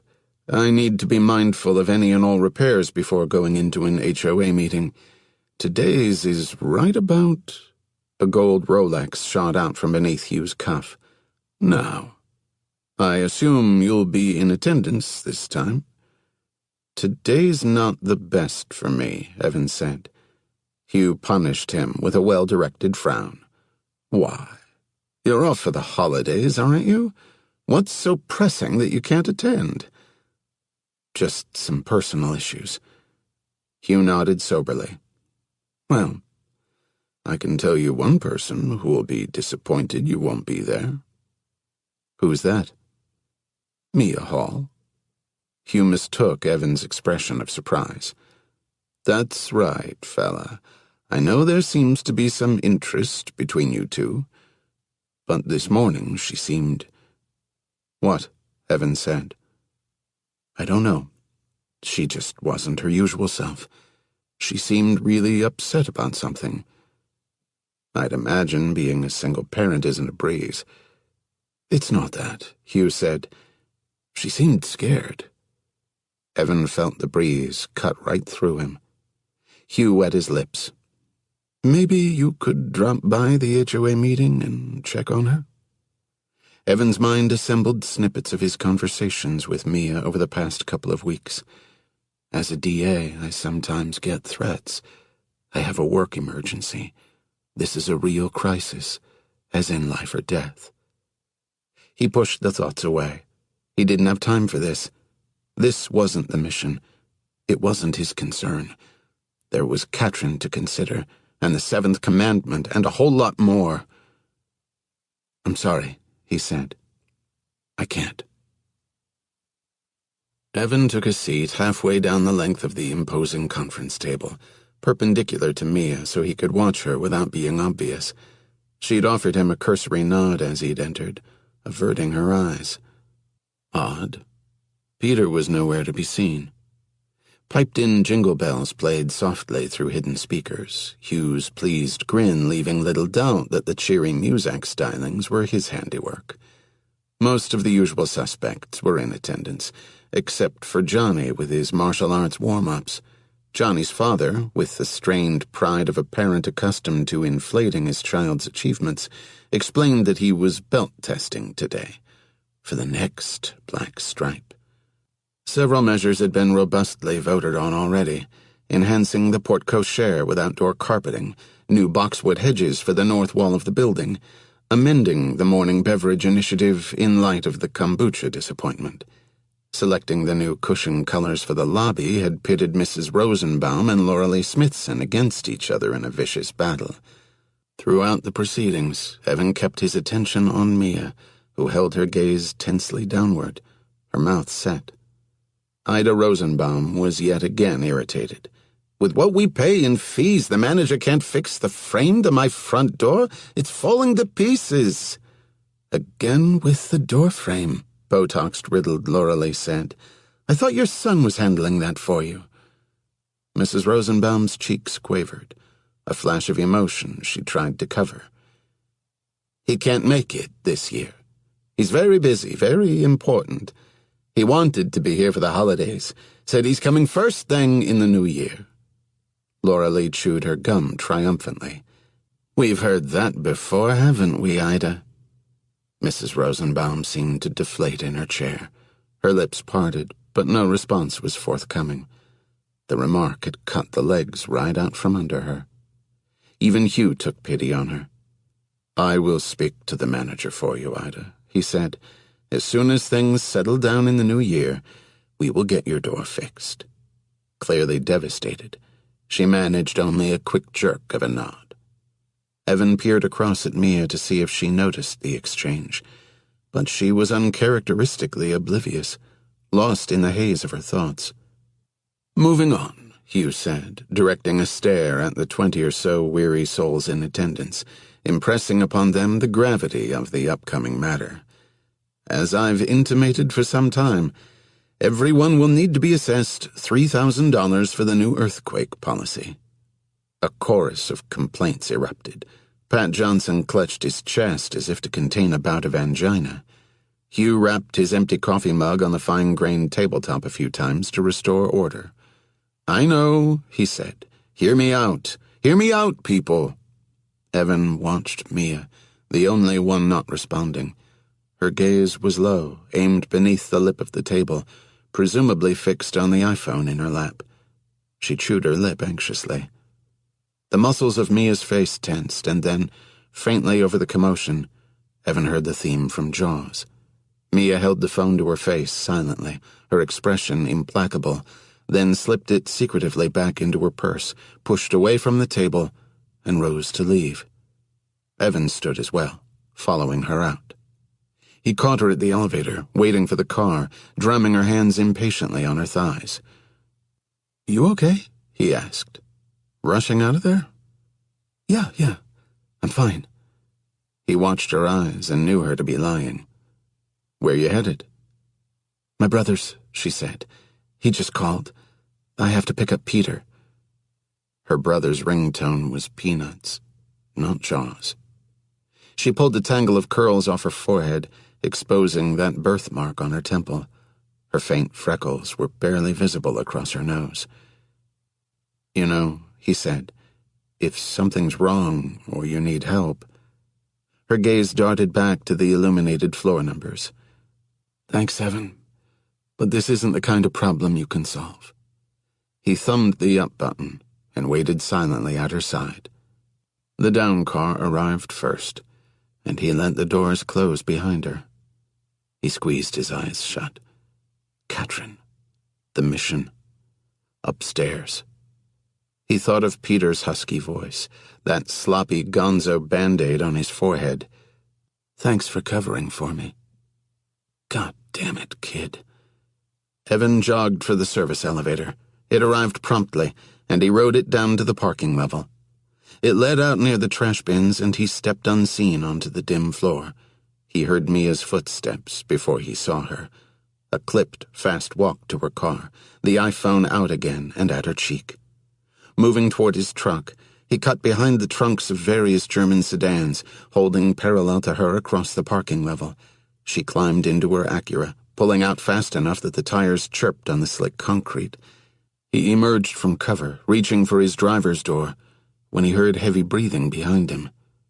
Slowly, he half turned, Johnny Middleton coming visible in the shadows to his side. Brass knuckles laced one of his fists. The other held a T-handled fighting knife. He stepped toward Evan, his face flushed, his stocky form wrapped in that martial arts sweatsuit. "I'm sorry, Evan," he said. 41. Emotional Centers. Evan squared up in the narrow space between vehicles as Johnny shuffled forward. His eyes were bloodshot. One lid throbbed spasmodically. Evan's own eyes stayed on the fighting knife, waiting for it to rise, but Johnny held it low at his belly. Only secondarily did it strike Evan that he'd brought nothing but fists to a knife fight. He gauged the angle to collapse Johnny's throat with a finger thrust strike, but then Johnny's arms went loose at his sides. Unexpectedly, he started to cry. "I don't know what to do," he said. "I don't know what to do." Johnny's parking space was 2 slots over, the trunk of his BMW open. He hadn't been lying in wait, Evan realized, but he'd been interrupted from something. "What happened?" Evan asked. "It was in the combat training room last week," he said. "I broke a guy's nose. It might have been after the whistle. He's got older brothers. They're serious fighters. Grew up with it, I mean. It's a bad fucking scene. I thought we were cool, but I showed up today for belt testing and they were waiting. All 3 of them. I took off, but they followed me back here. I don't want my dad to know. Jesus, if he found out..." Evan exhaled, frustration seeping in. First he'd made a quick exception to help Mia, and now here Johnny was, whining like a slapped bully. Maybe that's what real life was, one problem bleeding into the next. How would Mia put it?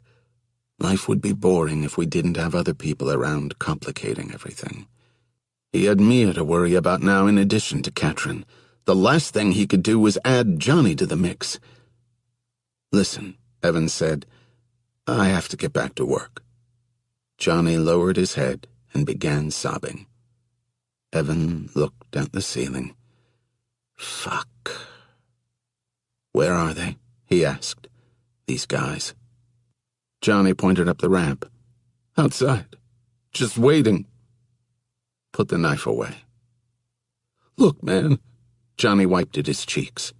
"This is seriously dangerous, street-level shit. Be grateful you don't deal with this kind of stuff." The flush had crept up his face, turning his forehead shiny, making the hair plugs stand out. "I'm not really a tough guy. If I don't bluff them down, they'll fuck me up bad." "Call the cops." "I can't do that. That's a pussy move." "You're gonna talk yourself right into a body bag." "You don't understand these guys, Evan. They'll just wait. They'll just wait and come back for me later." Evan took a breath, exhaled through clenched teeth. "Then I'll go with you, to talk to them." Johnny's laugh turned to another sob halfway through. "Evan, this isn't some business dispute like whatever you're used to.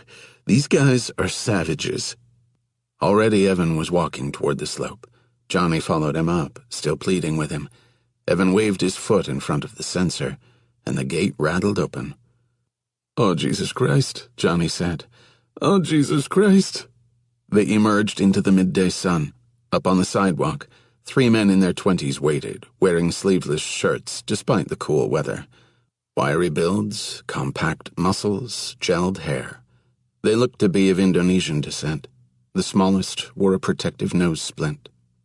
Evan gestured to the loading dock area behind the building, and the brothers drifted in that direction, keeping a good distance ahead, disappearing around the corner. "You don't want to do that," Johnny said. "You really don't want to go back there when no one can see us." They stepped around the corner. Midway down the rear facade of the building, the brothers had assembled, arms crossed, matching scowls, like something out of a bad import rap video. As Evan approached, Johnny lost a half step, edging behind him. The men stood in formation, stone-faced. Evan said, "I understand my friend here screwed up." The oldest-looking brother's lips pursed, anger piercing the mask. "He broke Reza's fucking nose. I'd say that qualifies as screwing up." Reza, his lips twisted in a scowl, lifted a hand to the splint, his chest rising and falling rapidly beneath the thin shirt. His shoulders were glossed with perspiration. Evan looked from brother to brother, taking his time. "You're hoping for fight or flight," he said. "But there are other options here, and to be honest, I don't have time for this right now. Let's find an easier solution." A vein pulsed in the middle brother's arm. "We're not here to fucking talk." Johnny's voice, husky with fear, came from behind Evan's shoulder. "I told you." Evan stared at the oldest brother. "I know you think you've got this under control, but you're breathing hard. Your heart rates are up right now. Blood pressure, too. You're sweating, all 3 of you. The emotional centers of your brains are going haywire. Your stomachs are tightening as we speak, all those stress hormones coursing through you." He stepped forward. "You're not in control as much as you think you are. If a fight breaks out, you won't be happy with the result. You've got numbers, yes, and you're hoping I'm as nervous as you are, that I'll fight rashly, that I'll make mistakes. But I want you to look at me and tell me, do I look scared?"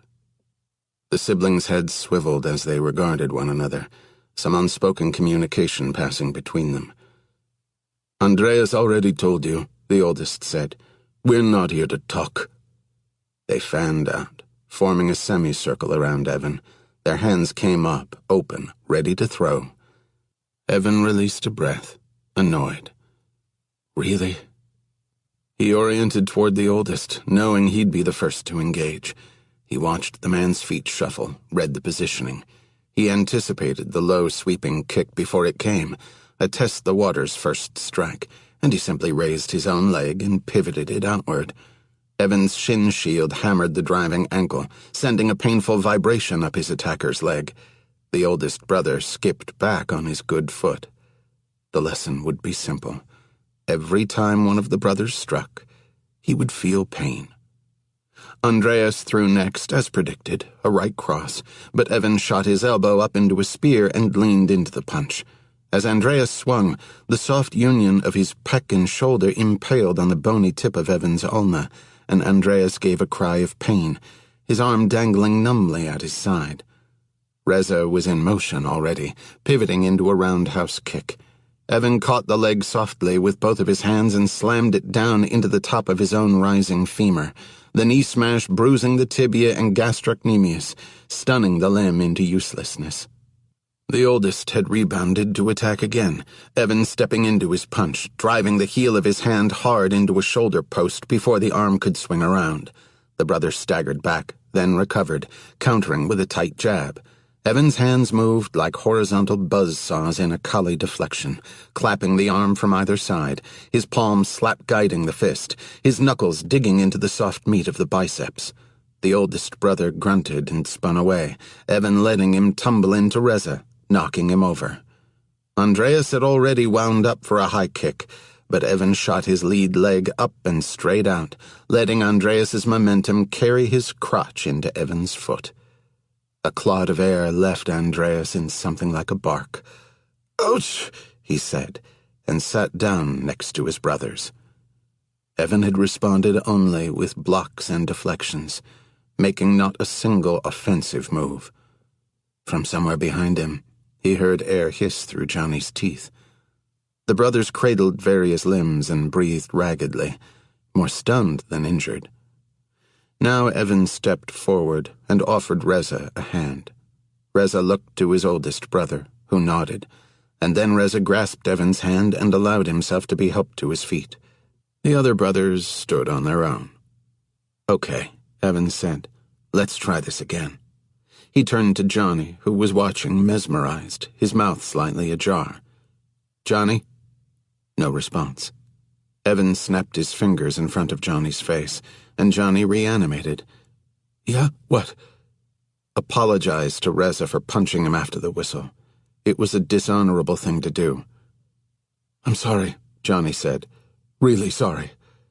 "Shake his hand." Johnny held out his hand, and Reza took it. "That nose has been properly reset," Evan said, "by a doctor. You will pay all his medical bills.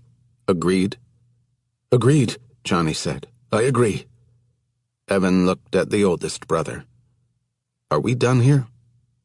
The brother stared at him for a time, trying for implacable, though everyone knew it was already over. "Yeah," he said. "We're done." Evan gave him a nod, then turned and hustled back for the garage. Johnny followed at his heels. "Holy shit, holy shit, holy shit, holy shit! How'd you do that?" They rounded the corner of the building, moving toward the porte-cochere. "I fought some as a kid," Evan said, giving the valet an affable nod. "Who the fuck are you?" Evan halted, Johnny bumping into him from behind.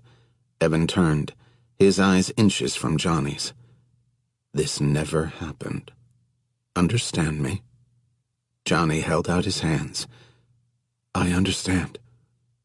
Evan slipped through the glass front doors, leaving Johnny in the shade of the drive-thru. 42. The inside of a conspiracy theorist's mind. 5:20, and still no ping from Katrin White's GPS signal. Locked down in the vault, Evan raked through the databases, scouring every corner of the universe for trails that might lead to Danny Slatcher or locations he'd used in the past. He dug and pried, trying not to watch the clock. His mistrust of Katrin might have cost her her life. With ex-orphans on his trail, Evan had had to doubt everything and everyone, see the lie beneath every sentence, betrayal beneath every smile. Over the past 2 weeks, he'd been pulled increasingly into the ordinary world with all its human complications, real people with real problems, and it was harder and harder to tell what was authentic and what was a strategic simulation of authentic.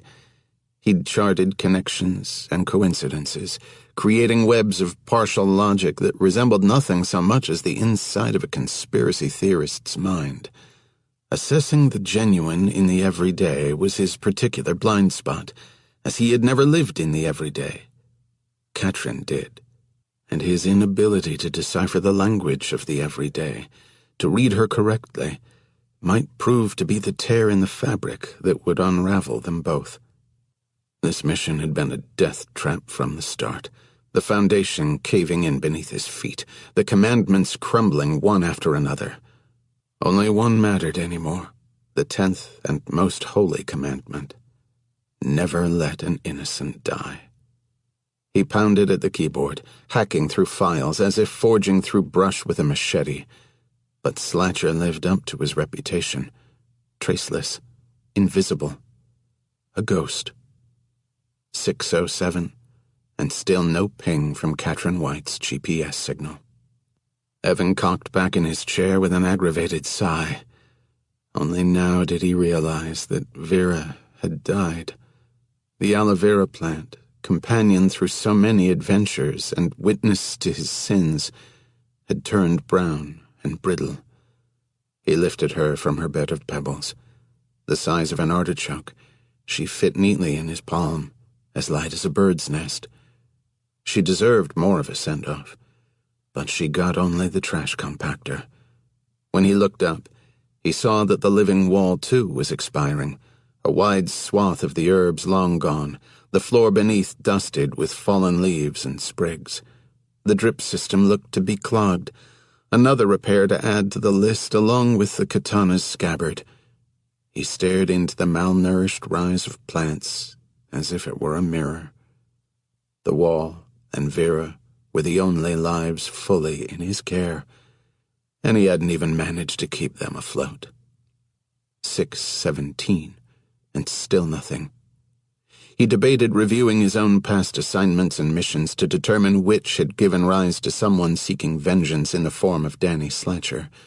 But there were too many, and every last one had left a contrail of lethal enemies. 8:03. Nothing and nothing. And then he spotted something. But not on the monitors he'd been focused on. One of the south-facing outdoor surveillance cameras picked up 2 men approaching the loading dock where Evan had squared off with the brothers earlier in the day. These men were big specimens in dark, loose-fitting clothes, tattoos showing on their hands and necks. Evan initiated the facial recognition software, but it was too dark behind the building for a clean capture. They wouldn't be outside long. As they approached the security door next to the giant roll-up loading gate, one of them pulled out a pick set and the other went up on tiptoes. As the second intruder reached up, a thin piece of metal flashed in his hand. Evan knew what it was immediately. A magnet shaped like a stick of Wrigley's chewing gum. Each exterior door of Castle Heights was alarmed with a mag strike in the gap between the top of the door and the frame. Sliding a magnet to cling to the top strike would ensure that no broken connection alert would be sent when the door opened, which it promptly did under the ministrations of the pick set. The 2 men vanished inside, holding their total time in the outdoor camera's field of vision to under 10 seconds. A skillful team. This was not their first entry. A few inches from Evan's mousepad, the matte black Wilson 1911 waited in its holster. He clicked to locate the appropriate interior camera, picking up the 2-man team hustling through the rear service corridor. There was enough light inside to capture their features, the facial recognition software scrolling the results across the screen. Michael Martz and Axel Alonso. Evan's eyes swept their criminal histories. They'd worked together since their late teens, a string of petty B&Es culminating in the robbery of a taxi driver. That bought them 5 years in Chino, but they'd been released early, 4 months ago, for good behavior. They were in the service elevator now, riding up.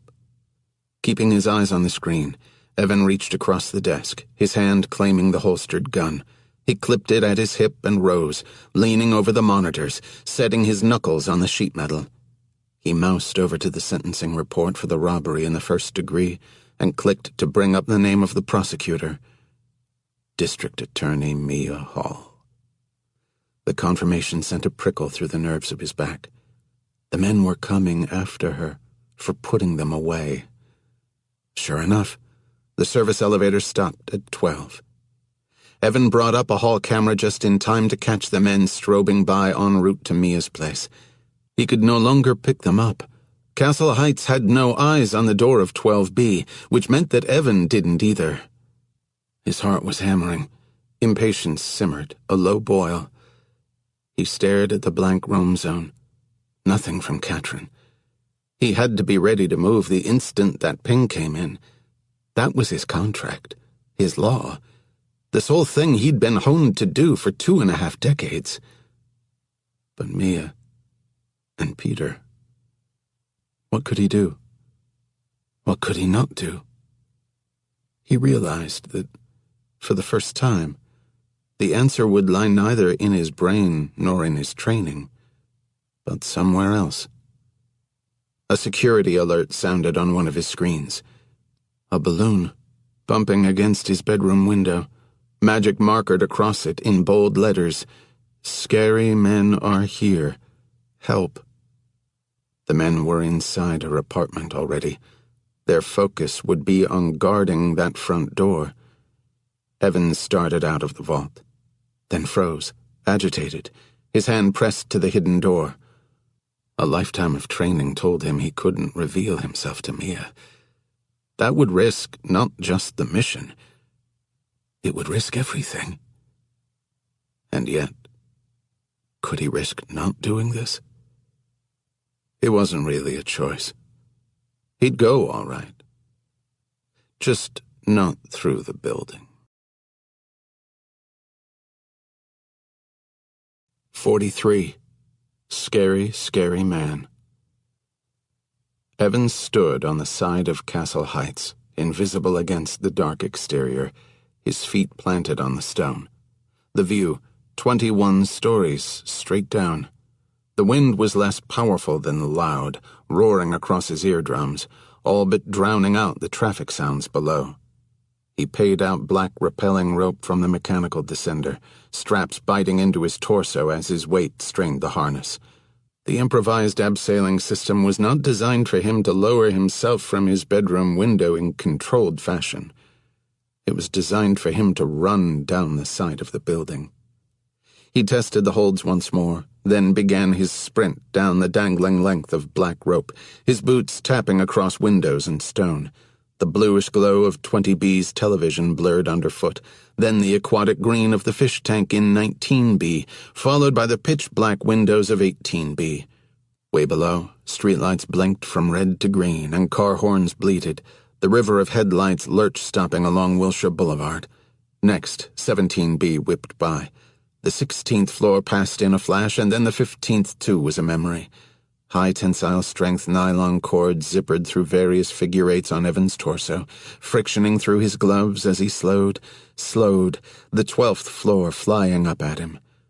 Peter's bedroom window was open, kite string still tailing up to the balloon above, and Evan kicked off the stone, swinging out from the building, turning in a slow half-rotation, his original SWAT boots aimed at the 2-foot gap at the top of the pane. He swung through the window, landing on his feet on the bright blue area rug beside the race car bed, already unclipping from his harness.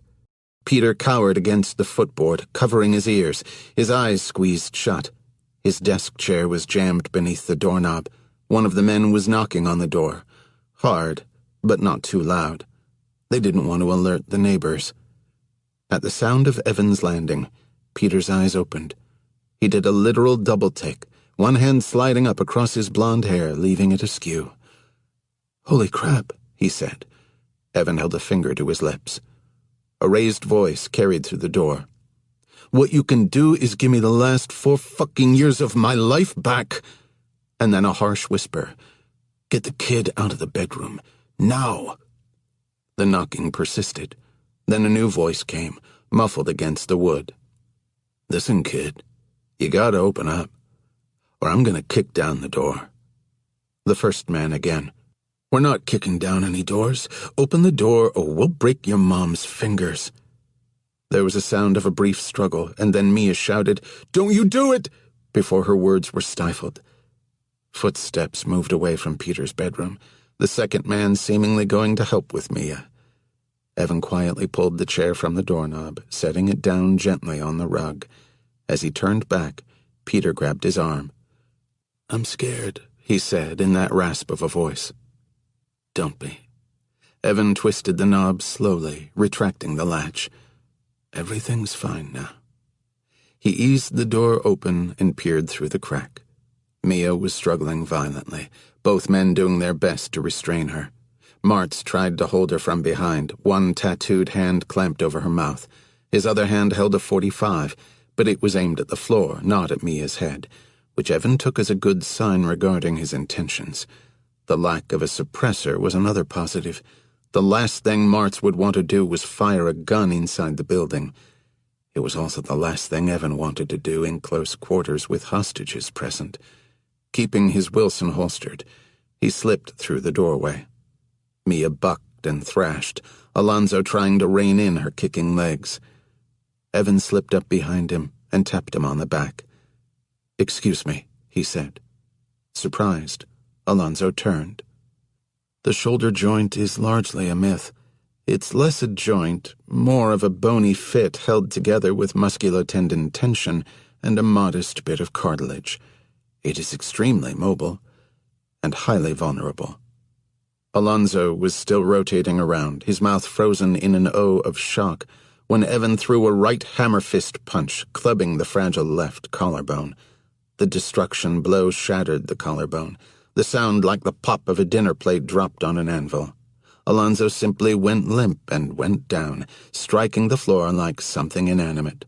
As he fell away, he cleared Evan's view to Mia's wild, rolling eyes, her expression more shocked even than Martz's.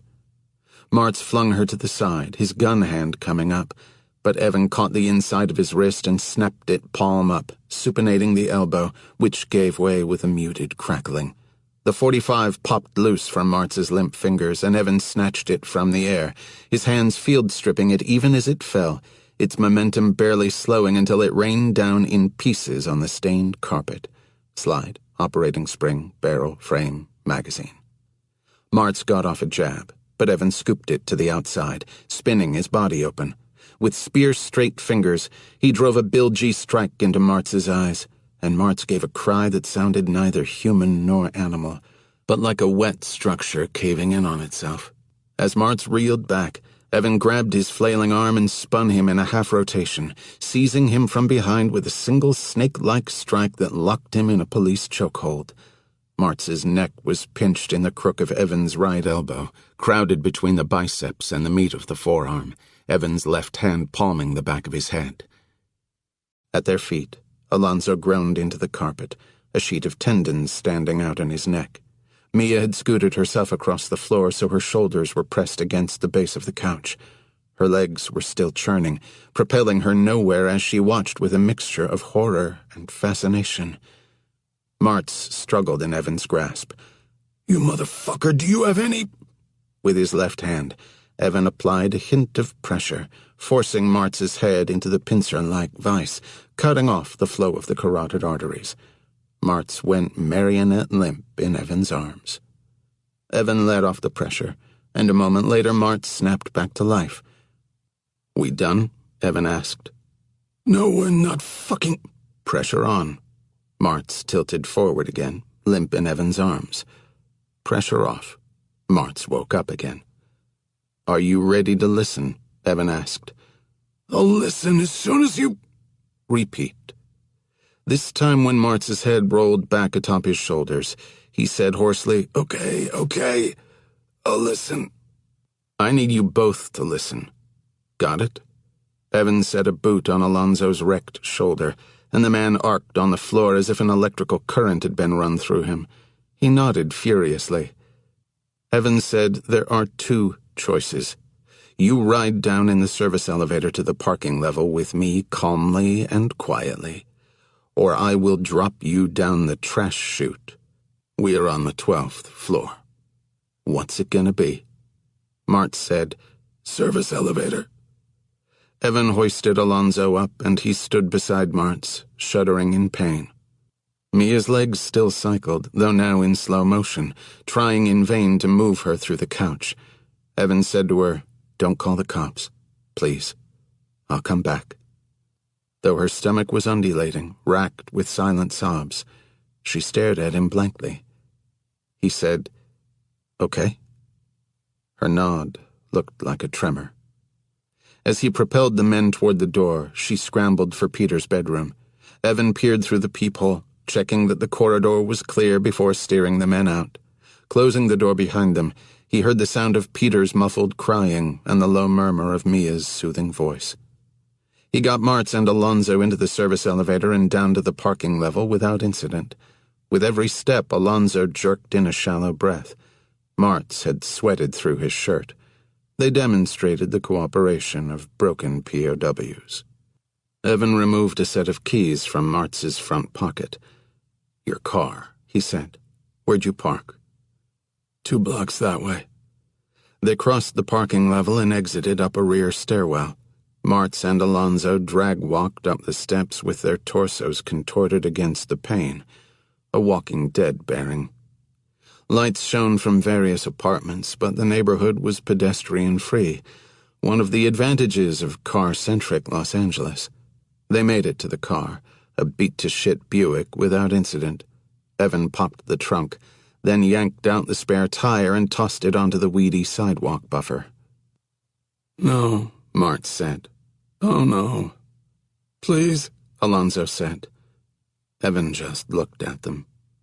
They climbed into the oversized trunk, adjusting themselves with slow, excruciating movements. Martz's voice floated up, reedy with exertion. "Can you maybe just—" Evan slammed the trunk. He drove up the 405, exiting at Mulholland, and curled west, turning off where the famous drive gave over to dirt. He forged up into the canyons, passing the defunct Nike missile facility, wending along the tortuous trail. The tires hammered over uneven ground, and more than once pained whimpers emanated through the back seats. Evan reached a clearing overlooking the valley, the Sepulveda Basin a puddle of black spilled on the blanket of lights below. He parked and opened the trunk, helping the men climb out. Their tattoos shiny with sweat, they stood gingerly, craning their necks to take in the surroundings. Tall chaparral and oaks rose all around. Dust from the tires textured the air, drifting ghost-like through the darkness. An owl hooted from somewhere overhead.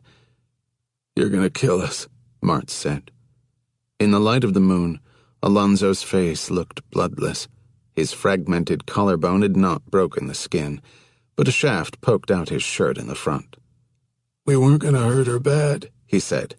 "We just wanted to rough her up, scare her, let her know what she cost us." "If I didn't believe you," Evan said, "you'd already be dead." "Then—" Martz's words faded into a dry cough. He tried again. "Then why are we here?" "Mulholland is 3 miles back that way." Evan pointed. "I'll leave your car where the blacktop picks up." With glazed eyes, the men stared into the darkness where he was pointing. "I know you know tough guys," Evan said. "Guys above you. And they have guys above them. But the people you can get to, they won't rise to a level that will be a problem for me. Do you understand what I'm telling you?" Both men nodded obediently. "Consider me Mia Hall's personal guardian angel," Evan said. "If she ever so much as hears your names again, I will put you in the ground." Spinning the keys around his forefinger, he started for the car. He turned the Buick around in a tight 3-point, the headlights sweeping the men's wan faces. They stayed rooted to the ground, shuddering. Kicked-up dirt gusted across their scarecrow frames.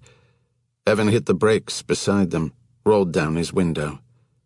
"Start walking," he said. Painstakingly, they turned to face the gloomy hike back. Martz said, "You are a scary, scary man." Evan drove off. He watched their stooped forms diminish in the rear view. It seemed they couldn't yet muster the energy to move. 44. Self-fueling engine. Katrin sat in the empty office, her back to the wall, regarding the untouched fast food bag beyond her feet. Her window, her sole luxury, had been taken from her, boarded with plywood and reinforced with steel bars. When she moved, the thick plastic zip tie bit into her ankle. It was hooked to the metal leg of the desk above a sturdy crossbar, and in the hours she'd passed here alone, she'd made zero headway on the heavy screws. Truth be told, she'd given up after several attempts and a broken thumbnail. The screws weren't going anywhere, and neither was she. Stress was taking her apart, bit by bit. Her slow-burning terror had materialized as nausea, swelling at intervals, then receding. The thudding at her temples competed with bouts of lightheadedness. She knew that she was dehydrated and calorie-depleted, but the thought of food brought on a fresh wave of queasiness. The smell of carpet cleaner choked the air and seemed to coat her mouth, her lungs. She could hear heavy boots thunking around down the hall and the grumble of deep voices. Once in a while, she heard Candy as well, a feminine murmur and then bursts of laughter from the men. Slatcher had stripped Katrin of her possessions, including her watch and phone, so she had no way to keep track of the time, but it seemed that Candy came every few hours to take her to the bathroom. Which is why now, only 20 or so minutes after her last trip to the toilet, Katrin was confused to hear those hefty boots tapping up the hall. Confused, and not a little scared. Candy entered now on a breeze of perfumed air. In her hand swayed a fresh McDonald's bag. Replenishments. "Your Gandhi hunger strat routine isn't going to get you anything but weak," Candy said. "And I don't think you want to be weak. For you. Or for Sam. So what say you grow the fuck up and deal a little? 'Kay, partner?" She flashed her dimples and lofted the new bag across the room. It landed with a wet thud at Katrin's side. Candy turned around, her hips somehow playing an outsized role in the simple act, and vanished through the door. Katrin stretched for the bag, static fuzzing her vision. She was weaker than she thought, but when she unfurled the greasy cheeseburger wrapper, the rising smell forced her to lay it aside. She breathed the carpet cleaner air for a time. Then she reached for a French fry, trying to fight her stomach into place. She held it before her face. For the entire taxi ride back from Mulholland, Evan kept his roam zone open to Katrin's tracking screen. It remained infuriatingly stagnant. He asked the driver to drop him several blocks from Castle Heights, then jogged back and went straight to the penthouse, hauling up his rappelling rope and harness before anyone noticed them blowing in the wind. The act brought to mind pulling up a drawbridge, a metaphor Jack might have appreciated. Evan, alone in his fortress once again. He pit-stopped in the vault to fuzz out damning intervals of the building's surveillance footage from earlier in the evening. The footage, sparingly monitored in real time by Joaquin over the top of his Maxim magazine, was rarely reviewed after the fact, but Evan preferred never to rely on luck. Exiting the penthouse with his recharged roam zone in hand, he rode the elevator down to Mia's place and tapped gently on the door, having no idea what to expect. A darkness occluded the peephole, and then the door swung open. Her curled hair tamped down from a shower. Mia looked at him, then gestured to the couch. Peter's door was closed, the boy presumably asleep. Evan walked to the couch and sat. Mia took an armchair opposite him, pulling her legs in under her. The pieces of Martz's gun had been collected in a Ziploc freezer bag, which rested on the coffee table between them, positioned like a conversation piece. Which, Evan supposed, it was. Mia's voice was husky from crying. "Did you kill them?" "No," Evan said, "but they'll never bother you again. Thank you for protecting me. Thank you for protecting Peter. And I mean that, deeply and sincerely." "But," he said. She leaned forward, lifted the baggie a little, and let it clunk back onto the table. "You took this gun apart so fast I couldn't even see your hands move. You beat those men, seasoned violent offenders like nothing I've ever seen. You swung in through Peter's window like friggin' Spider-Man. What are you?" Evan broke eye contact, looking away. It was a conversation he'd never had before, and there was no way to begin it now. On Peter's door, the pirate-themed "Keep Out" sign was torn from Alonzo's banging, and Evan considered the boy sleeping safely in the room beyond. When it became apparent that he had no ready answer, she said, "No one knows anything about industrial cleaning supplies?" "No." "So no one can ask you anything about your job?" "I suppose not," he said. "Evan Smoke. Is that your real name?" "Yes and no." Her mouth opened and closed a few times. "You do understand what my job is, right? I can't know that you... He waited. "I can't know whatever it is that I don't know about you." She smacked her forehead with a palm. "Jesus, this is insane. I sound insane. But whatever you did with those men..." Angrily, she blew a wisp of hair off her forehead. "I am a district attorney, Evan. I took an oath. Several, in fact. That job is how I support my child. And it's contingent on... No, it's predicated on my not breaking the law." "So you want to try to prosecute me?" "If I said yes, I'd be gone. We'd find you." Evans slowly shook his head. "I'm going to call my boss right now." She stood. "See how we can untangle this mess.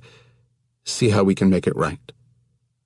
But she made no move for her phone. They looked at each other. The silence stretched out and out. Evan asked, "Who called you when you left the HOA meeting today? You said it was your brother, but it wasn't his ringtone." She blinked slowly, from exhaustion or confusion. "My boss, telling me that the threats from those guys had escalated. We've been tracking them these past few months." Evan thought about that Jaws ringtone sounding on Mia's phone again and again. All those agitated conversations, her pacing intense circles on her brother's front lawn. He remembered washing dishes side by side with Mia at her sink. The idiots these days, they brag about everything on Facebook. What they've done, what they're gonna do. Evan said, "That's why you just moved here, even though your husband's life insurance money cleared years ago. Better security." Her weary gaze sharpened. "How do you know that?" "About when I got the money from Roger's policy." He hesitated. There were so many things he couldn't tell her, and yet he owed her something. "There are a lot of people who would like to kill me," he began cautiously. "So I have to keep my eyes open." She coughed out a note of disbelief, sinking back into the armchair. "And you question me about lying?" Hunching forward, she rested her elbows on her knees. "Wait. You knew about Roger's cancer, his life insurance policy. So that means you know everything about me too? Peter's adoption, my income, where I work. You spied on me? His silence was answer enough. You were faking the whole time? No. With Peter? No. My freckles? No. About being surprised. When I told you things about myself, that my husband had died, you already knew. Her lower jaw sawed back and forth, her teeth grinding. You knew. I did. A tear spilled over the brink of her eye. Just one. How sad for you that you see everyone this way. As potential threats.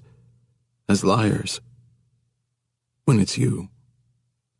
It's really you. His hands were off his lap, trying to shape the air, but into what he was not sure. He lowered them. People build trust, Evan, she said. That's how relationships work. That's what they are. It spread through him like something physical, a pervasive sadness that this was something he had never learned and did not know. That was the curse of paranoia. It became a self-fueling engine, heating up the more it consumed. Evan started to reply, when a sound cut him off.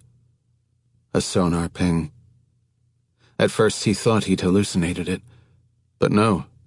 There it was again, Katrin's GPS coordinates chiming in his pocket. He was standing already. Across from him, Mia's head remained turned away. She was studying the cordless phone on the counter. "I'm sorry," he said. "Do whatever you have to do. But I have to leave now." She gave a faint nod without looking at him. He hesitated a moment, then picked up the Ziploc bag containing the field-stripped .45 and started out. The post-it beside the wall-mounted phone had been replaced. The new one read, "Make friends with people who want the best for you." He thought, what a goddamn luxury that would be. 45. Human Hive. Slatcher's voluminous form was crowded between the metal plates high above the ground. Though the hum of electricity filled his head, the phone connection remained pristine, an earbud receiver collecting Evan's voice. Evan had been breathing hard when he'd picked up, as if he were rushing somewhere. Slatcher had made it clear that he was controlling the board now, telling Evan where he needed to rush to. Universal City Walk, Slatcher said, the plaza by the movie theaters. Nice choice, Evan said. Hard to imagine a more crowded location. Slatcher spoke using a microphone patch over his larynx that pulled his voice directly through the skin, filtering out all ambient noise. Thank you. I assume you're close enough to make it by midnight. I can make it by midnight. That was good. Slatcher wanted to provide Evan with enough time to case the area, but not too much time. Good. I'll take you to Katrin from there. It's not gonna go down that way, Evan said. I will approach you once I've made sure I'm safe. In the plaza, you will show me FaceTime footage of Katrin, proof of life in real time. On your cell phone, I will watch your men release her in a public place. Then I'll go with you. You're willing to die for her? I am, Evan said. Slatcher felt a grin tug at his mouth. That's what it'll take. Unless I kill you first. Sorry, Orphan X. You're not that good. We'll find out, Evan said. I have one condition. No field teams. Just me and you. That's the rules. If I see that you brought anyone, and you know I'll identify them, I'm in the wind. You'll miss your shot. And I will not surface again. I thought you said you were willing to die for her. I didn't say I was willing to commit suicide for her. Neon flashed dizzyingly all around Slatcher's face. He hoisted his bolt-action Remington M700, manipulating it carefully in the claustrophobic space, and checked the Leopold variable power scope. Too much light for the night vision attachment. Fair enough, he said. Talk to you soon. Click. But Slasher wasn't planning on talking. From his roost inside the 2-story high guitar outside the Hard Rock Cafe, he was planning on ending the conversation before it began. The clamor of the crowd rose up to him, a continuous mob streaming past, pouring in and out of restaurants, bars, and nightclubs, queuing for the Cineplex, tracing glow bracelets through the air. From this height, he could hear the clacking of roller coasters in the amusement park behind. He stuck the tip of the rifle through the sound hole of the giant suspended guitar, peering through the scope up the length of City Walk. With its escalators and leaping fountains, tourists and street performers, brew houses and sing-along piano bars, it hummed with movement, a human hive and grand temple of capitalism. Enough flashing signage bathed the monstrosity of a promenade to shame Times Square. 1 block down, a glowing blue King Kong hung off the side of a building. Beyond the IMAX line, a teenager fluttered above a giant fan in a sky-jumping tube as his friends looked on, slurping Jamba Juice and chewing Wetzel's pretzels. Slasher switched comms to the radio channel and keyed the primary channel. Big Daddy to Field Teams 1 and 2. Abort. Abort. I'm gonna fly solo. A moment later, a crackle. Field Team Leader 1. You sure? I thought your employer requested body recovery. Can't risk it, Slasher said. Target's already late to the dance. I'm in position, holding high ground. He can scout all he wants, but he won't stand a chance. Slasher spotted the team leader, dressed in a paramedic uniform, on the second deck of the food court by Tommy's Burgers. He watched the man's lips moving on a slight delay. Confirm, Big Daddy. Team 1 out. Another voice chimed in. Team 2 out. Go back to base, Slasher said. Watch the package and provide backup to Hot Mama. The sweeping scope captured the second team leader on the patio of a Mexican joint, slurping a fishbowl-sized margarita. Confirm, Big Daddy. In the green-tinted night vision wash, he watched the freelancers disperse. Slasher couldn't risk having Orphan X identify one of his men. Evan would arrive as soon as possible and scrutinize the central plaza from every angle. But against the backdrop of all the lights and motion, a sniper scope would vanish like a blue sequin dropped into the ocean. Slasher had miscalculated once before in Chinatown. It would not happen again. He dialed back the magnification and moved the crosshairs from one face to the next as they floated across the plaza beneath him. Now all he had to do was wait. 46. Pyrotechnic Horrors. The blinking dot of Katrin's GPS had long since vanished, but Evan had it locked in the roam zone's memory. In his Ford F-150, which he'd taken from Muscle, he'd looped several times past the unrented building off the 101. After killing his headlights, he found a spot past the edge of the dark parking lot where he could observe the place through a head-high hedge of night-blooming jasmine. The accent lighting in the halls threw enough glow to turn the faintly tinted windows transparent, though it was hard to make out anything but shadows from this distance. Somewhere behind those windows, Katrin White waited, held against her will. He played the fourth commandment in his head until he felt a healthy tactical remove. A few minutes past 11, a pair of midnight blue SUVs pulled into the lot and 4 men spilled out of each. The field teams returning to base, as he'd hoped. Above all else, Evan had 2 things going for him. He'd separated Slasher, the greatest threat, from the rest of the crew. And no one was expecting him here. In his lap rested a Benelli M1 combat shotgun, black as night. It had more robust internals and faster cycling than an M4, the higher capacity giving him 7 shells plus 1 in the chamber, a bonus round ghost-loaded on the lifter. He eschewed the trendy pistol grip, the classic stock better for going around corners. The first 3 shots were 7/8-ounce shells, each holding a single solid lead slug, the better to focus the total energy dump on wiping out a door hinge. Beneath those were 9 pellet buckshot loads, ready to go once he'd breached the building. The pellets would inflict multiple traumas, expanding into a blow radius that could turn a rugby scrum into pink mist. A Jackism sprang to mind. You don't want all the holes in the same place. Given the numbers he was facing, Evan had gone with the Benelli over his Wilson pistol, choosing brute power over precision. A shotgun was a fight stopper, a hit even to an extremity usually proving fatal. Evan shouldered through the jasmine hedge and did a surveillance pass around the building's perimeter, noting the layout of rooms and halls. The men had substantial firepower, Glocks and AK-47s, but they weren't patrolling in any formal fashion. They milled around in the lobby and meeting rooms, eating and bullshitting. Candy McClure kept her distance, tending to something in what looked like a utility room in the western hall, emerging from time to take a breezy lap through the admiring men. Slatcher, nowhere to be seen, was likely teed up in a sniper's nest somewhere above Universal City Walk, but he'd be back once it was clear that Evan had no-showed. With his back to the hillside, Evan crept along the rear of the building. 5 or so rooms down the corridor from Candy's utility closet, one window had been blacked out.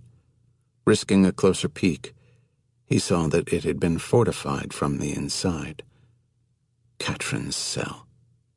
He'd counted 8 men and Candy. To get in and out cleanly, he needed them spread throughout the bird-in-flight V of the building. He located the breaker box near the terminus of the eastern corridor. Through an atrium of some sort at the juncture of the 2 hallways, he watched the guns for hire comparing weapons in the lobby. He wanted to get some of them moving down the eastern corridor, away from Katrin's room. He'd brought only stun grenades, not wanting to risk the collateral damage caused by frags. He lifted the metal lid of the breaker box and let it clamp back down over the body of the flashbang, an upside-down alligator clamp that held the grenade in place. Sliding a finger through the pin, he pulled it. Then he sprinted across to the rear of the western corridor.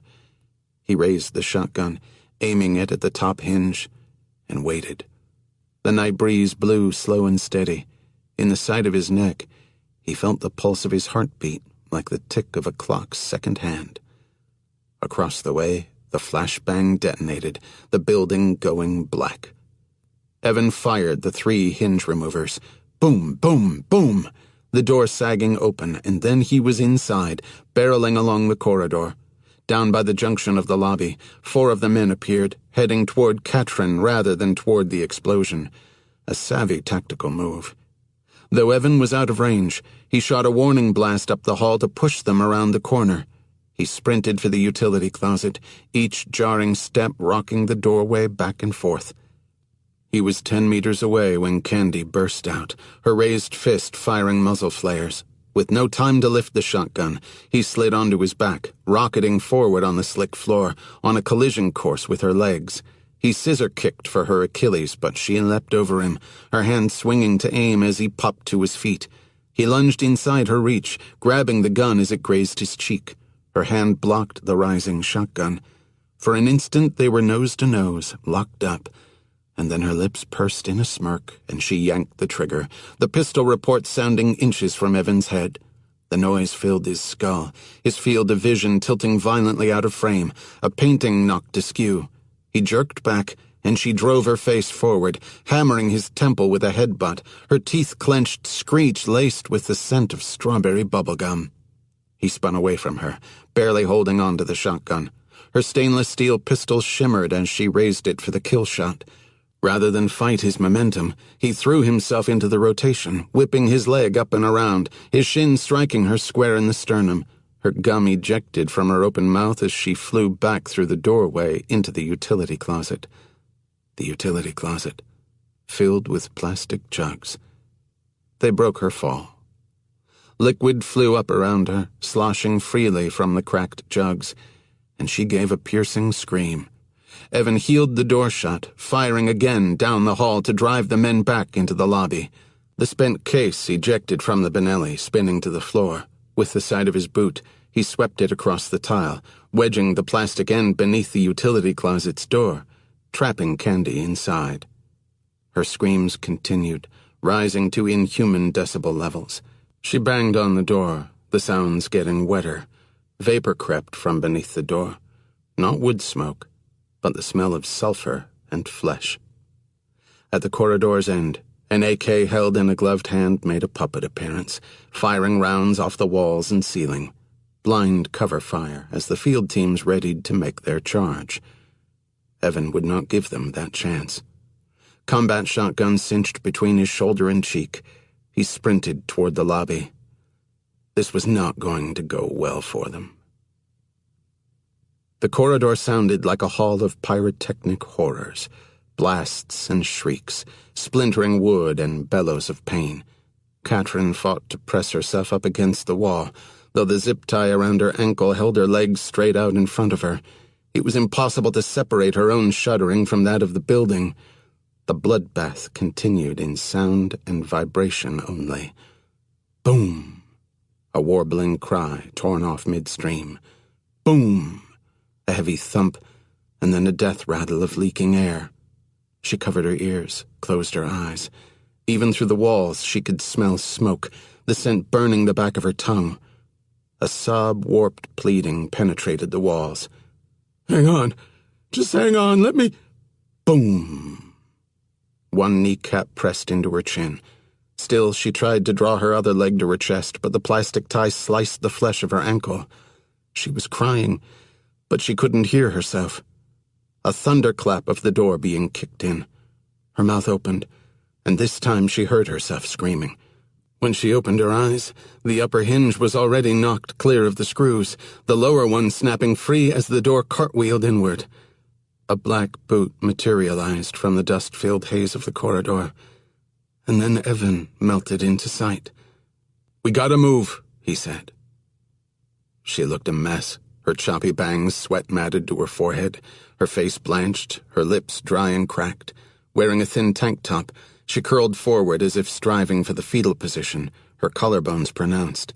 Evan moved to her, letting the shotgun drop to the carpet, his hand in his pocket, digging for the Strider knife. The black oxide blade flicked up with a snap, and he sliced through the plastic zip tie, her freed leg retracting into her body as if spring-loaded. He'd killed 5 of the 8 operators and taken Candy out of commission, which still left him outgunned. Deep in the building, he heard running, shouts, bursts from radios. For now, the remaining men were diverted to the eastern wing near the breaker box explosion, bracing for a second front attack. He let out his breath, the first moment of respite since his entry. "Katrin, listen to me." He cradled her face in his hands, one fist still gripping the Strider, the blade sticking up next to her cheek. "We have to move quickly." "Did you kill the big guy?" she asked. "No, he's not here, but other men are." He sensed he was talking too loudly over the ringing in his ears. "Stay behind me, touching distance. We're going to head to the hillside, then loop back around." She nodded, tried to stand, her legs failing her. In his pocket, the black phone vibrated. After an instant of frozen shock, he yanked it free, tearing the lip of his cargo pocket. He glanced at the screen, expecting Slatcher's untraceable number. Instead, the screen announced a payphone with a 702 area code. Las Vegas. Morena Aguilar. Had Slatcher gotten to her, claiming another hostage even as Evan freed Katrin? Still in a crouch, he snapped the phone to his face. "Morena, are you safe?" "Yeah, no thanks to you." Her voice came rushed and angry. "Why can't you all just leave me and my sis alone? You said we'd be done." From the eastern corridor, he heard doors banging open, the men searching room by room. It wouldn't be long until they realized that their western contingent had been demolished.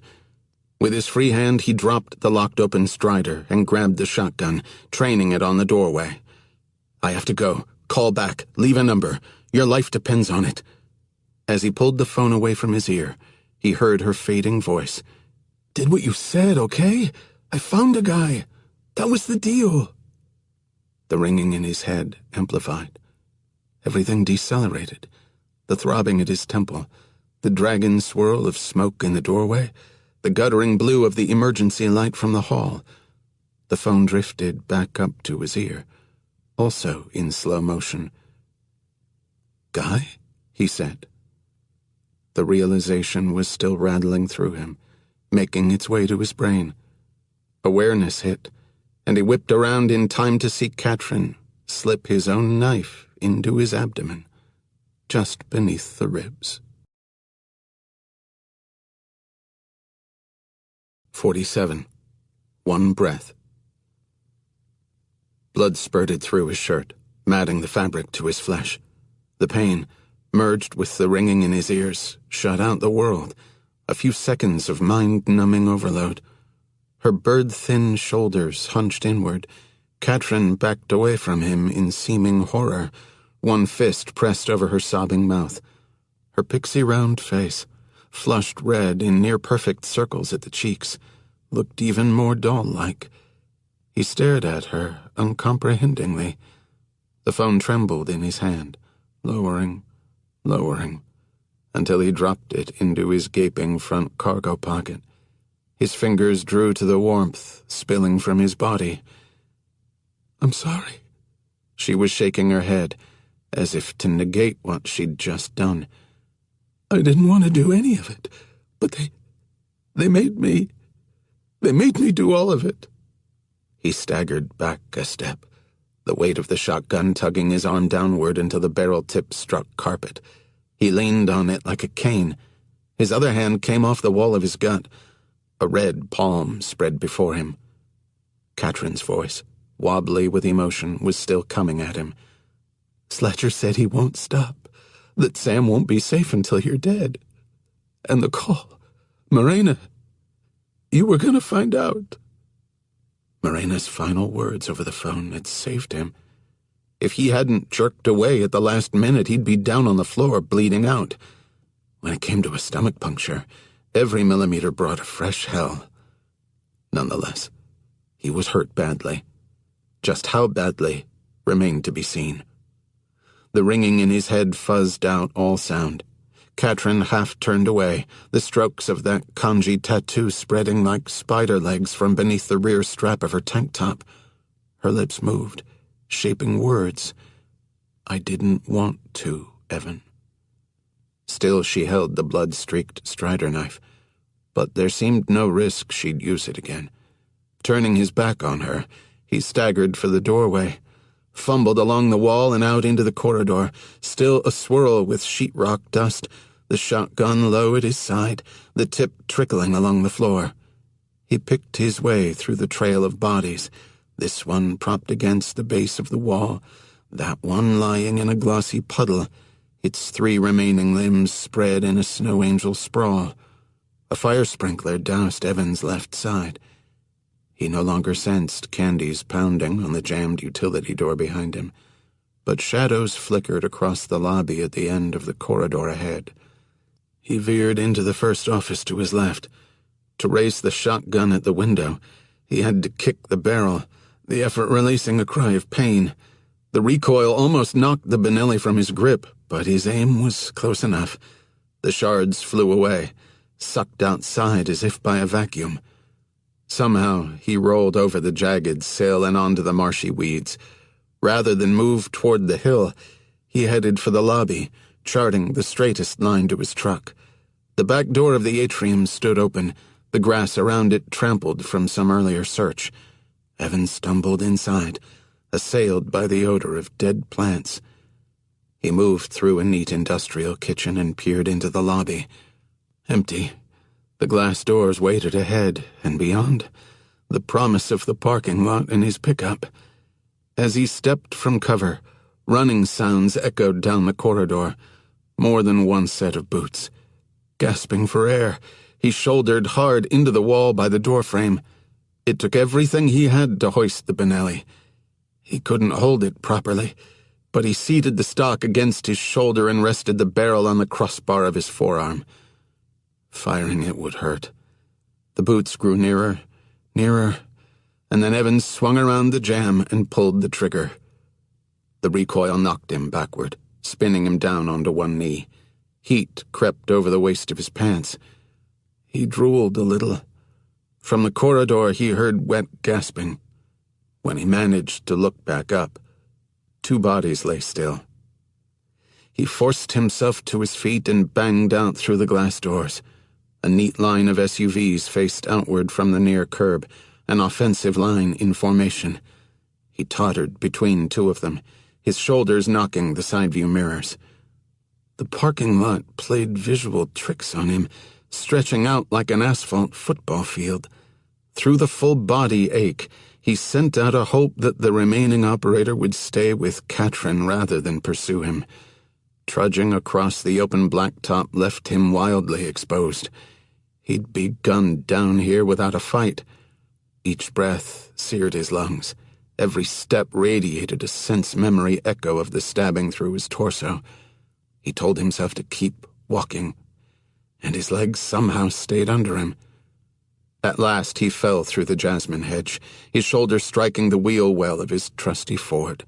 He tossed the shotgun into one of the truck vaults between a tray of ammunition and the cracked scabbard of the katana, then smeared himself around to the driver's seat. Squeezing the wheel, he tore out of the spot and lurched into the parking lot, circling for a pass at the row of SUVs. He aimed his rugged bumper assembly at the line of shiny hoods, clipping the grills one after another, jarring him painfully in his seat. The mini collisions would activate inertia sensing switches in the SUV's bumpers, shutting down the power to the fuel pump and ensuring that no one could pursue him. Rather than U-turn to use the lot exit, he hammered over the outer curb directly onto the overpass, bouncing high enough for his hair to skim the roof. Swiping sweat from his eyes, he rode the wide sweep of the lane up and around, veering onto the freeway. As he merged, he looked across the divider to the opposite lanes and spotted a purple Scion peeling up the exit toward the building. Odd that Slatcher hadn't yet ditched the car. As it flashed by, Evan caught a glimpse of the big man overflowing the driver's seat, one meaty arm pressed to the window. He did not look happy. The red taillights ahead blurred together into a stream, traffic slowing, and Evan braked abruptly, barely avoiding a rear end. His face contorted, braced against the throbbing. Staying this tight was no good. It compounded the agony. He cast his mind back through the years to his first instructor, the bearded man in the barn. Those lessons, taught with the tip of a knife. Expectation of relief from pain would increase the opioids in his brain, an analgesic effect. Mind over reality. He fought to move his focus away from the pain, to find the anchor of his breathing. One breath. There is no more pain to handle beyond this moment. Get through this moment, and this moment only. One breath. There is only this moment. There is not the next moment or tomorrow. One breath. In this moment, there is no pain. Static crowded his vision from the edges, and he blinked against it, the blank strip of the freeway fading in and out. A TV show that refused to come into focus. 48. Shot to shit. Slatcher stood in the lobby, sparks from a shot to shit overhead light cascading across the yoke of his shoulders. He drew in a deep breath, rising into a rare moment of perfect posture, a grizzly on hind legs. He moved into the west corridor, knowing already what he'd find. White walls smeared with dark streaks, tattered cargo pants, the sticky floor tugging at the soles of his boots. He stepped across a prone form, and then another, corkscrewing away from a body at an exotic angle. An arm shone fish-white in the guttering glow, the fingers upthrust like some rare underwater creature. He passed the boarded-up room and saw where the door had been kicked clear off the frame. The white woman stood backed into the corner, trembling violently, gasps escaping her bloodless lips. She held a folding knife in her limp grasp, the blade still wet. Her eyes were blank, holes in a mask with no face behind it. The mask tilted forward and dry-retched a few times without so much as a change of expression. There'd be no answers from her right now. Slatcher brushed past the doorway, surveying the wreckage. From the meat and fabric bulks sprawled beneath the flickering lights to the hinge-blasted rear door lying flat on the floor, the damage was comprehensive. Slatcher wasn't wearing a hat, but if he had been, he would have tipped it to Orphan X. Not the best, but maybe, at last, an equal. A faint scratching noise reached him. He cocked his head, pulled his boot free from a black slick and headed for the maintenance closet. There it came again, a desperate sound, almost plaintive, fingernails against wood. He opened the door, the smell hitting him in the face. Looking at the sight within, he felt his dark admiration transform into rage. 49. Scarlet Trail. The static haze lifted, Evan's vision clarifying in time for him to recognize that he was pulling through the ridiculous porte cochere. Yawning in his director's chair perch, the valet started to rise, but Evan dismissed him with a nod. Fighting the wheel, he pulled down to the parking level and into his spot, barely missing a concrete pillar. The dark stain enveloped the left side of his shirt, saturating the belt line of his cargo pants. He couldn't afford caution. He was, as the corpsmen were wont to say, bleeding like stink. If he didn't get upstairs immediately to stop the flow, he'd die. Wobbling toward the stairs, he almost lost his footing on an oil slick. He didn't even register them until they were on top of him. Mia and Peter. She clutched a pharmacy bag, her son standing glumly beside her wearing a bathrobe over Riddler pajamas. Though she stared at Evan in shock, Peter was focused elsewhere, gazing anxiously up the stairs, tugging at her hand. "Come on, Mommy, my heart's still pounding." Instinctively, Evan turned away, hiding his bloody side from the boy. Mia's expression stayed frozen, but somehow she managed to answer her son. "The Ativan should kick in soon, sweetheart. It'll help you settle down. It's been a horrible night." Peter looked up at her, then across at Evan. His mouth popped open. Evan white-knuckled the railing, pulling himself up step by step. He tugged the sleeve over his other hand, trying to wipe off the blood as he went. But it was no use. Mia broke from her trance, moving up the stairs at his side. "Jesus Christ, Evan," she said. "What happened? Are you okay?" His head swam from the blood loss, his skin clammy and trembling, his heart redlined, each pulse reverberating through his chest. A dizzy spell staggered him, Mia shouldering some of his weight. "Yes." He pulled himself upright. "Good." "Is this from Martz and Alonzo?" The pain stole the word from his mouth, so he shook his head no. Mia tucked Peter behind her, trying to block his view. "You've got to get to a hospital." Evan moved hand over hand along the wall toward the service elevator, leaving bloody prints. No time to clean, to cover his tracks. No. No. "This isn't a choice. I'll be killed." One breath. "Men after me." One breath. "Go." Breath. "Away." The car arrived, and he tilted into it. Blood dripped off the hem of his shirt, tapping the floor. Leaning heavily on the elevator rail, he looked back at her, her forehead furrowed with concern. One tooth pinched her bottom lip. She looked like she might cry. "Please," he said. The doors wiped her face from view. Moving on autopilot, he let his breathing blot out everything. Muscle memory guided him to his front door. A cold gust rolled up his torso, cooling his sweat-drenched face, and he realized he was inside his condo now, standing at the open refrigerator. He pulled a saline IV bag out of the fruit drawer. From the butter shelf, he grabbed a bottle of Epigen, nearly dropping it. He battled his legs to get him across the poured concrete expanse down the hall. His sock squished inside his boot.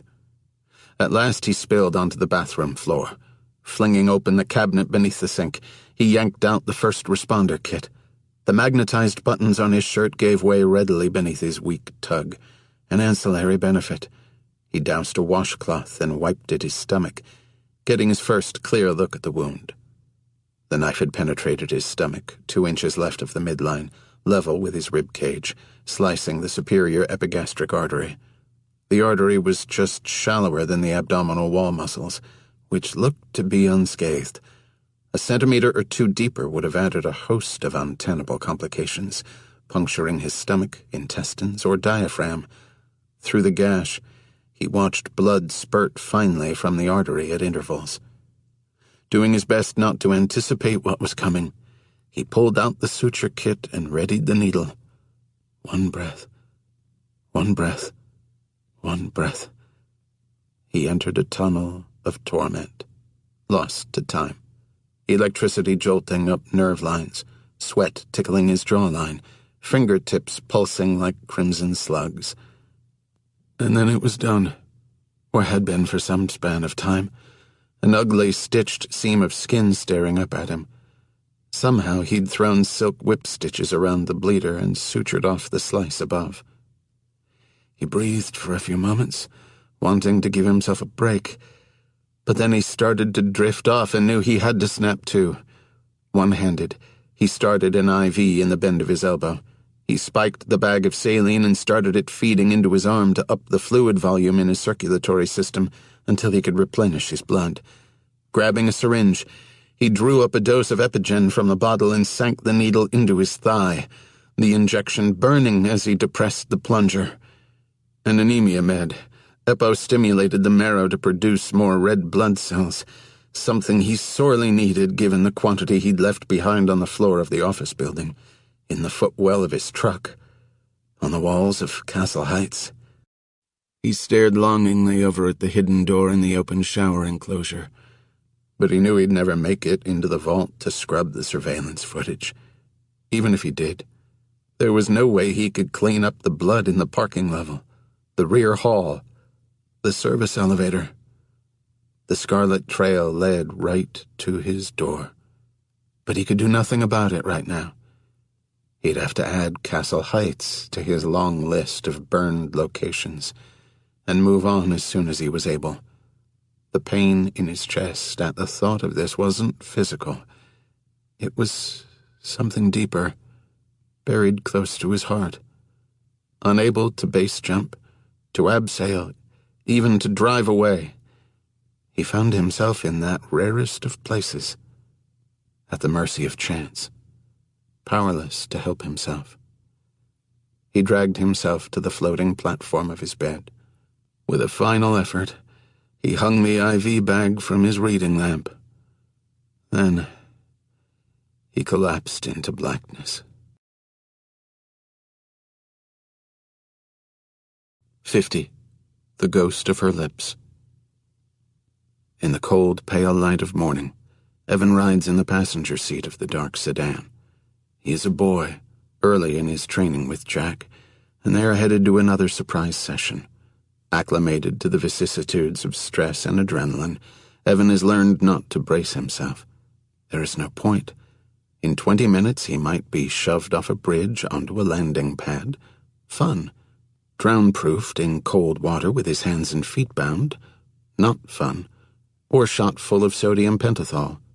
Disorienting, but ineffective. A Volvo pulls up alongside them, and as he is prone to do, Evan watches the family inside. The kids are 3 across in the back, quarreling and coloring and pigging their noses against the windows. The car falls behind them. The next block accommodates an elementary school. Parents are dropping off kids with backpacks and crumpled bag lunches and bright-colored thermoses. The students run to and fro and talk in animated cliques. Evan wonders what they talk about. After the day's session, mace spray training, not fun, they return home. Bleary-eyed, Evan stacks firewood by the side of the house, the rough bark scraping his forearms.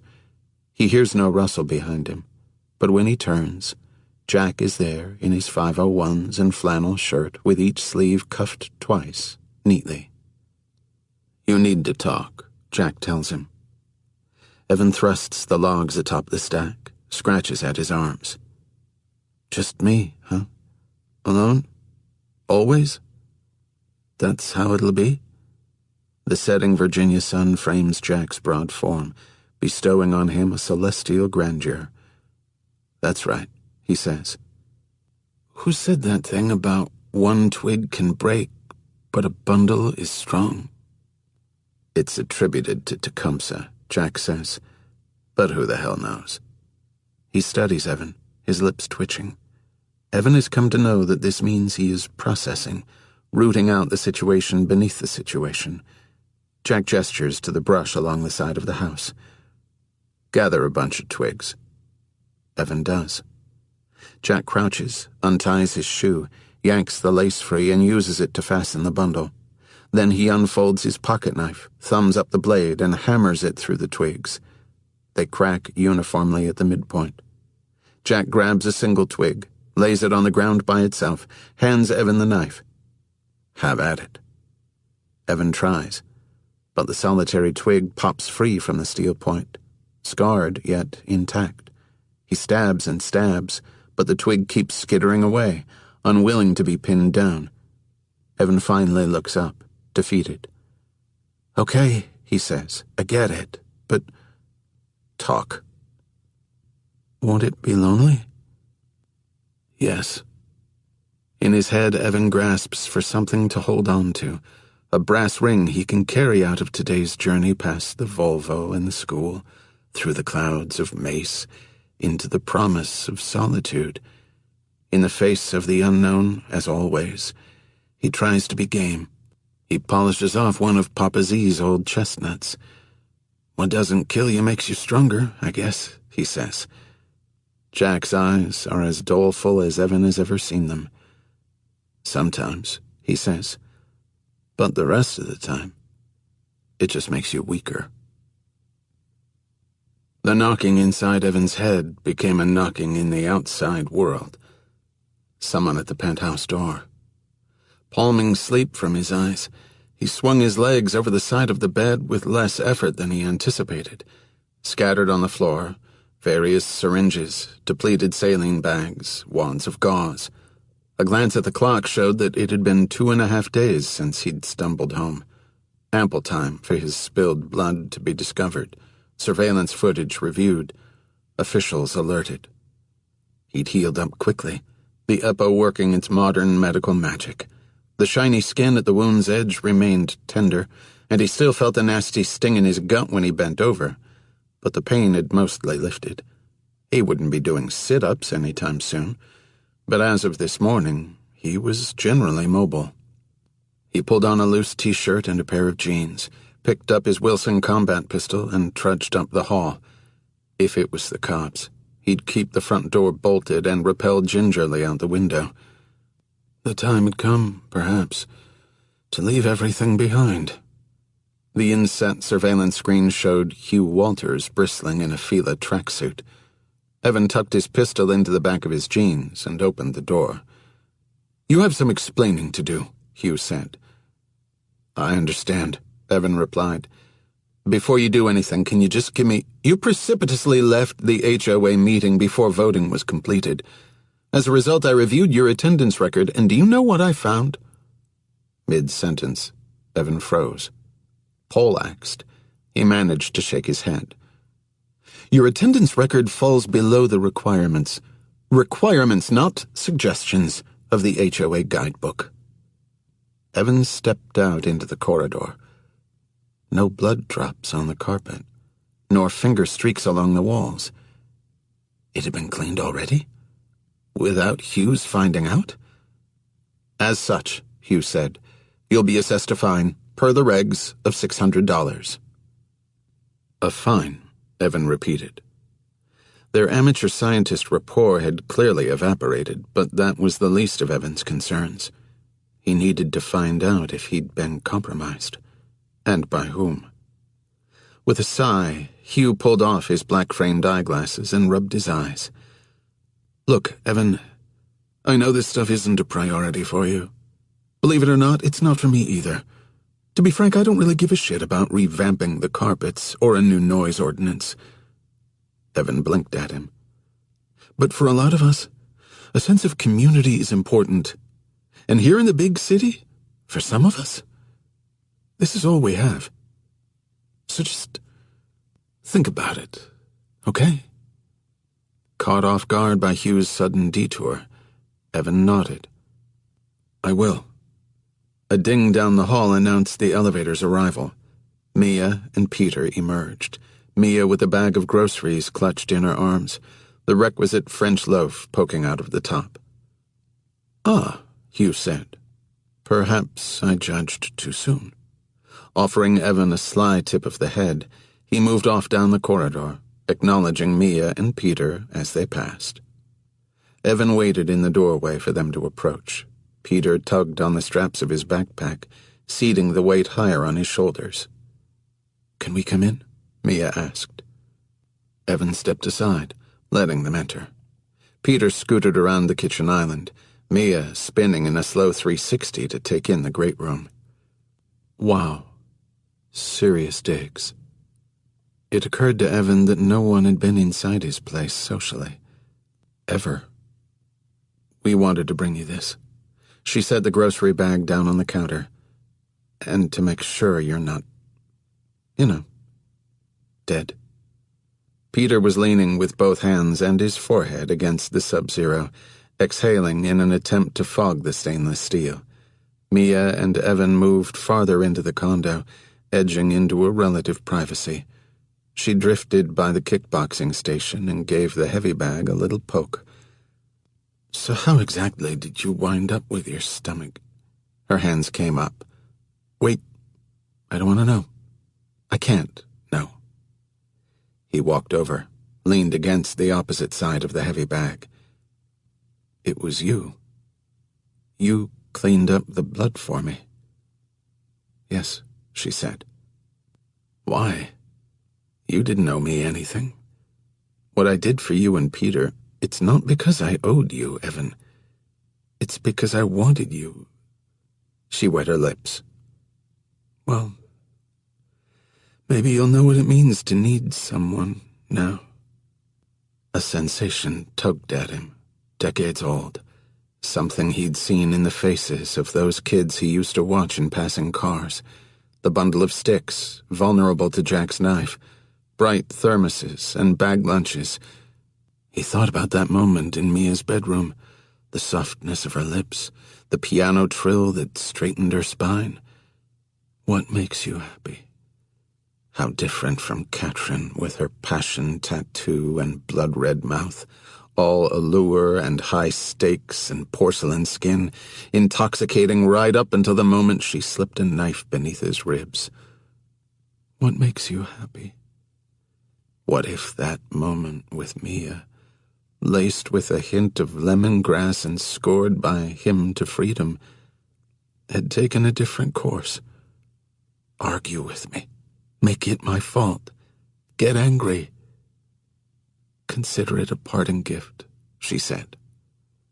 His face must have shown more than he wanted it to, because her eyes welled, and she said, "I'm sorry, Evan, but we can't have you around. It's too dangerous." She reached out, her fingers resting lightly on his chest. "I'd be an irresponsible parent if I—" "Thank you," he said, "for what you did." She inhaled, her chest rising. "This is it, then?" "Okay," he said. "This is it." She turned to go, then paused. "Your forehead," she said. "It's cut." He lifted his fingers, a nick from the blowback when he'd shot out the window. "It's nothing." "Nope," she said, digging in her purse. She came out with a colorful Band-Aid and stripped off the wrapping. Kermit, with his gaping grin. "Really?" Evan said. "Afraid so." He bent to her, and she smoothed it onto his forehead with her thumbs. She hesitated, then kissed his forehead. "Goodbye, Evan." "Goodbye." He heard her shoes tap over to the kitchen, and then 2 sets of footsteps moving to the front door. It opened and closed. For a time, he stood there, the ghost of her lips lingering on his face. 51. Asterisk, ampersand, circumflex, percentage, asterisk, exclamation mark. The 10 RFID fingernails overlay Slatcher's own, though since the press-ons had been designed for normal-size hands, they looked more like painted stripes. They always made him feel like a girl playing dress-up in a too-small gown. The fully pixelated contact lens, seated on his right eye, scrolled the virtual messaging session with Top Dog, rendering the texts midway to the dashboard of the purple Scion. He sat in the shoved-back driver's chair, his fingers tickling the air, giving answers he did not want to give. Top Dog was angry, and when Top Dog was angry, you typed faster. You still have no leads on Orphan X. Hospitals, ERs, morgues. Slatcher noted the lacking question mark. Nonetheless, he replied, "No." The green cursor barely had an instant to blink before TD's next text sprang up. "What is Orphan V's condition?" The car hugged the curb on an idyllic suburban street lined with willows. Fallen silver-blue leaves collected on the windshield wipers. Using the back of his hand, Slatcher blotted sweat from his brow. The windows magnified the midday Vegas sun, turning the car desert hot even in cool December. The movement inadvertently rendered some symbols. Asterisk, ampersand, circumflex, percentage, asterisk, exclamation mark. Is that supposed to be a joke? No, sorry. Tech malfunction. Orphan V? Hospitalized. Out of commission. Her back looks like something out of a creature feature. How about Katrin White? A drop of sweat trickled down the bridge of Slatcher's nose, making it itch, but he didn't dare scratch it. I let her go. She served her purpose. She did right by us. She'll need to be cleaned up. He regretted the implicit order. He preferred to play by fair rules, but Top Dog had no such moral qualms. Slatcher typed, "Immediately?" No. She got close to him. I want her watched. Another line in the water. Copy. Orphan X took out all your freelancers. Except one. But it doesn't matter. I will handle everything personally from here on out. You'd better, TD typed. Or I will. Another implicit threat. A second drop of sweat forged down Slatcher's forehead. The itch on his nose grew in intensity. He forced his fingers to type. Copy. What's your plan? Laughter and shouts carried from the school playground across the street. Morena Aguilar. She'll lead us to him. I want her wrapped in surveillance, whatever it takes. Slatcher lifted his gaze to the little girl sitting on the swings. A teenage girl crouched in front of her, her hands gripping the chains. Almost lost in the sea of playing kids, they spoke closely, intimately. That's why I'm here, Slatcher replied. The teenager stood, kissed the younger girl on the cheek, and turned. Watching Morena walk away, Slatcher reminded himself not to reach to turn the ignition key just yet. Instead, he finished typing. She won't leave my sight. 52. The other guy's hand. On the third day, Evan finally entered the vault. Within 20 minutes, he'd cleaned up the Castle Heights surveillance footage. It was odd watching himself, zombie stumbling through the corridors, smearing charcoal along the walls. An entire 7 minutes of his life that he had little memory of, operating unconsciously on the training drilled into his body. He fast-forwarded to find whatever else would need to be deleted. A short while later, Mia appeared in the corridor of the 12th floor. On various monitors, he followed her to the elevator, up to the 21st floor, then along his corridor. She paused outside his penthouse. He'd left the front door ajar. She entered and moved tentatively toward his bedroom. He was lying on the bed, unconscious. Going quickly to him, she checked his pulse, then his forehead. For a time, she sat beside him and held his hand. He watched the minutes tick by. Then she left the penthouse, closing the door firmly behind her. She returned to her condo and emerged a minute later, bucket and brush in hand. It was the middle of a night in which she'd already endured a home invasion. She'd only just gotten her traumatized boy put to bed. And yet there she was, scrubbing the floors, walls, and elevator for nearly 2 hours, protecting him. He was standing to leave when he spotted an icon that an email had arrived after a long journey of auto-forwards around the globe into the inbox of the.nowhere.man@gmail.com. He couldn't remember the last one he'd received. 2 days old. It was from one of Tommy Stojak's accounts, and the subject line read, Katrin White. A chill moved through Evan's stomach, making the scabbed wound tingle.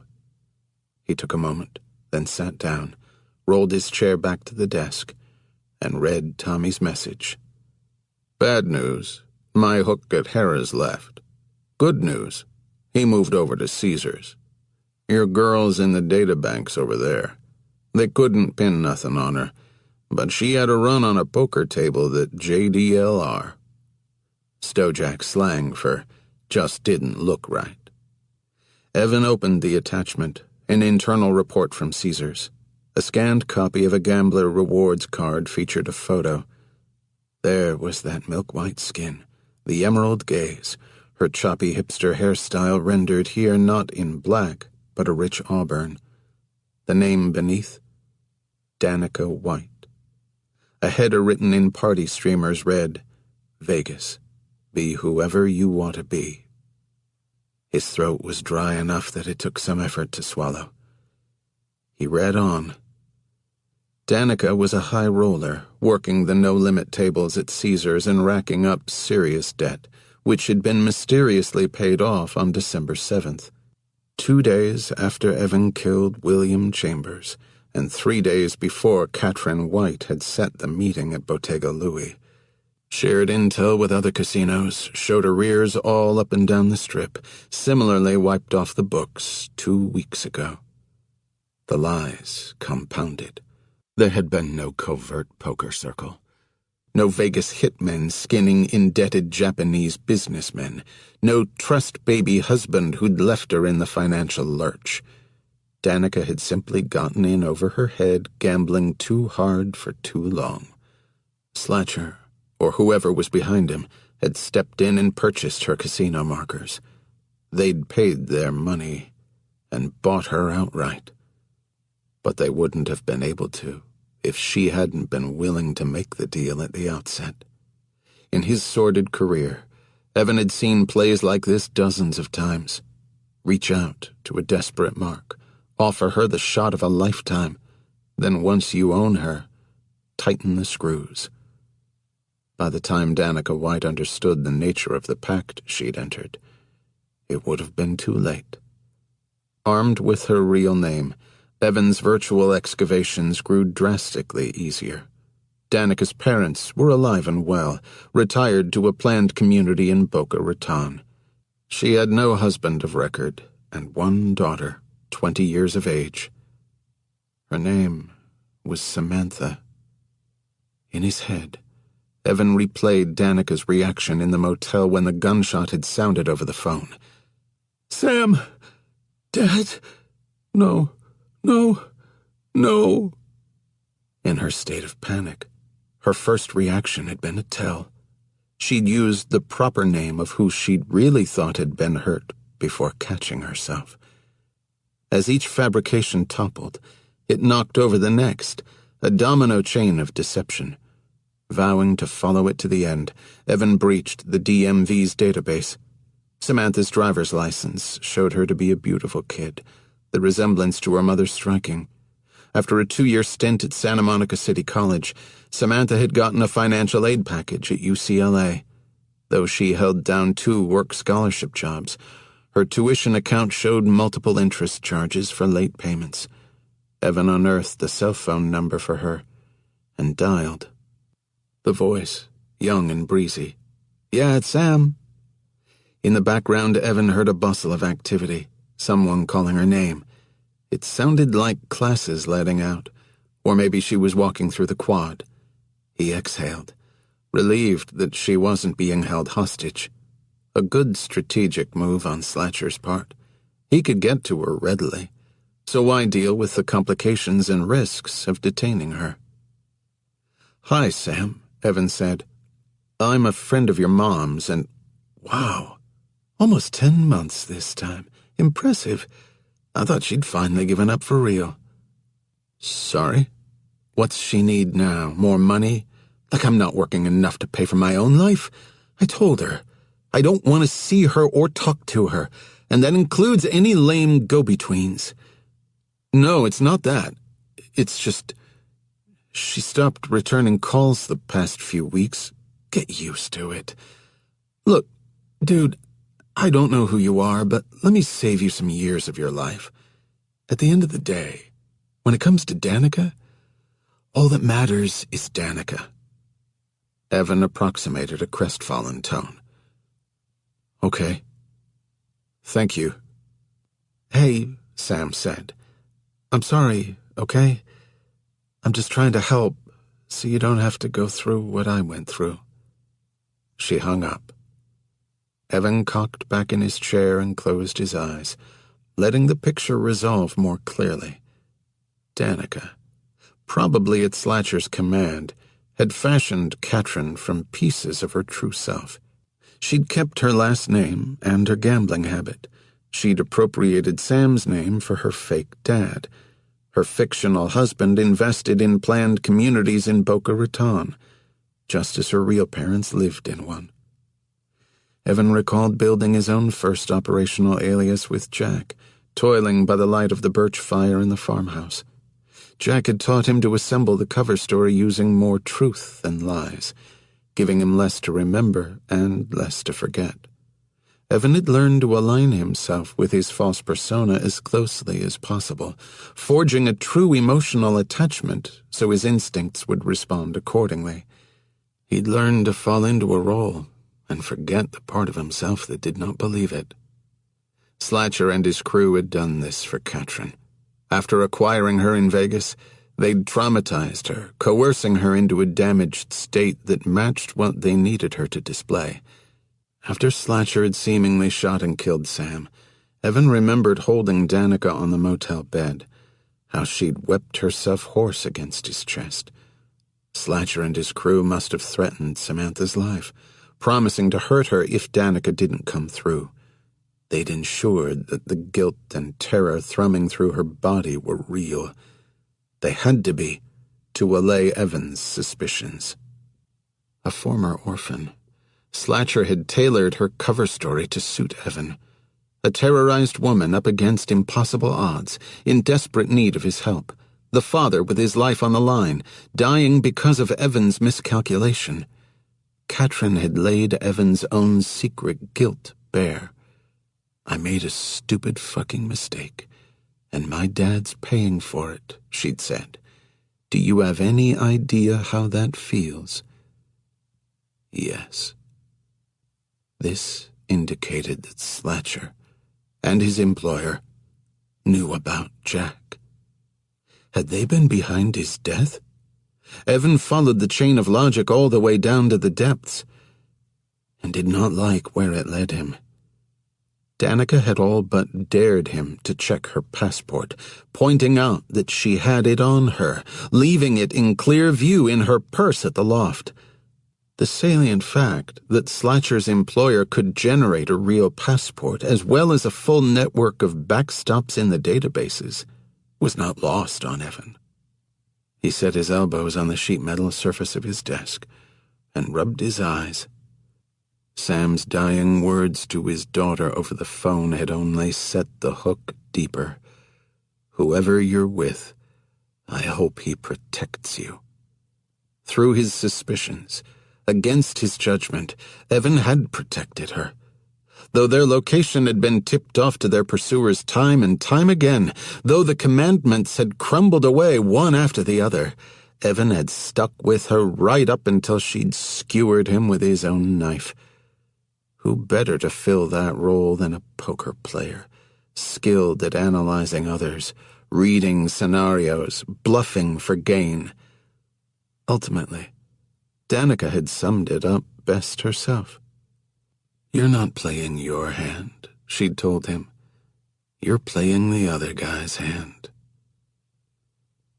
Dangling from his pull-up bar, Evan practiced knee raises to break up the fresh-forming scar tissue in his stomach.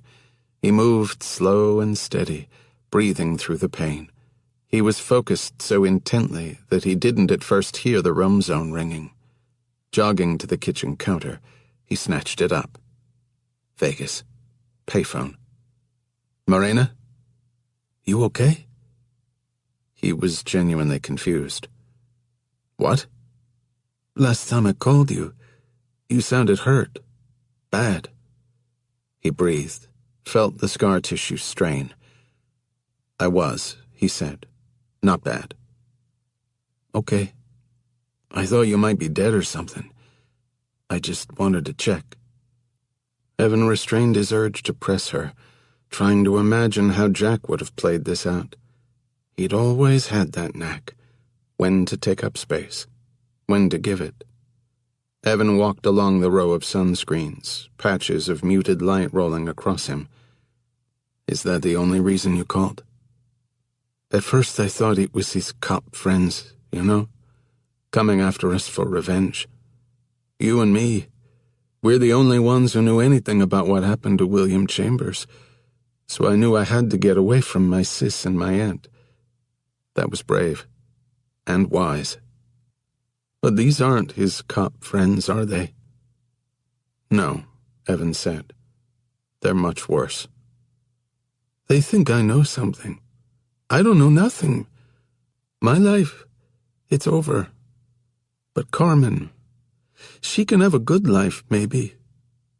"You will too," he said. "I can't go near you again.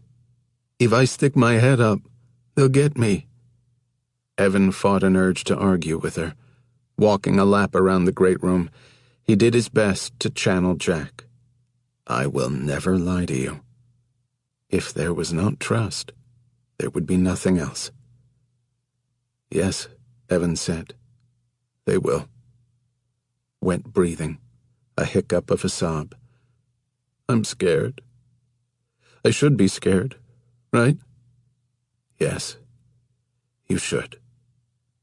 "It's hard living like this, invisible to the world, apart from everyone.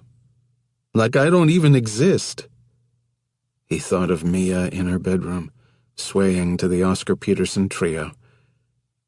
"Yes," he said. "It is." She cried some more, muffled gasps. 17 years old, targeted by a world-class assassin. Rage rose in Evan's throat, but he choked it off. "If you don't tell me where you are," he said, "I can't protect you." When Morena spoke again, her voice was heavy with sadness. "I know," she said. 53. A backstroke with no water.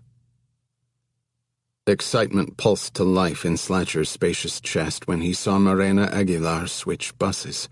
Slowing the Scion, which had been trailing the northbound downtown express, he noted that she wasn't catching a connection, but crossing the street to hop onto a southbound bus, reversing course back to the Strip. A basic diversionary move that would have been advised by Orphan X prior to a meet. For 3 days and nights, Morena had remained under Danny Slatcher's watchful eye. She'd visited her sister once more on the playground and slung chips and guac at a shitty fast food joint accustomed to paying under the counter. But until now, there'd been no break in her routine that indicated that Evan was back in play. Flipping a U-turn, Slatcher immediately roused his remaining man in the field, who through some cruel parental oversight was actually named Don Julio. Big Daddy to Tequila 1. Pull off the little sister and track my location. With a giant thumb, he enabled a phone app that sent his coordinates. T1 to BD, BDU in 7 minutes. Even around lunchtime, the logjam leading to the Strip rivaled rush hour LA. Angling all the air conditioning vents toward himself, Slatcher patiently hung 3 vehicles back from the bus, making sure at each stop to account for all the passengers as they got off. How dull and achromatic Vegas looked by daylight never ceased to surprise him.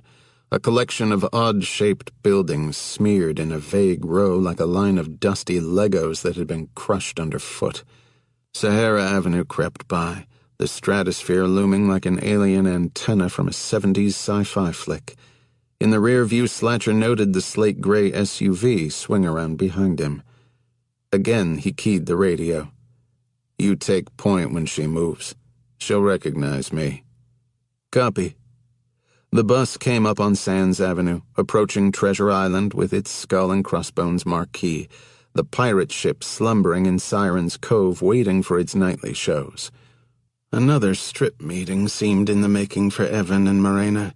Plenty of activity, plenty of witnesses, plenty of cameras.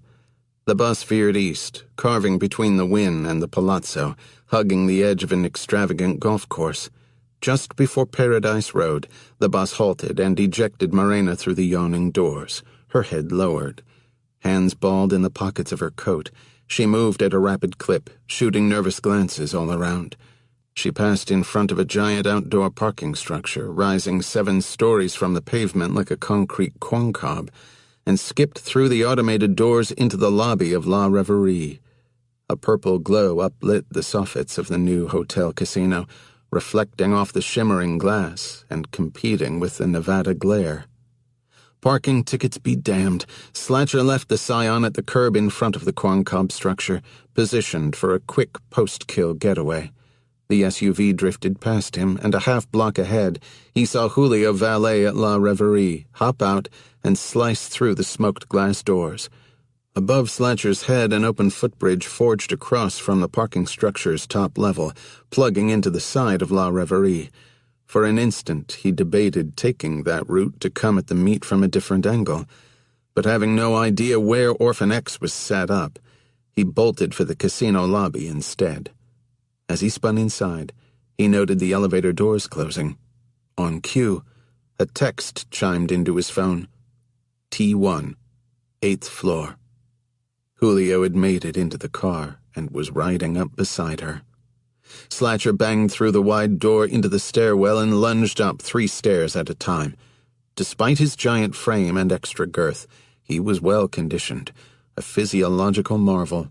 Near the 5th floor, a few spindle-legged party girls clomped their way down on improbable stilettos, and he bowled past them, flattening them to the wall. By the time he reached the 8th floor landing, his breath burned in his chest. He waited behind the door, heard the elevator doors rumble wide. A moment later, through the tempered glass panel above the lever handle, he watched Morena dart by, less than 3 feet away. Behind her, Julio ambled, light on his feet, his blend-in biz-casual suit holding the contours of his basic training body with nary a rumple. Easing the handle down, Slatcher leaned out of the doorway. Morena kept on with a charged walk, her hands forming fists at her sides, seemingly too focused to check behind her. Though Julio held a relaxed pace, his long legs kept him a few steps off her heels.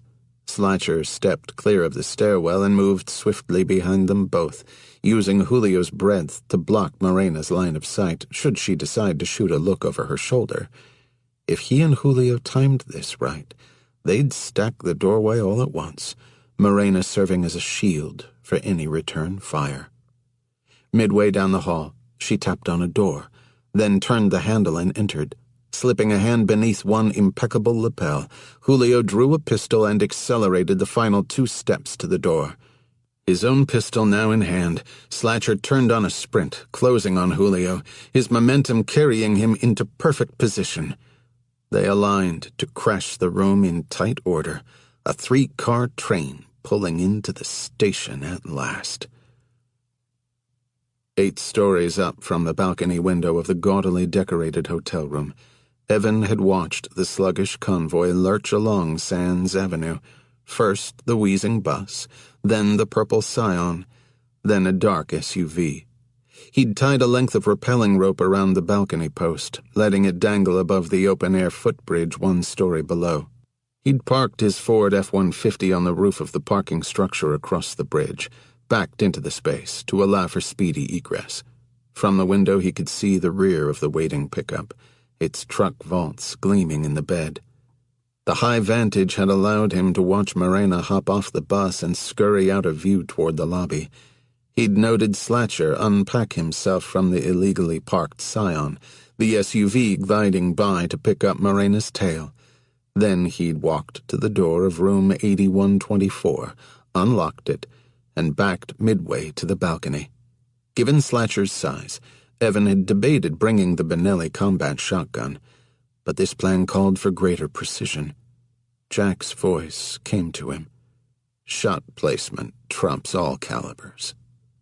Drawing his Wilson 1911, Evan assumed a modified isosceles stance, aiming the tip of the suppressor at the door. Slatcher had been hoping that Morena would lead him to Evan. He was about to get his wish. Evan waited, reading vibrations through the floor. In his stomach, the healing wound glowed, an excited heat spreading out beneath his rib cage. The lever handle clicked down, and it all went live. Morena flew through the door, immediately diving into a somersault, moving along the path Evan had cleared through the furniture. As she whipped past his calf, the bulky freelancer filled the doorframe and Evan shot him twice in the chest and put a 3rd bullet through his nose. He dumped right there, clearing the view to Slatcher. Behind him, Evan heard Morena scrambling over the balcony, seizing the rope, starting her 1-story descent to the footbridge. Unlike the freelancer, Slatcher had barreled into view with his pistol not just raised, but ready to fire, so Evan's first round went to the gun hand. Slatcher's pistol pinwheeled to the side, and then the big man kneed his collapsing operator forward, forcing Evan to skip back to avoid being toppled by him. The scar tissue tugged in his gut as he raised the gun, a slight hitch that cost him. Slatcher's eyes were locked on the barrel of Evan's Wilson, assessing the precise line of fire, and he lifted his massive arms as he charged, catching the bullets as Evan fired. The first round deflected wetly off the meat of Slatcher's forearm, raised to cover the bridge of his nose. The second stigmatted his right hand, buying him a millisecond to whip his forehead out of the path. He did not slow. His bullet-torn forearm hammered Evan's wrist like a steel pipe, the Shotokan blow knocking Evan over. He rolled with the blow, grabbing a whirligig view of his Wilson 1911 skittering off the edge of the balcony, and far below, Morena's form darting across the footbridge to safety. Even as he spun back up onto his feet, he recalculated. He'd trained once with a Shotokan master who'd toughened his hands, feet, and shins into iron, pounding nails into the floor with his fists. The master had spoken of executing 1-punch kills, and Evan knew from Slatcher's opening salvo that he was capable of the same. The last thing he could afford was to be in this tight with a man this big. They circled each other in the arena of the suite, both striking open-hand guards, palms turned in, fingertips floating above the upper temples. Given the size disparity, Evan had to disrupt Slatcher's nervous system, going for the centers, eyes, nose, ears, throat. But the biggest organ was the skin. He needed Slatcher to feel pain now, not tomorrow. He attacked with Pencak Silat, an open-hand Indonesian fighting style, feinting left, then thunderclapping Slatcher's right side with a palm heel ear smash. The big man's eyes showed mostly white until the pupils rolled back into view, a robot reanimating. Evan waited for Slatcher to lash out defensively, then sidestepped, parrying with a dagger thumb to the eustachian tube at the hinge of the jaw.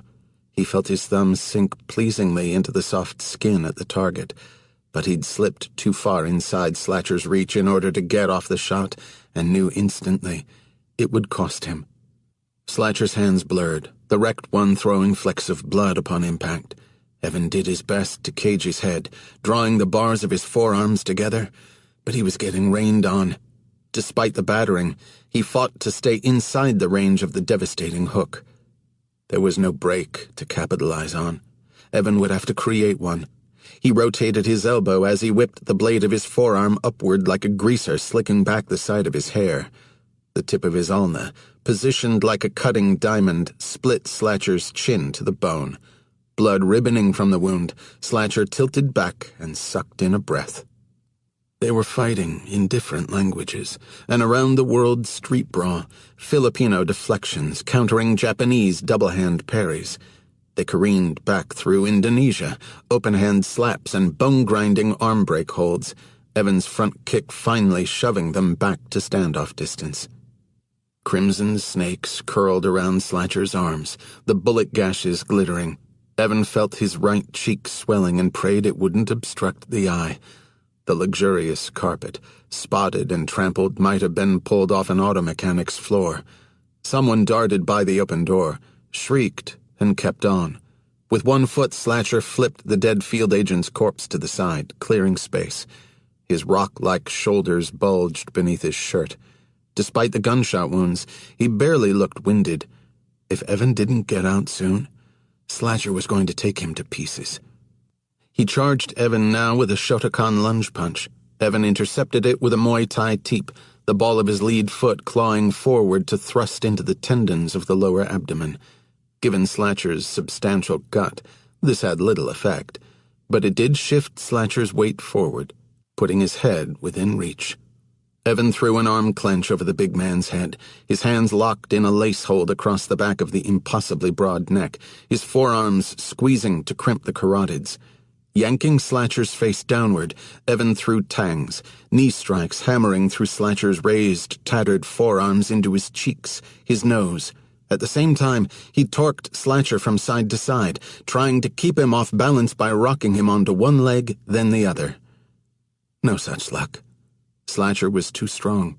He simply picked Evan up and bulled him through the dressing mirror. Evan's stomach screamed, the wound reopening, scar tissue tearing. The glass shattered around him, shards cascading over his shoulders. Evan hit the carpet, and Slatcher reared back, allowing a tiny window of freedom. Evan bolted, leaping across a toppled armchair and out onto the balcony. Slatcher struck him from behind, power-driving Evan into the balusters, but Evan let his body flip over the handrail, grabbing for the rappelling rope. He caught it, lost his grip, caught it again, slid a few palm-burning yards before his hands released of their own volition. The last 6 feet were a free fall, the footbridge flying up to bludgeon his tailbone and shoulder blades.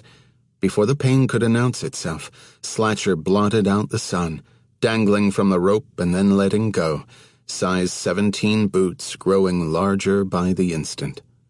Evan rolled up over his shoulders, shot a quick look around for his fallen Wilson. No such luck, and lurched off for the parking structure and his truck. Slatcher's landing shook the footbridge. Within seconds, the thundering steps behind Evan had quickened to a drum roll. Despite the dagger of pain in his gut and the full body ache from the drop, Evan stayed in a sprint, trying to dig in his pocket for the key to the truck vault. He skidded sideways onto the roof of the parking structure, nearly losing his footing as he made the turn for his truck. Morena was long gone. Evan had told her to keep running, that he'd make sure no one came after her. That was a long-term promise. Way across the roof, an elevator opened. The family of 4 inside jolting, cattle prod upright at the scene before them. The father leaned forward, jabbing at a button, and the elevator swallowed them back up. With bruised and aching hands, Evan fumbled out the keys, dropped them, picked them up, all the while sensing Slatcher's rolling boulder approach. He fought the key into the first vault and grabbed the stock of the combat shotgun, swinging it free and scattering the sheathed katana and the tray of shotgun shells across the roof. Slatcher was on him. There was no time to bring the Benelli around, no time to do anything but lean to dodge the hurtling mass. Slatcher clipped him, knocking the shotgun away and crushing himself into the lowered tailgate. The collision was seismic. Bone crunched, but Slatcher gave up only an understated grunt. Evan dove for the shotgun, but it skittered out of reach toward the metal bars guarding the broad concrete overhang. The ammo boxes had burst open, red shells spraying everywhere. Bouncing off the truck, Slatcher nearly slipped on them, but he regained his footing and squared to Evan. Breathing hard, Evan pulled himself unevenly to his feet. Slatcher stood stooped, favoring his broken hip. His split chin had painted a bib of crimson down his shirt. Blood trickled down his arms, dripped from his fingers. The collision with the truck had stunned him, and Evan had one shot to capitalize on that. Slatcher lumbered toward him, hands coming up into fighting position. Evan sidestepped, forcing him to circle the wrong way and set his weight onto that broken hip. Slatcher gritted his teeth and took a quivering step. Bone crunched.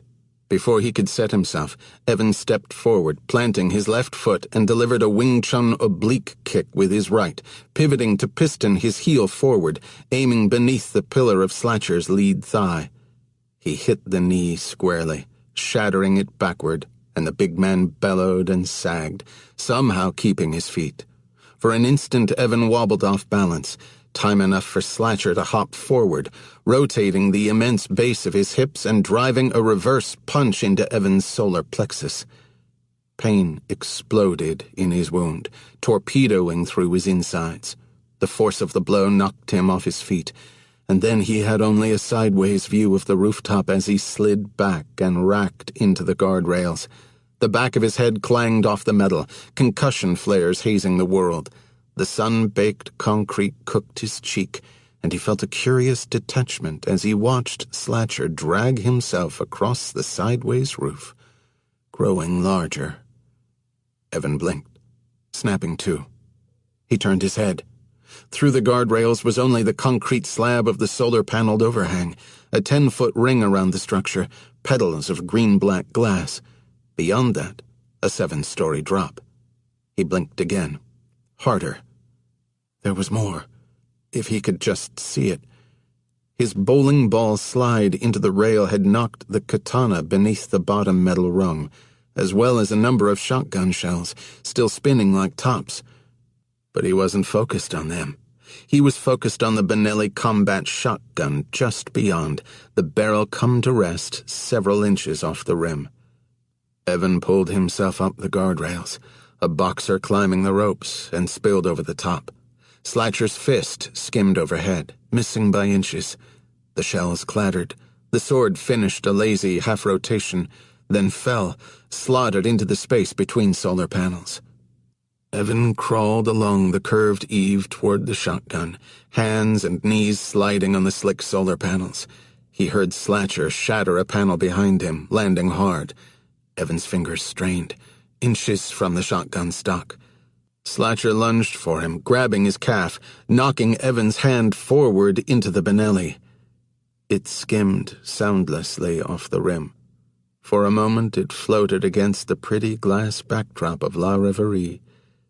Then it vanished. The breeze ruffled Evan's hair, and he felt the soothing warmth of the sun on his cheek. A poetic moment of ordinary life. Then Slatcher ripped him backward. Evan fell from all fours onto his stomach. Rotating on his hip, he hurled his weight into a turn and kicked Slatcher with everything he had left. The top of his foot struck just below Slatcher's jaw, hooking the big man's head and spinning him toward the brink. Slatcher's broad fingers scrabbled for purchase across the sleek silicon, sending shotgun shells scattering. His legs drifted off the lip, and then his hips went, that low center of gravity tipping him over. His elbows ledged the rim. then slipped. Slatcher's bloody hand flailed up over his head and caught something. The sheathed katana, stuck in the gap between sets of solar panels. It protruded from the roof's edge like a bracketed flag from the side of a building. Slatcher's downward weight wedged the long sword handle tighter into place, pulling it horizontal until it locked between the panels and the concrete lip of the roof. His mighty arm trembled. The hand tendons were frayed from the bullet wound, his fingers not clenching fully. A suspended moment, and then his other hand flew up, clamping onto the scabbard beside the first. He started to draw himself back toward the rooftop. A pull-up, 100 feet above the sidewalk. The sheath slid an inch off the hilt. Slatcher froze. If the sheath went, he went with it. The equilibrium held. After a moment's pause, he began inching his way up again. Biting his cheek against the pane, Evan pulled himself toward Slatcher and the sword. Slatcher's face strained, a vein popping in his temple. Still, he made headway. Evan came within range. He positioned himself to kick Slatcher off, but Slatcher watched him intently, ready to react even from his compromised position. If any part of Evan's body came within reach, he had little doubt Slatcher would latch onto it and bring Evan with him. Evan turned to the sword instead. He fought to free it from between the panels, but Slatcher's weight pinned it in place. He grabbed the base of the scabbard and attempted to force it off the length of sword, but the same was true, the downward pressure too strong. Slatcher kept rising, his elbows hovering just off the concrete rim, nearly able to set down. A crackling sound turned them both to statues. Evan's eyes dropped to that hairline crack in the sheath from when Peter had dropped it. The crackling noise resumed. The fissure expanded, then forked. The fracture lines spread beneath Slatcher's hands. Evan's breath snagged in his throat. Slatcher's eyes, level with Evan's, widened, bloodshot lines pronounced in the sclera. His lips trembled, his Adam's apple jerking. Both men watched, motionless. The sheath broke into pieces beneath Slatcher's fingers, his grip slipping, his weight tugging him downward again. He jerked his hands off one at a time, letting the fragments fall away, his palms slapping back onto the metal itself, acquiring a new grip. Evan waited for the cutting edge to ribbon his hands. But no. In a stroke of luck, Slatcher was hanging from the dull back of the sword. Through clenched teeth, Slatcher released a hiss of amusement at his good fortune. His neck sheeting with muscle, he coiled his arms, those cantaloupe biceps bulging, raising his giant frame again. The 2-century-old Tamahagane steel flexed, the edge grinding on the concrete lip. The metal, used for cannonballs in the Meiji era, would not break. Slatcher rose another few inches, his face lifting above the lip of the roof. The sword grip was elongated, designed for a two-hand samurai hold. Beyond the length wedged beneath the solar panels, 4 extra inches protruded, just wide enough for Evan's fingers. The cord wrap gave him a good grip, the round tsuba guard pinching the edge of his hand. Gripping as hard as he could, he tried to free the sword. No such luck. A few feet past him, he sensed Slatcher rising, his shadow creeping across the rooftop, centimeter by centimeter. The sword jogged slightly in Evan's hand, and he realized he couldn't loose the sword, but he might be able to turn it. With all his strength, he twisted the handle like a motorcycle throttle. At first, nothing happened, but then the sword spun, barely, in its makeshift housing. The tiny movement knocked Slatcher down 6 inches. Evan kept on, turning the cutting edge upward. The sword rotated jerkingly, Slatcher losing ground, his huge form swinging from the blade. His giant hands, torn and bloody, trembled violently.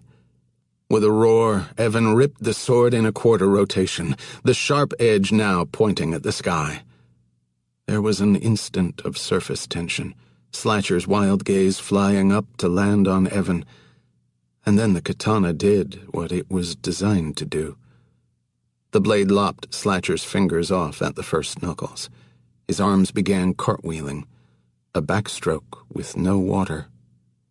He and Evan locked eyes, and then Slatcher fell.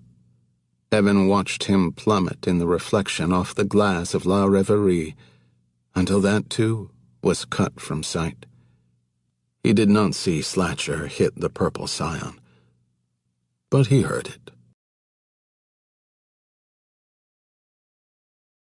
54. No. Evan looped the Ford down 7 stories of ramp, reaching the street. The police sirens were still a few blocks away.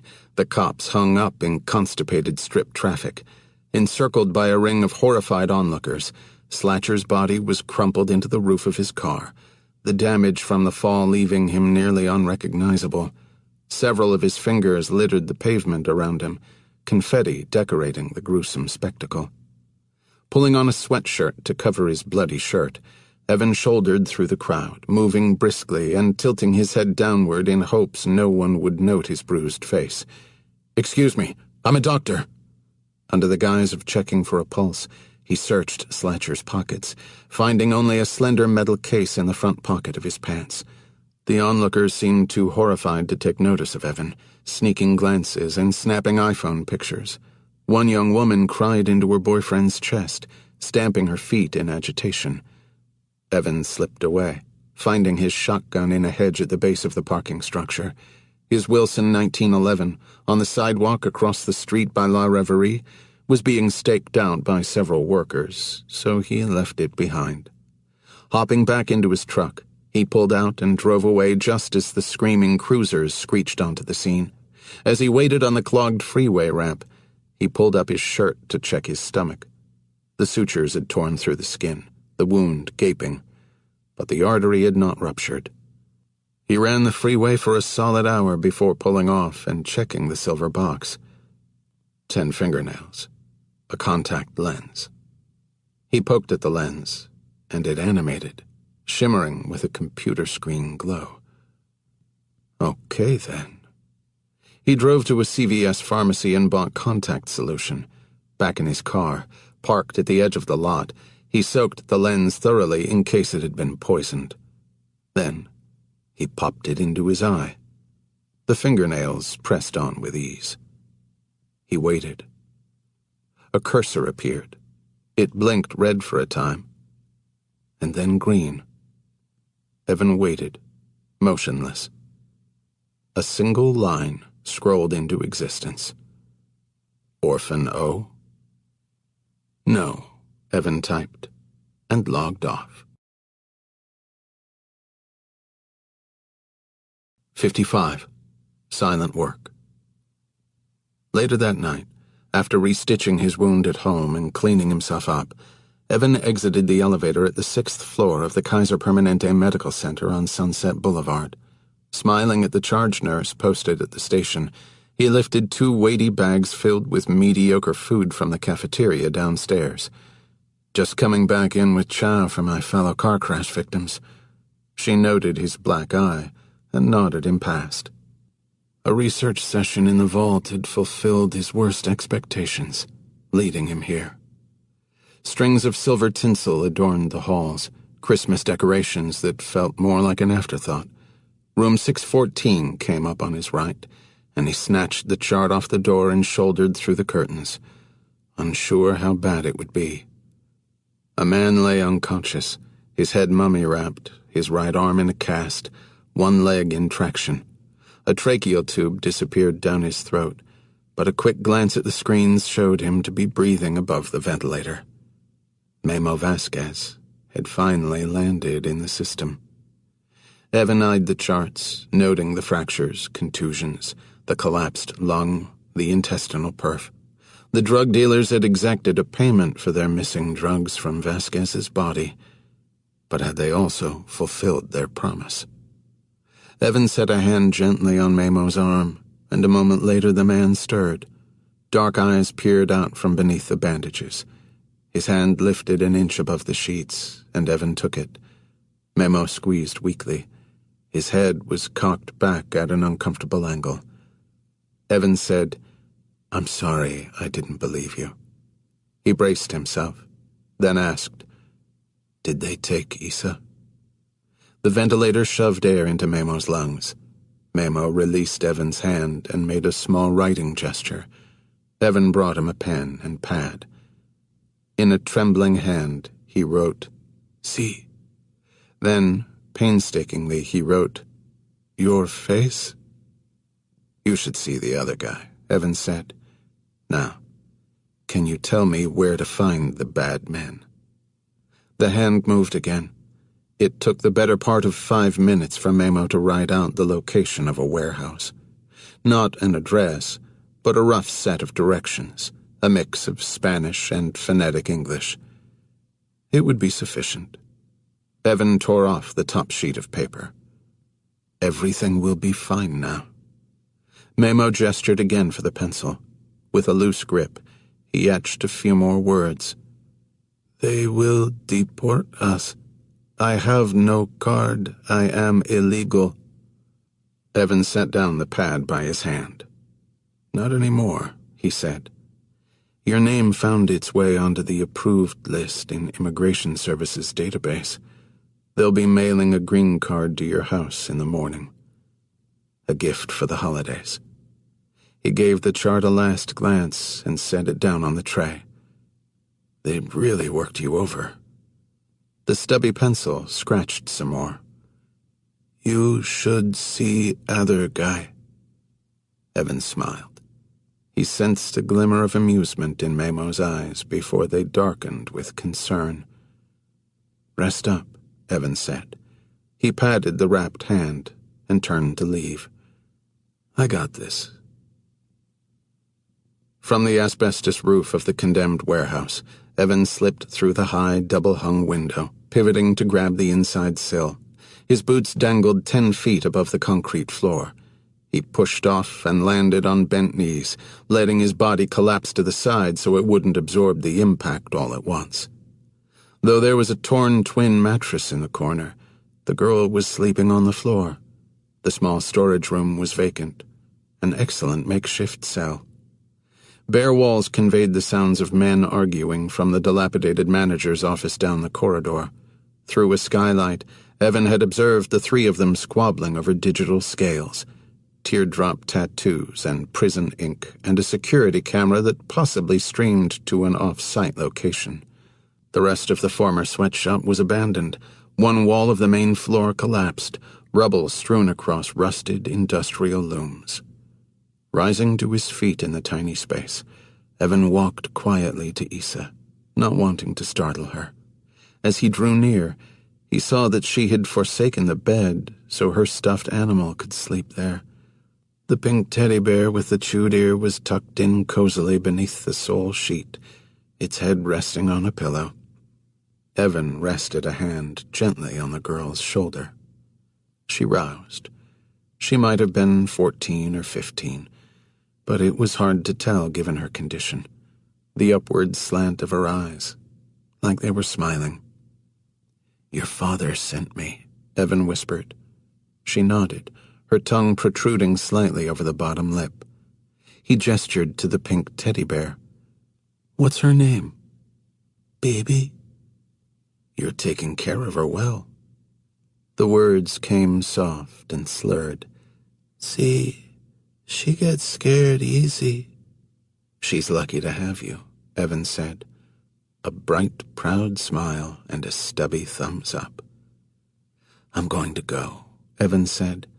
"You stay here with her and make sure she feels safe, okay?" "Uh-huh." Evan reached into his cargo pocket. "I'm going to put this mask on now. Don't let it frighten Baby. It's not to frighten her." He pulled on one made of black Polartec that covered his face, save for the band of his eyes. "A mask?" She beamed up at him. "Like a superhero?" "Like a superhero." Evan unfolded his monocular night vision headgear. It fit snugly, hugging his scalp, the high-res lens positioned over one eye, leaving both his hands free. Are you okay here alone for a little while? She pointed to the bed. I'm not alone. Of course. The sheathed combat knife pulled reassuringly at his belt. Gunshots would scare her. His work was going to have to be silent. He set his hands gently on her shoulders and looked down at her with his cyclops eye. The lights are going to go off, but the cops will get here really soon after that. I'll make sure of it. Okay? Uh-huh. He drew the lockpick from his back pocket and tapped it against his knuckles. You are a very brave young woman, he said, turning to focus on the door handle. La puerta, she said. It's locked. That's okay. He jiggled the torsion wrench, sliding the rake pick home. I can go through doors. She blinked, and he was gone. Later that night, back home in the open enclosure in his master bathroom, Evan set his palms against the tile, leaning into the punishingly hot blast. Water poured from the rainfall showerhead, washing dried crimson flecks from his face. He scrubbed at his hands and forearms, freeing rivulets of red. There was a lot of blood. None of it was his. 56. The 10th Commandment.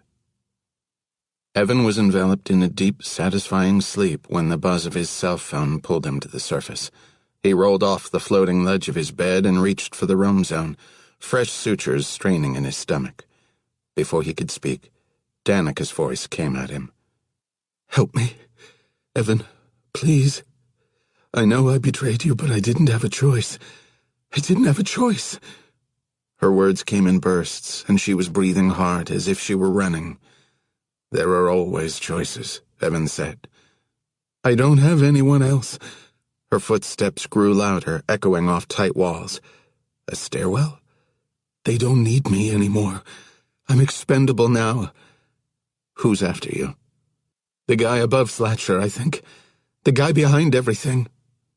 The chill of the concrete floor numbed his bare feet, and he realized only now that he was standing. I'm at your place, she said. Slowly, he turned his head to the bedroom door. My place? The sound of a door slamming shut, and then she was panting in his ear. The loft. He eased out a breath through clenched teeth. I came looking for you, she said. He moved through the bathroom, into the shower enclosure, through the tiled wall. They know that location. I've got nowhere else to go, she was sobbing. They paid off my loan. They owned me.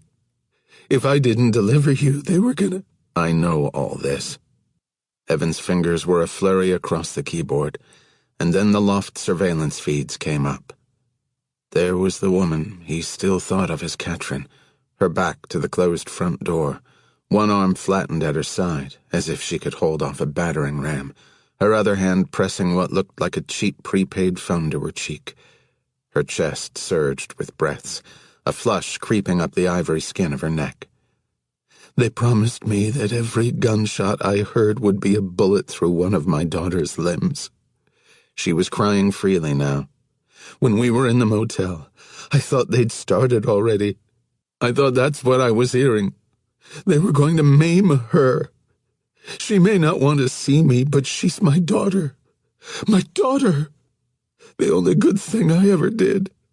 I fucked up, and fucked up being a mom, but I couldn't let them do it. No matter what. I couldn't let them hurt my daughter.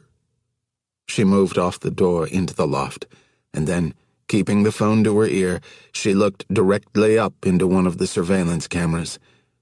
An icy fingernail skimmed up Evan's spine. She'd known about the cameras all along. For the 3 days he'd observed her, she hadn't shown a single tell, those thousands of hours at poker tables serving her well. The man after you, Evan said. He gave you the passport? No, she said. I never met him.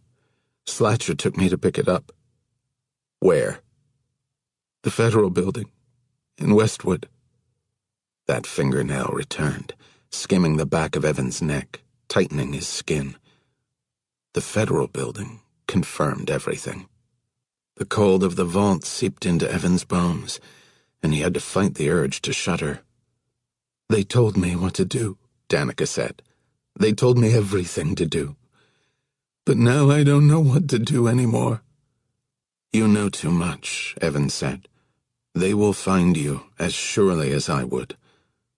A few silent sobs racked her chest. "Please, Evan. I never made it right with Sammy. I don't care if I die anymore. But I just want that chance first. I need you. I need your help." The 10th and most important commandment looped in his head. Never let an innocent die. She wasn't innocent, but she was still an innocent.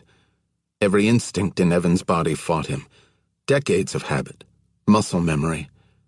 He had to force the words out. "I can't help you." She was staring at the lens as if she could see him through it, though of course she could not. "Can't? Or won't?" He stopped fighting the cold and let himself shiver. "Yes," he said.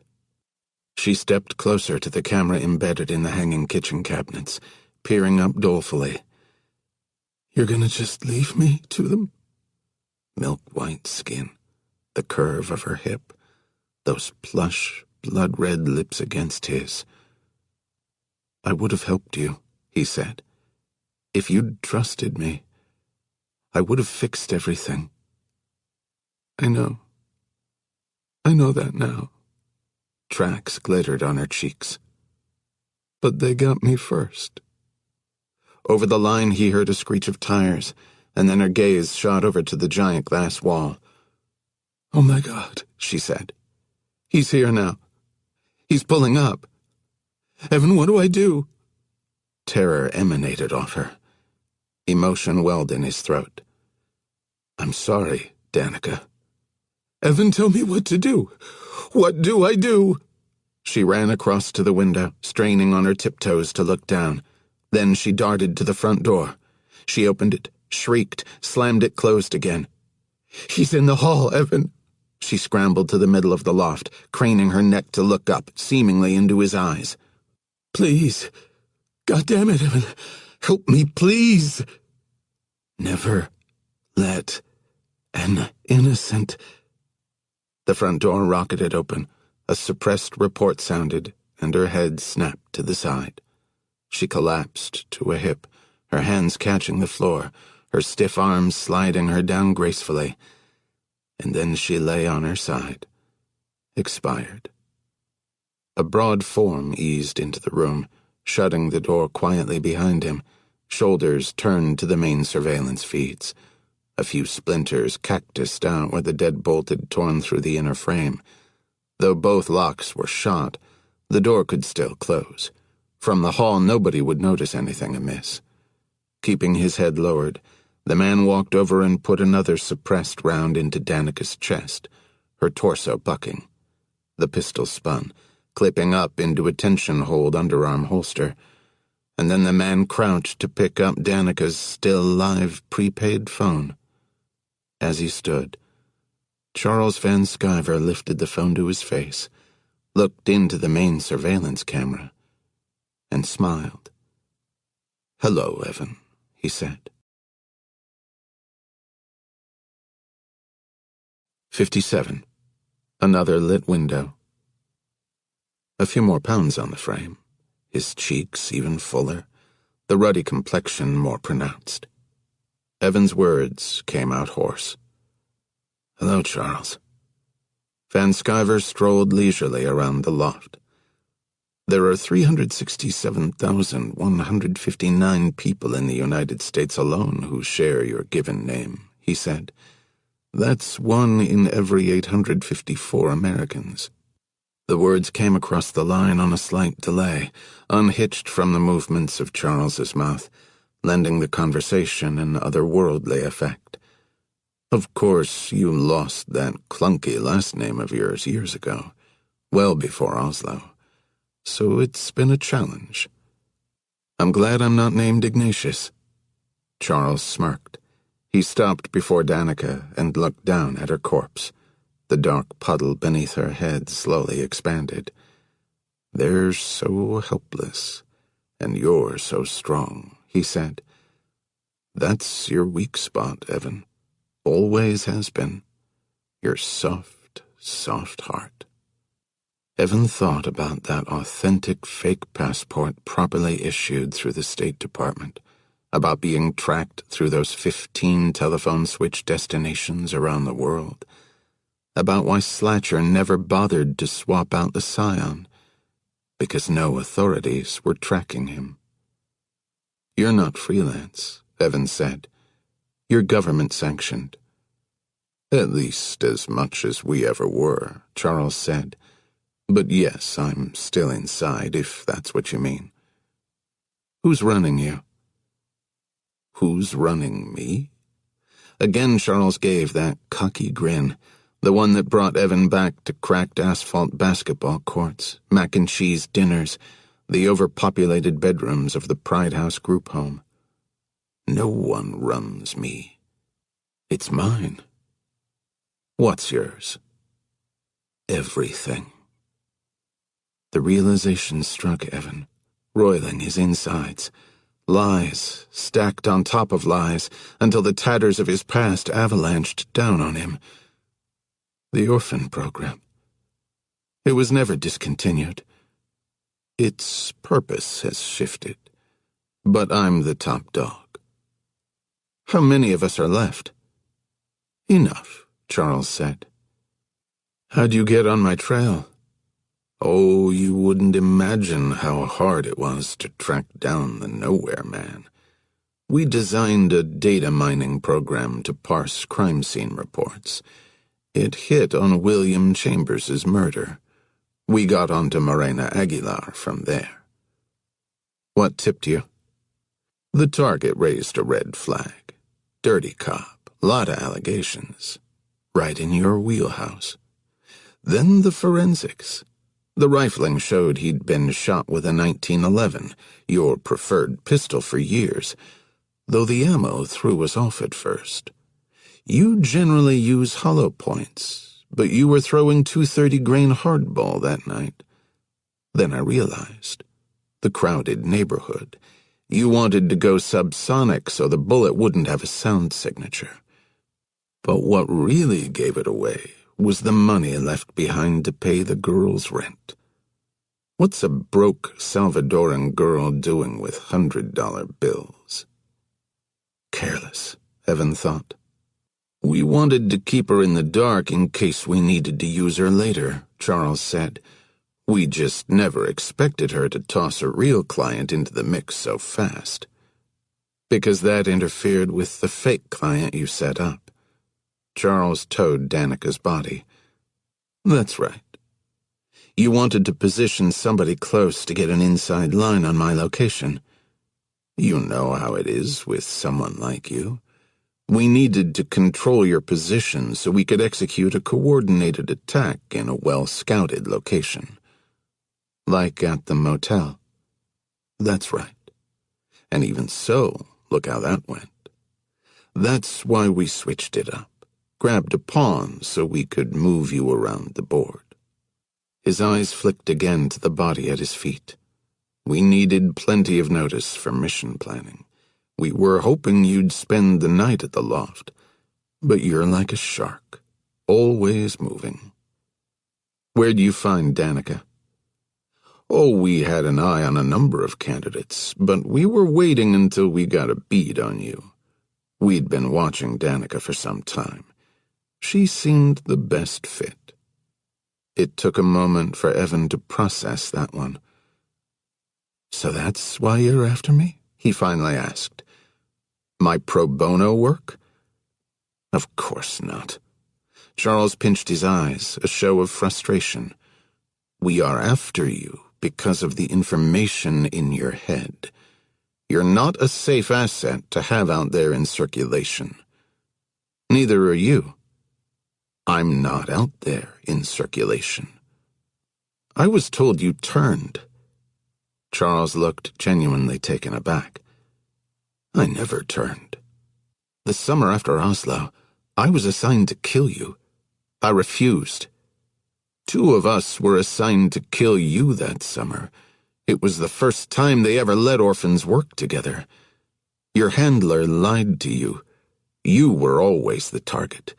We just couldn't find you. Until now. Then why? It struck Evan there in the dim glow of the monitors. Jack had sent Evan the picture of Charles, knowing that he'd recognize him, knowing that he would go underground before he'd kill a fellow orphan.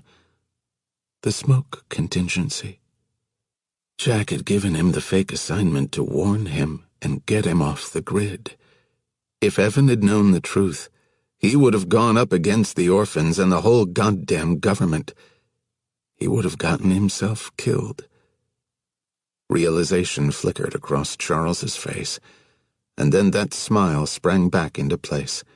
Phone to his ear, he paced around Danica's corpse. Oh, that's rich. You didn't know. Why did you think Jack Johns went down? For trying to protect you. Evan reached behind him for the chair, lowered himself into it. He thought of Jack at the dinner table, twirling linguine around his fork. The hard part isn't turning you into a killer. The hard part is keeping you human. His tense voice before their fateful meet beneath the Jefferson Memorial.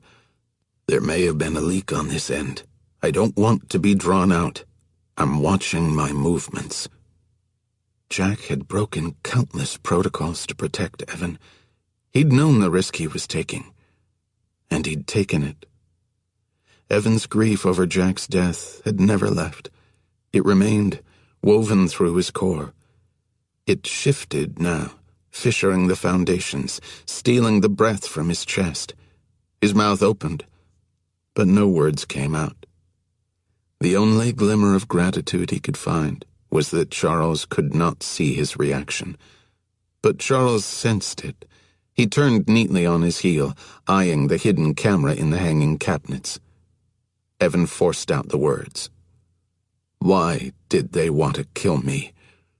You don't get it, Evan. It wasn't personal. The drones changed everything. Anytime the State Department wants, they can click a button and a truckload of extremists explodes halfway around the world. Why deal with human error and all the diplomatic risks that come with a program like ours?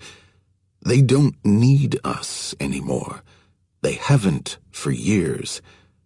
They started wrapping us up. You mean letting us wrap one another up, Evans said. That's right. And they still are, having us eliminate the ones who were high risk. We're all high risk, Charles. That's what we are. Right, Charles said. But some personality profiles predicted higher likelihood of defiance. Like mine. Like yours. So if I were the type who'd agree to kill you, and if you were the type who'd refuse to kill me, we'd be on opposite sides of this camera right now. Well, you can't argue they got it wrong, can you? The new purpose of the orphan program is assassinating orphans. Can't you see where it's headed, Charles? They'll have us keep killing one another until there's one left, Charles said. Doesn't that concern you? No.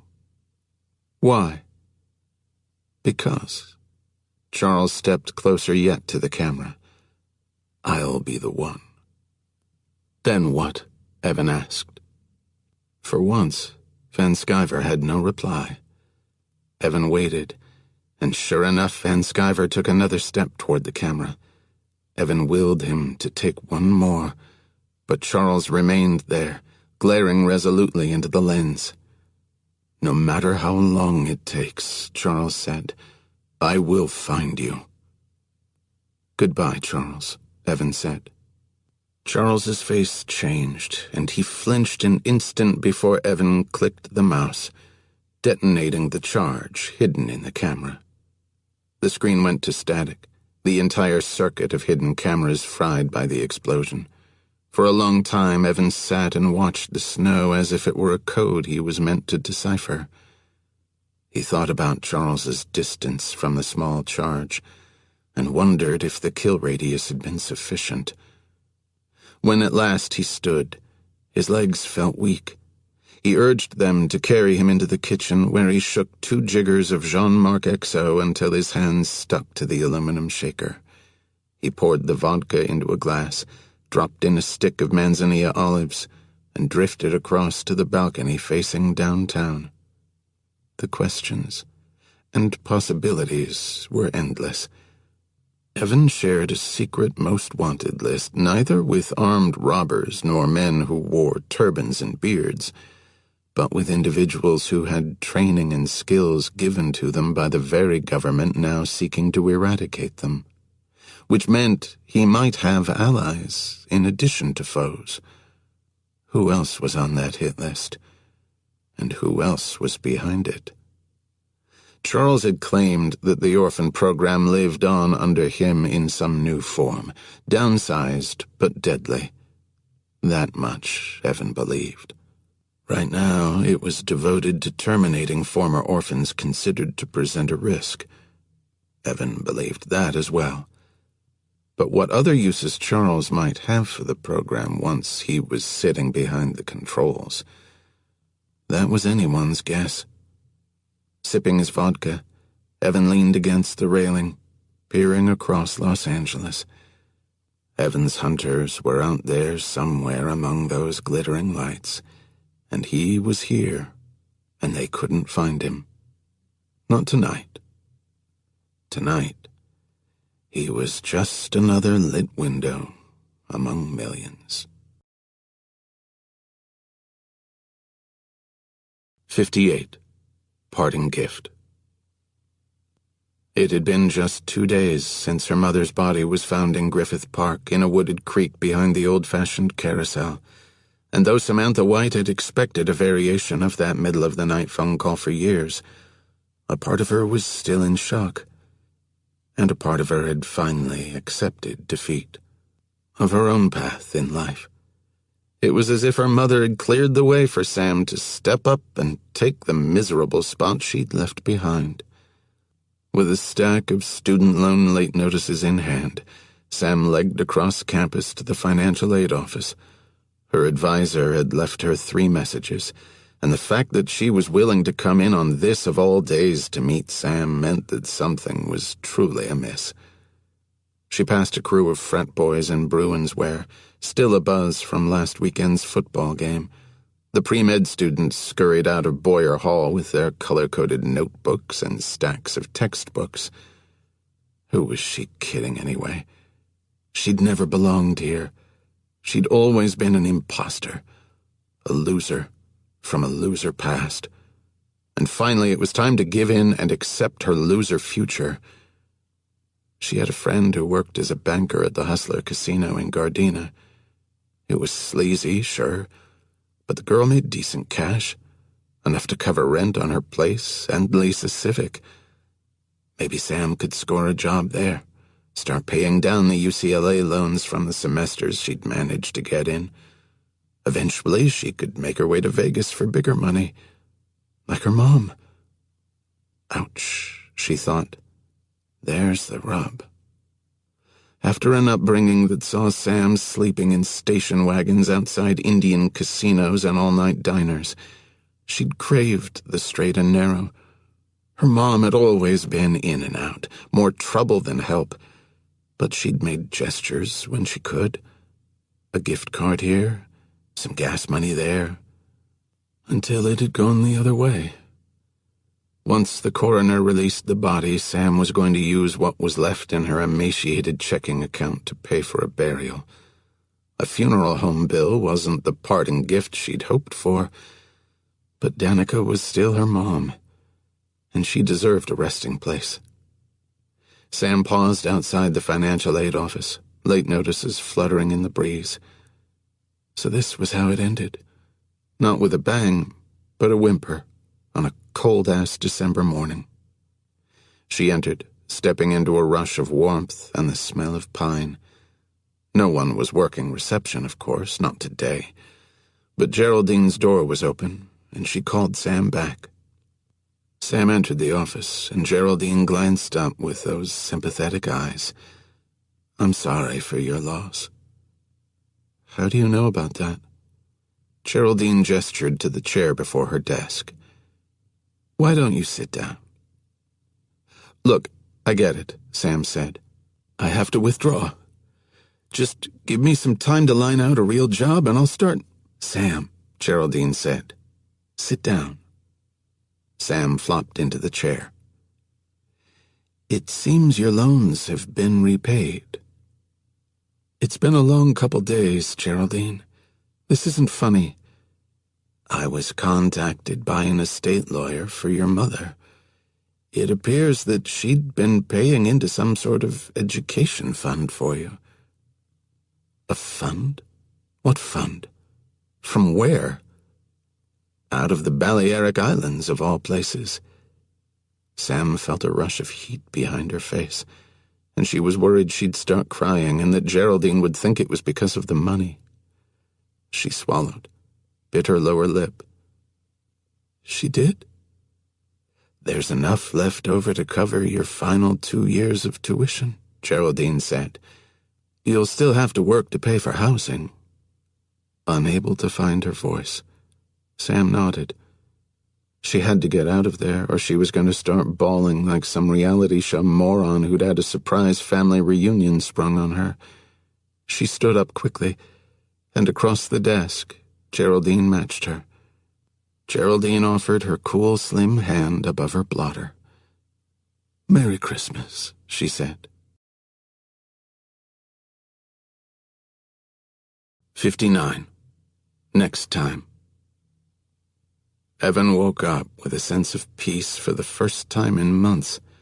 It had been 8 days since Danica's body had been discovered in the park, nearly 6 miles from where she'd been shot. The LA Times had reported on a gas explosion in the downtown building, but there'd been no mention of a body, Danica White's or Charles Van Sciver's.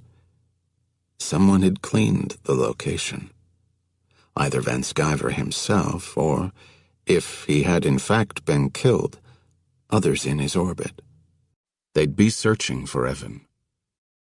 And he'd be searching for them. As he'd done first thing every morning and last thing every night, he reached for Slatcher's slender silver case and put on the contact lens and fingernails. He powered up the system and watched the cursor blink red, red, red. No sign of Van Sciver. After a full minute, moderately reassured, Evan put it away. As he dressed, he thought about what was next. His missions as the Nowhere Man would certainly continue, but there were some complications he'd need to sidestep. His connection to Memo Vasquez was known, just like his connection to Morena Aguilar. The best thing he could do for them now was to never go near them again. Because of that, Evan would be identifying his next client himself. But first, perhaps he'd take a little break. He drove to the hardware store and bought a few lengths of premium red oak, wood putty, and paint. Back in the vault, he watched Castle Heights' internal surveillance cameras, waiting for Ida Rosenbaum to emerge for her post-breakfast walk. Then he headed down to Condo 6G. Once he'd finished, he spent the rest of his morning driving his circuit of safe houses, altering the auto lighting schedule, clearing junk mail, checking the upkeep of his stashed backup vehicles. The southbound 405 looked like a parking lot, so he detoured to take a canyon route back over the hill. 20 minutes later, he was inside Wally's Wine and Spirits, perusing the offerings. A single bottle of Kaufman luxury vintage vodka remained. A point-of-purchase spin rack on the counter held reading glasses, corkscrews, and bottle openers. Waiting to be rung up, Evan gave it a little twirl. Coming into view, a pack of Muppets-themed Band-Aids. "Sir? Sir? Sir?" He looked up. Peering over her spectacles, the clerk pointed at the bottle. "Will that be all?" "Yes," he said. "That's all." When he got home, he pulled into the porte cochere. "Wow, Mr. Smoke," the valet said, eagerly scrambling for the keys. "You're actually going to let me park your truck?" "Just don't run anyone over," Evan said, and the kid grinned. Inside, Hugh Walters, crowned with a Santa hat, finished trimming the lobby tree. From his high ladder perch, he lowered a bagel on top in place of an angel. Seeing Evan, he shrugged. "It is L.A., he remarked. Over at the bank of mailboxes, Johnny Middleton turned to offer a too vigorous high five. Ever since they'd faced down the brothers together, his attempts at bonding had intensified. Feeling vaguely foolish, Evan returned the high five and checked his mail. Inside, a rectangular box from Ration Labs. He'd been waiting on it. He opened the package and read a bit as he strolled to the elevator. 21st floor, please, he called out to the security desk. Yes, Mr. Smoke. Evan paused. And happy holidays, Joaquin. You too. Evan climbed in. As the doors slid shut, a wizened hand slithered through the gap and clicked the bumpers, knocking them apart. Mrs. Rosenbaum got in. Leaning back, she studied him. Healing up from your motorcycle accident, I see. Yes, ma'am. My Herb, may he rest in peace, always said he'd lock our children up in the basement before he'd let them get on a motorcycle. Your kids were lucky to have you.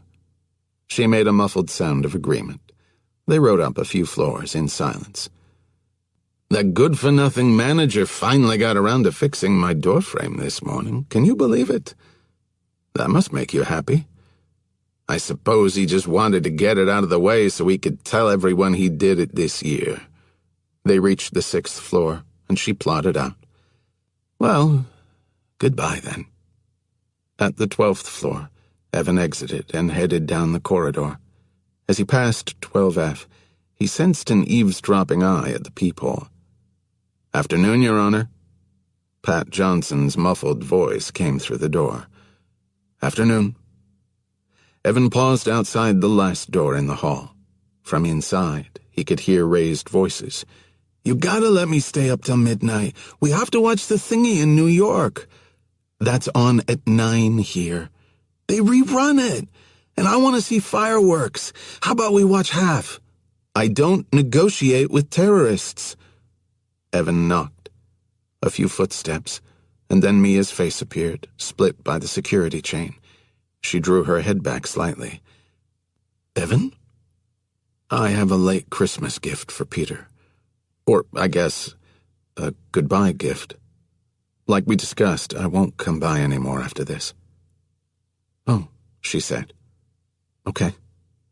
The door closed, the chain lifted, and then she stepped back and let him in. Your eye, she said. What Her hands came up, palms out. Wait. Never mind, nothing. He smiled. Given even the little she knew about him, he should have packed up and left Castle Heights by now.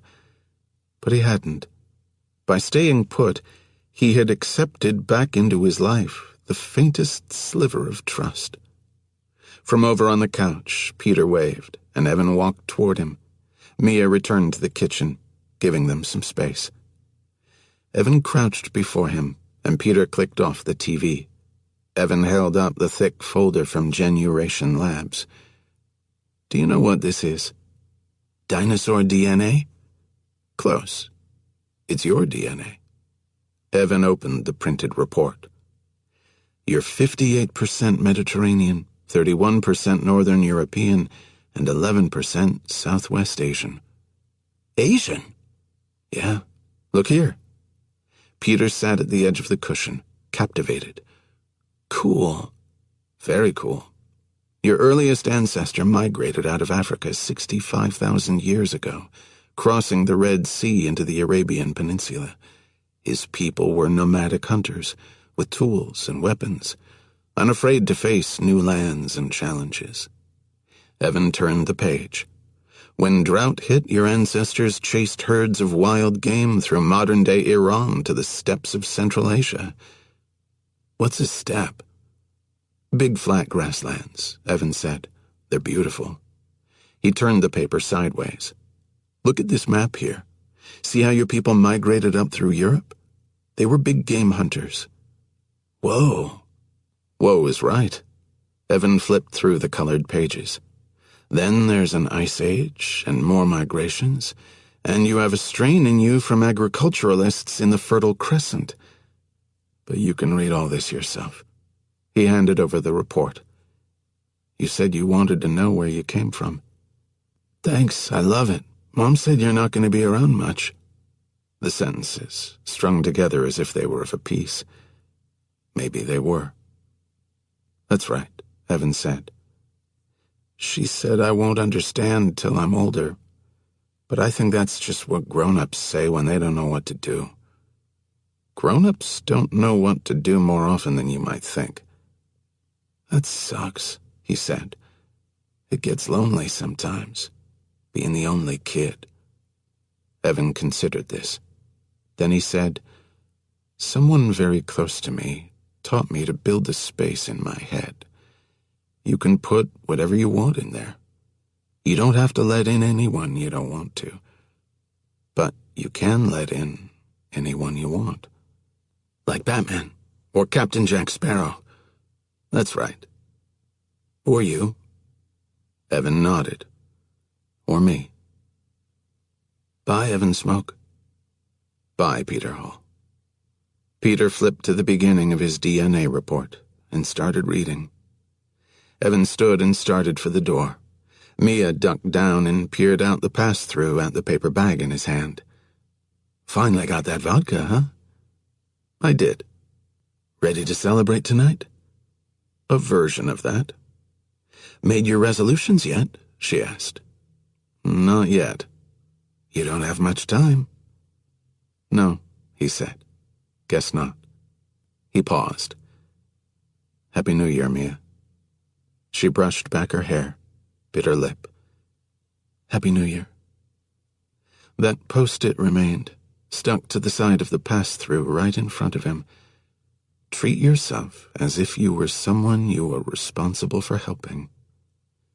Evan wondered if maybe now he had an inkling of what that meant. Once he got back upstairs, he worked out hard, then cleaned around his sutures. He took a hot shower and read for a while. Sometime before midnight, he poured a few fingers of the Kaufman over ice. Standing behind the sunscreens, he let the vodka warm his mouth, his throat. Silky texture, clean aftertaste. Sporadic fireworks ushered in the new year, distant bursts on the horizon. Sipping his vodka, he watched the splendid cascades of fire and light. When nothing remained but the clinking of cubes, he rinsed out his glass in the kitchen sink. A flash from the fireworks illuminated a child-sized palm mark on the Sub-Zero. He pictured Peter the last time he was here, leaning against the fridge and huffing his breath to fog the stainless steel. Evan stepped to the side, bringing the handprint into relief. He decided to leave it there. He walked down the long hall, past the blank spot where the katana used to hang. After getting ready for bed, he sat on the edge of the maglev platform and donned the high-def contact lens and radio frequency identification tagged fingernails, as he had each of the past 9 nights. The cursor blinked red, red, red. Relieved, he peeled off the gear and put it in its silver case for the morning. Turning off the light, he lay floating in the dark, detached from others, from the world, from the very floor beneath him.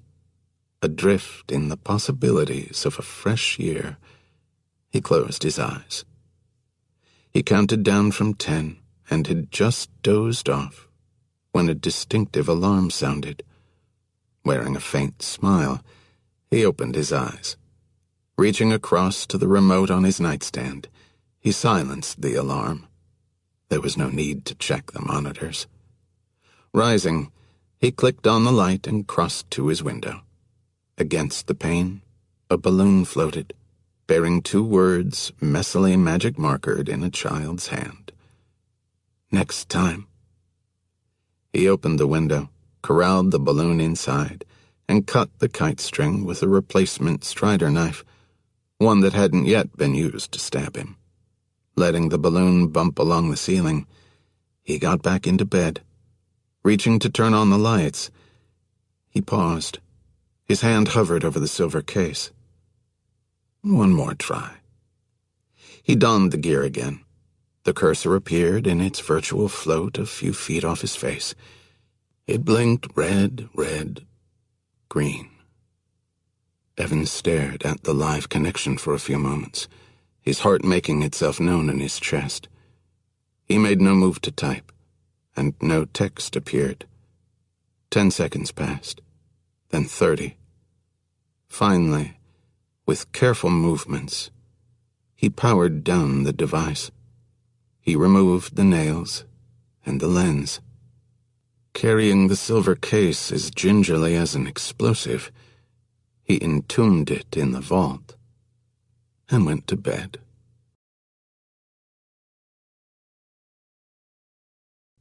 Epilogue. Loss.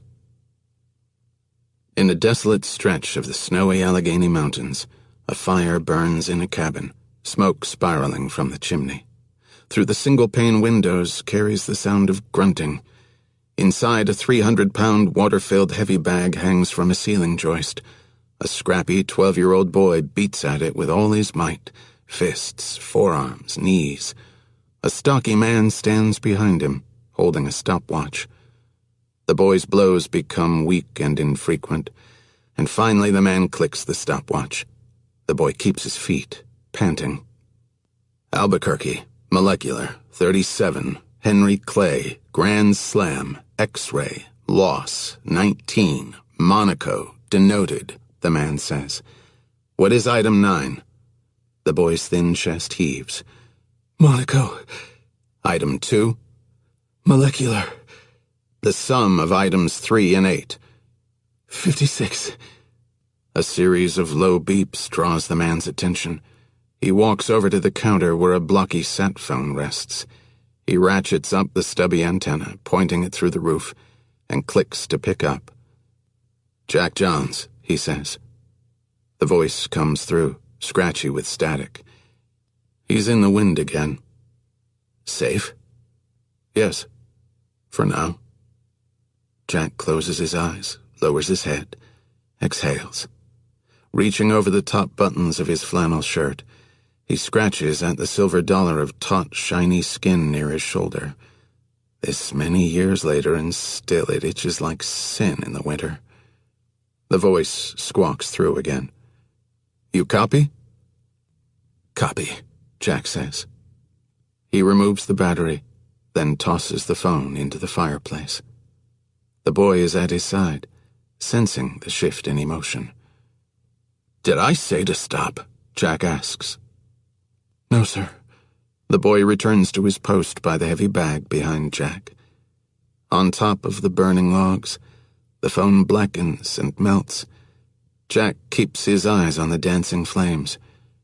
He has to clear his throat twice before he can continue the test. Item 7? He asks. Loss, the boy answers.